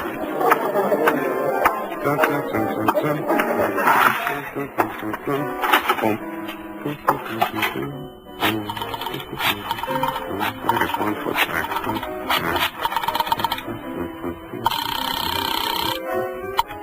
Homicide, Lieutenant Garrett. Roy, Sam Spade. Where's Dundee? Oh, he's asleep. Sam, I've been trying to reach you. Yeah, but do you know why? Why, sure, about Johnny Lawless. Is there something we don't know, Sam? Well, I'll come down and give you a statement. It's about Joe Morales. Well, what about him? Well, he got knocked off, and somebody lifted the corpse. Oh, Sam, nobody lifted it. Then who did? We picked it up, Sam, right after you called us. Right after... Oh, yeah. Yeah, what time was that? Let's see, I got it here. 20 minutes past 6. Lose your watch? That ain't all. What's that, Sam? Call you back. What's up, Sally? Come on. Come out of there. Well, I wasn't planning to spend the night in a phone booth. Why the heater? It's for you, Sam. You must be nuts pulling a gun in a crowded joint like this. Hey, stop looking at it. Come on. Up those stairs. Now, look, Sally. In there. Easy. Where's your girlfriend? Well, I sent her home, Sam. She can't stand the sight of blood. You clown. Oh. You were pretty funny, too, when you made that phone call. I'd didn't believe you'd go through with it. What makes you think I'm interested in that old rap? Johnny's already done the time for it. Joe can't talk, and I don't want to. I don't care what you want. It's what I want. That's what counts. Does it? You wanted Virginia? You got it. Oh, not the point. Just doesn't sound good. Salvador Morella's sweetheart going up on a murder rap. Well, you trimmed it down to manslaughter for Johnny Lawless, and she's enough prettier to rate an acquittal, or are we talking about the same killing? You think Virginia killed Joe Morales, don't you? Why? Because she seems so anxious to pin it on Johnny Lawless. Well? Well, nothing. Only I've got a score to settle with Johnny Lawless myself, you see. He left me out in a limb with that body smash. If I can pin the killing on him, I got a story for the cops. Now, show how smart you are. Shoot me. I fully intend to. Now, look. Hold it, Sally. Hello, Johnny. You can do it yourself, Johnny. I was going to do it for you, but you can do it I don't get it. He's trying to pin that murder on you, Johnny. Like you pinned that old hit and run on me? But it's not the same, Johnny. Joe's killing is worth life if you're lucky. I never had much luck. Let him have it, Johnny. What have you got to lose? Well, you want me to... No. Step back, Sally. Okay. He dead? Yeah. You planned it different, didn't you, Johnny? Yeah, but I might as well get two for the price of one. Yeah, I planned it different, but I don't seem to care anymore. Well, then you won't need that. Huh? Sorry, Johnny. By the way, I'd like to thank you for keeping me in the clear. How come? That phone call you made the homicide using my name. Without that, I might be going up with you. How'd you figure it?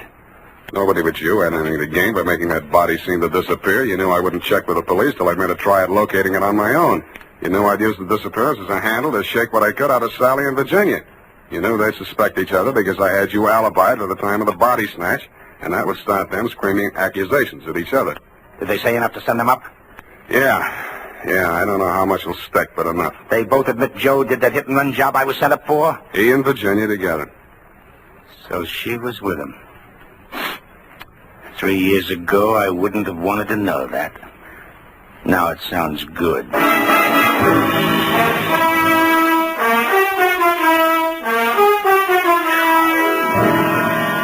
I didn't think it really sounded good to you. I was sorry to hear it myself, and after all, I'd only danced the bambuco with a mouse. I'm sorry things turned out the way they did. It's a little late to be making with the advice, but, well, you know, the best laid plans of mice and men gang after glay. What? And as you say, what chance has a man got without a regular racket? Period. End of report. Well, heavens to Betsy. Oh. How can you be so sympathetic with a girl who did all those terrible things? Oh, I know, F, I know. It's a silly dance, but she looked cute while she was doing it. I don't mean the dance. You mean the best laid plans? What does that mean, Sam? That gang after glay? I'll give you a hint, sweetheart. It's something you never need worry about. No.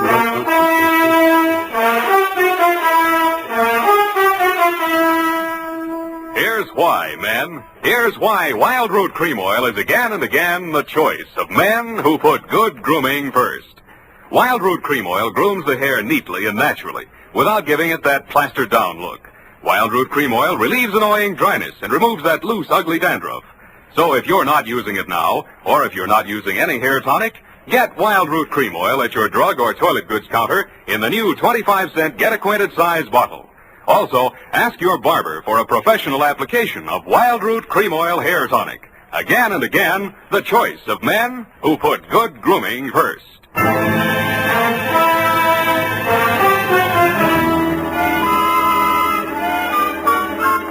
here it is, Sam. My, terribly confusing. I sensed that somehow. Who was that hit-and-run victim? Well, they named that dance after him, George L. Bambuco. I don't believe it. Sam, what does it mean? What does it mean? You know. Gang after glay? Snafu. Oh, why didn't you say so? Darlings, yes. Good night, Sam. Good night, sweetheart.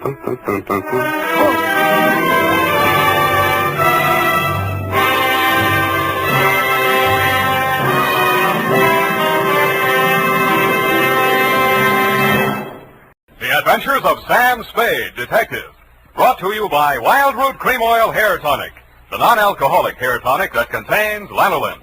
Wild Root Cream Oil. Again and again, the choice of men who put good grooming first. Sam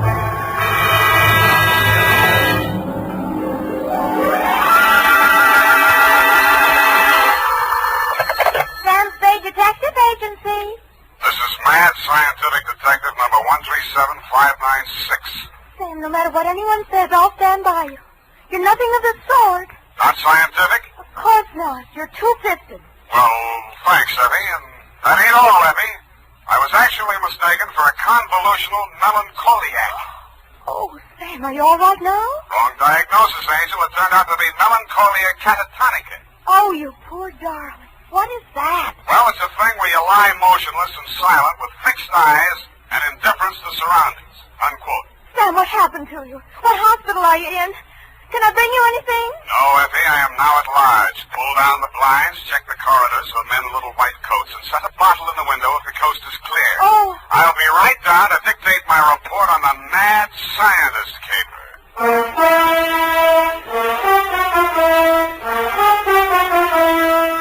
Dashiell Hammett, America's leading detective fiction writer and creator of Sam Spade, the hard-boiled private eye, and William Spear, radio's outstanding producer-director of mystery and crime drama, join their talents to make your hair stand on end with the Adventures of Sam Spade. Presented by the makers of Wild Root Cream Oil for the hair. Nobody has to tell you that a neat personal appearance can have a lot to do with helping you get ahead on the job. Now, the first step to a good appearance is well-groomed hair. And I mean hair that's groomed with Wild Root Cream Oil. Wild Root Cream Oil always grooms the hair neatly and naturally. It relieves dryness, removes loose dandruff. Yes, men, to look your best at all times, spruce up with Wild Root Cream Oil Hair Tonic. Again and again, the choice of men who put good grooming first. And now, with Howard Duff starring as Spade, Wild Root brings to the air the greatest private detective of them all in the Adventures of Sam Spade.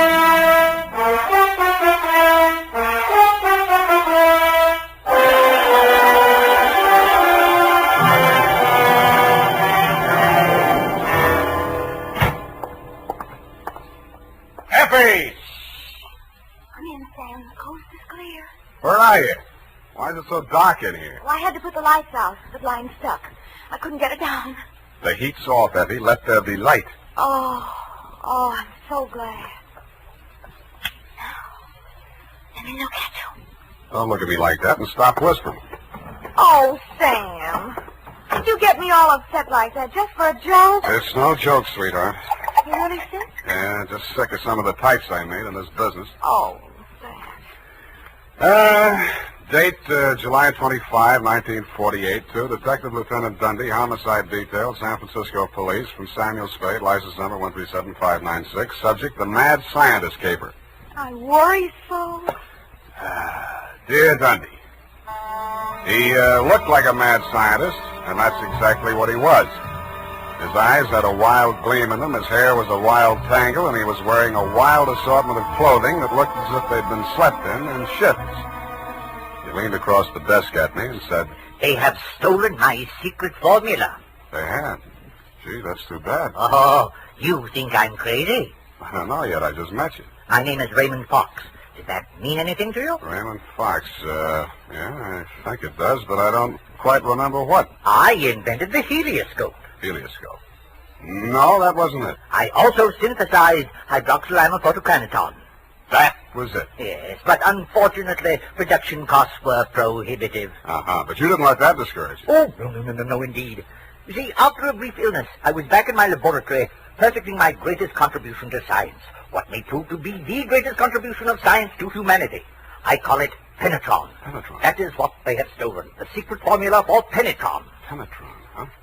Now, what exactly is penetron, Mr. Fox, and who are they? Well, penetron is a plastic with a molecular structure which repels atomic radiation more efficiently than lead, yet weighs less than aluminium. Oh, that. Do you realize the significance of this? Well, And imagine a motor no larger than a cigar box, with a power potential that even I don't believe, but they do. Who's they? Grierson Enterprises. Now, how do I know this? When I applied to the patent office to protect my discovery, I received this letter. Here, come on, read it for yourself. Commissioner of Patents, Washington, D.C. Dear Mr. Fox, your application for patent on formula designated under the trade name Penetron is hereby rejected. You see. Both formula and trade name, together with descriptive material identical to yours, have been registered by Mr. Albert Grierson, Grierson Enterprises, San Francisco. Very truly yours, George Sherman, Acting Deputy Assistant Commissioner. Yeah. You see? Yes. You don't need a detective, Mr. Fox. What you need is a good patent lawyer. Lawyer? I have one. A legal ball of fire named Roscoe Manning. You know this scoundrel? Yeah? He's got an okay reputation. And I am paying for it. $3,000 in retainers.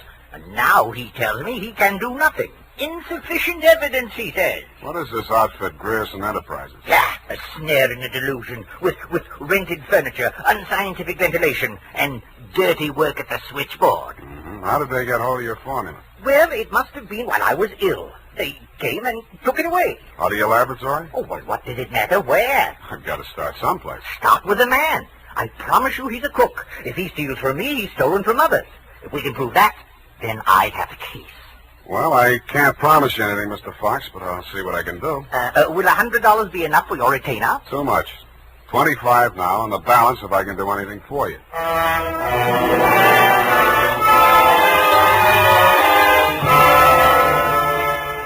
I doubted if I could even earn the 25, but if he wanted to gamble, it was okay with me. The offices of Grierson Enterprises were pretty much as he described them, a beautiful front, especially at the switchboard. Grierson Enterprises, good afternoon. No, Mr. Grierson's out of town. No, I don't know when you expect it. I'll be right with you. That's good news. Grierson Enterprises? No, he is not. No, I do not, and he doesn't want to talk to you in any case, Mr. Manning. Oh, if it would just stop. Can't you shut it off? I might as well. Nobody seems to believe me anyway. You weren't looking for him, too, I hope. Oh, please, just tell me you're selling magazines or collecting salvage or just anything. My card. Oh, detective. Mr. Grierson hasn't done anything, has he? That's what I want to find out. My client says he swiped his secret formula. Oh, not that maniac. You don't look the type. You know he's mad, don't you? Maybe yes, maybe no. Personally, I'm crazy about money. Mad money, pin money, or dirty money. Your employer didn't happen to leave any lying around, did he? No, but he has a charge account at a bar downstairs in the building when it's nearly 5 o'clock. Could you cross-examine me there? I thanked her as gallantly as I could under the circumstances. She said, "Wait here, I won't be a minute." And while she was gone, I made a quick frisk of the office. The file cabinet was empty. Grierson's desk contained nothing but 2 unsharpened pencils, tobacco crumbs, a rubber band, some rusty paper clips, an old gas bill, a glass ampule, broken, labeled sodium denadrine for intravenous injection, and a business card from one Roscoe Manning, attorney at law. I stuck the card in my pocket, went back to the switchboard, and in less time than it takes to tell, I was calling her Lawless, and she was calling me Sam over cocktails for 2. That's all I know about it. I didn't think anything about his taking his correspondence out of the files. He often took work home with him. Mm-hmm. When was the last time you saw him? Oh, it's been nearly 6 weeks. You haven't heard from him in all that time? He was with Mr. Fox just before he left. They had a terrible quarrel, but then Richard Grierson managed to get him calmed down, and they left the office together. And that's the last time you saw Grierson? Yes, and it's all very strange. What did that maniac tell you? That Grierson swiped his invention. Do you believe that? I didn't even believe in the invention. Now I'm beginning to think it was worth stealing. Oh, Mr. Grierson wouldn't. He's a brilliant man, you know. What else has he invented? Well, I don't know. He always had a lot of projects, but of course he never took me into his confidence. Just exactly what is your job? Oh, it's quite simple, really. I just tell people he isn't in. Yeah. Look, sweetheart, you really mean to tell me it never occurred to you that there might be something slightly fishy about Grierson Enterprises? I know. Why should it? Because there's a smell of red herring up there. It's in the air. You mean Mr. Grierson's a crook? Well, what does that make me? Worry that out on his time. Drink up.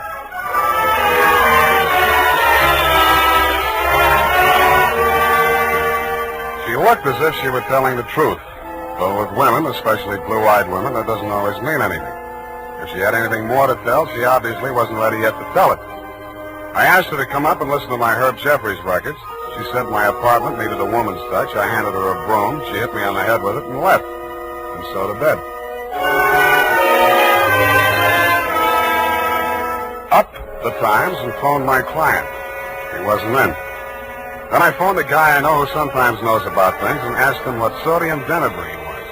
He said it was a sedative and or truth serum, a mental-type drug. I wondered what Grierson had been using it for during office hours. I also wondered what else he'd been spending money for. I phoned another guy who knows about other things, and he called me back with the name of Grierson's bank, Golden Gate Trust. An hour later, to my surprise, I actually had something to go on. Because in the past 6 weeks, checks totaling $50,000 had been deposited at Grierson's account, all drawn on the Citrus Exchange Bank of San Anselmo, and all bearing the signature of one Carl Birdwell, M.D. He wasn't hard to find. It was a big place in the outskirts, and the sign on the gate said, Mary F. Hotchkiss Hospital for the Mentally Deranged.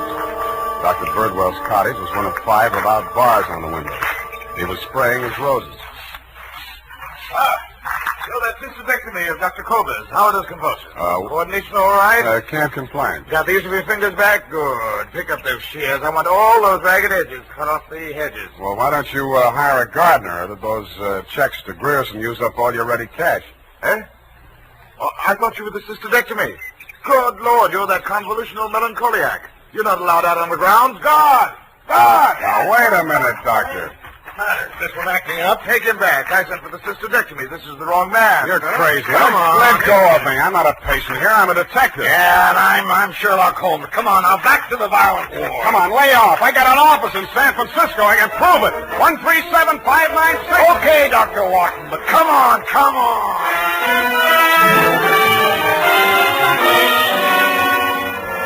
And in more time than it takes to tell, due to the guard's jiu-jitsu, I was disrobed, straitjacketed, and rolled into a wet sheet.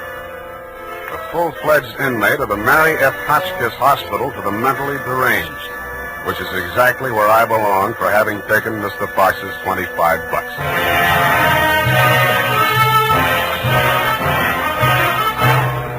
The makers of Wild Root Cream Oil are presenting the weekly Sunday adventure of Dashiell Hammett's famous private detective, Sam Spade.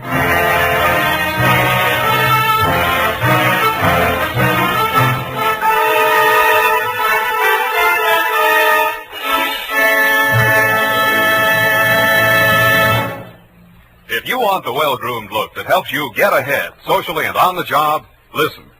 Recently, thousands of people from coast to coast who bought Wild Root Cream Oil for the first time were asked, how does Wild Root Cream Oil compare with the hair tonic you previously used? Better than 4 out of 5 who replied said they preferred Wild Root Cream Oil. And no wonder. Wild Root Cream Oil grooms the hair neatly and naturally, relieves annoying dryness, and removes loose dandruff. What's more, non-alcoholic Wild Root Cream Oil is the only leading hair tonic that contains soothing lanolin. So ask for Wild Root Cream Oil Hair Tonic. Again and again, the choice of men who put good grooming first. By the way, smart girls use Wild Root Cream Oil too. And mothers say it's grand for training children's hair.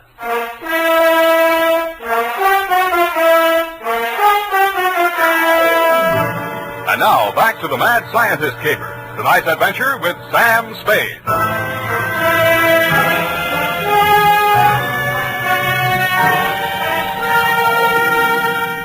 I have been shot, stabbed, slashed, pistol whipped, and sapped into unconsciousness. But until you have spent a night rolled up in a wet sheet, Dundee, you don't know what punishment is.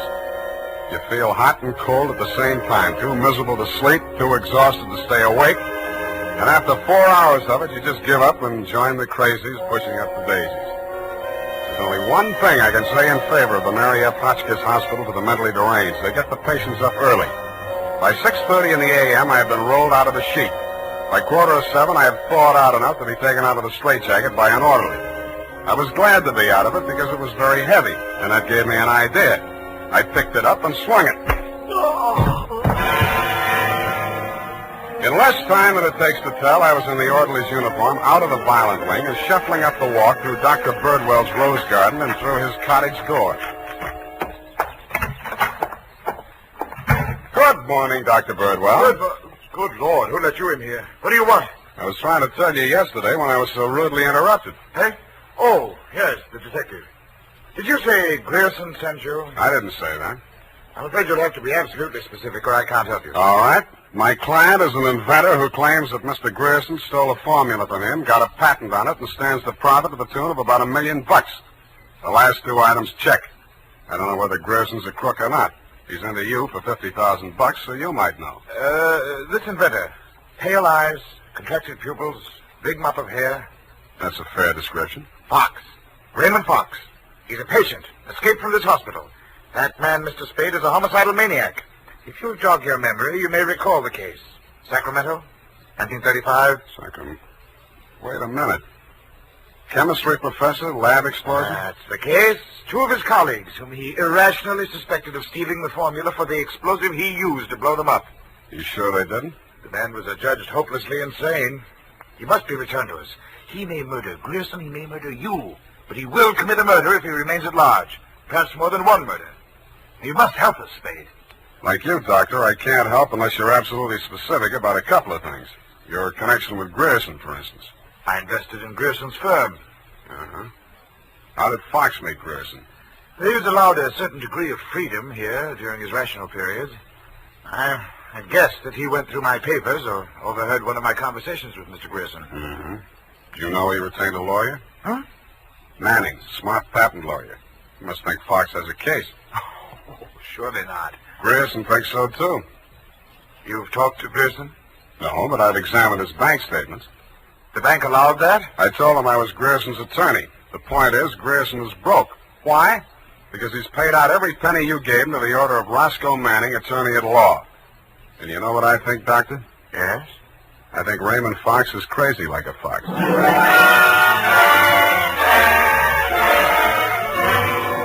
I had the same idea about Dr. Birdwell, but I didn't say so. I didn't feel up to spending another night in a wet sheet. I also didn't feel up to the interview that was awaiting me outside the gates. A limousine, only a little longer than a hearse, was standing at the curb. A round pink head with a gray Homburg on it bobbed out at me from the driver's seat and said, Mr. Spade? Yeah? Roscoe Manning. How'd you do? About $49,975 less than you've done in the caper so far. The law is a lucrative profession, my boy. Get in. I'll drive you back to town. No charge? I'll even give you some free advice, sans retainer. Well, sir, you are an elusive chap. I've had the devil's own time catching up with you. How did you? I won't ask why. And I am not without resources. Now, as to our mutual client, Mr. Fox, obviously you've learned a good deal about him. Dr. Birdwell says he's cuckoo, and it's only a toss-up which one of us is going to blow up first. And just about what you'd expect from a medical man. If you'd listened to as much conflicting medical testimony in court as I have, you'd take them all with a grain of salt. Or should I say soda mint? Or sodium Denadrine? That's a mysterious remark. I was just trying it on for size. It didn't fit. Mm-hmm. Well, sir, here is my proposition. As to Fox's sanity, it's of no importance. He has money, and I think he has a case. We can always get a doctor to say he's back in his right mind. Where do I fit into your scheme? You just keep looking for Grierson. And watch that secretary of his. I don't trust her. Anything else? Oh, I almost forgot. Here's $500, and here's your ticket to Chicago.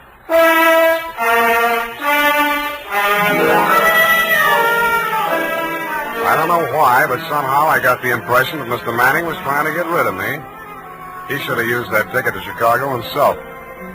We stopped at Sausalito for breakfast, and the condemned man ate a hearty meal. We drove the last mile through the Marina District and pulled up in front of his house. Well, sir, have a nice trip. Or take the car, Mr. Spade. I'll pick it up at the depot. Goodbye. It's been charming. Goodbye. He backed across the sidewalk, waving, and I waved back.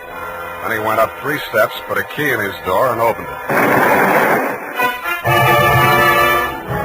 It didn't do much damage to the house, but all the king's horses and all the king's men couldn't put Roscoe Manning back together again.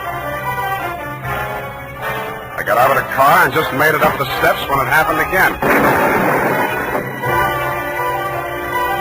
I hated the look, but I did. For the limousine had been parked with me in it was a smoking heap of scrap metal. I then headed for the nearest phone booth and, pausing only to inspect it for mines and booby traps, dialed the number of Grierson Enterprises.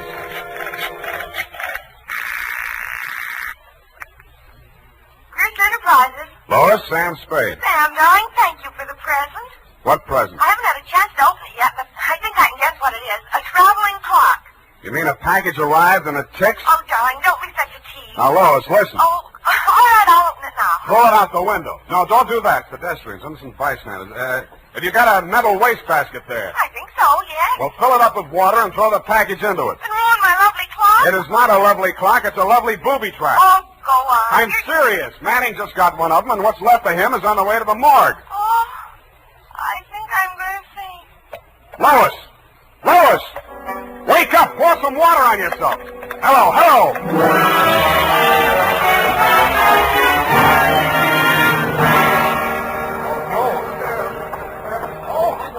Let me through here. Come on, let me through. Lois. Oh, you're okay. Glad of that. All right, she's all right now, you people. Come on, get out of here. She's all right.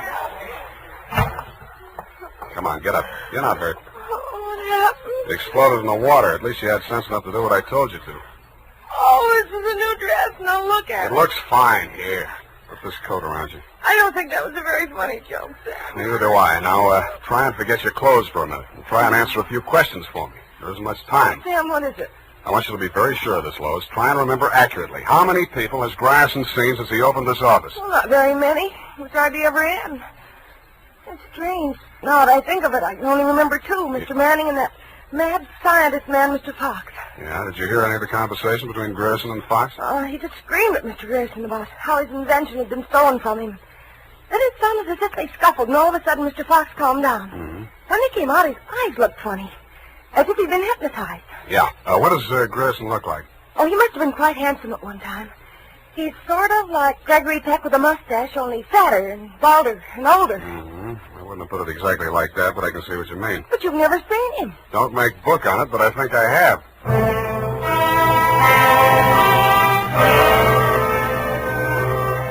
I made 3 phone calls. One to a crime reporter I don't like very well, giving him a false story on the death of Lois, Grierson's secretary. Another to my client, the mad scientist, alias Raymond Fox, and one to Dr. Birdwell. Then I went to my apartment and waited. My client arrived 5 minutes before the doctor. When Birdwell came in, my client said, Aha! That's he.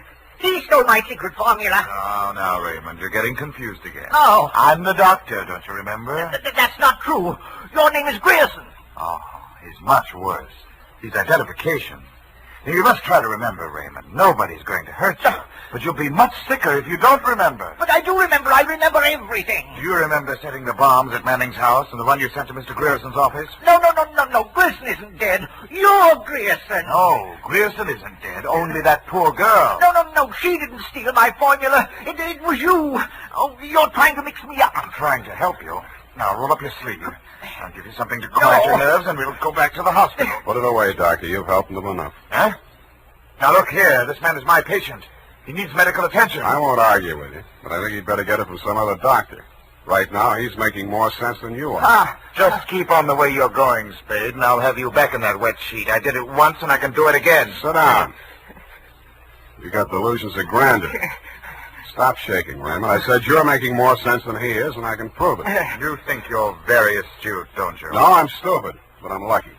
I should have tumbled to the whole caper when I found that you'd invested 50,000 smackers in Grierson Enterprises. When I found out that Raymond was an escaped patient, I should have tumbled to what that Denadrine vial was doing in Grierson's desk. I should have known then that you and Grierson were one and the same person. I told you. When I discovered that you'd paid Manning all that shakedown money, I should have known you were planning to knock him off and everybody else who could identify you. But it didn't work out that way. I got out of the car before it blew up. Dumb luck. And you can identify me as Grierson? I don't have to. Oh, God. Surely you're not counting on Raymond's sanity to that extent. He can't even remember that I was his doctor. Can you, Raymond? You're trying to mix me up. You stole my formula. I didn't kill them, did I, Mr. Spade? Now, lie down on the couch and relax, Raymond. Don't worry about a thing. Well, Doctor, what now? You relax, too. Okay, Lois, come on in. What? Lois! Why, Mr. Grierson, have you been sick? How dare you? How dare you ruin all my plans like this? You stupid girl! Okay, that's enough. Come on, get back there. Get back. Sorry, sweetheart. I didn't mean to let him get that close to you. What were you trying to do? It was an experiment, just to see what would happen. It did. So that's the way you scientific detectives work. For a hard-boiled chap, you have the vaguest way of doing things I ever heard of. Well, plans are all right sometimes, Doctor, and sometimes just stirring things up is all right if you tough enough to survive and keep your eyes open so you see what you want when it comes to the top. That's something. Spade, Dundee. I'm at home. I've got 2 homicidal characters here, one sane and one insane. Now, if you can tell the difference, I'll let you give the story to the papers.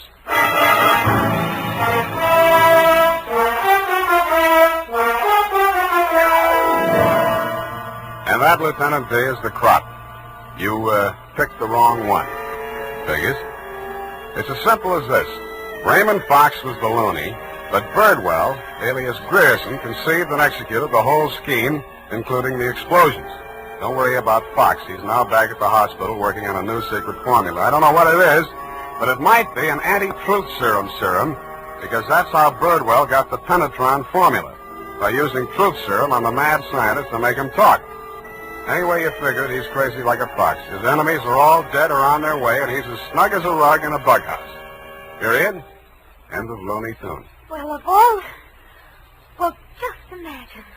Well, it takes all sorts to make a world, I guess. Well, I guess you never spoke a truer word, Effie, but don't forget a stitch in time saves 9. Don't feel too badly about it, Sam. Better late than never. You took the words right out of the horse's mouth, but it's later than you think, Angel. Type that up, Angel, and while you're at it, see if you can think up a way to teach an old dog new tricks.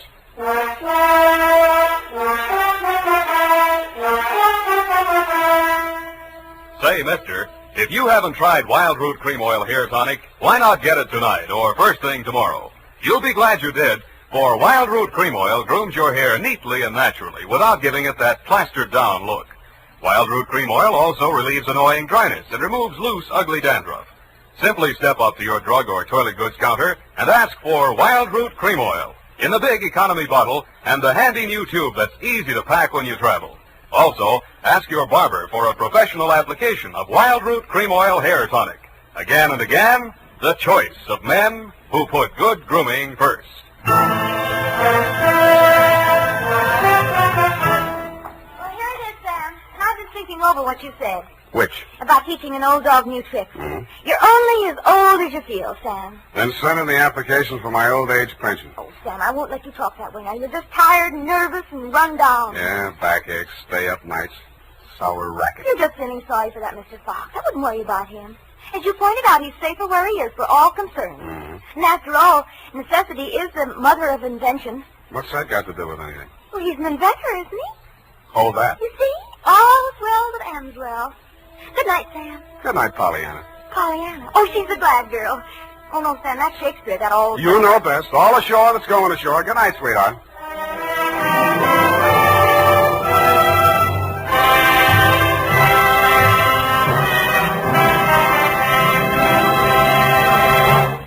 The Adventures of Sam Spade, Detective. Brought to you by Wild Root Cream Oil Hair Tonic, the non-alcoholic hair tonic that contains lanolin. Wild Root Cream Oil. Again and again, the choice of men who put good grooming first. Sam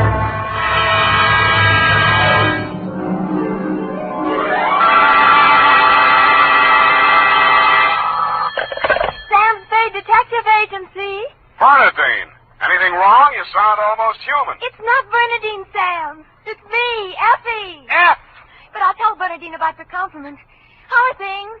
Well, I've made out as best I could. I don't want you to think that I begrudged you a vacation. After all, you have worked hard. You did deserve it. Sam Spade, is that all you have to say to me? I'm not putting the blame on you. After all, it is a state law, so I can hardly accuse you of letting me down at a time when I needed you most. Well, you might at least ask me if I had a good time. I'm sorry if your conscience bothered you. Oh, well, it didn't. I had a divine time, and I met all sorts of interesting people. Mostly men. You don't say. What else? Well, it was this desert ranch, you know, with a lot of buttes around. You mentioned those. No, Sam, no.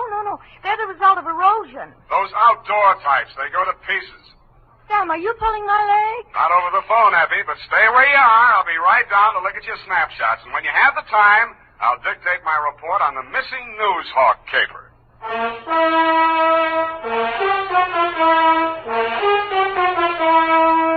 Dashiell Hammett, America's leading detective fiction writer and creator of Sam Spade, the hard-boiled private eye, and William Spear, radio's outstanding producer-director of mystery and crime drama, join their talents to make your hair stand on end with the adventures of Sam Spade. Presented by the makers of Wild Root Cream Oil for the hair. Wild Root Cream Oil. That's the famous name to remember, men, next time you buy hair tonic. And look what Wild Root Cream Oil does for you. It grooms your hair neatly and naturally. Wild Root Cream Oil also relieves dryness and removes loose, ugly dandruff. Yes, men, Wild Root Cream Oil is your shortcut to really handsome hair. So be smart.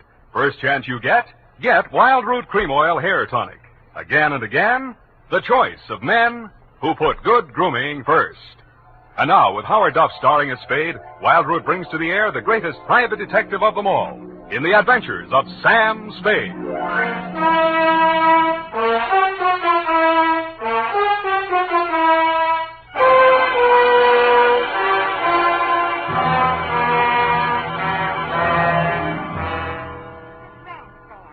Outside of Kanab on Virgin River. Kanab, the Pearl of the West. Uh-huh. And did I mention the buttes?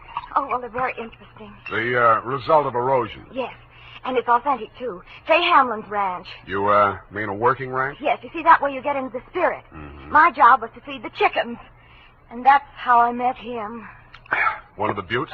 Oh, Sam, he's a very cultured gentleman. Culture smulcher. What's he do for a living?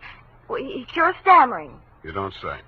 What's his name? Charlie Shank. Charlie Shank? He's the founder of the Shank Institute of Articulative Correction, which I should learn. Articulative Correction. Where is this institute? Oh, I have the address here. General Delivery, Butte, Montana. Mm-hmm. You're sure you didn't help him break parole, Effie? Oh, no. We just went on long walks together. Where to? Oh, different points of interest. Like Wolf Canyon. Figures. Uh-huh. He invited me on this camping ship, a trip. Honorable, of course. Mm. But I couldn't go on account of my sunburn. Oh, it was awful. I've still got it, you see. Mm. And then he went back to Butte. He had to leave in such a hurry he couldn't even say goodbye. Wow. It was a pity, too, because an old friend he hadn't seen in years came looking for him just a few minutes later. With a warrant? No, he was an attendant in a nearby hospital. Mental? Oh, yes. Very intelligent. He read me some of his poetry. Maybe you've heard it. A loaf of bread, a jug of wine, and thou. Hey, wait a minute. Isn't that the Rubaiyat of Omer Khayyam? That was written by a guy named Fitzgerald. Well, of course. That's his pen name. Quite a penman. Yes, but he's paid his debt to society. And the other time it was a bad beef. Oh, He told me all about it. Yes. He cried on my shoulder afterwards. Sweetheart, when you make a mistake, it's a beaut. Sam, nothing happened. Well, I'm glad he cured you of stammering anyhow. Ready? Oh, yeah. I got a brand new notebook. Life goes on. I got a brand new notebook, Sam. I'll just turn over a new leaf. Not a bad idea, dear. Date July 18 to Mr. Alex M. Youngblood.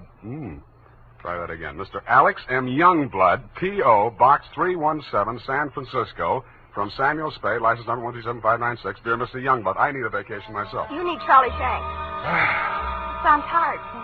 Fortunately, until I met you, my only experience with any of the men and women who make your newspaper run had been with one of your corner newsboys who shortchanged me 2 times within as many days. I have not read your rag since. But your name looked imposing, and so did the $300 check upon which you had written it.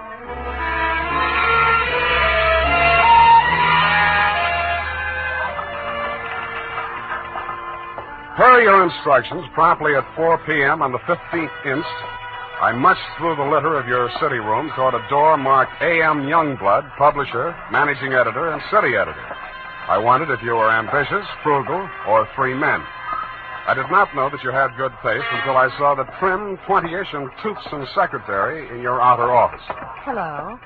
You're new here, aren't you? Well, I'm not exactly here. I'm just here to see Mr. Youngblood. Oh. The name is Spade. Samuel Spade? Sam, except for my most intimate friend. Well, my advice to you, Sam, is to beat a hasty retreat. He's in a foul mood. Oh? Why? Is he blind or older than he feels? I refer, of course, to your spectacular charm, Miss, if I may call you Miss. Please, this is neither the time nor the place. My name is Phyllis Watson, and my phone number is in the directory, if you're really interested. I could be. Thank you. And if a man answers, tell him you're my French teacher. Oui. You better go in now. If you're late to an appointment with him, you're through. Do you have any more words of wisdom? No, but I hope you can do something to improve his state of mind. He's been awful lately. Good luck, Sam. Thank you, Phyllis Watson. Come in, come in. Now, 1 minute past 4. You must be Mr. Spade. That's right. You're You're almost late. Sit down, Spade. Cigar? No thanks. Well, don't expect me to offer a drink. You aren't a drinker, I hope. You don't listen to the radio, do you? Well, you'll not drink in this office.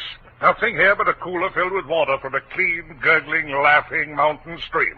You sound like a reformed drunk, Mr. Youngblood. What's that? Well, it was a good many years ago. If you don't mind, I'll just paste up the weather report for my morning edition before we talk. Oh, you do that too, huh? Yes, obviously. And with good reasons. I remind myself that I was once a copy boy, and I find it a splendid way to, at least once each day, to lower myself to the level of the working man. There we are. Very hot in Phoenix, I see. Mm-hmm. Just what do you want a detective for, Mr. Youngblood? I was coming to that, Mr. Spade. Sorry. Now, well, first let me warn you that your assignment is a highly confidential one. They all are. In this case, a man's life may be at stake. Mm-hmm. The situation, my newspaper, at my order and under my guidance, has launched a campaign against crime. Not aimed at the petty criminal, but at the easy-living leeches at the controls of the rackets, the hoods and bankers' clothing, the mansion-house parasites who direct the pickpockets, the second-story men, the housebreakers, who gamble away $500,000 take it a easy. year and pay income tax. Don't go to pieces. Of that amount. Yes, I understand. You're after the boys on the safer side of the fences. Nicely put, Spade, yes. Thank you. Well, the long and short of it is this. The author of the expose series, Ray McCully, my top crime reporter, has been missing for 2 days. I want you to find him. What makes you think he's still alive? Good heavens, Spade. Why must you suggest that he isn't? Because if I were a mansion-house parasite in danger of being unhoused by a newshawk, I'd see said newshawk standing in a cement block on the bottom of the bay. I will accept that only when no stone has been left unturned. Every straw and every haystack has been searched. Every... nook and cranny? Yes. Sounds as though you need at least one police force, Mr. Youngblood. Now, why don't No, you no. Impossible. We've already had a brush with the police over the expose. I'll not be dictated to at this stage of the game. I started this investigation, and I'll finish it alone. Well, it's a pretty big order, Mr. Youngblood, but times are tough. I'll see what I can do. Good. I hereby turn over to you all the resources and power of this, my newspaper. When one of my reporters is in trouble or danger, sir, I will spend every penny of my fortune, if necessary, to deliver aid and succor to his side.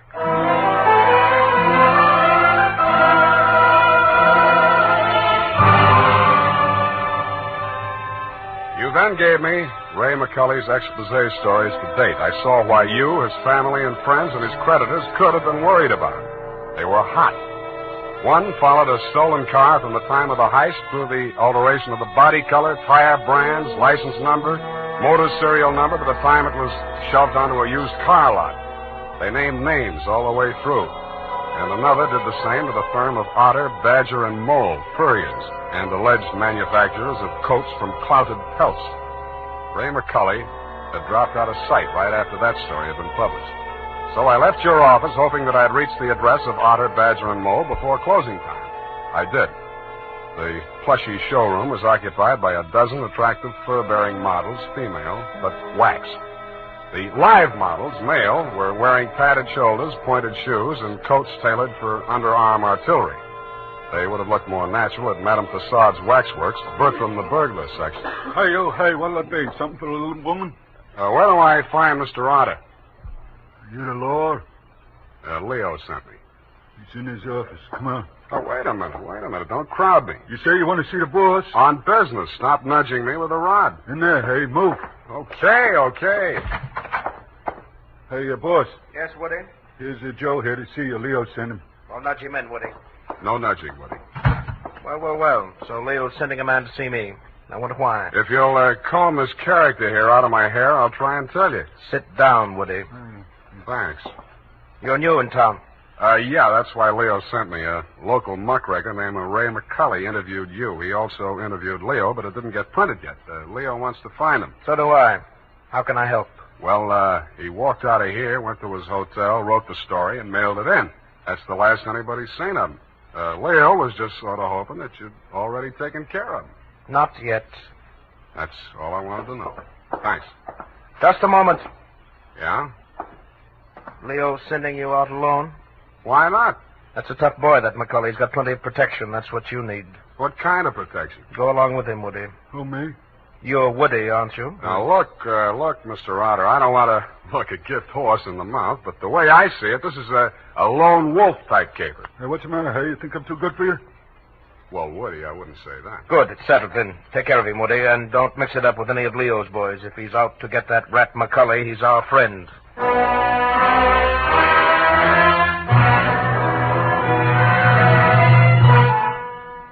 I was beginning to wonder who Leo was. I'd grabbed the name off a calendar on the wall, Leo's Van and Storage. I didn't know whether he was the Leo Mr. Otter didn't like, and I hoped I wouldn't find out. The best way I could think to keep from finding out was to shake Woody. On the way uptown, I walked him past 4 police stations. Crossing Market Street, I pushed him straight into the arms of a traffic cop who begged his pardon and let me off with a warning. At the Blue Bottle Bar and Grill, I gave Joe, the bartender, the Mickey Finn sign, but Woody liked it. He ordered another. Then he said he knew a place on Columbus where the drinks were even better. It was called Leo's Place. I wondered if that meant anything. Hey, you, hey. Who, me, huh? I want your drink. Don't you like this joint? Yeah, sure, it's fine. We're not getting anywhere, though. You really take your work serious. Me, when I go gun for somebody, I go where I'm least likely to succeed. You live longer. Yeah. Woody, what do you know about this guy, McCully? You hear the boss. He says he's a rat. Yeah, but he said he's got plenty of protection. Who's furnishing it? Well, you see, there's a... Boy, oh, boy. Look at what just walked in. I looked. What I saw was not disappointing. She was wearing a skin-tight black satin with a plunging neckline and a new look only in places where it didn't matter. But she still looked enough like your secretary, Phyllis Watson, to be out of place in Leo's place. She didn't stay there long. She made a beeline through the kitchen to the rear exit. I made a beeline right after her. Woody was breathing down my neck as I started up the rickety outside stairway at the back of the building. I stopped the landing and turned around to face him. See you later, Woody. I didn't wait to see if he made it all the way to the bottom of the stairs. I was more interested in what was going on at the top. A door had opened, and Phyllis stepped inside. The man who let her in looked like Ray McCully. Who are you? The name is Spade. I don't know that name. Your boss hired me to find you. Private Dick. Yeah. Can I talk to you for a minute? Sure. Put your hands behind your neck and walk up slow. Okay. All right. Go inside. What's the matter? You're not acting glad to see me. This is the guy, fellas. Yes. Alex hired him this afternoon. There, you see. Now, what do you want me to tell Youngblood? You're not going to tell anybody anything. Oh! It caught me right behind the ear. The last thing I saw was that plunging neckline as Phyllis rushed forward. I didn't know whether she was rushing to my rescue or to get in a few licks of her own. 5 seconds later, I didn't care. As the design of the linoleum slammed up at me, I had just time to wonder why, of all the people who were looking for Ray McCully, I had to find him. Then I was out. Boing. Maced for my pains.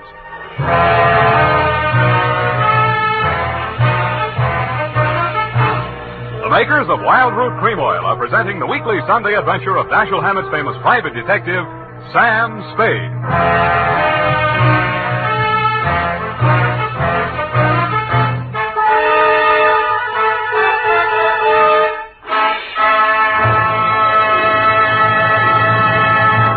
If you want the well-groomed look that helps you get ahead, socially and on the job, listen.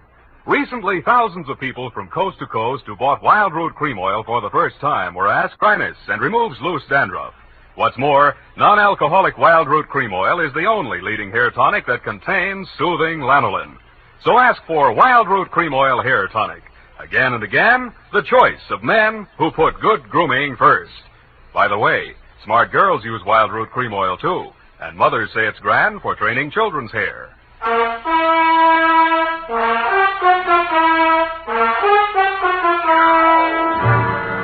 And now, back to the missing Newshawk caper. Tonight's adventure with Sam Spade.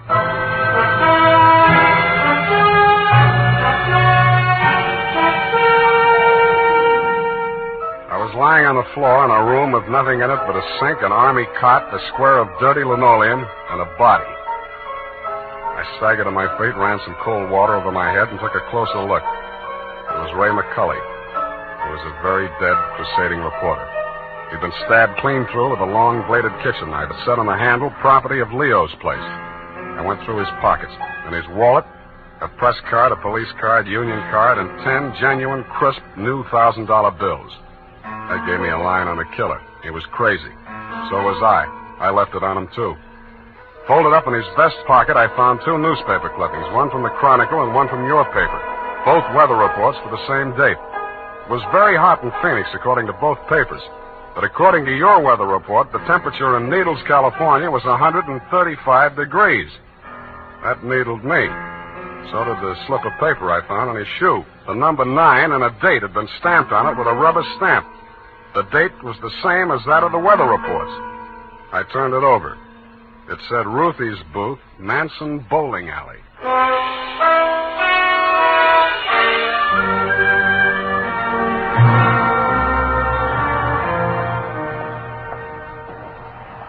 Don't tell me yet. You're the cigar type. Coronas or Panatellas? Thanks. I'm just shopping.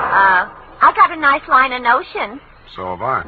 No, I mean the dolls, the Hollywood dolls. You know, for the bed, only $1 plus tax. Very reasonable.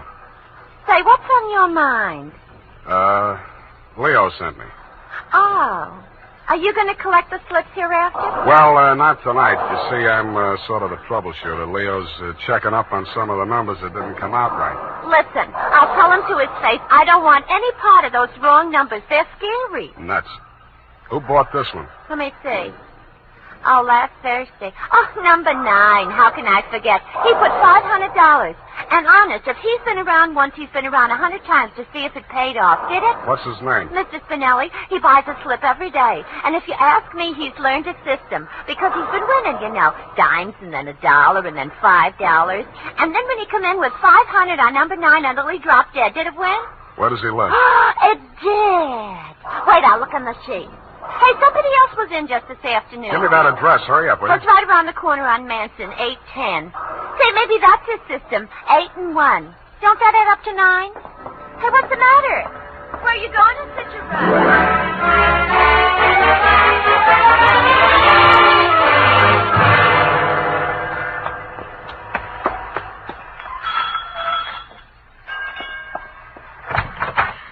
Please, come back later. Tomorrow.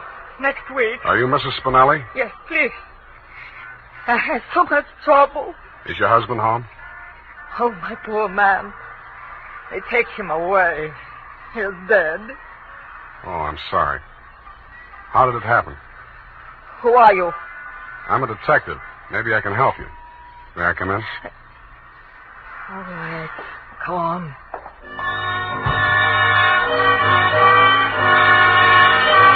It took quite a while to gain her confidence, and after that it took still quite a while to piece together the grief-stricken grumble of words that poured out of her. When I got it down in the form of a statement, I asked her to read it over. Item, statement by Mrs. Arturo Spinelli.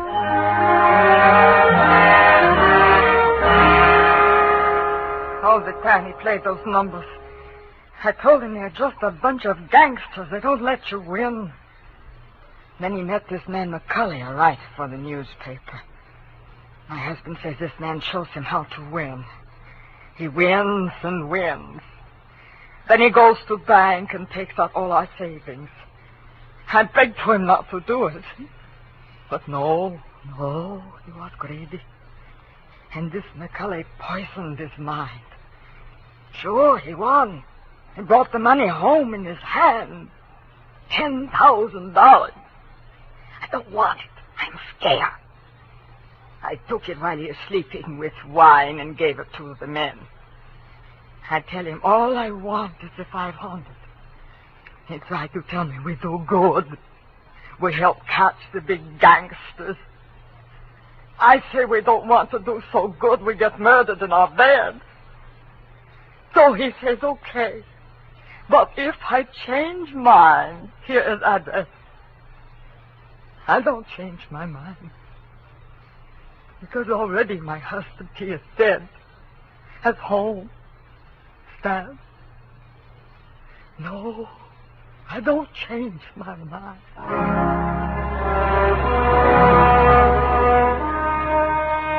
She signed it, and I left her alone with her grief. I wasn't working for you anymore, Mr. Youngblood. You hired me to find your reporter, and I had. And I wished I hadn't. The rest of it I did for myself. You weren't in your office when I got there, but Phyllis was. I found her behind the city desk in the act of dropping tomorrow morning's weather report into the slot. I grabbed her out of her hand. What? Oh, it's you. Where's your boss? At home, I guess. We'll talk in his office. Come on. Sam, I can explain how I You're happen going to to be... explain plenty before I'm finished with you. Sit down. Oh, you... I have to be so rough. What's the matter with you? Plenty. I'm stupid. I was stupid to take this job, and I was stupid to play it cagey with you. I should have beaten the story out of you before the trouble started. It's a little late in the day now, but not too late to send you up for McCulley's murder. Oh, you're insane. Ray McCulley was... I'm the only one who ever tried to help you. And I'm the only one who can place you in that room, not 10 minutes before the murder. I told you I can explain Stop trying to save your own skin. Spinelli was only one of a 500,000 poor dumb yucks that lose their nickels and dimes and dollars every day in the policy racket. Only he had the bad luck to win. There won't be any more lucky dead people like him if I have to make a patsy out of you to stop it. It won't stop it. Nothing will. Ray talked big and brave like you. Now he's dead. Yeah, with $10,000 dirty money in his wallet. I won't let you say things like that. Ray was an honest reporter, too honest. He thought Youngblood meant what he said about that cleanup campaign. Yeah, he did. He wanted to run this town by himself, clean up his competition. When Ray started collecting material on the numbers racket, he still thought Youngblood was on the level. But that was before he stumbled onto the thing about the weather report. Yeah, that was a new one. The old Dutch Schultz mob used to add up the stock market quotations. If they cheated, they knew their customers weren't good enough at arithmetic to prove it. But who knows how hot it is in Phoenix unless they live there. I don't know what you're talking about. Listen. That's how the number game works, sweetheart. The suckers pick a number from 1 to 10, see? The operators tally up the slips, and the least popular for that day has to win. The weather report doesn't have to pass through the copy desk, and with Youngblood pasting it up with a few strategic corrections, it was easy to make their winners look as if they were on the level. Oh. But, of course, you had no way of knowing that. You only watched them do it day after day. You know, I couldn't understand why he did those things. It seemed silly falsifying a weather report, but it didn't seem as if it could do any harm. What did you meet McCulley for? To get your cut of the 10 grand Spinelli was killed for? How dare you? I went there to warn him about you. Who killed him? I don't know. You're lying. All right, I'm lying. But I can prove that Ray was on the level. I've got the proof right here. The whole story he wrote on the numbers racket, even naming Youngblood as the head of it, his own publisher. I went there to get it. I was going to take it to another newspaper. Why didn't you? I can't tell you that. You don't have to. Mrs. Spinelli was confused, grief-crazed. She had to put the blame on somebody, and when she did, she got her revenge the only way she thought she could. She may have been right about that, but she killed the wrong man. Why didn't you tell me you knew who killed Ray? I wanted to give you a chance to tell me yourself. I'm glad you didn't.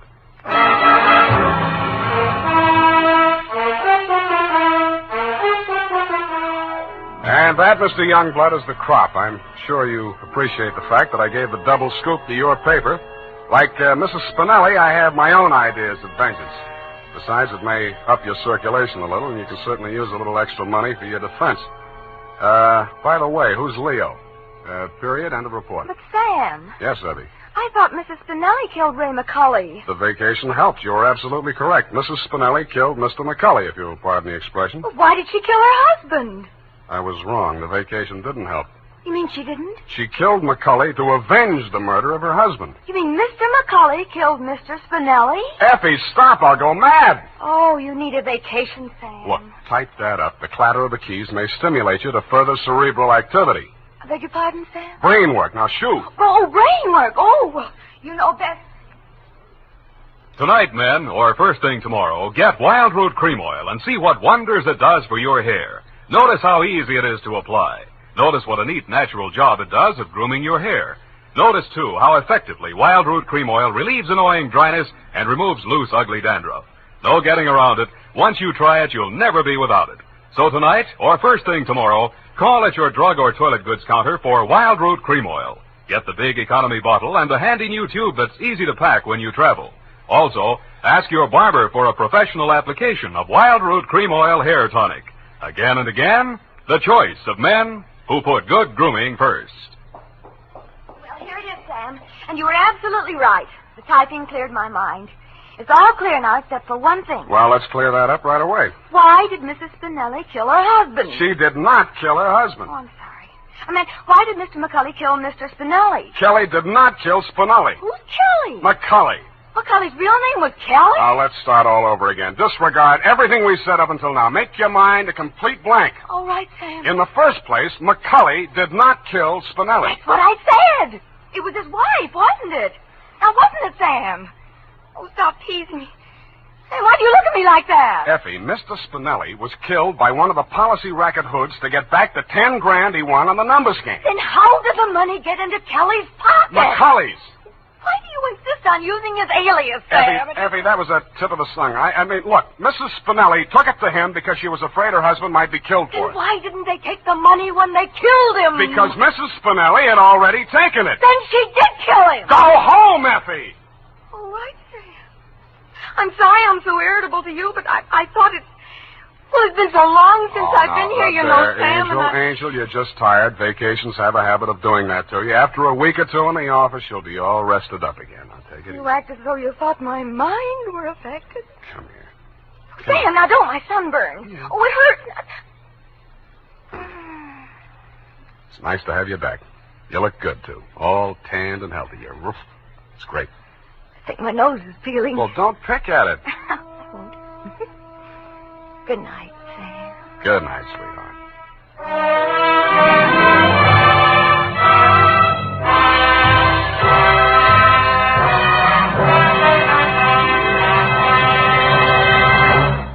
The Adventures of Sam Spade, Detective. Brought to you by Wild Root Cream Oil Hair Tonic, the non-alcoholic hair tonic that contains lanolin. Wild Root Cream Oil. Again and again, the choice of men who put good grooming first.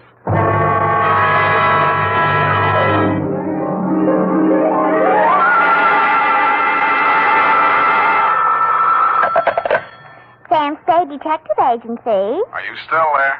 I believe that interpolation is hardly rhetorical, Mr. Spade. To what have you been up, if you'll pardon the expression? And has that girl regained her facilities? I wouldn't know, but her faculties are as good as ever, if you'll pardon the expression. Mr. Spade, sometimes I think you're a regular philanthropist. Don't you mean philanderer?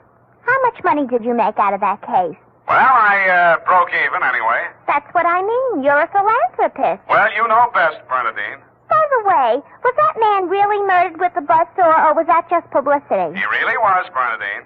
Why? There just happened to be one lying around. Oh, I don't mean that. Why was he killed? For the Wheel of Life. Oh. You're not going to ask what that is? Some curio, no doubt. Listen, Bernadine, the Wheel of Life is, oh, well. I suppose I don't have to tell you to stay where you are. Just sit quietly with your book in your hand, and I'll be right down to dictate my report on the Wheel of Life caper.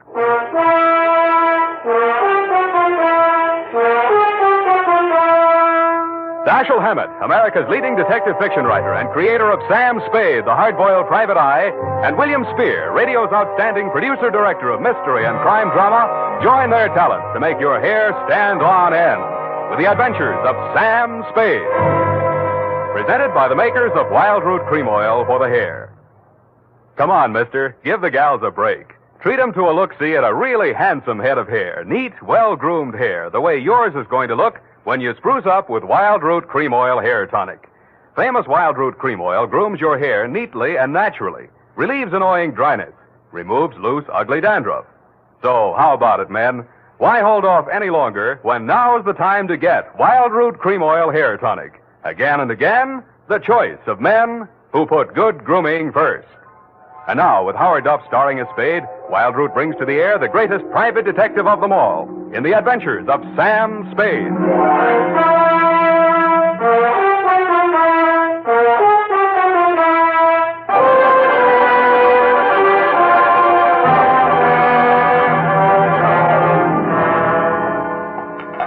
I went down to St. James Infirmary to see my baby there. Ready, Bernadine, little flower? I'm way ahead of you. Keep it clean. No more than 3 erasures per page. Okie dokie? Oak. I mean doke. I mean date. Oh, I'd love to. July 11, 1948. To Detective Lieutenant Dundee, Homicide Detail, San Francisco Police. Subject, the Wheel of Life caper. Now, don't go away, Brian. I don't know why these things always have to happen to me. Under private detectives in the San Francisco Classified Directory, they're listed somewhere in the neighborhood of 60 agencies, several with large display ads. But somehow she managed to find me. It's all so strange, Mr. Spade. I hardly know where to begin. Well, the beginning is always a pretty good place to start, Miss O'Farrell. Yes, the beginning. It was like waking out of a nightmare you can't remember.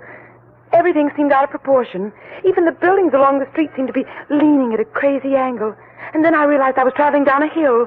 I looked wildly around for something to help me get my bearings. There was a street sign, O'Farrell, stuck in my mind, so I gave it to your secretary when she asked for my name. Uh-huh. And what's your real name? I don't know. I don't know who I am, where I came from, or where I'm going. Mr. Spade, I'm so frightened. Now, wait a minute. A lot of people suffer from temporary loss of memory. Most of them recover. But amnesia is a sickness, and I am not a doctor. Oh. And you won't even try to help me? Well, I can give you the name of a good head doctor right here in the building. There's also missing persons. Oh, but I'm not a missing person. I'm right here. Yeah, I mean, where you aren't, somebody might be missing you, n'est-ce pas? But the police... Oh, I'd rather not. I might be wanted for some crime. How do I know? You sure you want to find out? Oh, yes, I do. It's terrible not knowing. But I want to find out for myself. Can't you understand that? What do you think I can do for you? You might save my life. From what? I'll try to tell you exactly how it happened. First, I looked at my watch. It was 3 minutes past 10. The cable car stopped at the corner and a man got on. I couldn't remember ever having seen him before, but then I couldn't remember anything. He sat down beside me and he caught hold of my arm. I tried to pull away. You can see the marks where he... Yeah. Well, who was he? He acted as if I was... I think I know what you mean. Did you find out who he was? No, I was too frightened to speak.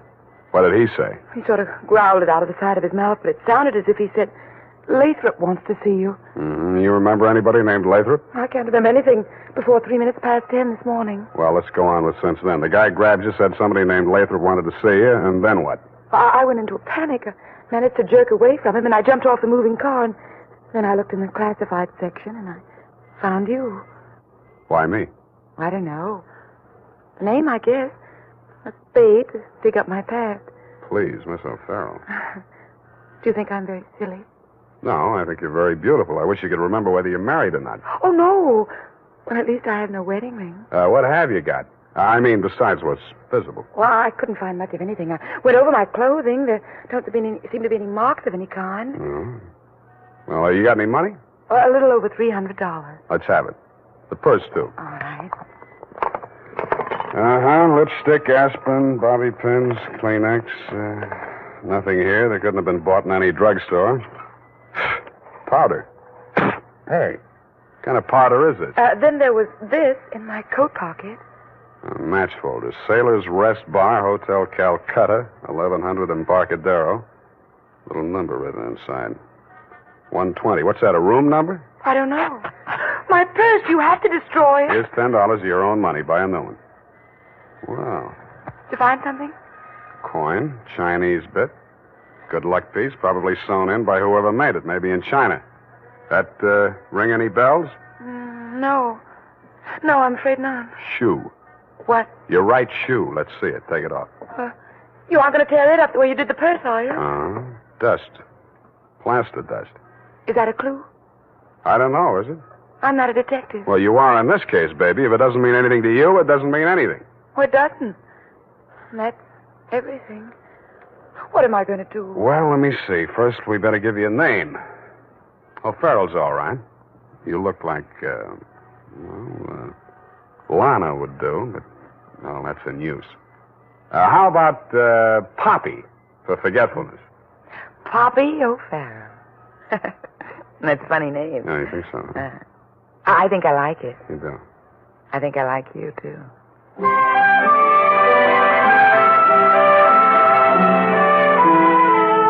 I liked her, too. There may have been blanks in her brain, but the rest of it figured. In the elevator, I started adding it up, and by the time we reached the street floor, it came to quite a tidy sum. Where are we we going, Sam? Far, I hope. But first we're going to find you a place to stay. Oh, yes, we must be practical. No use overdoing it, huh? Oh, no, Sam, I didn't mean... Wait, What's the matter? You remember something? that man, the one who followed me this morning, he's standing right out there waiting. The one in the straw hat leaning against the newsstand? Yes. Where are you going, Sam? You stay here. I just remembered something I hoped I could forget. Hello, Shuggy. What brings you back to town? Do I know you? That doesn't matter. I know you. The name you were using when you blew this town was Shuggy Bellows. You wouldn't take the risk of showing your face here again unless the caper was worth it. You got a big nose. Keep it clean. You've been trailing that girl all day. Why? Dame? What dame? Who's Lathrop? I don't remember. Okay, I'll give you a chance to think it over. Hey, officer! You dirty shamus yelling. Oh, no, you don't. Here, what's going on here? Break it up. Oh, Mr. Spade. Is this fella giving you trouble now? Yeah, what kind of a beat are you pounding here, Clancy? Letting a cheap grifter like this walk around with an armpit full of gun? Or are they handing out permits to characters like these this day? Well, no, how about that, son? Have you a permit now? And a gope, copper. Oh, so, one of them clever lads he is. Well, come along, me bucko, before I lose my temper and give you your lumps now. Okay, I'm coming. That's better now. Much obliged, Mr. Spade. I'll pay you for this, Shamus. And a goop to you, too.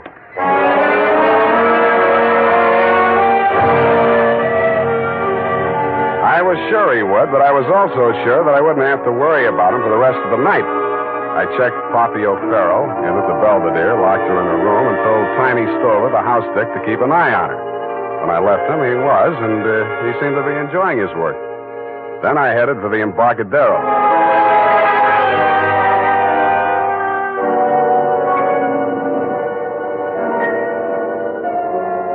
I found the Hotel Calcutta, but I couldn't find the lobby. There wasn't any. It had been squeezed out by the Sailor's Rest Bar. So I tried the bosun-type bartender. Howdy, mate. You got business aboard? Yeah, where do I find the purser? Hey, one to shore. All the officers want to shore except the janitor. He's passed out in his bunk. Oh? How about the passengers? You're in the thick of them right now. They spend most of their time and their money right here. Which one belongs to 120? You a dick? Yeah, but I got $10. Well, what I can tell you ain't worth it, but thanks anyway. He stayed in his cabin. I only saw him at once. That's when he went ashore. I says to the deck steward, that's room clerk to you. It was a general. He says, name of Korolenko. I noticed him because he was a real creep, see? 6'4", a solid brass. His head stuck up in the air, and he didn't move nothing from his stern to his shoulders. A real Frankenstein. Do I keep it then? Yeah. Do I get a look at his room? Yeah, sure. Go ahead. Who's stopping you?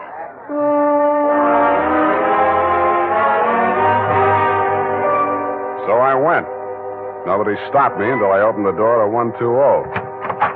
Then I stopped myself. It was an inside room with one small window and an air shaft, but it looked as if a flurry of snow had blown in. The floor and the rest of the flat surfaces were sprinkled with a fine, dirty white powder. It wasn't snow, it was dust, plaster dust, like the stuff I'd found in Poppy's handbag and on her shoes. I shook the place down, not expecting to find anything. I didn't until I opened the wardrobe.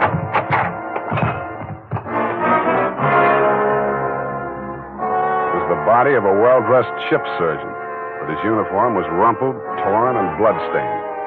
From the look of him, his throat had been cut.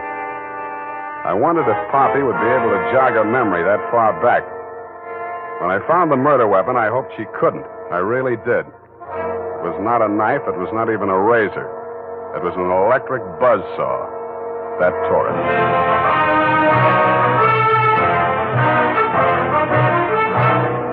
The makers of Wild Root Cream Oil are presenting the weekly Sunday adventure of Dashiell Hammett's famous private detective, Sam Spade.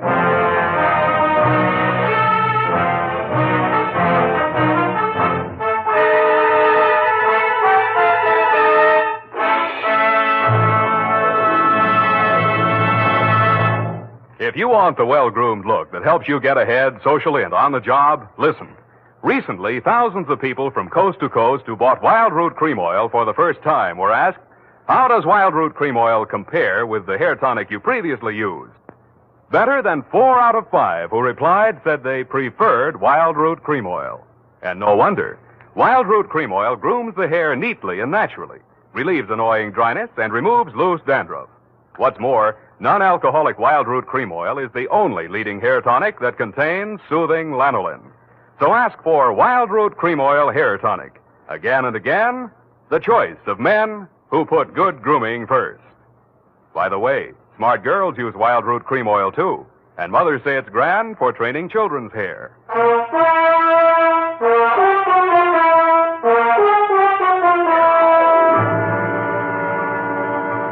And now, back to the Wheel of Life caper.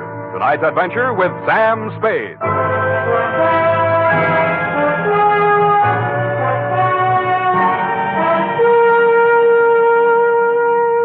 Times being what they are, I could use a little publicity. And so could you, Lieutenant Dundee, what with the elections coming up and you with no promotion all these years. This one time, I got it instead of you and wished I hadn't. The morning papers called it the Buzzsaw murder and went on shamelessly from there. Horror killing related by Private Eye. Stan Slade, ex-Pinkerton man, mum on mystery woman. Elderly sleuth, dodges photographers, denies hotel visit, was in bed with Apple and good book, says Peeper. There wasn't a word of truth in it, mainly because nobody could get at the facts.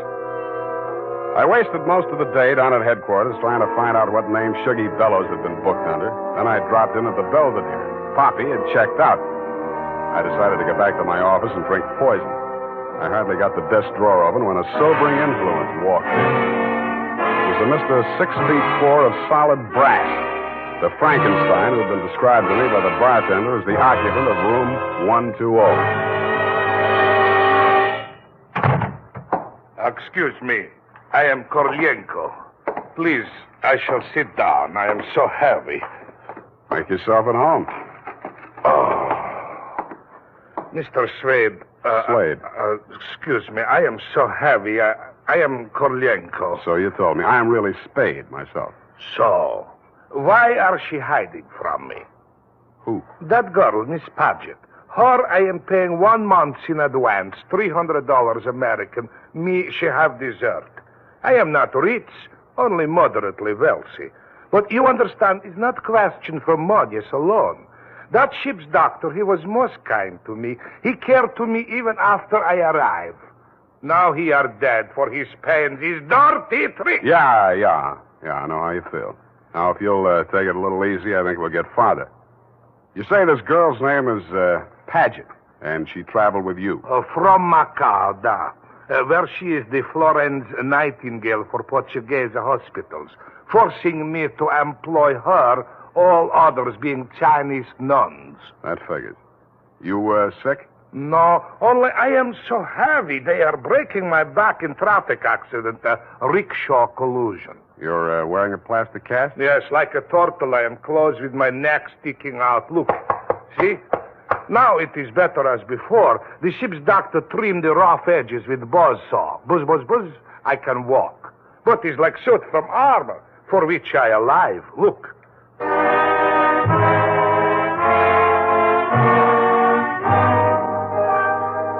I looked again where he opened his shirt front, exposing the gray-white shell of plaster that surrounded his trunk from collarbone to hips. In a 6-inch circle over the left side of his chest, I counted 4 bullet gouges. I dug one of the slugs out and examined it. It was .32 caliber. The plastic cast, which was molded to the shape of his body, was no more than an inch thick. I didn't see how it had stopped the slugs, but it had. About then, the parts of Korolenko that were not held rigid in the cast began to tremble violently. Why are they doing this? Why? To a virtually helpless man. Why, Mr. Spade? Why? Where did you have that cast put on? Don't I said Macau? The Portuguese hospital there? The same. They are hanging me up with the neck and plastering me. Comes great pain, they put me to sleep from anesthetic. I are waking up in ambulance arriving at shipboard. Why you wish I should tell you my operation? More important things we should be discussing. I think so, too. I think Miss Paget and her friends had something they wanted to smuggle out of Macau and into San Francisco, and you're it. Oh, excuse me. I am not comprehensible. Look, I mean, while you were out with the anesthetic, they planted the goods, whatever they are, in or under your cast. Oh, that is why I am so heavy. The wheel. The The what? The wheel. Look, I'll show you. He hauled a manila envelope out of his overcoat pocket and waved it in my face. I took it over to my desk and fished out the contents. It was a set of X-ray films. 3 of his spine, showing the fractures, 4 of the skull, 3 I couldn't figure out, and 1 of his rib cage, only something new had been added. In silhouette, it looked like the wheel off of a child's wagon. What is it, this wheel? What to do? What to do? 6 months I must remain in this straitjacket. If I remove it, I die. If I keep it on, they kill me to get their smuggle. Well, you look to me like the luckiest man alive. That wheel, or whatever it is, saved your life by stopping 4 slugs. But still I shall die. How shall I die? When shall I die? Your best advices, please. Korolenko, I think you better die right now. Excuse me? It's the only safe place for you. The morgue.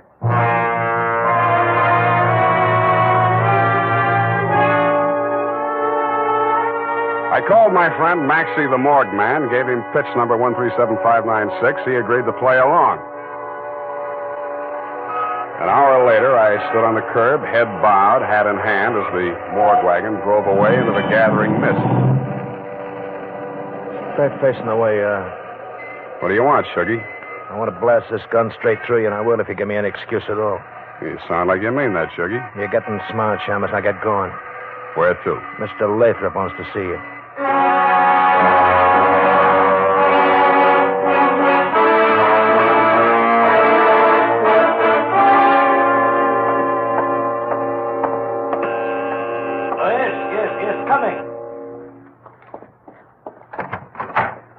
Shuggy, dear boy, you've not failed me this time. This will be the fabled Mr. Spade, eh? Come in. Sit down, Mr. Spade. We'll talk. Tell your Gunsel to get that pistol out of my ribs. Oh, yes, indeed, Sugar. You mustn't overdo it. And get him out of here. I'm tired and nervous, and my price goes up $1,000 every minute he's in this room. When I get to 10,000, I kill him. Then the price jumps to 100 to take care of me on a murder rap. I should ought to plug you downstairs. Come, Sugar, don't be ungracious. You wait in the other room now. Okay, it's your party. I'll get mine later. Oh, dear. His bite's much worse than his bark, Mr. Spade. Don't start boring me so early in the evening. I came here to talk about the wheel. Oh, so you know about the wheel. I do better than that. I've got it. That may well be, but do you know what to do with it? I got 2 possibilities. I can turn it over to the cops and you with it, or I can sit on it until it hatches. A quaint conceit, sir. Round and round the little wheel goes, and where it shall stop, nobody knows. That's where you're wrong. It stops right here. So you better start placing your bets. Just what do you mean by that, sir? There's part of it. What is it? It's one of the slugs you Gunsel threw at Korolenko. I got 3 more just like it that I dug out of him before he was carried to the morgue. Well, an advantage, I'll admit. But hardly worth your while to take advantage of. Don't be too sure of that. Just how much do you know about the wheel? So far, it's been worth 2 human lives to you at the risk of your own. That tells me all I need to know. Oh, no, not quite. Men have been killed in holdups for a few paltry sovereigns, but the wheel is a horse of another color. Let's not change wheel horses in midstream, Mr. Lathrop. Yes. You must understand that the wheel has no absolute definitive value. Monetarily speaking, the British Museum might pay close on to £5,000, hot as it is, for the privilege of returning it. Occidentals aren't the puka sahibs that they once were in the Orient. The theft of the wheel, if countenanced by the Western powers, would have most grave consequences. Most grave. Are you attending, sir? Wake me up when you get to the point. The point, sir, is this.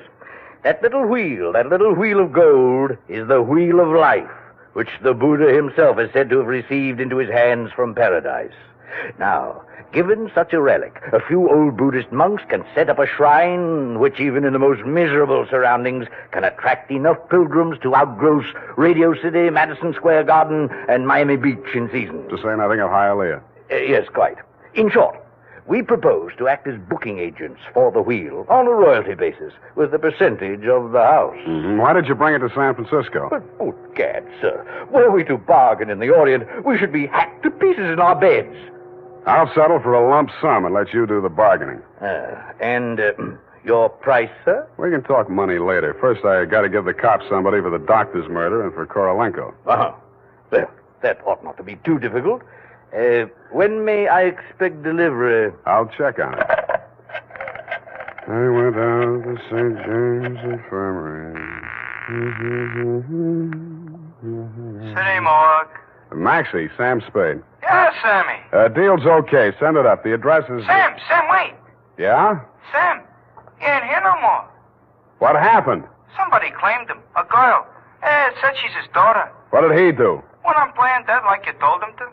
Actually, where did she send him? Avalon Mortuary, corner of Lynch and Haight. Okay, by the way, Yeah, Sammy? Maxie, put some clean sheets in that morgue wagon, size 16. I may be your next passenger.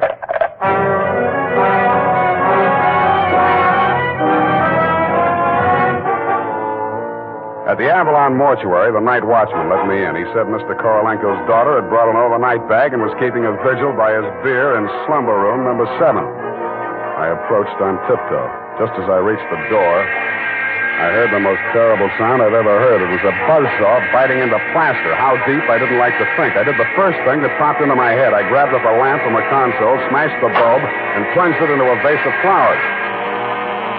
As luck would have it, slumber room number 7 was on the same fuse box. As luck would not have it, I was facing a desperate woman in the dark. I hugged the carpet while she emptied her gun. I hoped she didn't have a spare. I forgot about the buzzsaw.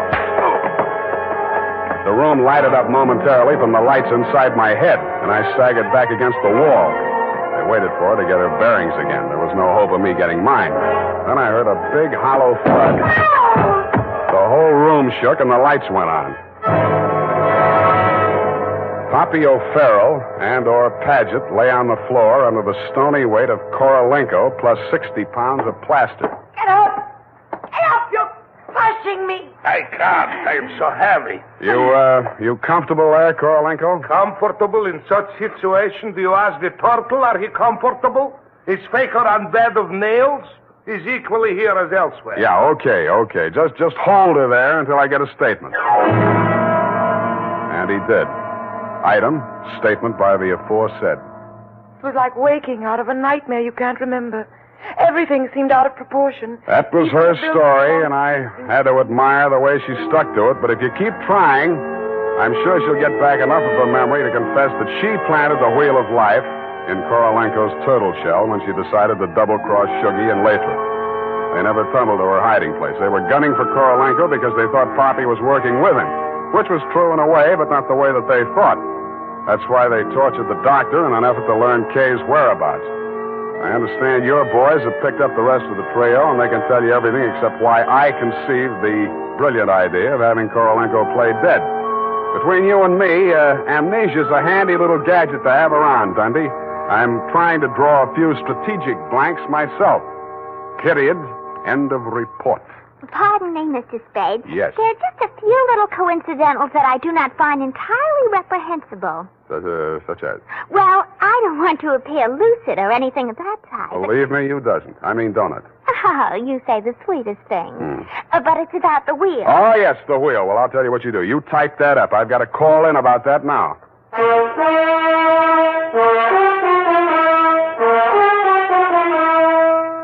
Tonight, when you're making out your must-do list for tomorrow, why not include a reminder to get Wild Root Cream Oil for the hair? Honestly, man, you'll be delighted with the neat, natural way Wild Root Cream Oil grooms your hair. The way it relieves that annoying dryness and removes loose, ugly dandruff. Just try it and see if I'm not giving you a good steer. Make a note right now to call at your drug or toilet goods counter for Wild Root Cream Oil. Get the big economy bottle and the handy new tube that's easy to pack when you travel. Also, ask your barber for a professional application of Wild Root Cream Oil Hair Tonic. Again and again, the choice of men who put good grooming first.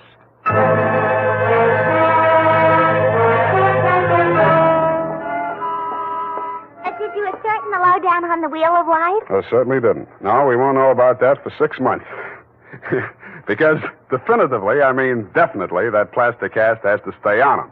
Doctor's orders, you know. Oh, but I won't be here 6 months from now. You can say that again. But I won't be here 6 months from now. Stop repeating yourself. But you just said you can say that again. Yeah, Just as distinctly as if I was sitting here. That's what I like about you, Bernadine. A woman of distinction, that's what you are. Well, if you want to take me dancing, why don't you just say so? Bernadine. It's leap year, and I always say discrimination is the better part of value. You are absolutely corrupt. Well, I'm glad I'm right about something. Good night, Mr. Spade. Good night, and I'll say if it kills me, sweetheart.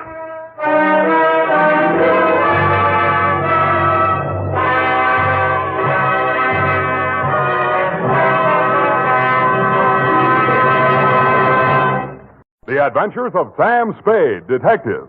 Brought to you by Wild Root Cream Oil Hair Tonic, the non-alcoholic hair tonic that contains lanolin. Wild Root Cream Oil. Again and again, the choice of men who put good grooming first.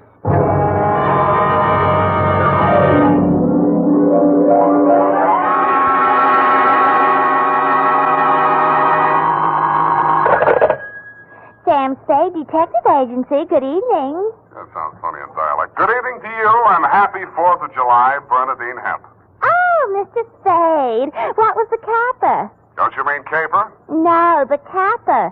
The high point of the caper. The climax, the crescendo, the pinafore. Now, that's better. For a minute, I was afraid you were learning English. Oh, no. I'm studying Spanish. Soy infeliz que inicia... Yeah. Mucho interesting. Gracias. Shall I go home now? No, mal suerte. There's a little matter of murder in 2 languages, neither of which is Spanish, so stay where you are. I'll be right down to dictate my report on the Rushlight diamond caper.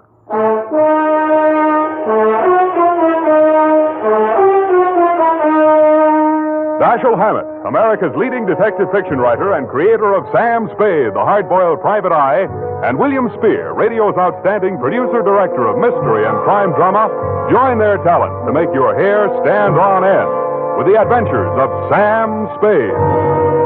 Presented by the makers of Wild Root Cream Oil for the hair. Listen, men, to this holiday tip on good grooming. To help spark up your whole appearance, first be sure that your hair is well groomed. Be sure it's groomed with popular Wild Root Cream Oil Hair Tonic. Wild Root Cream Oil grooms your hair neatly and naturally, the way you like it, the way she likes it. Wild Root Cream Oil also relieves annoying dryness, removes loose, ugly dandruff. So look your best all the time by sprucing up right with Wild Root Cream Oil Hair Tonic. Again and again, the choice of men who put good grooming first. And now, with Howard Duff starring as Spade, Wild Root brings to the air the greatest private detective of them all in the adventures of Sam Spade.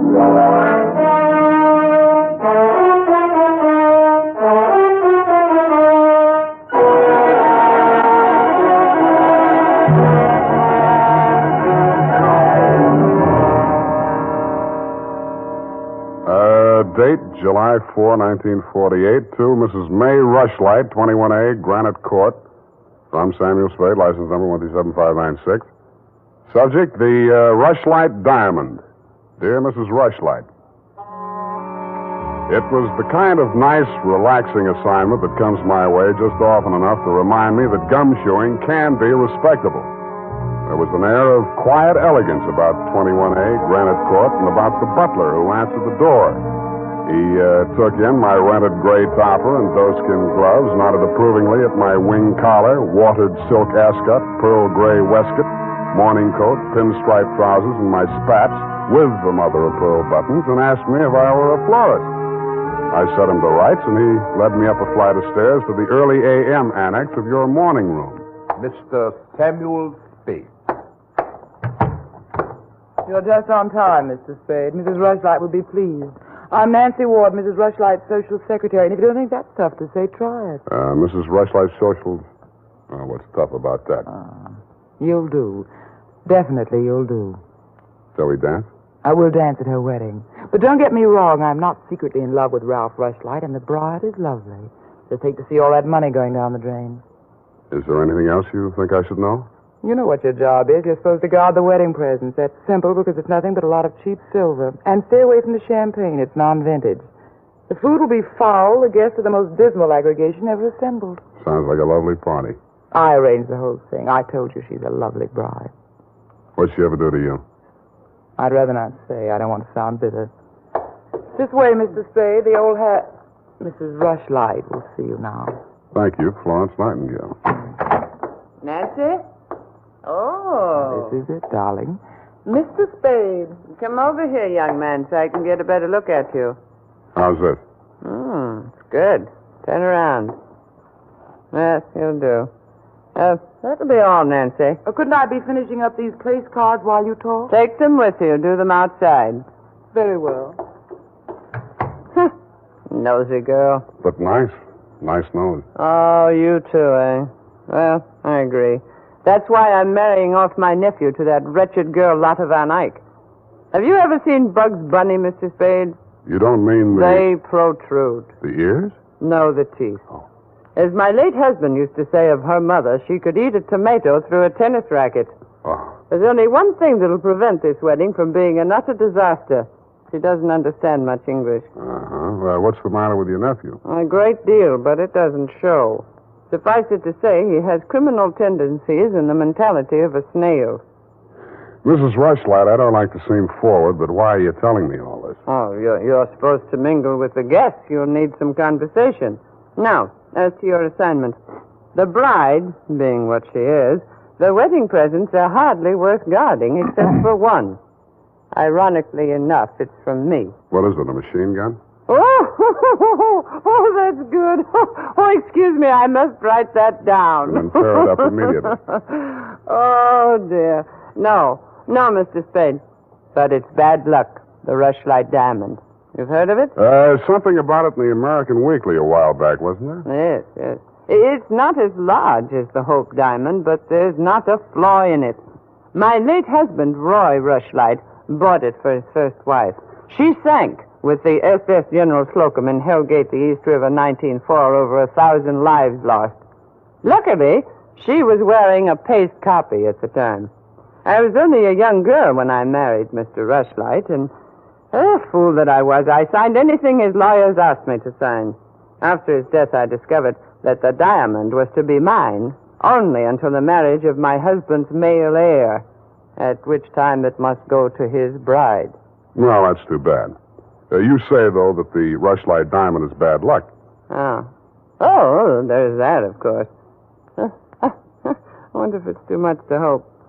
Well, I must go and help dress the bride. Go along downstairs, Miss Spade. Take this jewel case with you. Put it on the table with the other presents, and guard it well.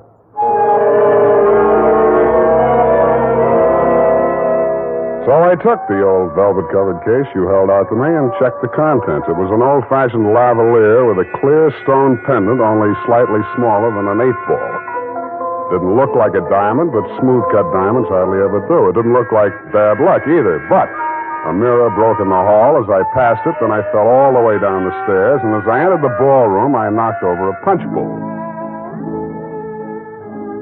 Nothing really terrible happened until just before dark when the guests began to arrive. In theory, a detective guarding wedding presents is supposed to make himself indistinguishable from the other guests. In practice, it never works out that way. He has to spend most of his time within sight of the booty, so he is very easily spotted. I don't believe it. He's too good looking. Oh, but he must be. He's not anybody we know. Well, ask him. It's leap year. Oh, here comes Colonel Bixby. He'll know. Wow. Beauty gathered round the booty, eh? And much more beauty than booty, though. Say, when are they going to hang the diamond on that drip? No, there's no way to talk about the blushing bride. Is that it in the crummy old case there? That case is heirloom, young lady. The stone that reposes in it is worth a king's ransom. Now take your grubby hands elsewhere. Get on with you. Go on. Well, just because he's going to give the bride away, thinks he can order everyone around. Mr. Spade, allow me to congratulate you, sir. At these affairs, one all too often sees the detective on guard duty at the punch bowl. I was forewarned. Oh, yes, very bad champagne. Flat. I'll be glad when these ill-starred nuptials are consummated. And by the way, Bixby's my name, Colonel Lysander Bixby. Colonel? It is my melancholy and thankless duty to give the bride away to the hapless groom, Ralph Rushlight. However, it's much better to give than to receive. You tell that to May Rushlight, eh? You're quite a trinket. Mustn't touch grubby hands, remember? Oh, sense of humor as well as sense of duty, eh? Candidly, if I knew a place to fence it, I'd be the... Colonel Bixby. Oh, Miss Ward. How lovely you look. Poor Ralph. Mrs. Rushlight asked me to warn you to get ready. The bride will be down any moment. Good grief. Well, I suppose I must steel myself. Where did I leave my glass?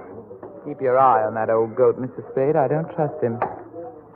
Who is he? He's the only one here who knows why this wedding's happening. The bride's foster father. You mean he's got something on the family? You'll never know how much until you kiss the bride. Look, Nancy, it's none of my business, but Starting. I'll have to go in now. Now, wait. What? How does it go? Speak now or forever hold your peace? No, I can't do that. Thank you for understanding.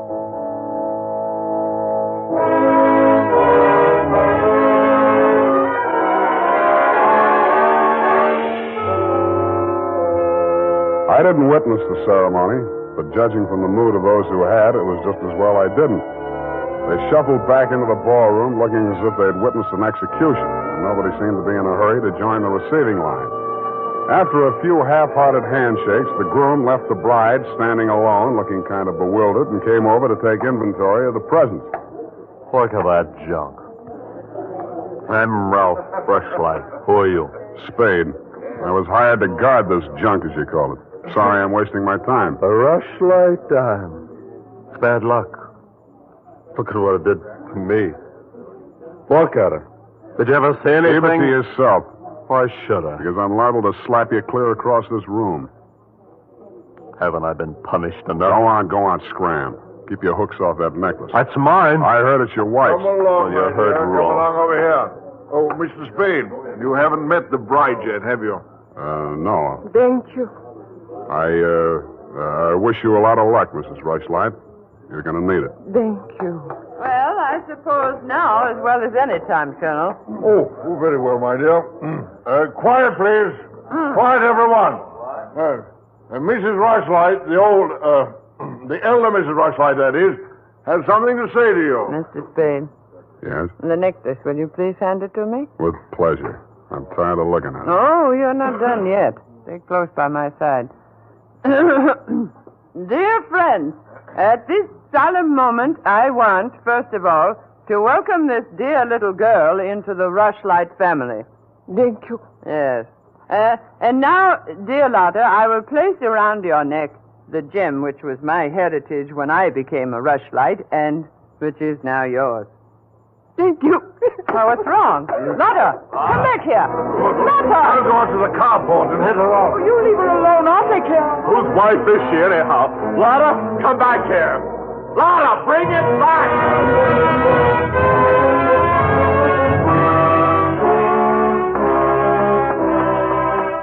I was almost ashamed of joining the chase, but I had to because I'd been hired to guard the Rushlight diamond, and for my money, the best way to do that was to help her get away.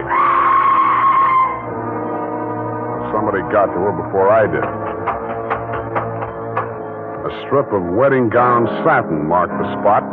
The body lay crumpled under a hedge, but it wasn't the bride's body. It was the groom. He'd been stabbed to death with a pair of garden shears, which made sense. But what didn't make sense was that the necklace she'd been wearing was still clutched in his hand.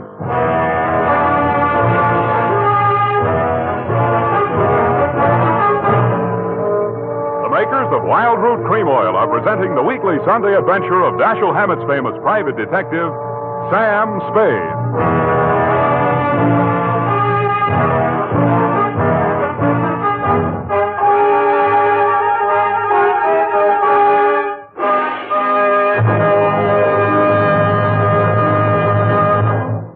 If you want the well-groomed look that helps you get ahead, socially and on the job, listen.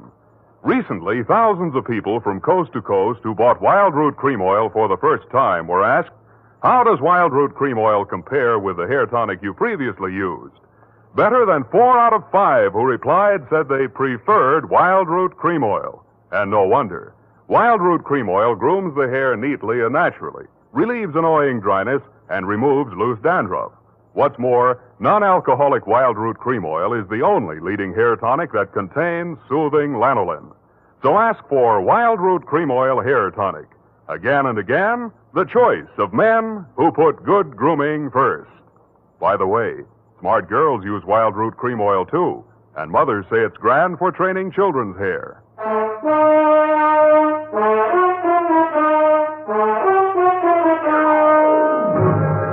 And now, back to the Rushlight Diamond Caper. Tonight's adventure with Sam Spade.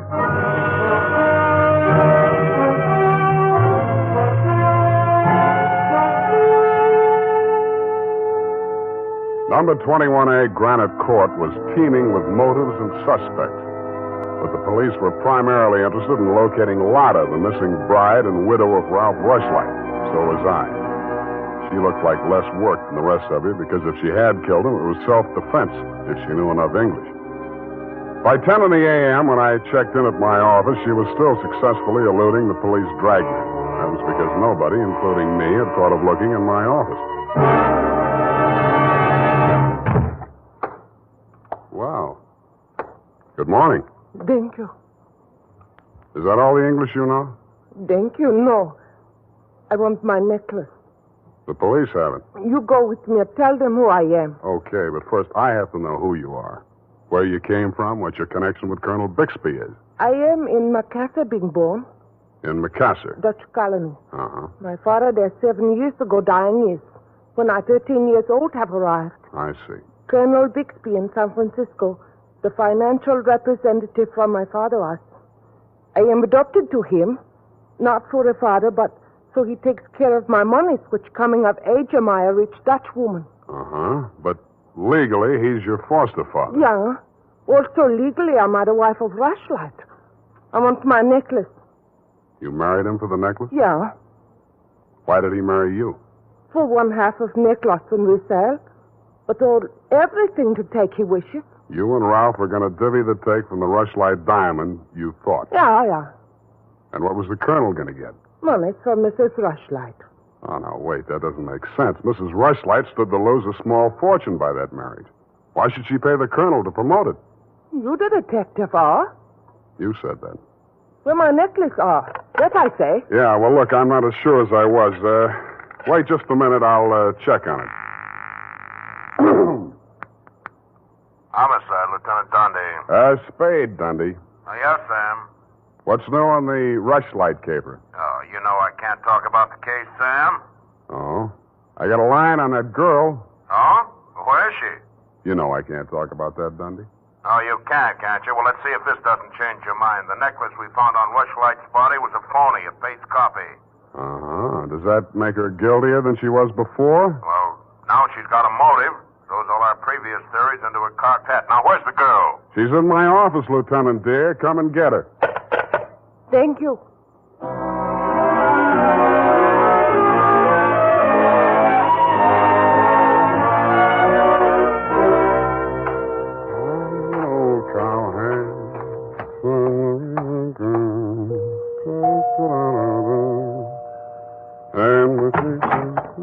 Oh, it's you, Sam. Back again? Yeah, do you mind? Well, that depends on who you came to see. You, sweetheart. Oh. But first, I'd like to talk to Mrs. Rushlight. Well, she can't see anyone. She's in a state of nervous collapse over Ralph's death. Oh, that's too bad. You seem to be holding up pretty well. Oh, I'm relieved. He's better off dead than married to that. Yeah. Rushlight Diamond's still unlucky, you know. What do you mean by that? I was just trying it on for size. Uh-huh. How does it fit? Yeah, but you and Mrs. Rushlight are about the same size. Her nerves getting any better? You're the doctor. If you want to see her, go ahead. She's up there. Thank you.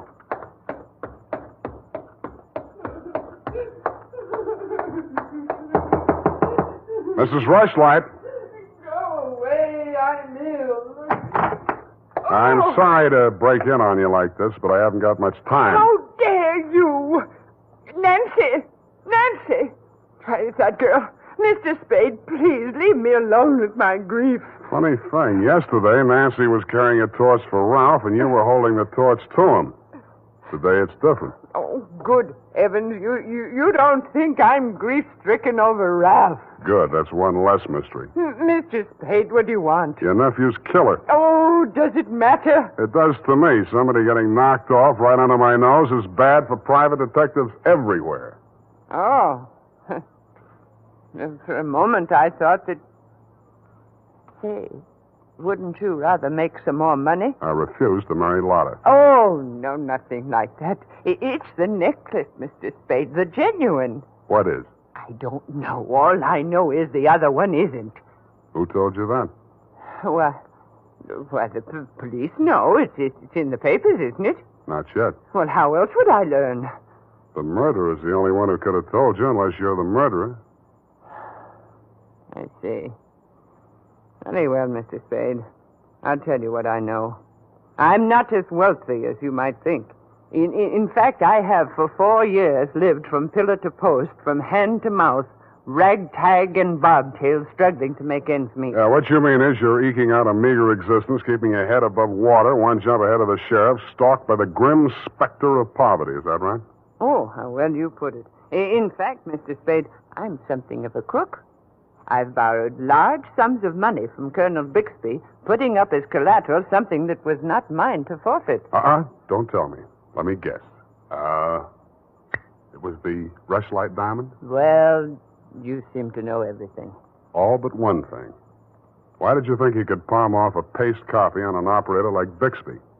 He sent you here. I won't tell you another single thing. Well, then I'll tell you a few things. The only way the Rushlight diamond could be transferred legally into the hands of Colonel Bixby was by tricking Ralph into marriage with Lotta, since Ralph's wife automatically became the legal owner. With Ralph dead, Bixby would be in line to inherit the diamond from her. Inherit? California state law. Foster parent may inherit from a foster child in absence of any direct heir. Well, why, then he planned. He'd kill her, too. Mr. Spade, we must stop him. She's safe for the time being. I had her thrown into the pokey. They can hold her 48 hours for questioning, but they can hold you longer. They can even hold you as an accessory before the fact. Why, I didn't know he was going to kill anyone. Lotta was just going to hand over $1 million diamond to Bixby out of the kindness of her heart? Oh, no. Lotta wanted to become an American citizen. Marriage is the quickest way. For her, Ralph was the only way. Okay, I'll buy that. Now, tell me honestly, Mrs. Rushlight, what happened to the genuine stone? I honestly didn't know. I wasn't sure. But now there can be only one answer. Nancy with the laughing face? She went with me when I went to the bank vault to get the Rushlight diamond to present to Lotta after the ceremony. Uh-huh. She looked after all my jewels, including the paste copy that I habitually wore. Homicide, Lieutenant Dundee. Spade again, Dundee. I think I got the Rushlight caper all wrapped up. I'm heading for your office now, so wait for me. And whatever you do, don't let that Lotta dame out of your sight. Thank you. Goodbye. Wait a minute, Sam. Wait a minute. Yeah? The Lotta dame. She's already gone. Escape? Bailed out. Custody of her foster father. Wait a minute. I got the name here. Bixby. He's a colonel, and no wonder you're only a lieutenant. Mr. Spade, can't you stay for tea? Not thirsty. Nancy? Nancy, where are you? Oh, here I am, Sam. I was waiting for you. You got the keys to that car out in front? Why, yes. Do you want to borrow it? Yes, with you in it. Why, Sam, wait till I put my face on. Let it go. It's as good as lost anyway.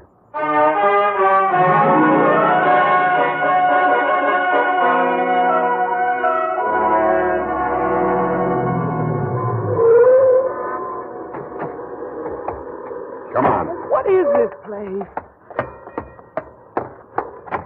Where are you taking me? Never mind. Just hang on. I'll fly you up to the second floor. Sam, that was a shot that sounded like Lotta. You stay here. Don't come in until I call you.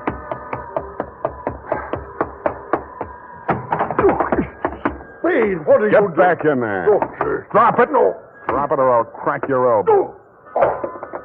That's better. Now sit down. I want to look this over. Looks real cute. Powder burns, gun beside the chair, and what's this? Well, a note in Dutch. It's a suicide note. She killed herself. I can almost believe that. You've handled this very well, considering the bad breaks you've had. Only one thing wrong. Do I scent a bargain? I don't have to bargain. I've got the diamond. All you've got is 2 murders rapping on your thick noggin. Don't be absurd. I know who has the real necklace. Then you better talk to her directly.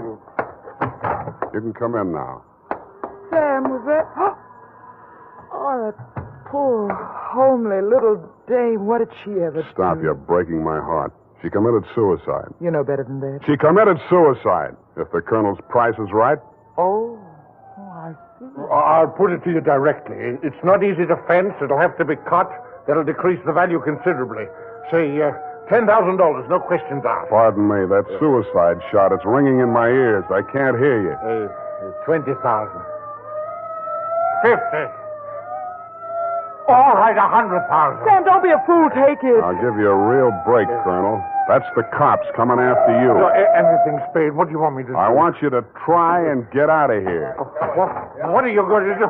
There's the door. Go ahead. All right. Thank you, Colonel.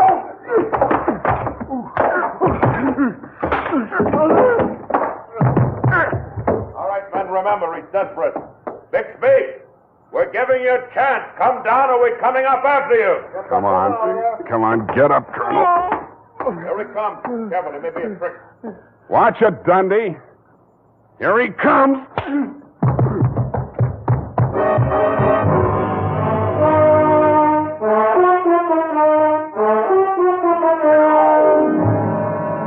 And that, Mrs. Rushlight, is the crop. For a man that went down fighting, Colonel Bixby didn't need much persuading once they got him under the lights down at headquarters. He confessed to everything, and the murders weren't the worst of it, the way I figure. The worst of it was the cruel way he victimized the poor little ugly duckling, Lotta Van Eyck. It's tough enough to be whipped before you start. Period, and a report. My goodness, that was muy triste. I mean, I'm beginning to see why Effie gets so repressed sometimes. Effie, depressed? That little doll told you that? Only between she and I and the lamppost. She's so sensitive, you know. Not like I, of course. I invariably cry at weddings. You don't say, Bernadine. You attend weddings often? With high frequency, Mr. Spade. You mean frequently? No. The last time it was FM. You know, frequency moderation. Oh, yes. Moderation in all things, I always say. You mean you attend radio weddings? Oh, yeah. I've been married 6 times. My next date is television. You've been married 6 times? Well, to each his own, Mr. Spade. You mean 6 men have... Oh, no. No, I only marry my husband. Repetition is the spice of variety, I always say. Is that legal? If it's not after 6 weddings, what isn't? To each his own, you say. Well, we don't presume to make a career out of it. As soon as we get the mangler and the deep freeze, we're going on our honeymoon. Well, congratulations, and type this up when you have the time. Mrs. Bernadine Hemp.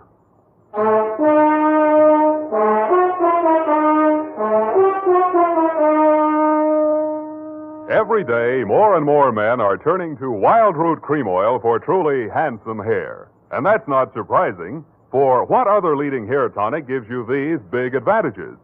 It grooms the hair neatly and naturally, relieves dryness, removes loose dandruff. What's more, Wild Root Cream Oil is non-alcoholic and contains soothing lanolin. No wonder Wild Root Cream Oil is the favorite with so many millions of smart, particular men. Get Wild Root Cream Oil. Again and again, the choice of men who put good grooming first. Well,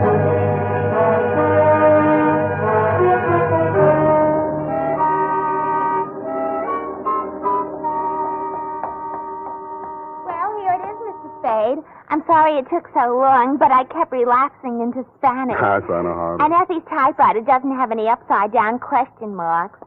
Upside down. Take a memo. Call typewriter man. I already have. Oh, I almost forgot. You received a telegramic commutation. A telegramic what? A wire. Oh, a wire. Well, open it and read it. In English, por favor. It says, Dear Sam. Figures. In the haste of my departure, I neglected to warn you about Well, when I do that one another favor, she'll have silver threads. Who? That ball of fire whom I'm taking the place of in order to be double-crossed of by. Effie? Is she still in far-off Canab? And good rubbish, if you'll pardon the expression. Oh, Bernadine, let me see that. I neglected to warn you about Bernadine. I'm sending details, airmail special, but in the meantime, whatever you do, don't go to any radio broadcasts with her, and if she comes to work in a wedding gown, take the day off. Love, Effie. And I had 2 tickets for honeymoon payoff, and now she went and spoiled everything. Oh, now there, Bernadine, you just have to marry your husband again, that's all. I wouldn't have had the time anyway. I know. It's just the principle. Good night, Mr. Spade. Good night. Buenas noches. Hasta la vista. Effie, why did you ever leave me?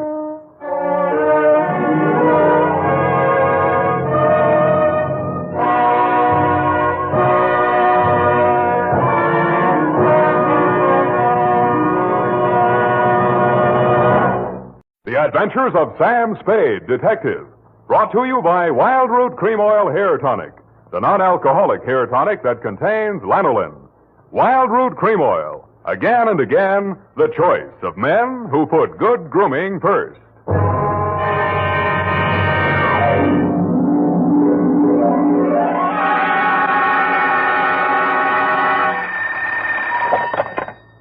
Office of Samuel Spade, Private Investigations.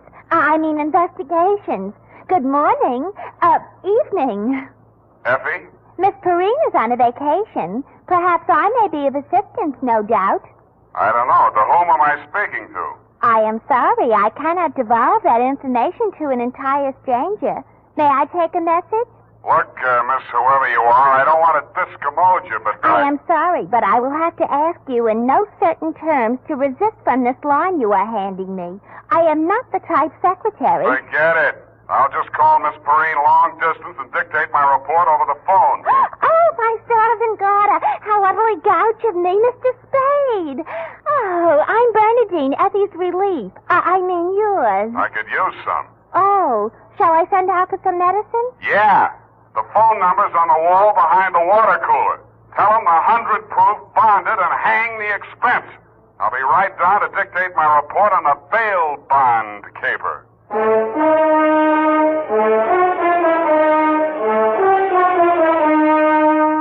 Dashiell Hammett, America's leading detective fiction writer and creator of Sam Spade, the hard-boiled private eye, and William Spear, radio's outstanding producer-director of mystery and crime drama, join their talents to make your hair stand on end with the Adventures of Sam Spade.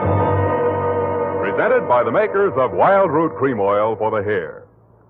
Only 3 days left, gals, and June, the month of weddings, will be over. But don't worry, there are still 187 days left in leap year, still time to snag the man of your dreams. You know, the one who uses Wild Root Cream Oil on his hair. He and millions of other men use Wild Root Cream Oil daily, because Wild Root Cream Oil grooms the hair so neatly and naturally, relieves dryness, and removes loose dandruff. Any smart man who wants to look smart always insists on Wild Root Cream Oil Hair Tonic. Again and again, the choice of men who put good grooming first. And now, with Howard Duff starring as Spade, Wild Root brings to the air the greatest private detective of them all, in the Adventures of Sam Spade.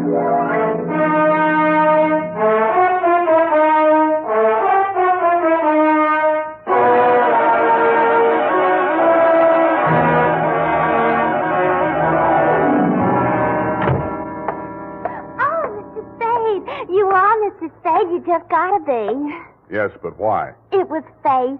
I knew it was going to be like this. I had my qualms, too, Bernadine. Oh, that's good. I sent the other back. The other what? I called that number, but it was euphonious. They sent whiskey. Is something the matter?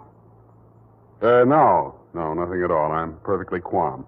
Well, I'm glad. My previous employer was very nervous, which is why I just happened to be tentatively at large when Effie reproached me about being a relief to her. Figures. Bernadine, now I'm not being fresh. Honestly, I'm not. But do you take shorthand? Yeah, but I don't speak it. What is that you speak? Don't answer. Ready? Rodney.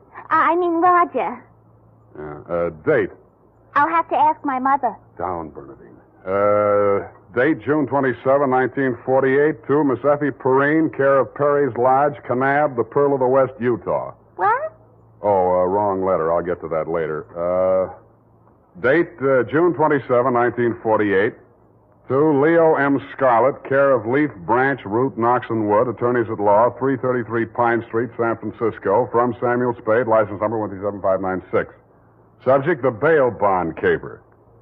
Dear Leo, I'm sorry things turned out the way they did, Leo, and I'd like you to know how I got into it. It wasn't for the reward. I don't take rewards. I'm not in love with your wife, no matter what she says, and I wasn't sore at you about anything. I was just sitting in my office, minding my own business, when the door opened, and Vivian walked in. She looked every bit as beautiful as she did when she lived under me in Ma Tuttle's boarding house in 41. In fact, I didn't recognize her until she slithered out of her mink. Hello, Sam. Surprised to see me? Yeah, but I'm trying not to show it. What's on your mind? Is that all you've got to say to me, Sam? Well, you're here on business, aren't you? All right, I don't blame you. It all happened pretty sudden, Leo and me. I should have written or phoned you, I suppose, but somehow... Forget it, Vivian. Now, what do you need a detective for? You, thinking of divorce already? Oh, please don't, Sam. If it was a mistake, I'm the one who has to live with it, and I made up my mind when I married Leo. This time it's for keeps. No matter what. Mm-hmm. What's the what? He's in trouble, Sam. Well, that's nothing new. Well, this time I don't think it's his fault. When Leo went legit, he meant it. What's he say he's doing now? He's a bail bond broker. Judging from your new look, I'd say he's a success. Sam, a man called him on the phone today. I answered. He said his name was Holliday, but I recognized his voice. It was an old friend of Leo's, Charlie Rosenfoy. Charlie, huh? When did he get out? A couple weeks back. He was paroled. I don't know what he said over the phone, but Leo looked scared and sick. I don't wonder. The word around town was that Charlie took the rap for Leo. Well, I don't know anything about that. All I know is Leo's on the level now, and Charlie never will be. He did plenty on his own during that time he served. Well, I won't argue that, but from where I sit, it looks like Leo better start wearing a gun again. He has. That's what I'm so frantic about, Sam. You hear any of the conversation from Leo's end? He didn't say much. But I did hear him say, "All right, 10 tonight. I'll meet you there." That wasn't very smart of him. I know, but that's the way he is. It might be only for a payoff. I thought of that, too. But Leo hasn't got that kind of money. He's been dropping a lot at the racetracks lately. And even if he had it, he's not the type to pay blackmail. I don't like it. Why should I stick my neck out? Why did you have to come to me anyway? 'Cause I trust you, Sam. I know you were jealous of Leo. I was? Sam, if we ever meant anything... If you meant half the things you said to me when we... Stop it. That's blackmail. Oh, I feel so lost and alone. I don't know where to turn. Okay. I'll see what I can do. Oh, Sam. I'll make it up to you somehow. You see if I don't. Sure you will. And tell Leo to stop dropping his money at Tan Ferran. This is going to cost them plenty.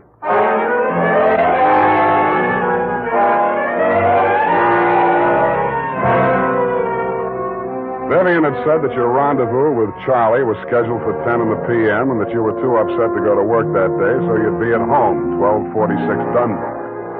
I took a plant in your apartment building from a sleepy lagoon-type cocktail bar across the street called, you guessed it, the Sweet Leilani. Your wife joined me, and after a while, we got around to talking. At least she did. I bet you can't guess what I'm thinking about. Huh? Listen, Sam. You remember that night we drove to Half Moon? Figg. Oh, you do remember. Oh, we used to do the craziest things. I should have married you, Sam. Please, not while I'm drinking. You know what? The trouble with crooks, they have to work day and night. Yeah. Hey, you're not listening. No, but everybody else in the place is. Let's talk about you, Sam. Did I ever tell you how I met Leo? No, and please don't. And then he opened a bucket shop. You know what a bucket shop is? Yeah. It's stockbroker. Brokerage. Yeah, that's right. Only it's crooked. That was the first business Leo started when he went legit. Mm-hmm. He had to shut it down on account of those securities. Somebody was always stealing out of the safe. Were they insured? Yeah, but they wouldn't renew his policy. So after the second nightclub burned down and he couldn't get any insurance at all, even on his own life. That's why I'm so frantic, Sam. Hey, give me a nickel. I want to play Sweet Little Annie.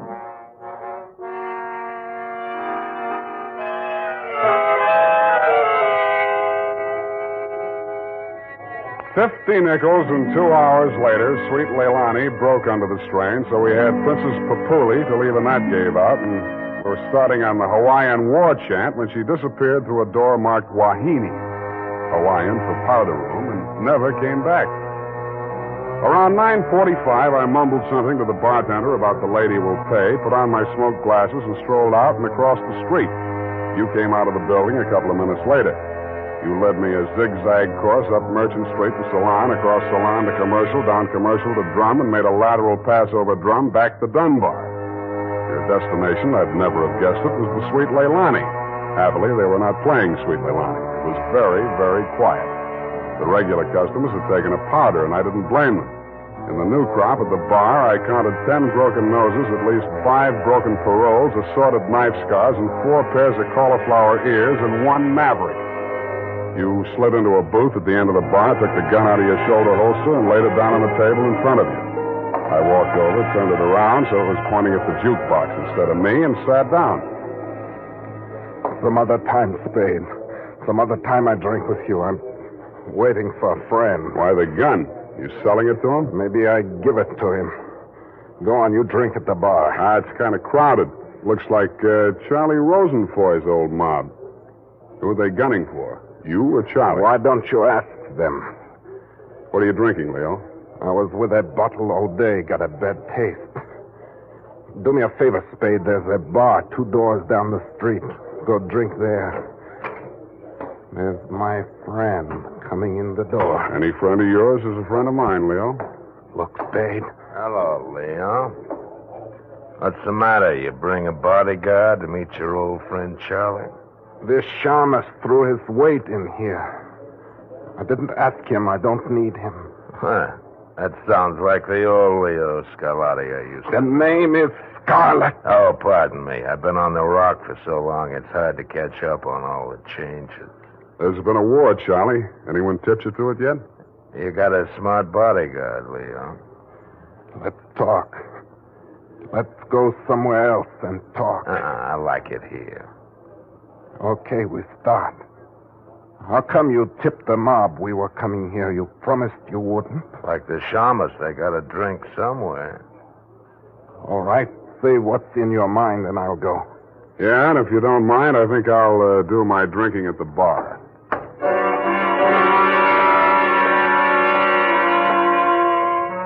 Both of your guns were on the table. It didn't look as though you were going to use them on one another, and I figured that neither of you was going to do much talking in front of me anyway, so I strolled back to the end of the bar to look at the television.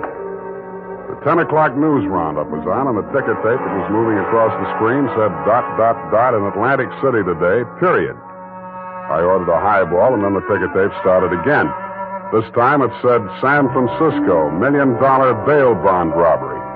$1 million in negotiable bonds is tonight in the hands of a group of daring hold-up men who commandeered an armored truck at the very portals of the police department and the Hall of Justice. And it said, this concludes the 10 o'clock edition of the Television News Roundup.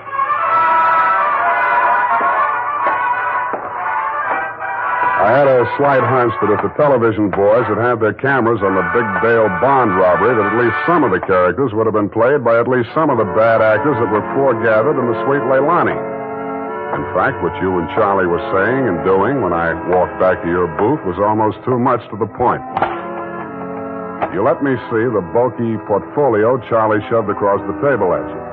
It looked like a carrying case for bonds, bank messenger type. But it was sealed with wax blobs bearing the imprint of the Great Seal of the state of California. I was impressed. Where'd you get this? You can read about it in the papers, and if I was you, I'd get this out of sight before them papers hit the street. One thing more. Don't try to clip none of them coupons. And one thing more in addition. Don't open it at all. Sure. Spade? Yeah, Leon? I think I hire you after all.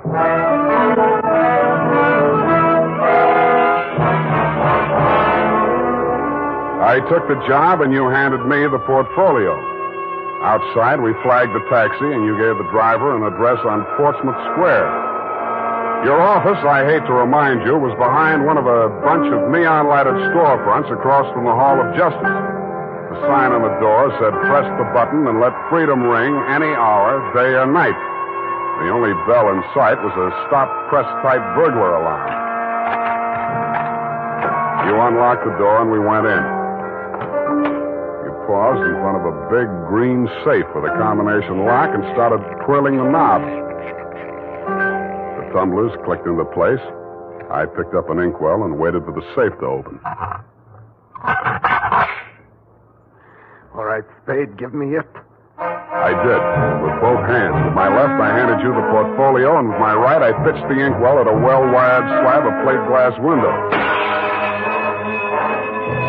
When the burglar alarm went into action, so did you. You dropped everything and were out of the door and out of sight before you could say, "Let freedom ring." While I was waiting for the cops to arrive, I helped myself to a $500 bearer bond I found lying loose in your safe. I had a feeling I might be needing some bail myself.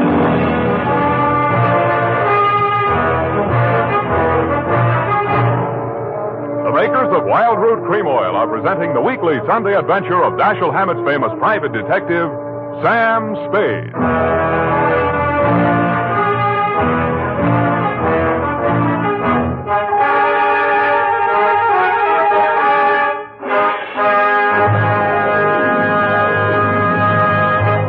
Now, here's important news on good grooming. If you want the well-groomed look that helps you get ahead, socially and on the job, listen. Recently, thousands of people from coast to coast who bought Wild Root Cream Oil for the first time were asked, how does Wild Root Cream Oil compare with the hair tonic you previously used? The results were amazing. Better than 4 out of 5 who replied said they preferred Wild Root Cream Oil. And no wonder.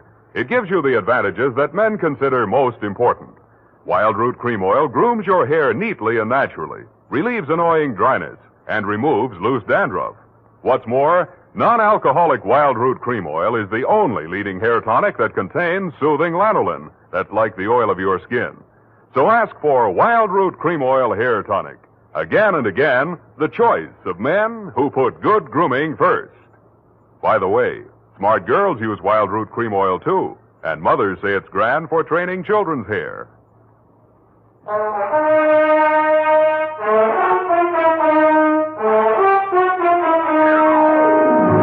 And now, back to the bail bond caper. Tonight's adventure with Sam Spade.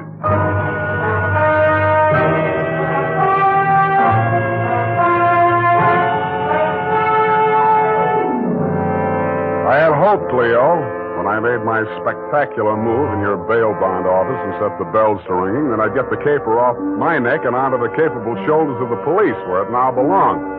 Then I told myself I could go home and get some sleep. I had never been that fond of Vivian anyway.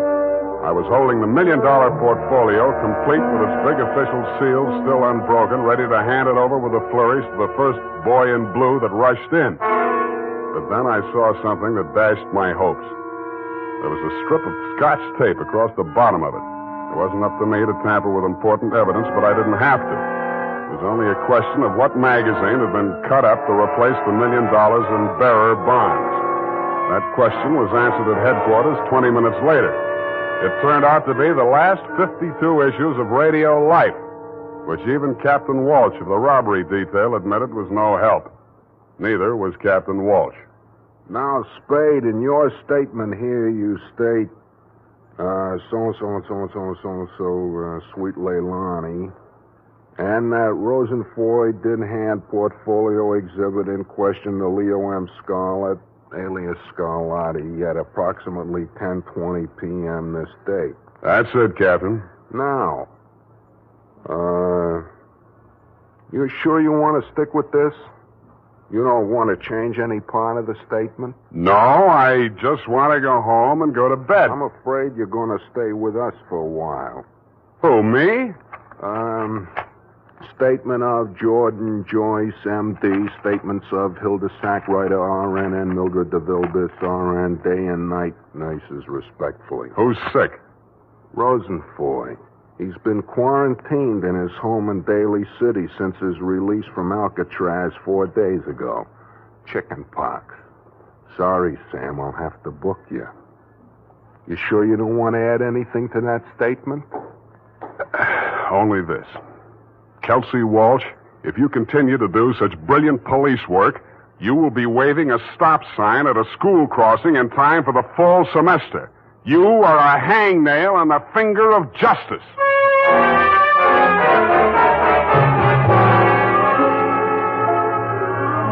I thought I had been courteous and cooperative, but even so, it was the middle of the afternoon by the time they set my bail.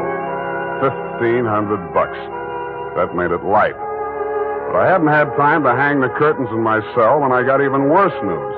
My bail had been posted by who? Vivian, a banana peel in the steps of progress. She met me outside. Well, aren't you going to thank me? What for? Getting me in jail or getting me out? Getting you out, of course. It was all the money I had in all the world. Leo's money was impounded, you know. But, Sam, when I thought of what you and I once meant to each other, maybe we still... Yeah. Well, you'll get your money back. I'm not really guilty. Oh, I know that. What else do you know? I guess it's safe to talk. Leo phoned me today. Where is he? He wouldn't say. Some pay station. He kept putting in nickels. Sam, you've got to talk to him. You've got to convince him it's best to give himself up. Now you're beginning to make sense, sweetheart. But how can I get to talk to him? I've arranged it. He's to meet us at the Club Leilani. You know, where we had our reunion yesterday. That place on Dunbar? Yeah. Oh, that's great. A crowded saloon less than a block from the police department. Besides, the place has lousy memories for me. By the way, did you ever get out of the ladies' room? If you don't mind, I'd rather talk about something else. Okay, let's talk about how do we bring this big secret meeting off in a crowded cafe. Is Leo coming in a false beard? You really think I'm stupid, don't you? I didn't say so. Well, it so happens that the place is closed on Tuesday. See that sign in the window? Closed Tuesday? Mm-hmm. Now, how do we break in? I was counting on you. You're a detective. Can't you use a glass key or something? Did you say that bail bond you bought for me was all the money you had in the world? That's the truth. Then get ready to forfeit it. It's a risk I've got to take. You've got to take. Sam, please, if we ever meant anything... Yeah, I know. Half Moon Bay. But sometimes I wish we hadn't been childhood sweethearts. Wait here. I'll case the alley.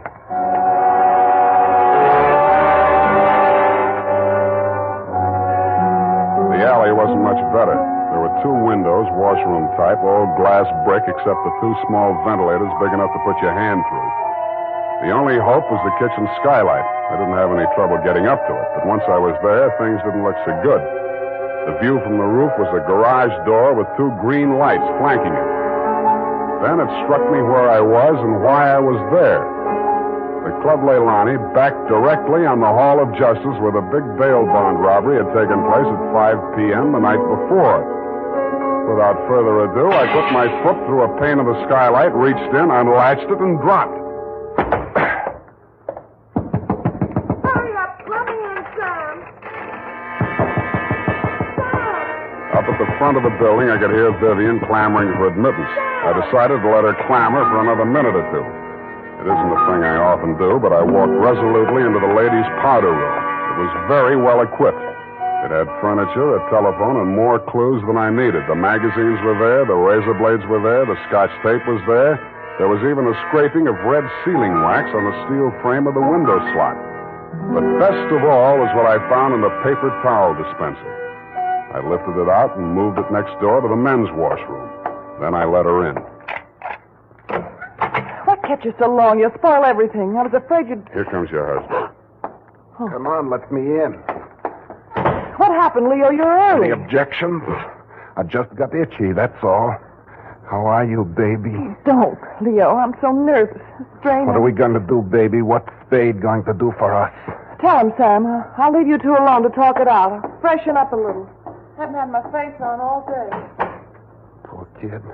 Well, Spade, let's have it. Yeah, she's right, Leo. I can do a lot for you. But you've got to do something for me. Spade, this is level. I never saw those bonds. I know that. Then what are you after? The truth. It's the only thing that can save you, and if you take this rap, I take it too. I'm in clear up to my neck. Okay. Charlie Rosenfoy came around to Vivian and made her this proposition.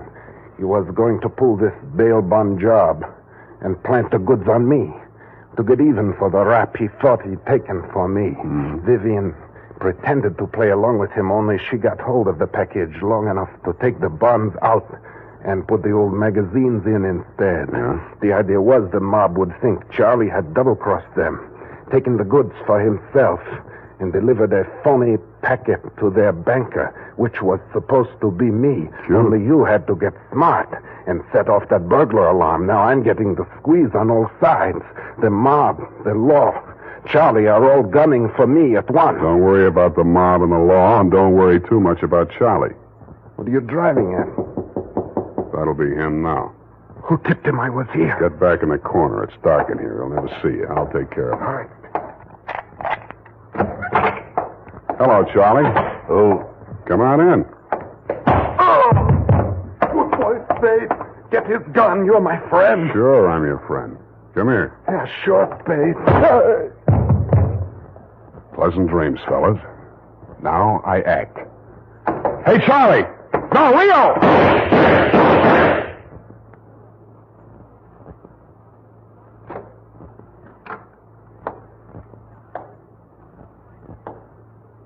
Vivian?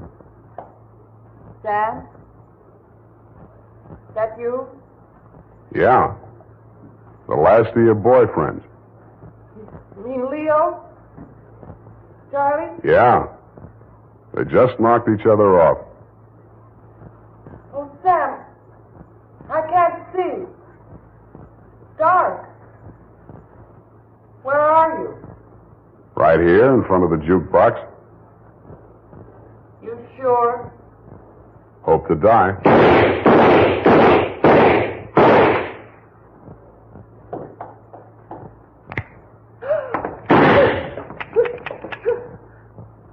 Drop it, Vivian. It's empty. Sam,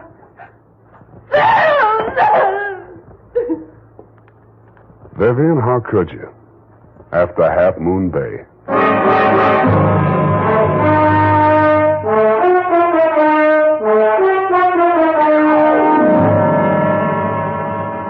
I'm sorry I had to knock you boys out, Leo, but better lumps than bullet holes, eh? After she started wrapping up the caper, it wasn't too hard to figure what she was up to, providing you could keep her smoke out of your eyes. She told Charlie how to operate on you and told you how to operate on Charlie. $1 million for her and 2 dead gangsters lying on the floor of an empty joint where they'd shot it out. The secret of the missing bonds would have to be written off by the police as having died with either one of whichever of you ever had them. Period. End of something. Pardon me, Mr. Spade. I know you're tired, and if you're too brushed, please feel free to allude the whole matter. But Yes, okay, let's do that. thank you. Effie said that you were always glad to qualify any little points that she didn't understand. She said that, did she? Yeah, but she also said that quite accidentally that you sometimes leave things out that should be left in. Bernadine, times are very bad. They're cutting salaries everywhere. But where were they during the whole nefarious affair, if you'll pardon the expression? The bonds? In the paper towel dispenser. Didn't I say so? Oh, that's what you moved to the men's. But how did they get there? In the Walreenies, if you'll pardon the expression. Simple. When the thieves whizzed through the alley after the heist, Vivian had her well-manicured little lunch hook thrust through the window slot to receive them. Oh, that's how the red sailing wax got there. Bernadine, you're spectacular. Now go and type this up. You're making me nervous.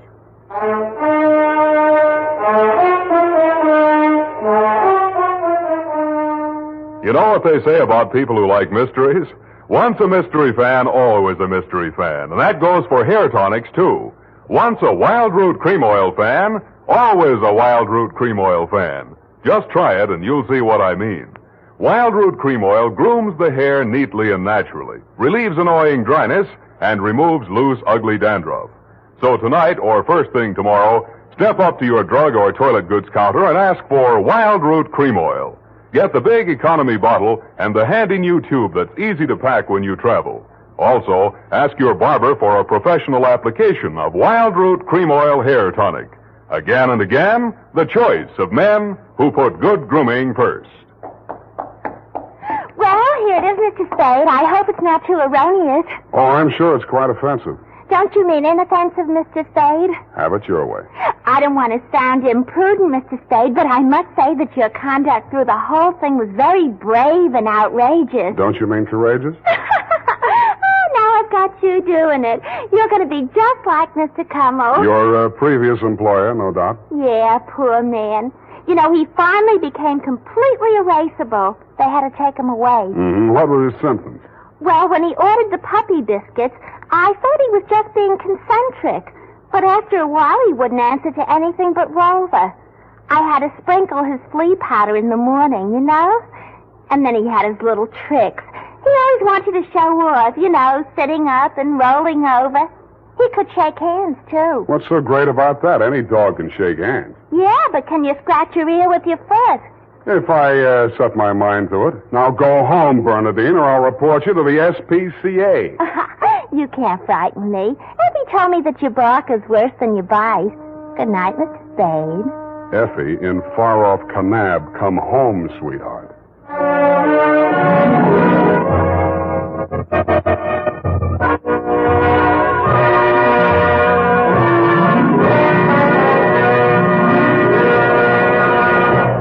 The Adventures of Sam Spade, Detective. Brought to you by Wild Root Cream Oil Hair Tonic, the non-alcoholic hair tonic that contains lanolin. Wild Root Cream Oil. Again and again, the choice of men who put good grooming first.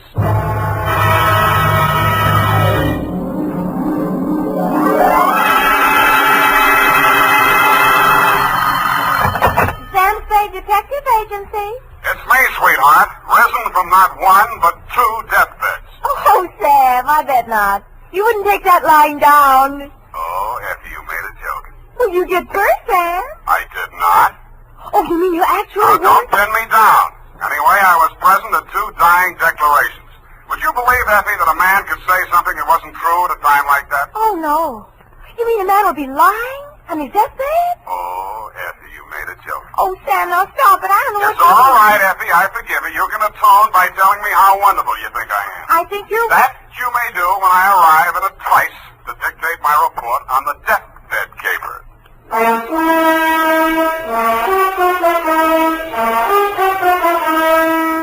Dashiell Hammett, America's leading detective fiction writer and creator of Sam Spade, the hard-boiled private eye, and William Spear, radio's outstanding producer-director of mystery and crime drama, join their talents to make your hair stand on end with the Adventures of Sam Spade. Presented by the makers of Wild Root Cream Oil for the hair. Tell me, mister, how many times a day do you have to comb your hair? Not many, I'll bet, if you groom it right, first thing every morning with Wild Root Cream Oil.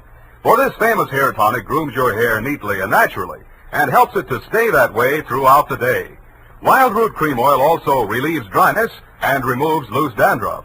With Wild Root Cream Oil, you don't have to keep combing your hair every 2 minutes. That is, unless your gal can't resist running her hands through it. Get Wild Root Cream Oil Hair Tonic. Again and again, the choice of men who put good grooming first. And now, with Howard Duff starring as Spade, Wild Root brings to the air the greatest private detective of them all in the Adventures of Sam Spade.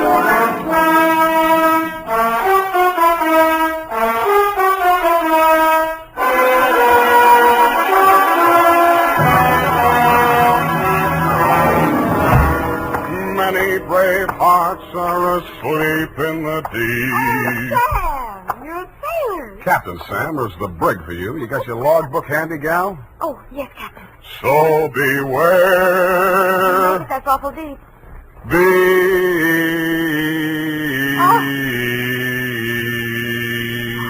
Date June 20th, 1948. Where? I have no shame. To Marin County Sheriff's Office, San Rafael, California. Attention, Deputy Woodington from Samuel Spade, license number 127-596. Subject, the deathbed caper. Dear Bill, the dawn came up like thunder out of Chinatown across the bay. In San Francisco, all we could see was fog. But on your side, it must have lifted briefly because somebody named Dan Starbuck managed to find his way to a phone booth, called me, and asked me to meet him at the 3rd Street Pier in Sausalito.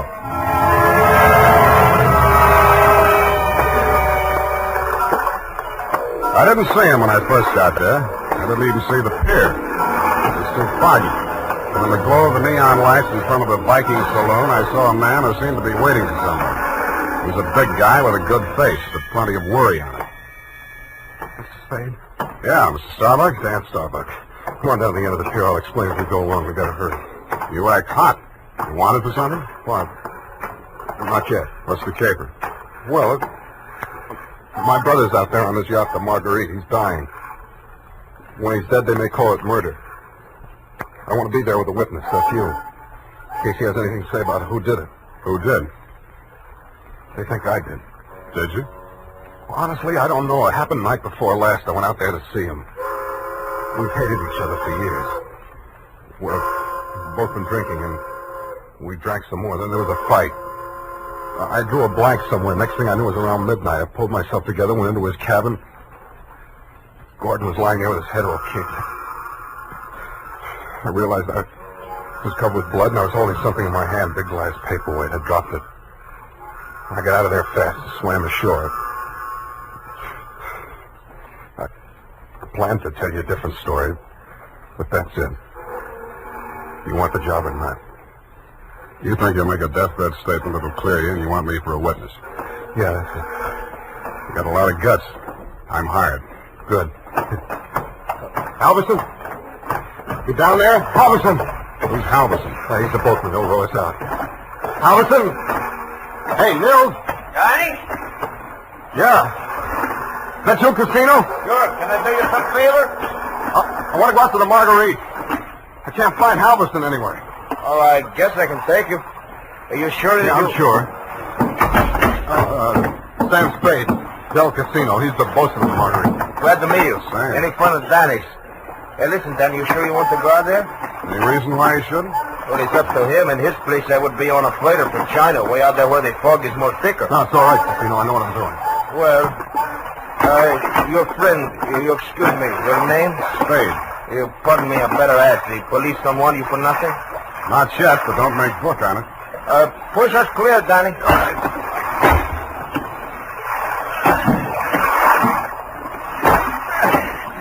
This fog is closing in, but I can still see the light from the Marguerite. I wish we don't find her.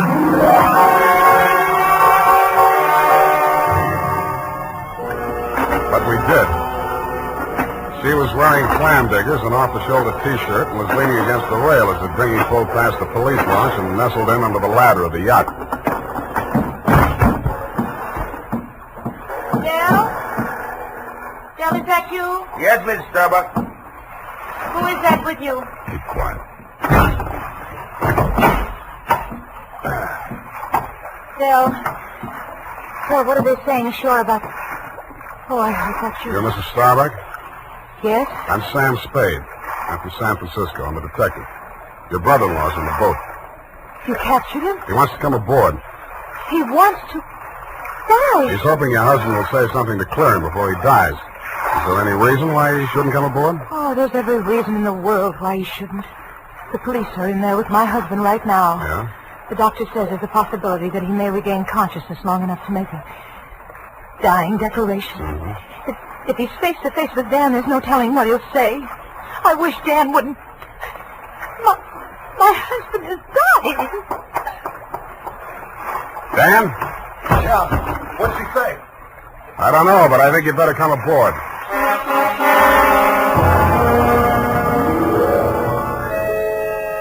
He seemed almost delighted as he swung his weight up out of the dinghy and climbed the ladder. Del Casino, the bosun, followed, wearing a puzzled expression that turned to fear as we entered the cabin. The yellow glare from the lamps swinging overhead was almost blinding to walk into out of the foggy night. The first thing I focused on was the bunk that held the dying man. His head was heavily bandaged, his skin was chalk white, and his lips were beginning to turn blue. The room was tense with waiting. Ranged around him in a semicircle were the supporting players. 2 doctors, 1 family type with a nurse, 1 police medic without, 1 sheriff with cigar, 1 police stenographer, female with pencil and notebook poised, 9/10 of a widow, and us. At 18 minutes past 7, somebody moved. A dying man. The two doctors rushed forward, took his pulse and blood pressure. The Scott. Adrenaline 3cc, Carmine 1. All right, Sheriff, he's conscious now, but you'd better hurry. Hear me all right? Take that down. Can you hear me? Affirmative answer. Now, Mrs. Starbuck, we have to ask these questions. 1, what is your name? Please try to answer. What is your name? Gordon M. Starr. You got that? What is your name, Gordon M. Starr? That's close enough. Fill it in later. Now, Mr. Starbuck, where do you live? Where do you live? I'm dead. You got that? 1277 Marymount, Pasadena. Hey. Now, Mr. Starbuck, let's try a little harder. This is a long one. Have you been injured, and what was the cause of your injury? Yes. Hurts my... You got that? Affirmative. Now, the second part. What was the cause of your injury? Head. Hit on head. Do you believe that you're about to die as a result of your injuries, or have you no hope of recovery? I know. No hope. Now let's get to the point. Who inflicted said injuries? Mr. Starbuck, please, you haven't much time, you know. Go away. Doc, is there anything you can do? I'm afraid not. This is ghastly. Can't you leave him alone? Can't you let him die in peace? What are you afraid of, Maggie? What are you afraid he'll say? All right. Tell them, Gordon. It was Dan that struck you, wasn't it? He was jealous. He always hated you for marrying me. It was Dan. Now, Mrs. Starbuck, I know how you feel, but we can't allow this sort of thing. Please step aside so we can finish up here. Mr. Starbuck. Doctor? Very low pulse. I'm not sure whether... Is Dan here? Here I am, Gordon. Tell him the truth. Do you identify this man, Mr. Starbuck? Yes. It's my brother. You got that, brother Dan? He's the one. He's lying. Gordon, you know who did it. Why don't you tell the truth? What do you got to lose now? Nothing. I'm finished. You finished me. Gordon! Gordon, not yet. I'll come back. Doctor, cancer. He's dead. Well... Okay, Doc.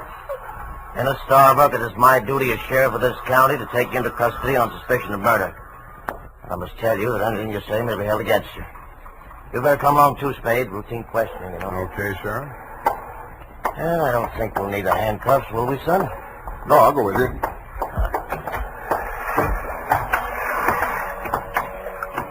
Yes, indeed, son. It's always smart to come along quietly. Yeah. Oh, this is the fellows. Hey, Sam, come back here. Use your hand.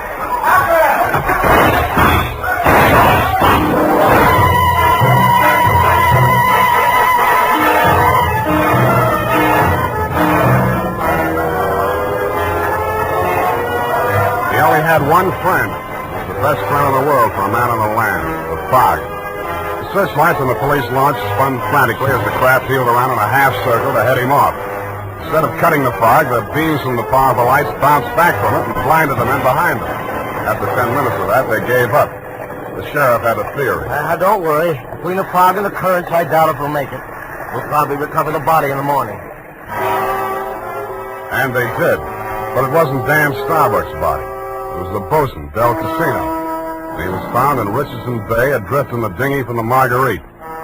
Somebody had creased the skull with the same type blunt instrument that had been used on Gordon Starbuck. But Dell hadn't lived long enough to make a dying declaration.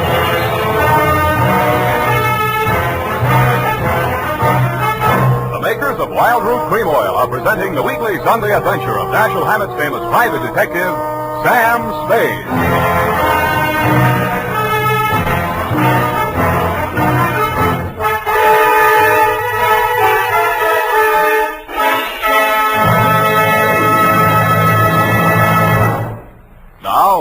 important news on good grooming. If you want the well-groomed look that helps you get ahead, socially and on the job, listen. Recently, thousands of people from coast to coast who bought Wild Root Cream Oil for the first time were asked, how does Wild Root Cream Oil compare with the hair tonic you previously used? The results were amazing. Better than 4 out of 5 who replied said they preferred Wild Root Cream Oil. And no wonder. It gives you the advantages that men consider most important. Wild Root Cream Oil grooms your hair neatly and naturally, relieves annoying dryness, and removes loose dandruff. What's more, non-alcoholic Wild Root Cream Oil is the only leading hair tonic that contains soothing lanolin that's like the oil of your skin. So ask for Wild Root Cream Oil Hair Tonic. Again and again, the choice of men who put good grooming first. By the way, smart girls use Wild Root Cream Oil too, and mothers say it's grand for training children's hair.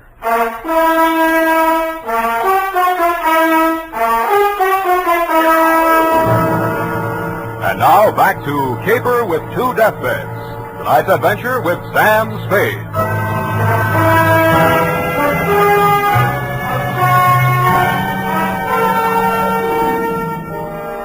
The police theory of the Del Casino killing went something like this. Casino had shoved off in the dinghy to join in the search for Dan Starbuck, had rescued him, and been maced for his pains. Also found in the dinghy, but not as yet worked into the police theory, were 2 items. 1, a waterproof wallet containing the seaman's papers of one Nils Halverson. 2, a tattoo mark on the right bicep of the deceased. A small heart with a name in it, Maggie. The brand new widow of the same name was waiting in my office when I got there the following afternoon.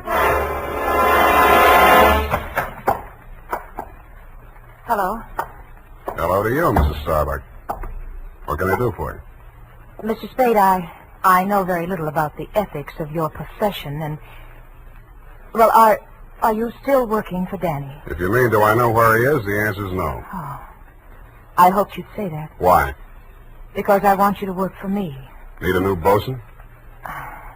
You needn't have put it quite so crudely. No, I needn't. Since your work is confidential, I'll admit I've done a few things that... Well, it's all too true. My first mistake was marrying Gordon Starbuck when I didn't love him. And I should never have let myself fall in love with Dan. I certainly should have known better than to let Dell fall in love with me. What about Nils Halverson? And me? Well, hardly. No. Nils Halverson was employed by my husband for various odd jobs whenever we put in at Sausalito. Mostly he'd row the guests out his ship. He rowed Danny out the night my husband was killed. At least I think he did. I didn't actually see him. Where's Halverson now? I don't know. He goes off on drunks for days at a time, but I have a feeling that someone has paid him to disappear. He might have overheard something. Hold on a minute. You're going too fast. Are you, working up to a confession? Oh, no.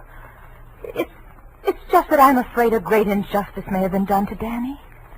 After all, Mr. Spade, a man who's dying, I don't see how he could be altogether in his right mind. Do you? The law says he is if he knows his name and address.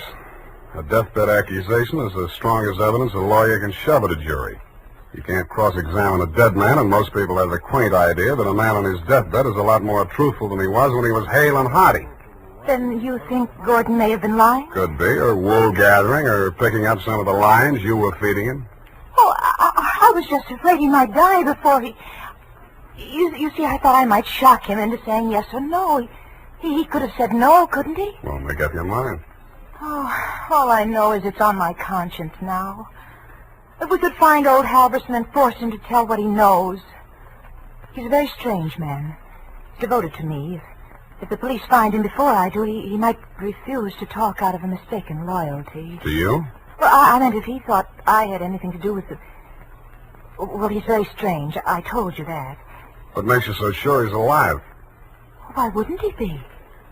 If I'd been the killer and he'd rode me to and from the scene of my crime, I'd see him secured in Davy Jones' locker. Fish feed, lobster bait, asleep in the deep.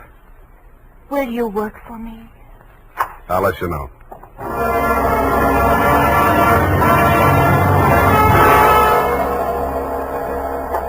I didn't have time to get tattooed, but the rest of me was marinated enough.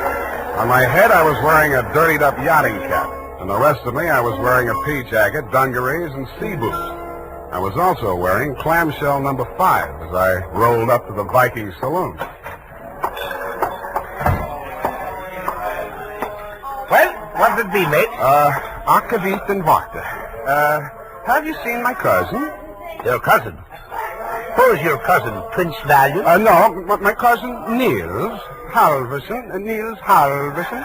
Oh, no. You're Neil's cousin, are you? Yeah. Well, coming from the old country? Yeah, Minnesota. By Yemeni. Well, no, he'll be right glad to see you there. Where fair is he? I don't want to say this too loud. Yeah. Bend over there. Yeah? He's in trouble, you know. Oh, yes. I got him holed up down below. Oh, yeah, come on. Well, by golly, I sure been glad to be going to see my cousin Niels. Niels Halverson. Drop the axe and get Jones. Hey! Okay, Joe, I'll take over from here. Easy. Okay, Danny, my boy. I got his gun. But watch him now, watch him. He's full of smorgasbord. Well, Spade, you're the one person I didn't expect to see. But I'm very glad to. Yeah, I wish I hadn't found you. I wanted to find somebody else first. Halverson? Yeah. He's here. Want to see him? That's what I came for. And under here. Watch your head, low bridge. Yeah, here we are. Where? The boathouse under the pier. Halverson used to hole in here to sleep off his schnapps. Where's he now? Over here. Uh-huh. Yeah, he's going to be a long time sleeping this one off. He's been missing since that night. Nobody knew he was here till last night. I headed for the saloon when I swam ashore. Joe hid me out here. He could still talk then. What'd he say? I wrote it down here. But it's no help. Let's say it. That's just a jumbled word. Marguerite. Merry Christmas drink. My beautiful Helga. Row, row your boat. Now throw me back. Row me back. $20 good and drunk. Fog rolling in. Good and drunk. Gonna be 5 days, no business. Oh, my head. Paint the boat. All crazy stuff. $20. You give him $20 to row you out? I didn't even see him. I swam out. My loving brother wouldn't have let me on board if he'd heard me arriving like a gentleman. $20. Did you frisk him? No. I'll have a look. Oh, I don't... Hey, wait. Real soggy, but a 20. I don't care. I'm sticking to my story. I swam out there. I didn't give him that 20. Maybe you didn't.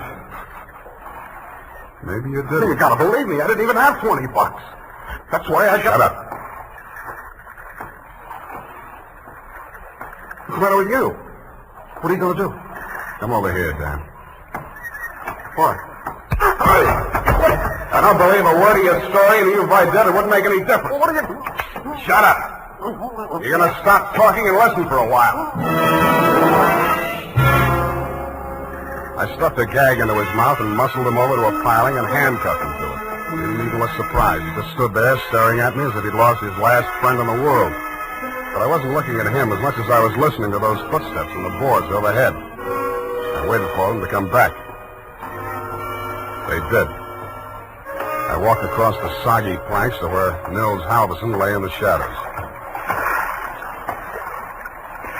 Nils, I want you to answer these questions again. Now, this time I'm going to take them down.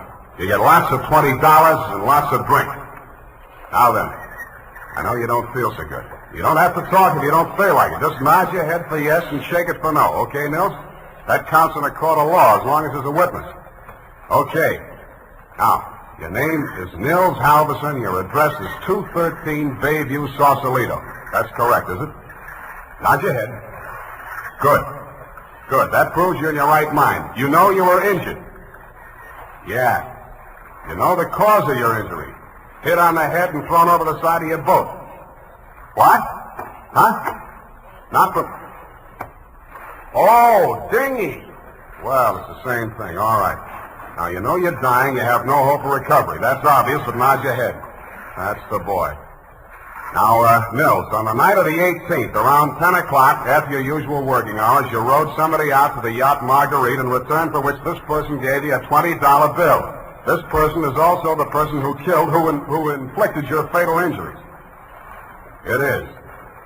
Now, the name of that person, if you can possibly speak even in a whisper, so there can be no mistake. Can you hear me? Just say it close to my ear. Yeah? Yes. Yes, I got it. That's all. Now, I know you don't write, Mills, but make your mark here. Come on, I'll guide your hand. There. Now we're going to take... Mills. Mills. Well, anyway.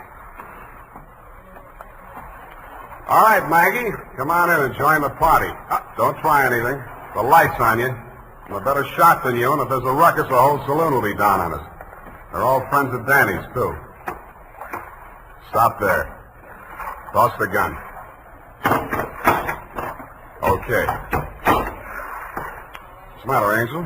You look kind of scared. No. Just disappointed, that's all. Don't give up so easy, sweetheart. I always wanted to take a trip around the world. We might go on the Marguerite together. Yeah, sailing into the sunset, sleeping with our deathbed statements under each other's pillows.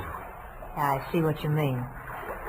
I guess it wouldn't work. How much for yours, and what do we do about him? Dan?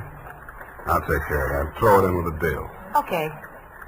But I want it in writing. A little statement to the effect that I can keep under my pillow. Fair enough. Now, all I want from you is a little statement from you to this effect. That you, Marguerite Starbuck, employed Mills Halverson to row you out to the yacht on the night of the 18th, that you there overheard a quarrel between your husband and brother-in-law, and that taking advantage of said brother-in-law's inebriated condition, you sneaked up behind your husband, hit him with a paperweight, and decamped, leaving the murder weapon in Dan's hand. You then started back to shore in the dinghy, and realizing that the only witness who could testify you were aboard that night... All right. All right, I'll sign it. Okay. We'll have plenty of time to put in all the legal decorations later. I'm afraid we won't, baby. You're going to be spending all your available time at the Tehachapi and points west. What are you talking about? You just made a full confession in front of a witness. You heard it, didn't you, Dan? Every word. Oh, if I... Honest.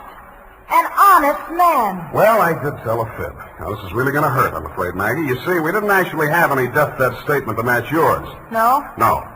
Mills Halverson was a good deal too dead to have made a deathbed statement just now. He's been stiff for 12 hours.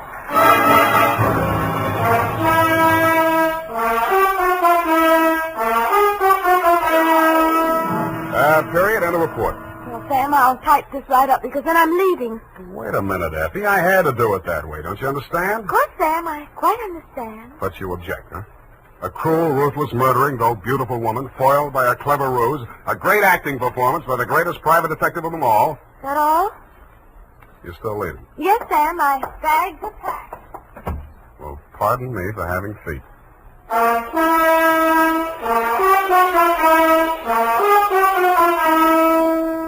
There's a reason, men. In fact, there are 5 big reasons why more men every day are turning to Wild Root Cream Oil for well-groomed hair. Wild Root Cream Oil grooms your hair neatly and naturally. Wild Root Cream Oil relieves dryness and removes loose dandruff. Wild Root Cream Oil is non-alcoholic and contains soothing lanolin. 5 big reasons why you, too, should join the millions with handsome, well-groomed hair. Why you should step up to your drug or toilet goods counter and ask for Wild Root Cream Oil. Get the big economy bottle and the handy new tube that's easy to pack when you travel and just right for the office or plant. Also, ask your barber for a professional application of Wild Root Cream Oil Hair Tonic. Again and again, the choice of men who put good grooming first. Well, here it is, Sam. Goodbye. Now, wait a minute, Effie. You can't leave like this, not without... Oh, all right. I'll talk to you while I'm putting my hat on. Well, can't you at least look at me? After all, you should give me a chance to justify... Well, apparently you're laboring under an apprehension. Of course I am. Oh, boy, am I glad I picked the last in June and the first in July. What are you talking about? A vacation. Vacation? You just had a vacation a few months back. Well, Sam, that's a year. Well, if you want to take advantage of a legal technicality... Now, Sam, don't say goodbye, man. Well, it's customary, I suppose. It's lucky that some of us keep our nose to the grindstone, our ear to the ground, an eye to the future. Huh? Television's just around the corner, you know. Oh, Sam. Come here, sweetheart. You look lovely in it. Come here. Have a wonderful time. Oh, Sam. Oh, Sam. Yeah. Now, go on. You missed your train. Where are you going? To Los Sierras. Well, just so you don't go to Kanab, Utah. All right, Sam. You know best. Good night. Good night, Sierra Sue. Now, who can we get for that part next week?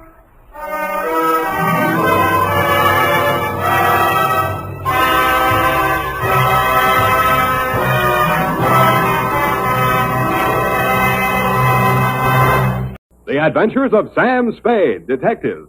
Brought to you by Wild Root Cream Oil Hair Tonic, the non-alcoholic hair tonic that contains lanolin. Wild Root Cream Oil. Again and again, the choice of men who put good grooming first.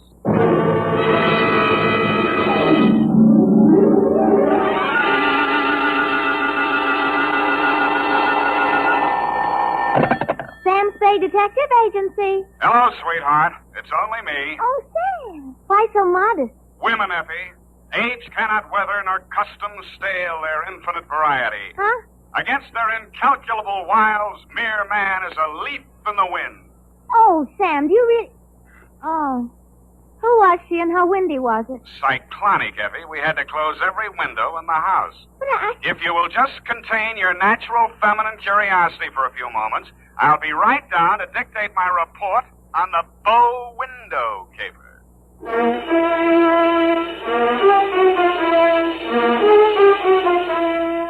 Dashiell Hammett, America's leading detective fiction writer and creator of Sam Spade, the hard-boiled private eye, and William Spear, radio's outstanding producer-director of mystery and crime drama, join their talents to make your hair stand on end with the Adventures of Sam Spade.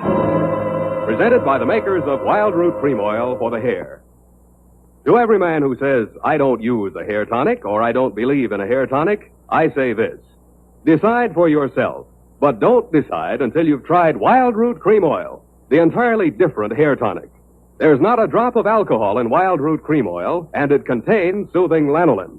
What's more, it grooms your hair the right way, neatly and naturally. So get the big economy-size bottle and the handy new tube at your drug or toilet goods counter. Wild Root Cream Oil Hair Tonic. Again and again, the choice of men who put good grooming first. And now, with Howard Duff starring as Spade, Wild Root brings to the air the greatest private detective of them all in The Adventures of Sam Spade.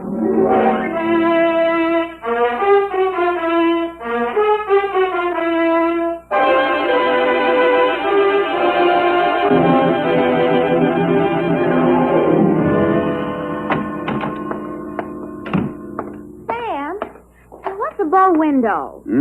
A bow window. Bow window is a bay window that you look into instead of out of. Look into instead of out.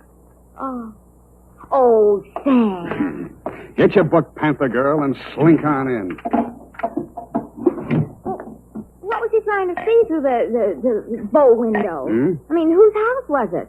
Her own. But if it was her own house, then why was she It just goes to show you, darling, what some women will stoop to. It does? There was a low window. Oh. Well, whenever you're ready, Sam. Date November 10. 9th. 9th. Correct. 1947. To Dr. Helmut Ries. I was right for once. Yeah. From Samuel Spade, license number 137596. Subject, the bow window caper. Dear Dr. Ries, I know that this report will not make pleasant reading for you, but you paid for it, so here it is. As far as I was concerned, it all started on Thursday morning when you called at my office. From your story, I gathered it had been going on for some time. You will say these are merely the actions of a jealous woman, Mr. Spade. But I assure you there's more to it than that. It must be a carefully thought-out plan to ruin my career, my whole life. In what way, Dr. Reese? She spies on my private consultations. Insults my women patients. I can no longer even keep a nurse for more than a week at a time. Scenes, hysterics, outbursts of violence. I cannot continue my work under such conditions. Well, why don't you give her a divorce? Why, no. This is not her desire. If it were, it would be simple. No, she wants to bring me to ruin. She wants to see me on my knees in front of the public. Why? That is what I want to find out. Why? Doctor, I think you ought to take this case to a head doctor. I have consulted a psychiatrist. Examined her. She's perfectly competent mentally. So you see there's here already some mystery. For which one comes to a detective. How long has this been going on, Dr. Reese? Since 3 months only. But in this time, she has reduced me to utter desolation. Dr. Reese was a very good divorce lawyer right down the hall from my office. No. I discussed the matter of a divorce with her a few days back. This was her answer. You see, a receipt for the purchase of a gun. And this note in her handwriting. I hope you will not force me to use this. Esther. Yes. What do you think she has in mind? Murder or suicide? She refused to discuss it. But one thing I have noticed. Since she has bought this gun, a new development. A strange man watches my house. Several times I have caught him following me. Well, she might have hired a detective to check on whether you visit a lawyer. Perhaps it is very simple, but it is all too strange to be harmed. I half-heartedly agreed that it might be Dr. Reese, and when your check for $100 didn't bounce, I went to work wholeheartedly. I reached your house on Pacific Avenue just as the streetlights were going on. It's a quiet neighborhood, so I could hear it before I got close enough to read the number on the door. Get out! Get out of this house! Get out! You have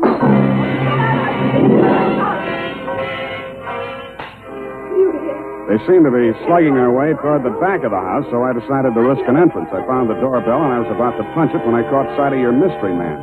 He was crouched in a clump of shrubbery that grew under the bow window at the corner of the house. He was still there with his eyes glued to the window when I walked up behind him. Hey, let go of me. Let go. Come on, you're going inside. Listen, I'm not just a snooper. I didn't say you were. I'm just inviting you inside for a better look. Now, I'm warning you, if you don't let go of me, Stop squirming, will you? Go! The kick he landed on me wasn't according to the Wrestling Association's rules, but I let him get away with it, mainly because I couldn't move for 3 or 4 minutes, and by that time he disappeared down the street. When I recovered my faculties and staggered back to the door, I didn't bother ringing the bell. I just walked in. The hen fight was still going on somewhere in the upper reaches of the house. Then a door burst open on the upper landing, and a girl in a nurse's uniform ran down the stairs toward me, pursued by a pale little woman with a pinched face who was brandishing a pair of brass fire tongs. You brushed past me, Dr. Reese, and headed off the pursuer. Esther, stop this! Stop this at once! Have you gone crazy? Give me those fire tongs. Give them to me. What's the matter, Helmut? Afraid I'll mar your light of love's beauty? What started this? I caught her creeping about the kitchen. She's going to poison my food. Explain to you, Mrs. Reese. The doctor... Oh, don't bother explaining, Miss Robbins. These morbid fancies of hers. Don't think I don't know what goes on in that office. That office when I'm not allowed anymore. That's only because you make the patient so nervous, Esther. I know what goes on. You and those women. That will do, Esther. Go to your room. Very well. But I won't have that woman in this house another day, Helmut. Is that understood? Go to your room, Esther. I'm going. But remember what I said. I warned you both. There, Miss Robbins. Now don't. There. I can't stand any more, Doctor. I tell you, it's making me a nervous wreck. I just... Dr. Reese. Huh? Oh, Mr. Spade. You saw, you heard? Yeah. Come into my office. We'll talk. I think we'd better. Doctor, there's still one more patient waiting to see you, Doctor. Well, have her wait a little longer. This way, Mr. Spade. Nurse, how much longer? Well, the doctor will see you just as soon as he possibly can. Have you been feeling any better, Mrs. Campbell? Sit down, Mr. Spade. Thanks, but I can say what I have to say standing. Your wife's a very tragic woman, Doctor. I wish I could help her. I wish I could help you, too, but I can't. You heard her threat against Miss Robbins. Was that a joke? There's nothing funny about jealousy. But there is this man who watches the house. And the gun she bought. I collared him outside just now. Oh, well, did you get him to talk? No, but I wouldn't worry about him if I were you. And about that gun. The Constitution says every citizen shall have the right to bear arms. Even Parnell Thomas can't do that. Mr. Spade, I've not yet told you all.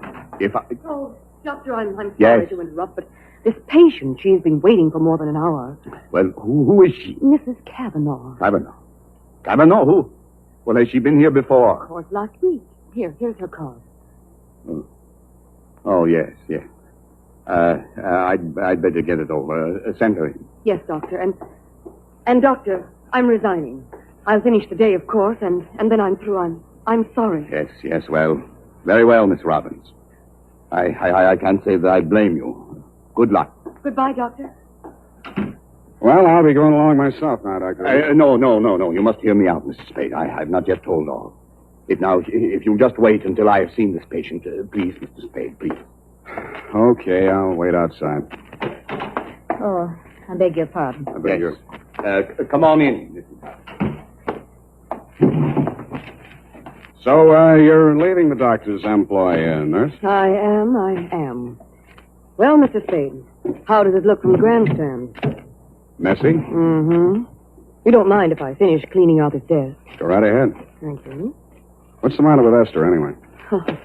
I could sum the whole thing up in a single 5-letter word, shall I? You have. Are you going to walk out on him? Aren't you? Yes. Yes, I am. Oh, but Esther isn't jealous of your type. If you don't mind my mentioning it. I feel heartened to think that you noticed I was different. Oh, I did, Mr. Spade. I really did. You don't seem particularly nursey to me, either. I'm not.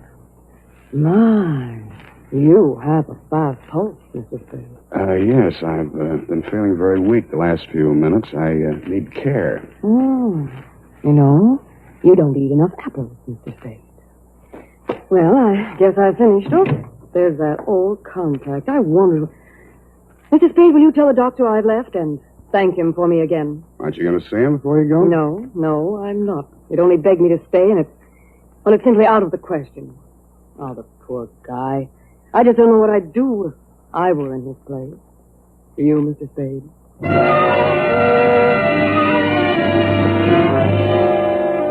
I did, and I told her. She told me I was a victim of hypertension and left me with my mouth open and no thermometer in it. 5 minutes after she'd gone out through the front entrance, your wife came down the stairs looking knowingly at me and the door to the doctor's office and left by the same route. 10 minutes after that, I was halfway through a 1937 National Geographic that was the latest edition on the waiting room table, and had reached the 3rd paragraph on the natural beauties of Winona County, Minnesota. But I never finished.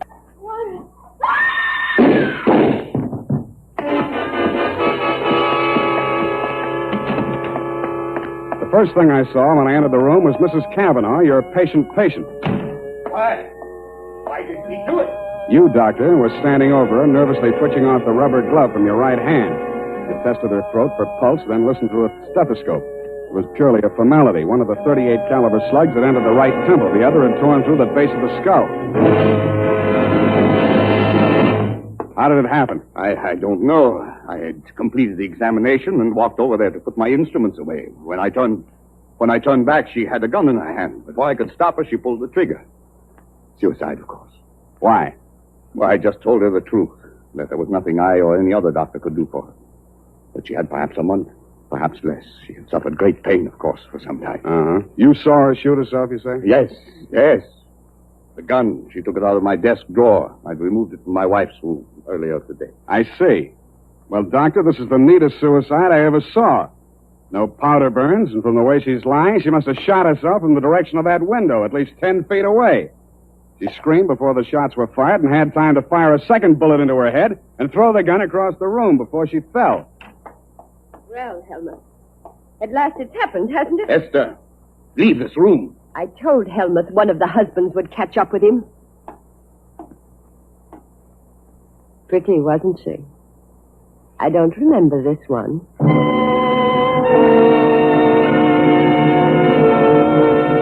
The expression on your face might have been horror or fear or both, Dr. Reese. But your wife was smiling. When my eyes left her face, I noticed a leaf clinging to the hem of her coat. It might have come from the shrub that grew up against the house. And her shoes were splotched with mud that could have and probably did come from the cultivated flower bed just outside the bow window.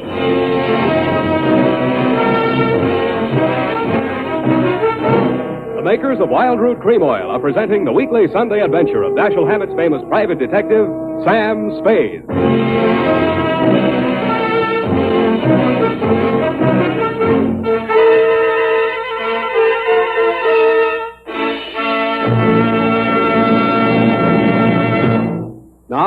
Now, here's important news on good grooming. Better than 4 out of 5 users of Wild Root Cream Oil say they prefer Wild Root Cream Oil to all other hair tonics. Here is new and even more conclusive evidence that Wild Root Cream Oil is again and again the choice of men who put good grooming first. So if you want the well-groomed look that helps you get ahead socially and on the job, listen. Recently, thousands of people from coast to coast who bought Wild Root Cream Oil for the first time were asked, how does Wild Root Cream Oil compare with the hair tonic you previously used? The results were amazing. Better than 4 out of 5 who replied said they preferred Wild Root Cream Oil. And no wonder. It gives you the advantages that men consider most important.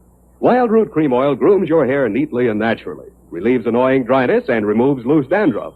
What's more, non-alcoholic Wild Root Cream Oil is the only leading hair tonic that contains soothing lanolin. That's like the oil of your skin. So ask for Wild Root Cream Oil. Again and again, the choice of men who put good grooming first.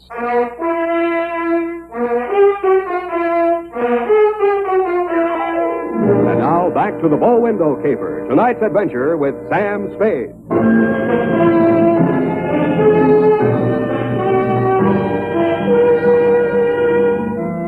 Obviously, there were 2 equally good suspects in the Kavanaugh murder. Either your wife had killed her in a jealous rage, or you'd killed her with your wife's gun to frame her for the murder. I decided to let the police worry it out and went home to bed. The morning headlines were a bit of a surprise. Nurse sought in shooting of mystery woman. Item. The cops had found Celeste Robbins' fingerprints all over the murder gun. And item.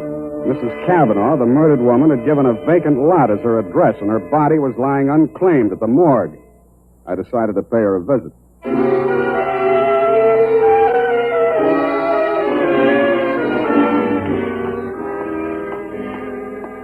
Maxie, hey, Maxie. What? Oh, Sam. Sammy, my boy. Hey, it's good to look on you. How are you, Maxwell? Oh, fine, fine. What brings you here, Sam? The Kavanaugh woman. The Kavanaugh, huh? Let's see who's with us today. Stiftel, Milton, Schwartz, Kelly. I knew him. Nice guy. Figg. Aha. Kavanaugh. Rose. Hello, Rose. Hey, Sam, don't you want to look at Rose? No, I've seen her. Yeah, just checked her back in. Autopsy. Say, you do collect queer ones, Sam. Now, you take her. Why would anybody in the world knock her off? In her condition, all he needed to do was wait. A month. Couple of weeks. Bad as that, huh? Worse. Anybody claim her yet? Well, Hello. Something we can do for you? My name is Kavanaugh.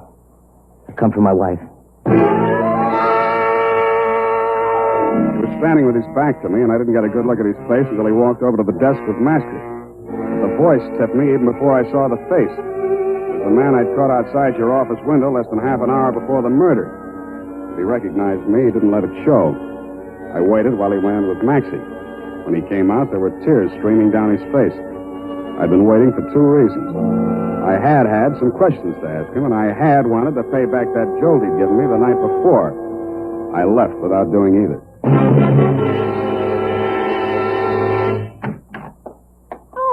Oh, Sam. Oh, sweetheart, any calls? Lieutenant Dundee of Homicide, Yeah. Dr. Reese, Mm-hmm. and there's a girl waiting inside.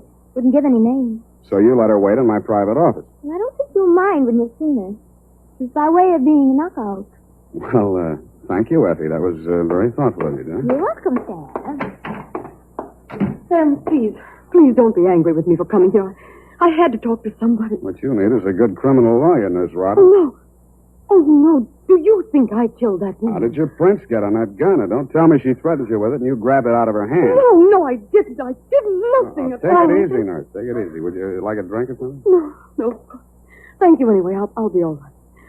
Well, she came in from shopping 3 days ago. Just as nice as pie. And she came creeping around. You know how she is.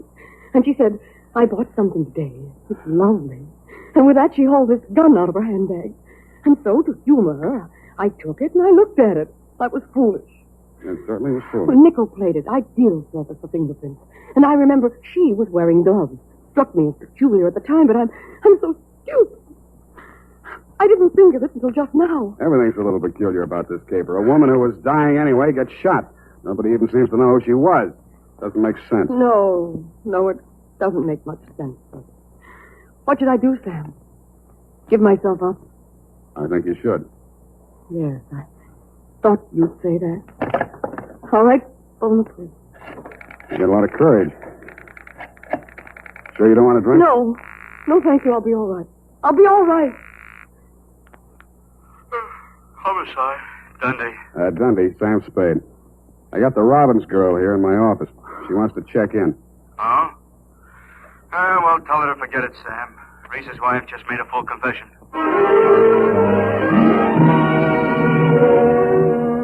That tore it. In my anxiety to see how you were bearing up under the shock doctor, I blew $1.50 of your money on a taxi all the way out to your address on Pacific Avenue. To my astonishment, you were wearing a look of real distress. I don't understand it, Mr. Spade. This confessing, it's not like her. It's all too strange to be harmed. Dr. Reed, I'd like to talk to you alone. Do you mind, Mr. Spade? Go right ahead.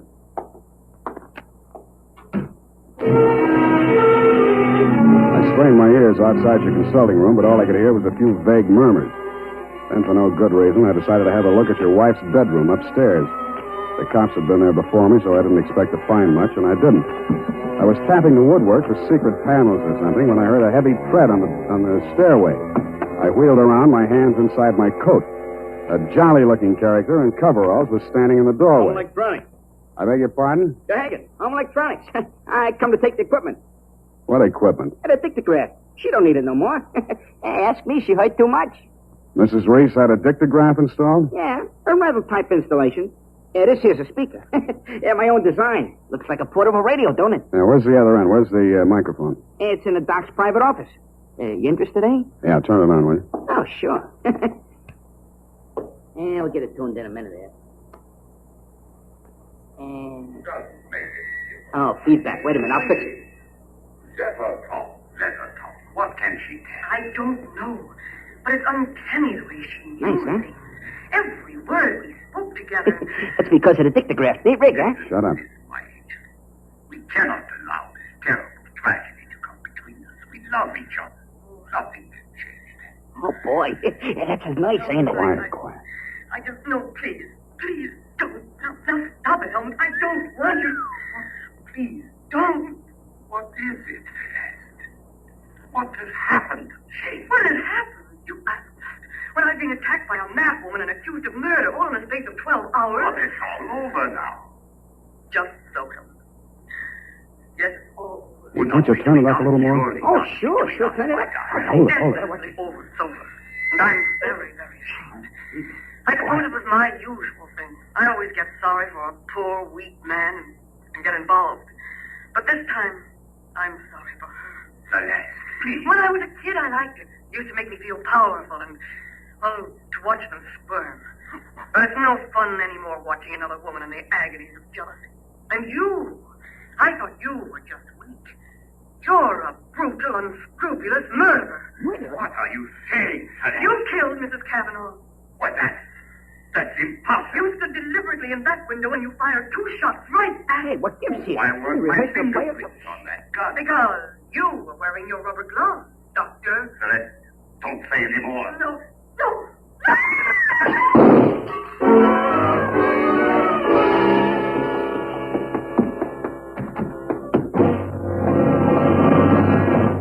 Here, help me. Help me get his shirt off, Mr. Spade. He's been shot. Who shot him, you? Through the window, the same man, the one who watched the house. Hold this tourniquet tight, please. Nothing. A flesh wound. His aim was bad. Yeah, too bad. Cavanaugh, you still out there? You got nothing to worry about. He's still alive. I missed him. Give me a hand. Come on. That's it. I missed him. That was lucky. You're taking the rap for your wife's murder, too, if you're a better shot. He did it. He killed my wife. I was at the window. I saw him. What I don't understand is why his wife confessed. She loves him, Mr. Cavanaugh. You should understand that. I guess that's what happens to love when it gets crossed up. Why didn't you tell the police what you saw? They'd have hung it on me.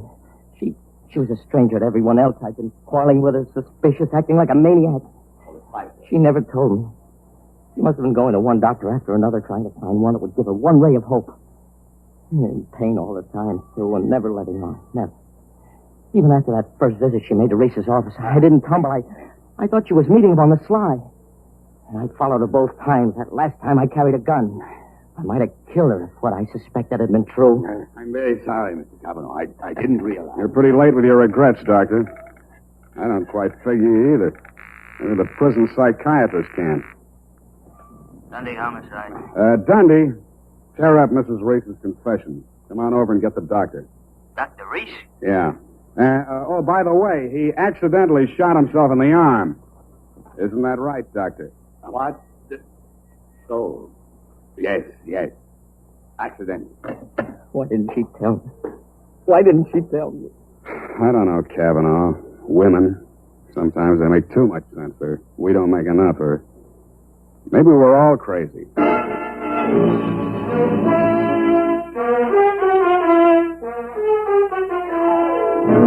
And that, Dr. Reese, is the crop. The risk of laboring a point. There's also the mystery of why a nice girl like Celeste Robbins ever fell for a guy like you. You'll have plenty of free time to think it over between now and the trial. If you find the answer, drop me a line. Period. End of report. You know, Sam, that's Celeste. I like her.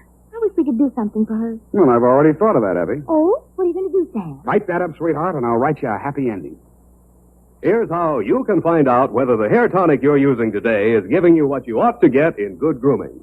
Ask yourself, does my present hair tonic groom my hair neatly and naturally, or does it leave my hair sticky or greasy?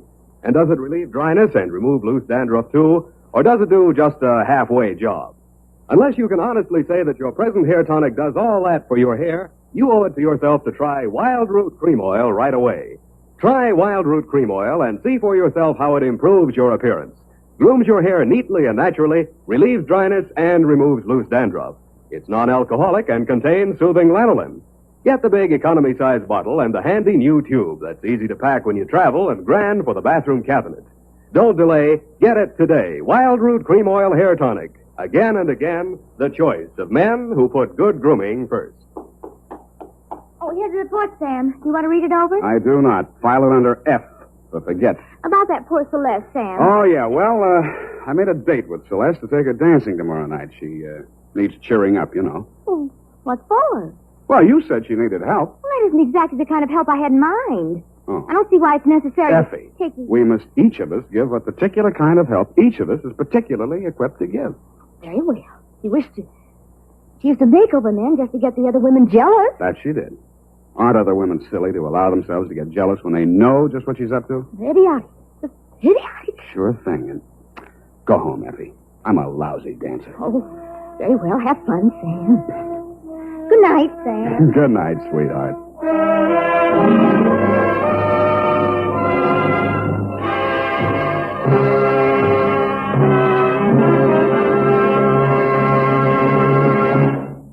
The Adventures of Sam Spade, Detective, brought to you by Wild Root Cream Oil Hair Tonic, the non-alcoholic hair tonic that contains lanolin. Wild Root Cream Oil, again and again, the choice of men who put good grooming.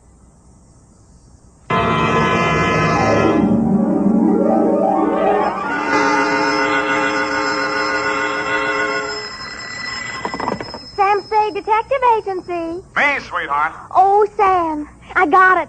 Got what, my pet? A bank book, Sam. Well, you must advertise in the Lost and Found right away, Effie, and find the owner. There might be sickness in the family. Oh, but it's your bank book, Sam. What? Uh-huh, it has your name on it.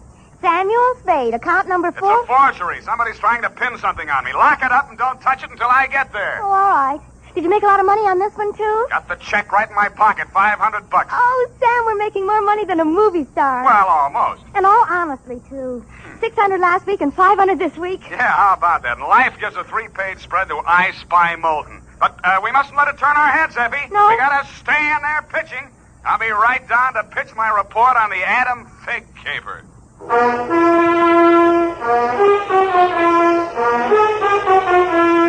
Dashiell Hammett, America's leading detective fiction writer and creator of Sam Spade, the hard-boiled private eye, and William Spear, radio's outstanding producer-director of mystery and crime drama, join their talents to make your hair stand on end with the adventures of Sam Spade.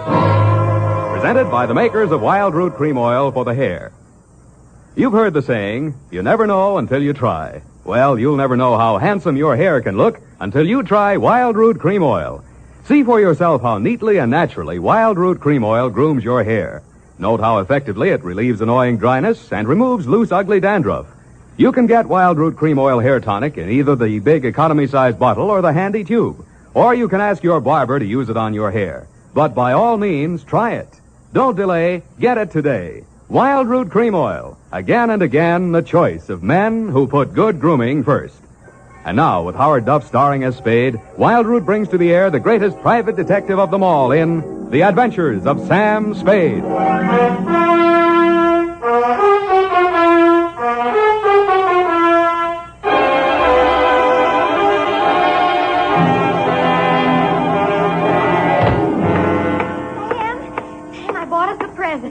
Oh, you're going to love it. Well, we got to watch these expenses, Effie. There's always something. Yes, but this will be saving. It saves confusion. It saves fretting. Mm-hmm. Now, this gadget here, what is it? It's a Minna-robot. A what-a-bot? It's for busy men like yourself, Sam, so you don't have to burden your mind with petty details. You see, it has this dial on it, right here. And you drop these little cards in this slot. Mm-hmm. You don't have to worry about that. That's for me to take care of. Oh, good. Then, when you come into the office, and supposing you have an appointment with Mr. Jones at 2 o'clock, and you forgot about it, you just dial 2 o'clock, and the little card pops out. And it says Mr. Jones on it. How do I remember to dial 2 o'clock? Oh, well, maybe it's in the instruction book. But anyway, now go ahead, Sam, please. The card's right in there. Now, dial 2 o'clock. Go on, Sam. Let's see. Just like a telephone, Sam. Now what do I do? Well, give it time, Sam. It's thinking. You must have forgotten. Jones. Mr. Jones. Effie, you think it's dead? Oh, Sam, I don't understand it. It was working perfectly. Well, I'll take it straight back first thing in the morning. You'll have to. It'll never find the way itself. You got your book, sweetheart? Yes, Sam. I don't understand. It was working perfectly. Well, that's all right, honey. It doesn't matter. Date October 5, 1947, to Hillary Exxon Esquire from Samuel Spade, license number 137596. Oh, honey, it's only a memo robot. Subject, the Adam Figg caper. Dear Mr. Exxon, October 2nd in San Francisco was one of those days that you see blown off the calendar by a gust of wind in the movies to denote the time is passing. It was a day for scraping off the minutes with a fingernail file and wondering whether the display ad I'd paid for in the classified section of the phone book wasn't just a waste of money.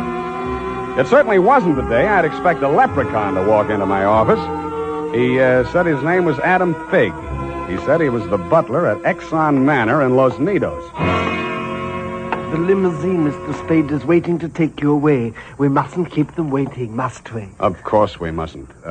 Who mustn't we? Why, Mr. Hillary, of course, sir. Oh, Mr. Hillary. And old Mr. Exxon. The old gentleman is very ill. Dr. Feige's office is down the hall. Turn to your right, second door. Well, I assure you, sir, that Mr. Exxon is the best of medical care. Your duty will be simple, to prevent his death. Do I donate blood or just frighten away the evil spirits? Oh, it isn't quite that, sir. Someone is trying to kill Mr. Exxon. He's a very sick man, and I'm sure he'd prefer dying from natural causes. Uh-huh. I get $25 a day in expenses. Here is an ample amount in advance.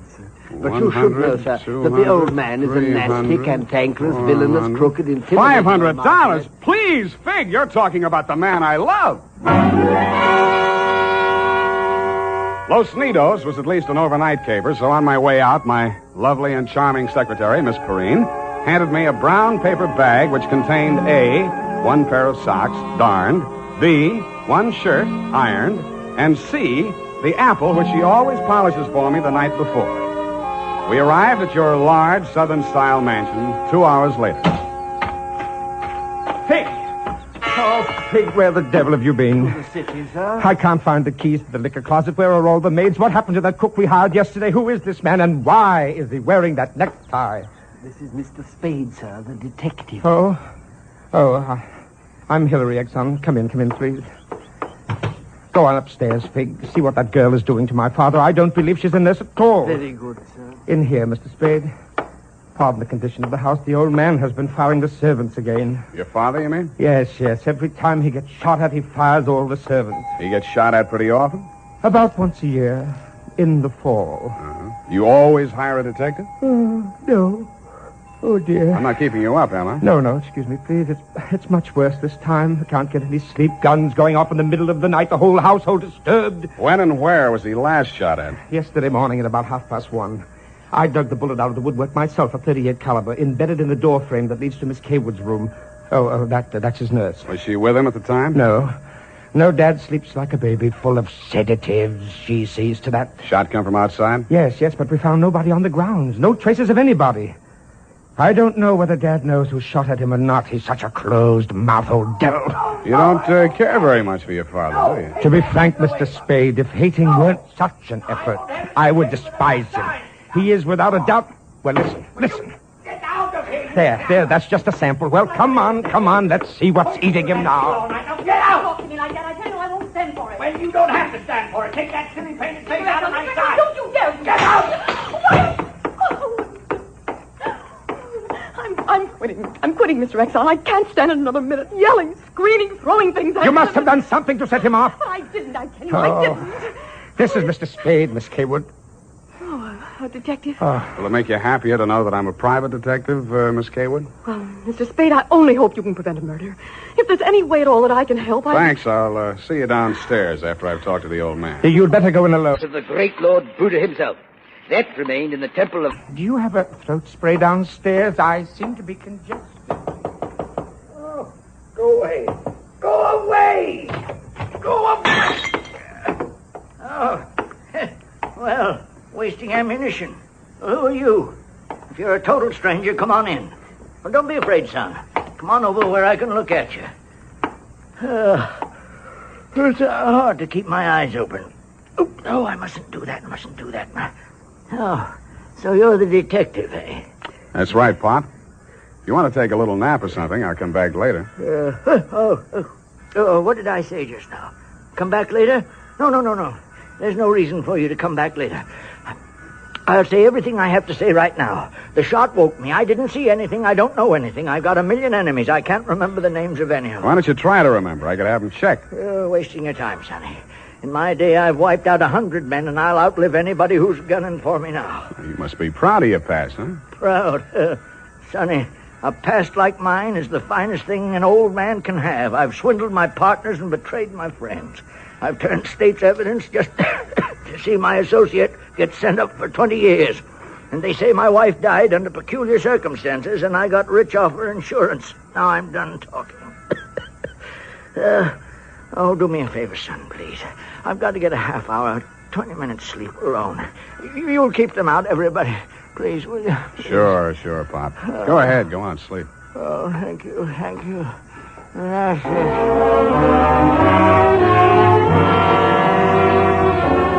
He closed his eyes, rolled over, and fell into a heavy sleep. I stood there a moment, looking down at the frail, wasted old body. Then I cased the room. In digging the bullet out of the door, Hillary had done a good job of ruining any chance there might have been of proving the direction it had come from. I strolled out on the balcony. It was a pretty night. I lit a cigarette and took it in. Then I heard a door open and close softly behind me. Nurse Kaywood was at your father's bedside. She was filling a hypodermic from a small vial of bluish liquid. He didn't awaken when she jabbed it into his arm. Then she saw me standing in the doorway. She hastily dropped the medicine vial into her uniform pocket and came around the bed to meet me. Oh, Mr. Spade, thank heaven. Why, when I saw you standing there in the half night, I thought you might be... Thought I was who? Why, the man who fired the shot. There was a man? I don't know. I didn't see it happen. I just assumed that... You shouldn't have done it. I warned you, sir. Eleanor. Oh, we're disturbing him. Let's talk outside. Okay. Oh, it's good to breathe something besides sick room air. I thought you got used to things like that in your profession. Why are you so unfriendly, Mr. Spade? Nurses are humans, aren't detectives. Try me, sweetheart. Oh, I know what you're thinking of me. But after a week in this horrible house, that poor old man, he's frightened. He's really frightened. What of? Why, the shots. 38 caliber or hypodermic? Surely you don't think that He's supposed to be under sedatives. The doctor's orders. Sorry, sweetheart. It's my job to suspect everybody. Oh, can't you forget your job? Even for a moment? Sure. If you don't mind the fact that I know you're a liar, that I'd make book you didn't come here primarily as a nurse, and what's worse, your act's not even convincing. Is it that bad, Sam? Yeah. Almost bad enough to be good. Come here. Oh, I hate you.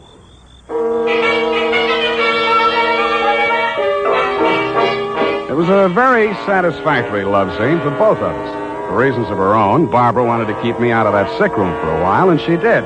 For reasons of my own, I wanted to get that medicine vial out of her uniform pocket, and I did. Then, as suddenly as we had fallen into love, we fell out again. After she'd gone to her room, I went back to my sentry duty around the house. Under a light on the front veranda, I examined the bottle from which Barbara had taken the injection for your father. It was labeled sodium thanatol and had been dispensed by a firm called Ibis Chemicals Limited in Cairo, Egypt.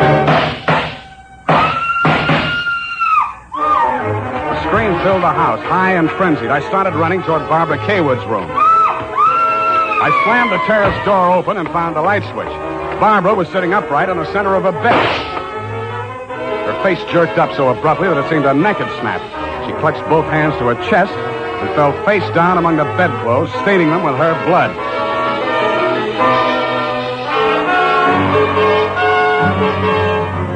I don't know whether I went through, over, or around the screen that stood between her room and the old man's. I circled Exxon's bed. He lay on the floor on his side facing the window. I went outside. A .38 automatic lay on the ground a few yards away from the building. I put that into my pocket and listened. No shadows moving. Nothing. Then he was on me before I could be sure he wasn't a medium-sized tree. Break your back, see the light. The warm stuff in my cheek might have been the thing's blood or mine. It gathered me up and bent me back and tore at my throat. Then I remembered that hands are stronger than fingers. I started with his thumbs.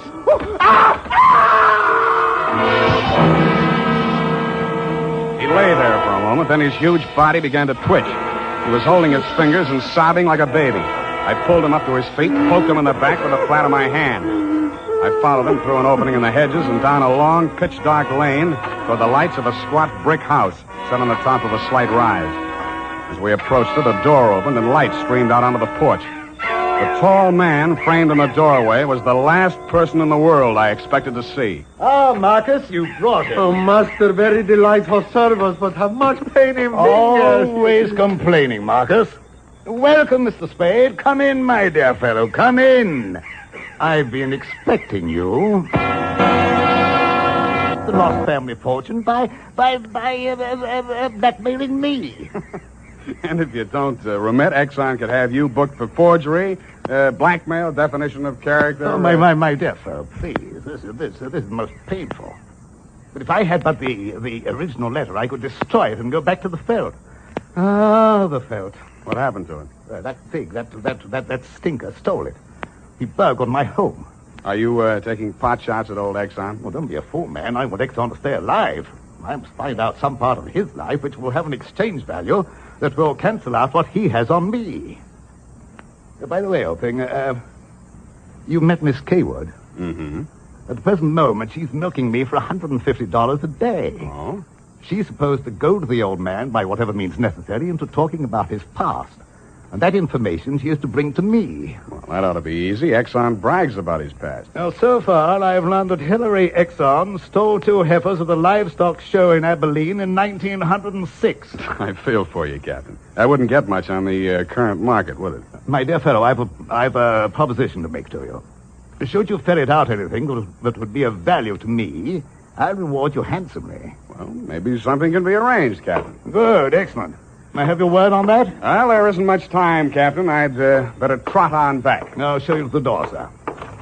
And let me warn you, Mr. Spade, for your own good, should you ever hear the thrum of Ibis wings, run, flee. I assured him that I would heed his warning, bade him good night, and started back down the lane in the direction of Action Manor. Business was going on as usual. There were no shots this time, only the scream. When I got to Barbara's room, you and Adam were standing at a bedside trying to quiet her down. Well, Mr. Spade, is this the way you guard the house against intruders? Where have you been? Ask Adam. What does he mean by that, Figg? I'm sure I don't know, sir. I've not left the house, sir. What happened here? Oh, she woke up screaming. She said someone had come into the room and torn off her bandages. A nightmare, of course. Please, I want to talk to Mr. Spade alone. Oh, please go. Adam, you go too. Please, Hillary, you go too. Good. Some questions I want to ask you, sweetheart, alone. But look here, Spade, look here. She just had a terrific shock. She shouldn't be questioned. The code of detective transcends that of the medical, Mr. Hillary. Perhaps he should have a few minutes alone with Miss Kaywood. Oh, very well, Figg. I suppose you know best. Remember what the doctor said, Miss Barbara. Not too much exertion. What happened, Barbara? Oh, it could have been a dream. Somebody was standing over me in the darkness and peering down at me. And then he started to rip off my bandages, and I screamed. And when Figg came into the room and he turned on the lights, he was gone. It could have been a dream, Sam, and I could have been clawing at the bandages myself in my sleep. But you weren't. It wasn't a dream. I've been talking to Captain Sherry. And then I thought... Oh, well, how much do you know? That you've been feeding the old man truth serum to get him to talk in his sleep. Oh, How much talking has he done? well, plenty. How much you told Sherry? Well, just as little as possible. Why? Because, Sam, if we can keep that old man alive and out of jail long enough to sell what we know to Sherry for what it's really worth, we'd be fools not to do it. What makes you so sure you'll stay alive long enough to collect, sweetheart? Well, because you're going to help me, aren't you, Sam?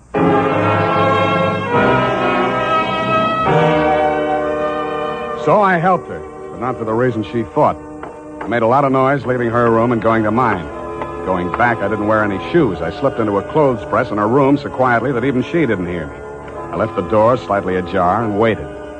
Time passed, and I was stiff from standing still. It happened at about 3 a.m.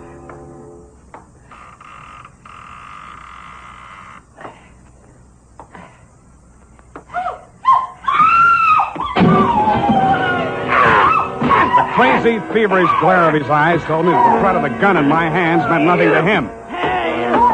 I jumped to his side, twisted the knife away from him, picked him up in my arms, and carried him, kicking, clawing, and swearing, back to his bed. He lay there, breathing hard. Then he smiled.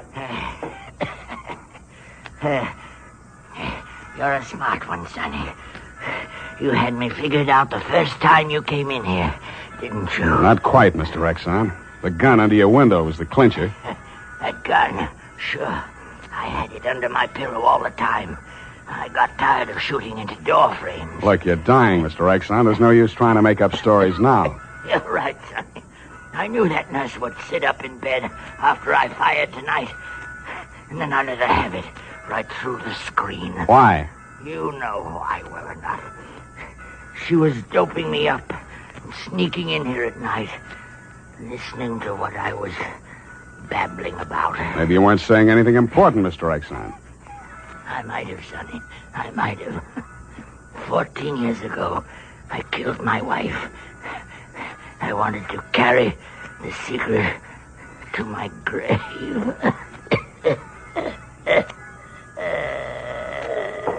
You nearly made it at that. Spade!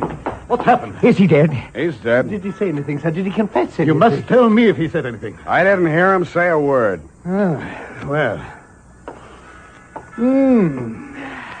Yeah, Mr. Spade.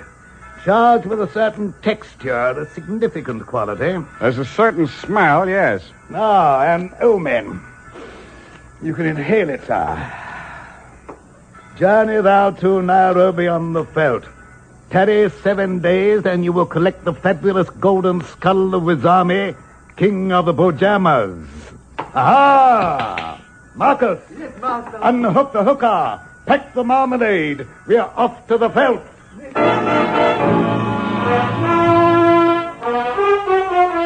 Just then, a flock of birds broke across the horizon, screaming. There must have been thousands of them, but not ibis, Mr. Exxon. Vultures. I suppose if you're going to pay any attention to omens, it's a good thing to know your birds. Period. End of report.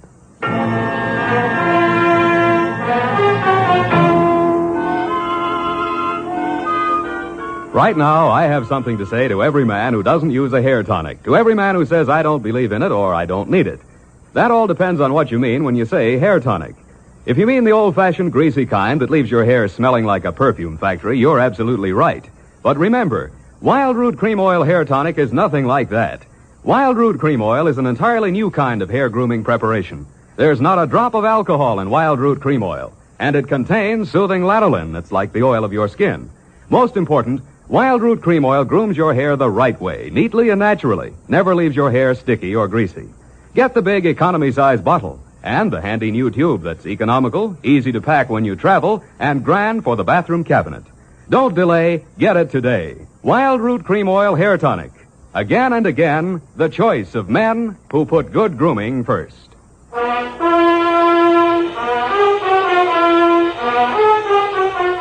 Well, Effie, we, Sam, the memo robot works after all. I told you it would. Yeah, it just takes a little time, sweetheart. Oh, read the card, Sam. Now, you see? You'd know you were supposed to see Mr. Jones at 2 o'clock. Isn't it wonderful? Well, this card doesn't even mention Jones. Huh?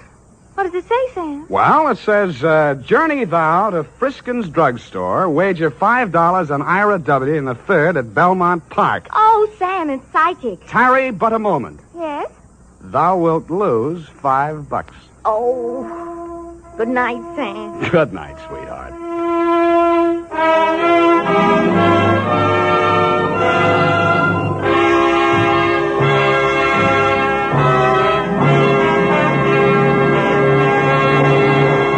Listen now to The Adventures of Sam Spade, starring Howard Duff in The Convertible Caper.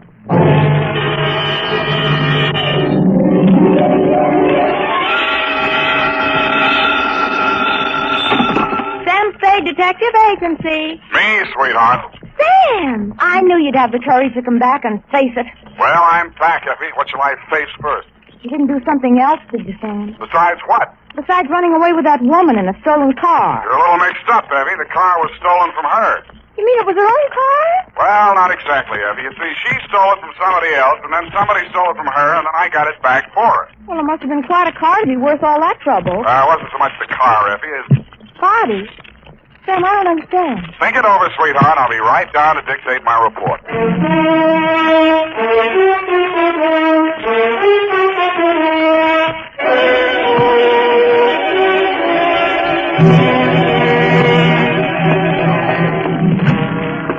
Oh, Sam, look at you. Can't you take no for an answer? And just what do you mean by that, Miss Perrine? Claw marks on your face. Wrong again, sweetheart. She said yes, I said no, hence the scratches. I knew she was that type the minute she walked into this office. That ankle bracelet and green nail polish. Green nail. Well, puce colored. This one goes to homicide, Effie. Oh, not another murder, Sam. What else? To Detective Lieutenant Dundee from Samuel Spade with license number 127596. Subject, the convertible caper. Dear Dundee, it had been a dull morning, but just before lunchtime, things began to brighten up. Her clothes looked like money, and what they were wrapped around looked even better. She eased herself into the chair I pushed up for her, rattled about $1,000 worth of charm bracelet at me, and after she'd arranged her legs, mouth, and eyes to our mutual satisfaction, she allowed me to hear the sound of her beautiful voice. I do not know whether you will be interested in my case or not, Mr. Spade. Put your mind at rest, Miss Estrada. Who knows? Perhaps I am merely a waste of time. My time is your time as we stay in the States, Mrs. Steiner. Oh, you are very simpatico, very kind. Entonces, my automobile has been stolen. When and from where? Last night, after midnight, while I was checking in at the Hotel San Rafael, where I am staying, I foolishly left it parked outside with the keys in it. Have you reported this to the police? No. I suggest you do. No. No? No. Well, why not?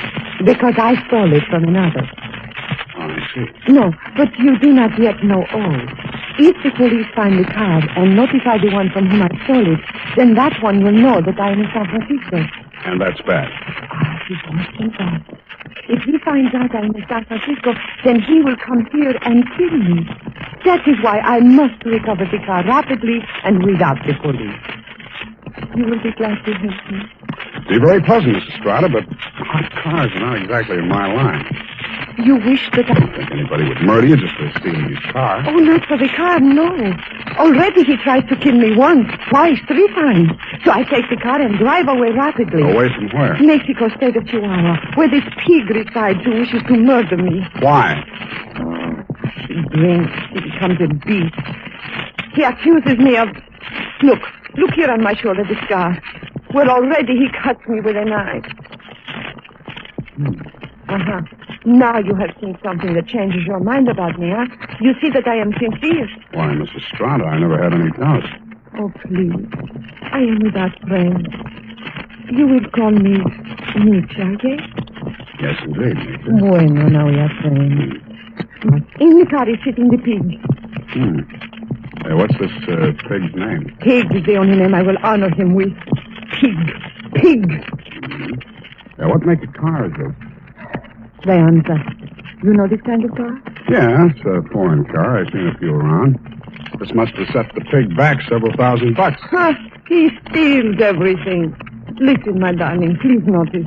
Around here is pink with blue fenders. Not anymore. That's the first thing a car thief changes, the paint job. Any other distinguishing marks? Distinguishing marks? Yeah. I would think. It has a radio.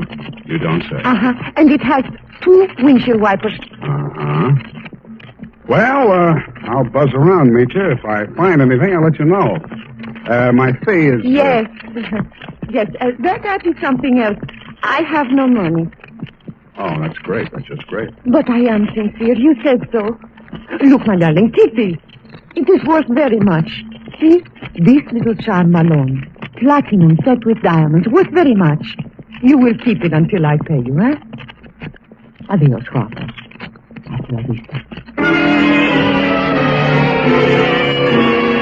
She thrust the charm bracelet into my hand, bit me on the ear, and departed. I put a Band-Aid on it, ran some cold water over my head, poured myself a stitch like a bourbon, and examined the bracelet.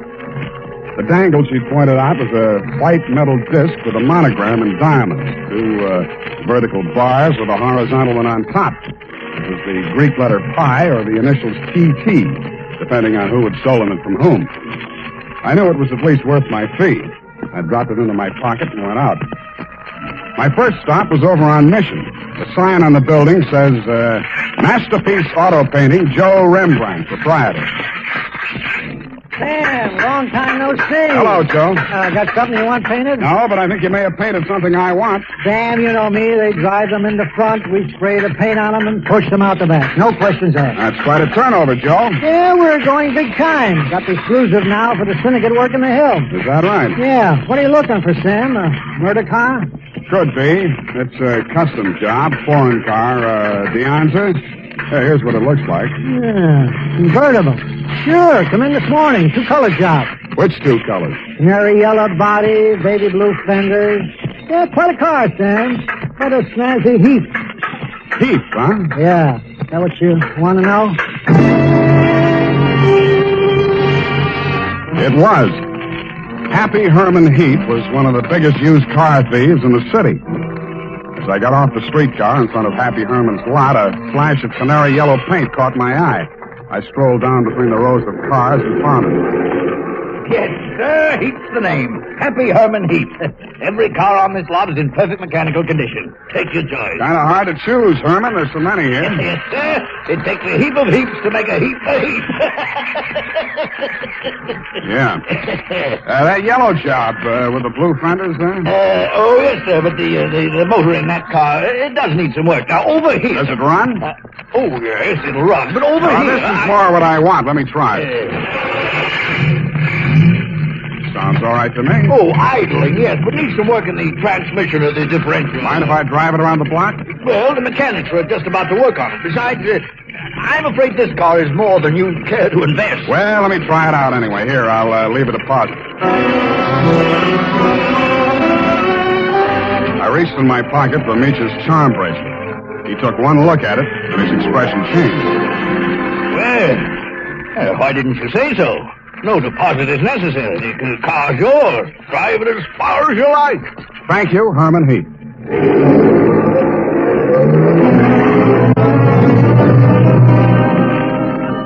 I took him at his word. I put the magic bracelet in my pocket, drove back to O'Farrell Street, parked in front of the San Rafael Hotel, slipped the doorman a buck to wash it for me, and went on into the lobby. The desk clerk said that Senorita Estrada had checked out 30 minutes before, leaving no address. I found the house dick in the bar and asked him for a rundown. Yeah, I remember her, Sam. Very nice dish. Any callers, Tiny? Yeah, 2 guys. Yeah? Went out when they came. They've been back since. Who were they?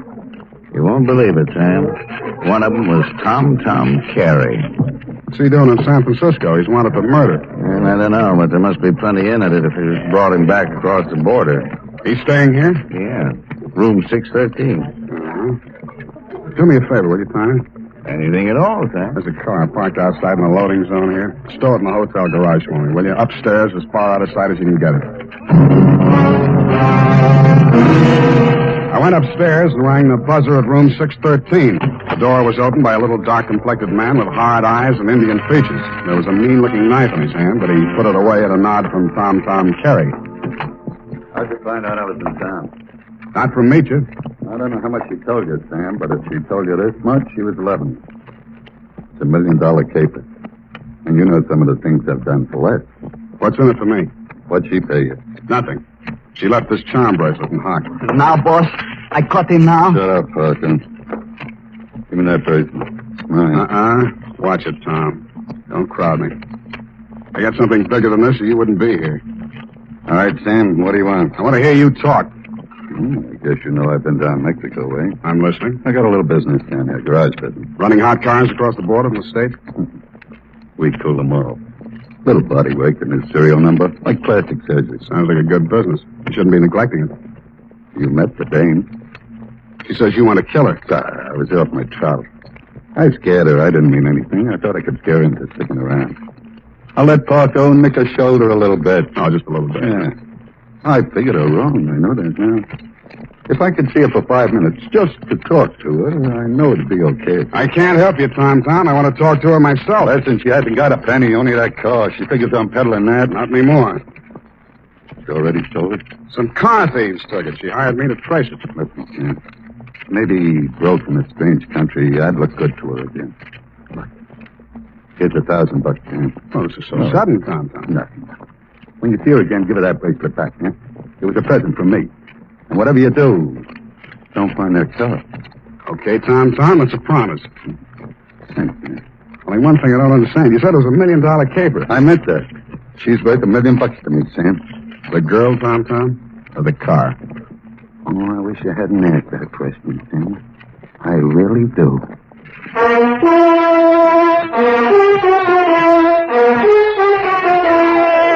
And now, back to the Convertible Caper. Tonight's adventure with Sam Spade.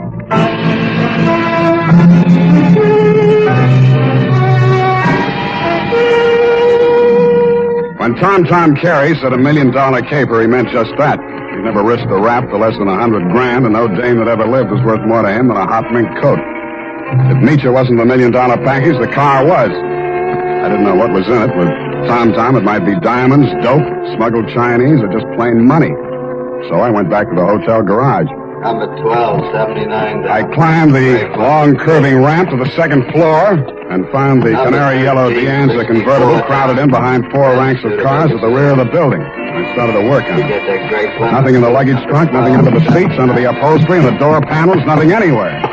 Then I got Tiny Stover, and the two of us went over it a second time.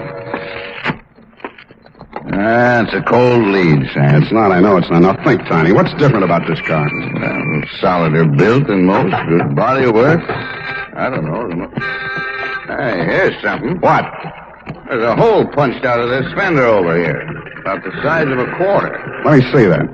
Yeah, right here. It curves under, see? Yeah. What's that you got? Charm bracelet. Did you say this dangle on here was what was cut out of that fender? Let me see. It fits. Fits even the curve. Yeah. What does it mean, Sam? The dangle on the bracelet is solid platinum. Hey, Sam, are you trying to tell me the fenders on this heap are solid platinum? You got a pocket knife, Tiny? Yeah. Thanks. It shines. Sam, is this a hot car?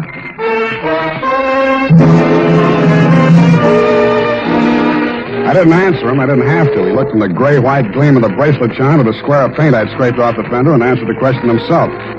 Meach's convertible was convertible in more ways than one. It was about the hottest car in San Francisco as of that moment. After I'd left the garage, I tried to phone Tom, but he wasn't in. I had an uncomfortable feeling he was out looking for me. He was. As I stepped out of the phone booth, there was a rush of air past my left ear. A knife stuck in the wood less than an inch west of him. I came out in the street and found to see him duck around the corner into an alley. I ran after him. I collared him and stood him up against the wall. Let me go. Let me go. I cut you down. What do you know about that car? What do you know about that car? Come on, talk, or you get more of this. I don't know nothing. They don't tell me nothing. Where's Meacher? I don't know. Meacher don't know nothing either. Only Tom and... Tom and who else? I don't talk no more. They cutting you in? I don't need no cut. The boss, he pays me good. 40 pesos. Sometimes more. Work for me and I'll cut you in. I cut you to pieces. The boss treats me good. Sure, you do all the dirty work. There's any trouble, you'll take the rap. What means rap? They put you in a little room and squirt gas in you. You fall dead. Gas? Tom do this? He does indeed. Venga. Come, I take you to see the man. Su nombre es Felix. I think he will be very happy to see you.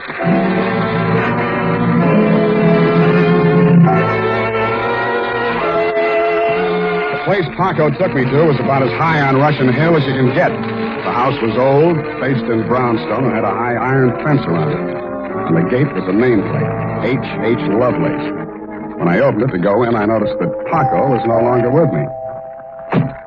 Oh, Mr. Spade, come in, come in. The gray-haired gentleman who greeted me was wearing a wing collar, a carnation, and a very distinguished air. I could hardly believe it, but he was definitely, beyond a shadow of a doubt, none other than the one and only Happy Herman Heap. Well, Mr. Spade, I see that you're surprised. I'm overwhelmed, Mr. Heap.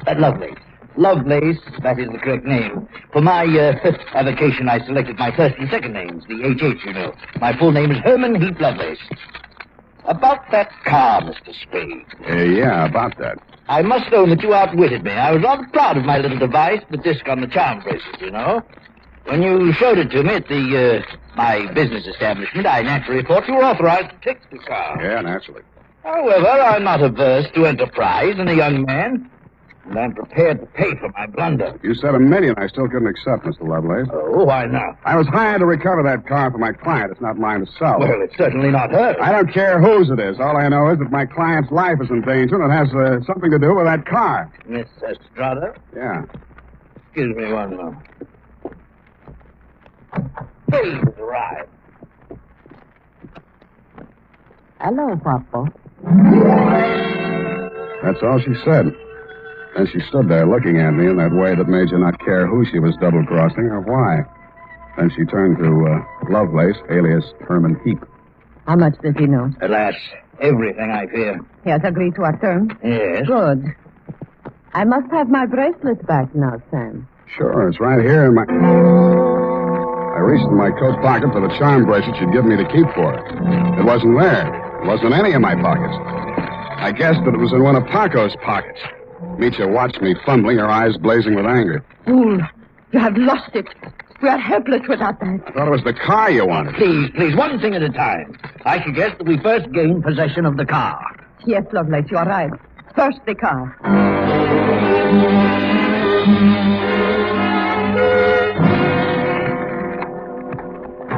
Ah, yes. This is the car at last. A princess in vulgar raiment, but still a princess. No royal coach carrying a king to a coronation ever held such riches. I just talk too much. Oh, I do. Well, take your place at the wheel, Mitcher. We shall drive out of here into a splendid future. After you, Mr. Spade. No, Mr. Heath. After you. Yes. Ironic, isn't it, that with all my varied interests, I've never learned to drive a car. Será tu poco, viejo. You seem kind of shaky, Meacher. You sure you can handle the car down the ramp? I'm a very good driver, Waffle. Meacher, stop! Put on your brakes. There's a man coming up the ramp. Figg!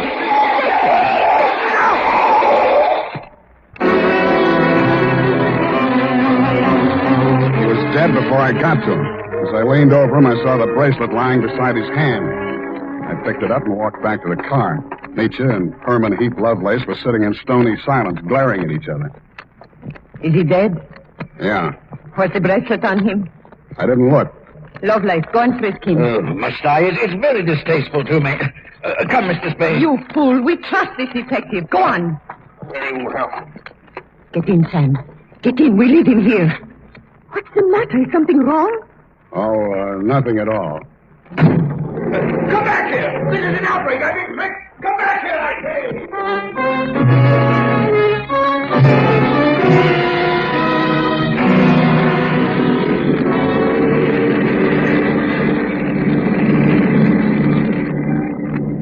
Please, Harpo. A cigarette. Sure. Here you are. Gracias. De nada. I saw you pick up the bracelet. I meant that you should share with me. That is why I gave you the bracelet in the first place. I liked you. Couldn't have been because you were safe as long as Tom didn't know where the bracelet was, and if you had to kill somebody for it would be me. Please, querida, what does it matter now? We are together, we have the car, we have the bracelet, and the pig is dead. That's what worries me. Oh, surely you do not think I meant to kill him. Of course not. Your foot just slipped. You stepped on the gas by accident. Yes, that was it. It won't stick, sweetheart. Not with me. But with the police? My story won't help you. I don't know enough. Oh? Then I tell you everything. I was with Tom for a year. I hated him 365 days. I tried to run away. Always that Paco came after and brought me back. Then, Senor Lovelace came with the car. Senor Lovelace had much money, but he could not take it from the country. So he stole platinum. Some he received from refugees who had sent their fortunes abroad in that form. But there was no safe way to get it across the border. So for a cut, Tom had the platinum made into fenders and welded onto the car. Why was the bracelet so important? It was too dangerous for Lovelace to bargain directly. Tom was to get the money for the platinum and give the little piece of the fender as a token. Yeah. Lovelace would know who to give the car to when they showed it to him. That's why he let me drive the car off the lot, huh? I don't care, darling, even if you tried to steal it. Now we understand each other, no? You are tough, too. Tougher than Tom, I think. Well, Now we have everything for ourselves, you and me. What do we care for the others, huh? You make a good pitch, sweetheart. You look beautiful while you're making it. But I don't like you driving. What do you mean? Pull over. I'm driving this heap back to the city. No. I said pull over.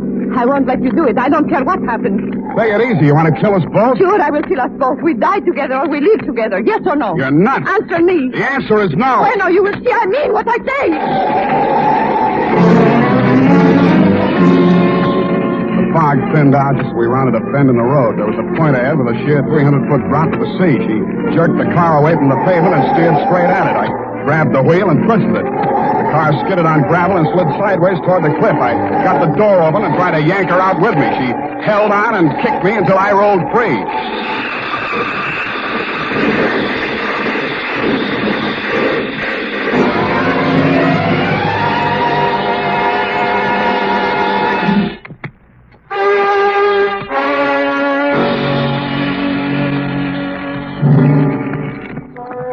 She didn't look very beautiful when I saw her for the last time. And the flashy convertible was a pile of junk. Very expensive junk, but junk all the same. I understand the federal men have confiscated the platinum and are holding Lovelace for questioning. I doubt if he'll crack. Nobody can embarrass a used car salesman. Period. End of report. Sam, do you really like this racket we're in? I hate it. So do I. But don't let's ever go into any other racket. It's a promise, sweetheart. Why, I'll never know. Good night, Sam. Good night, sweetheart.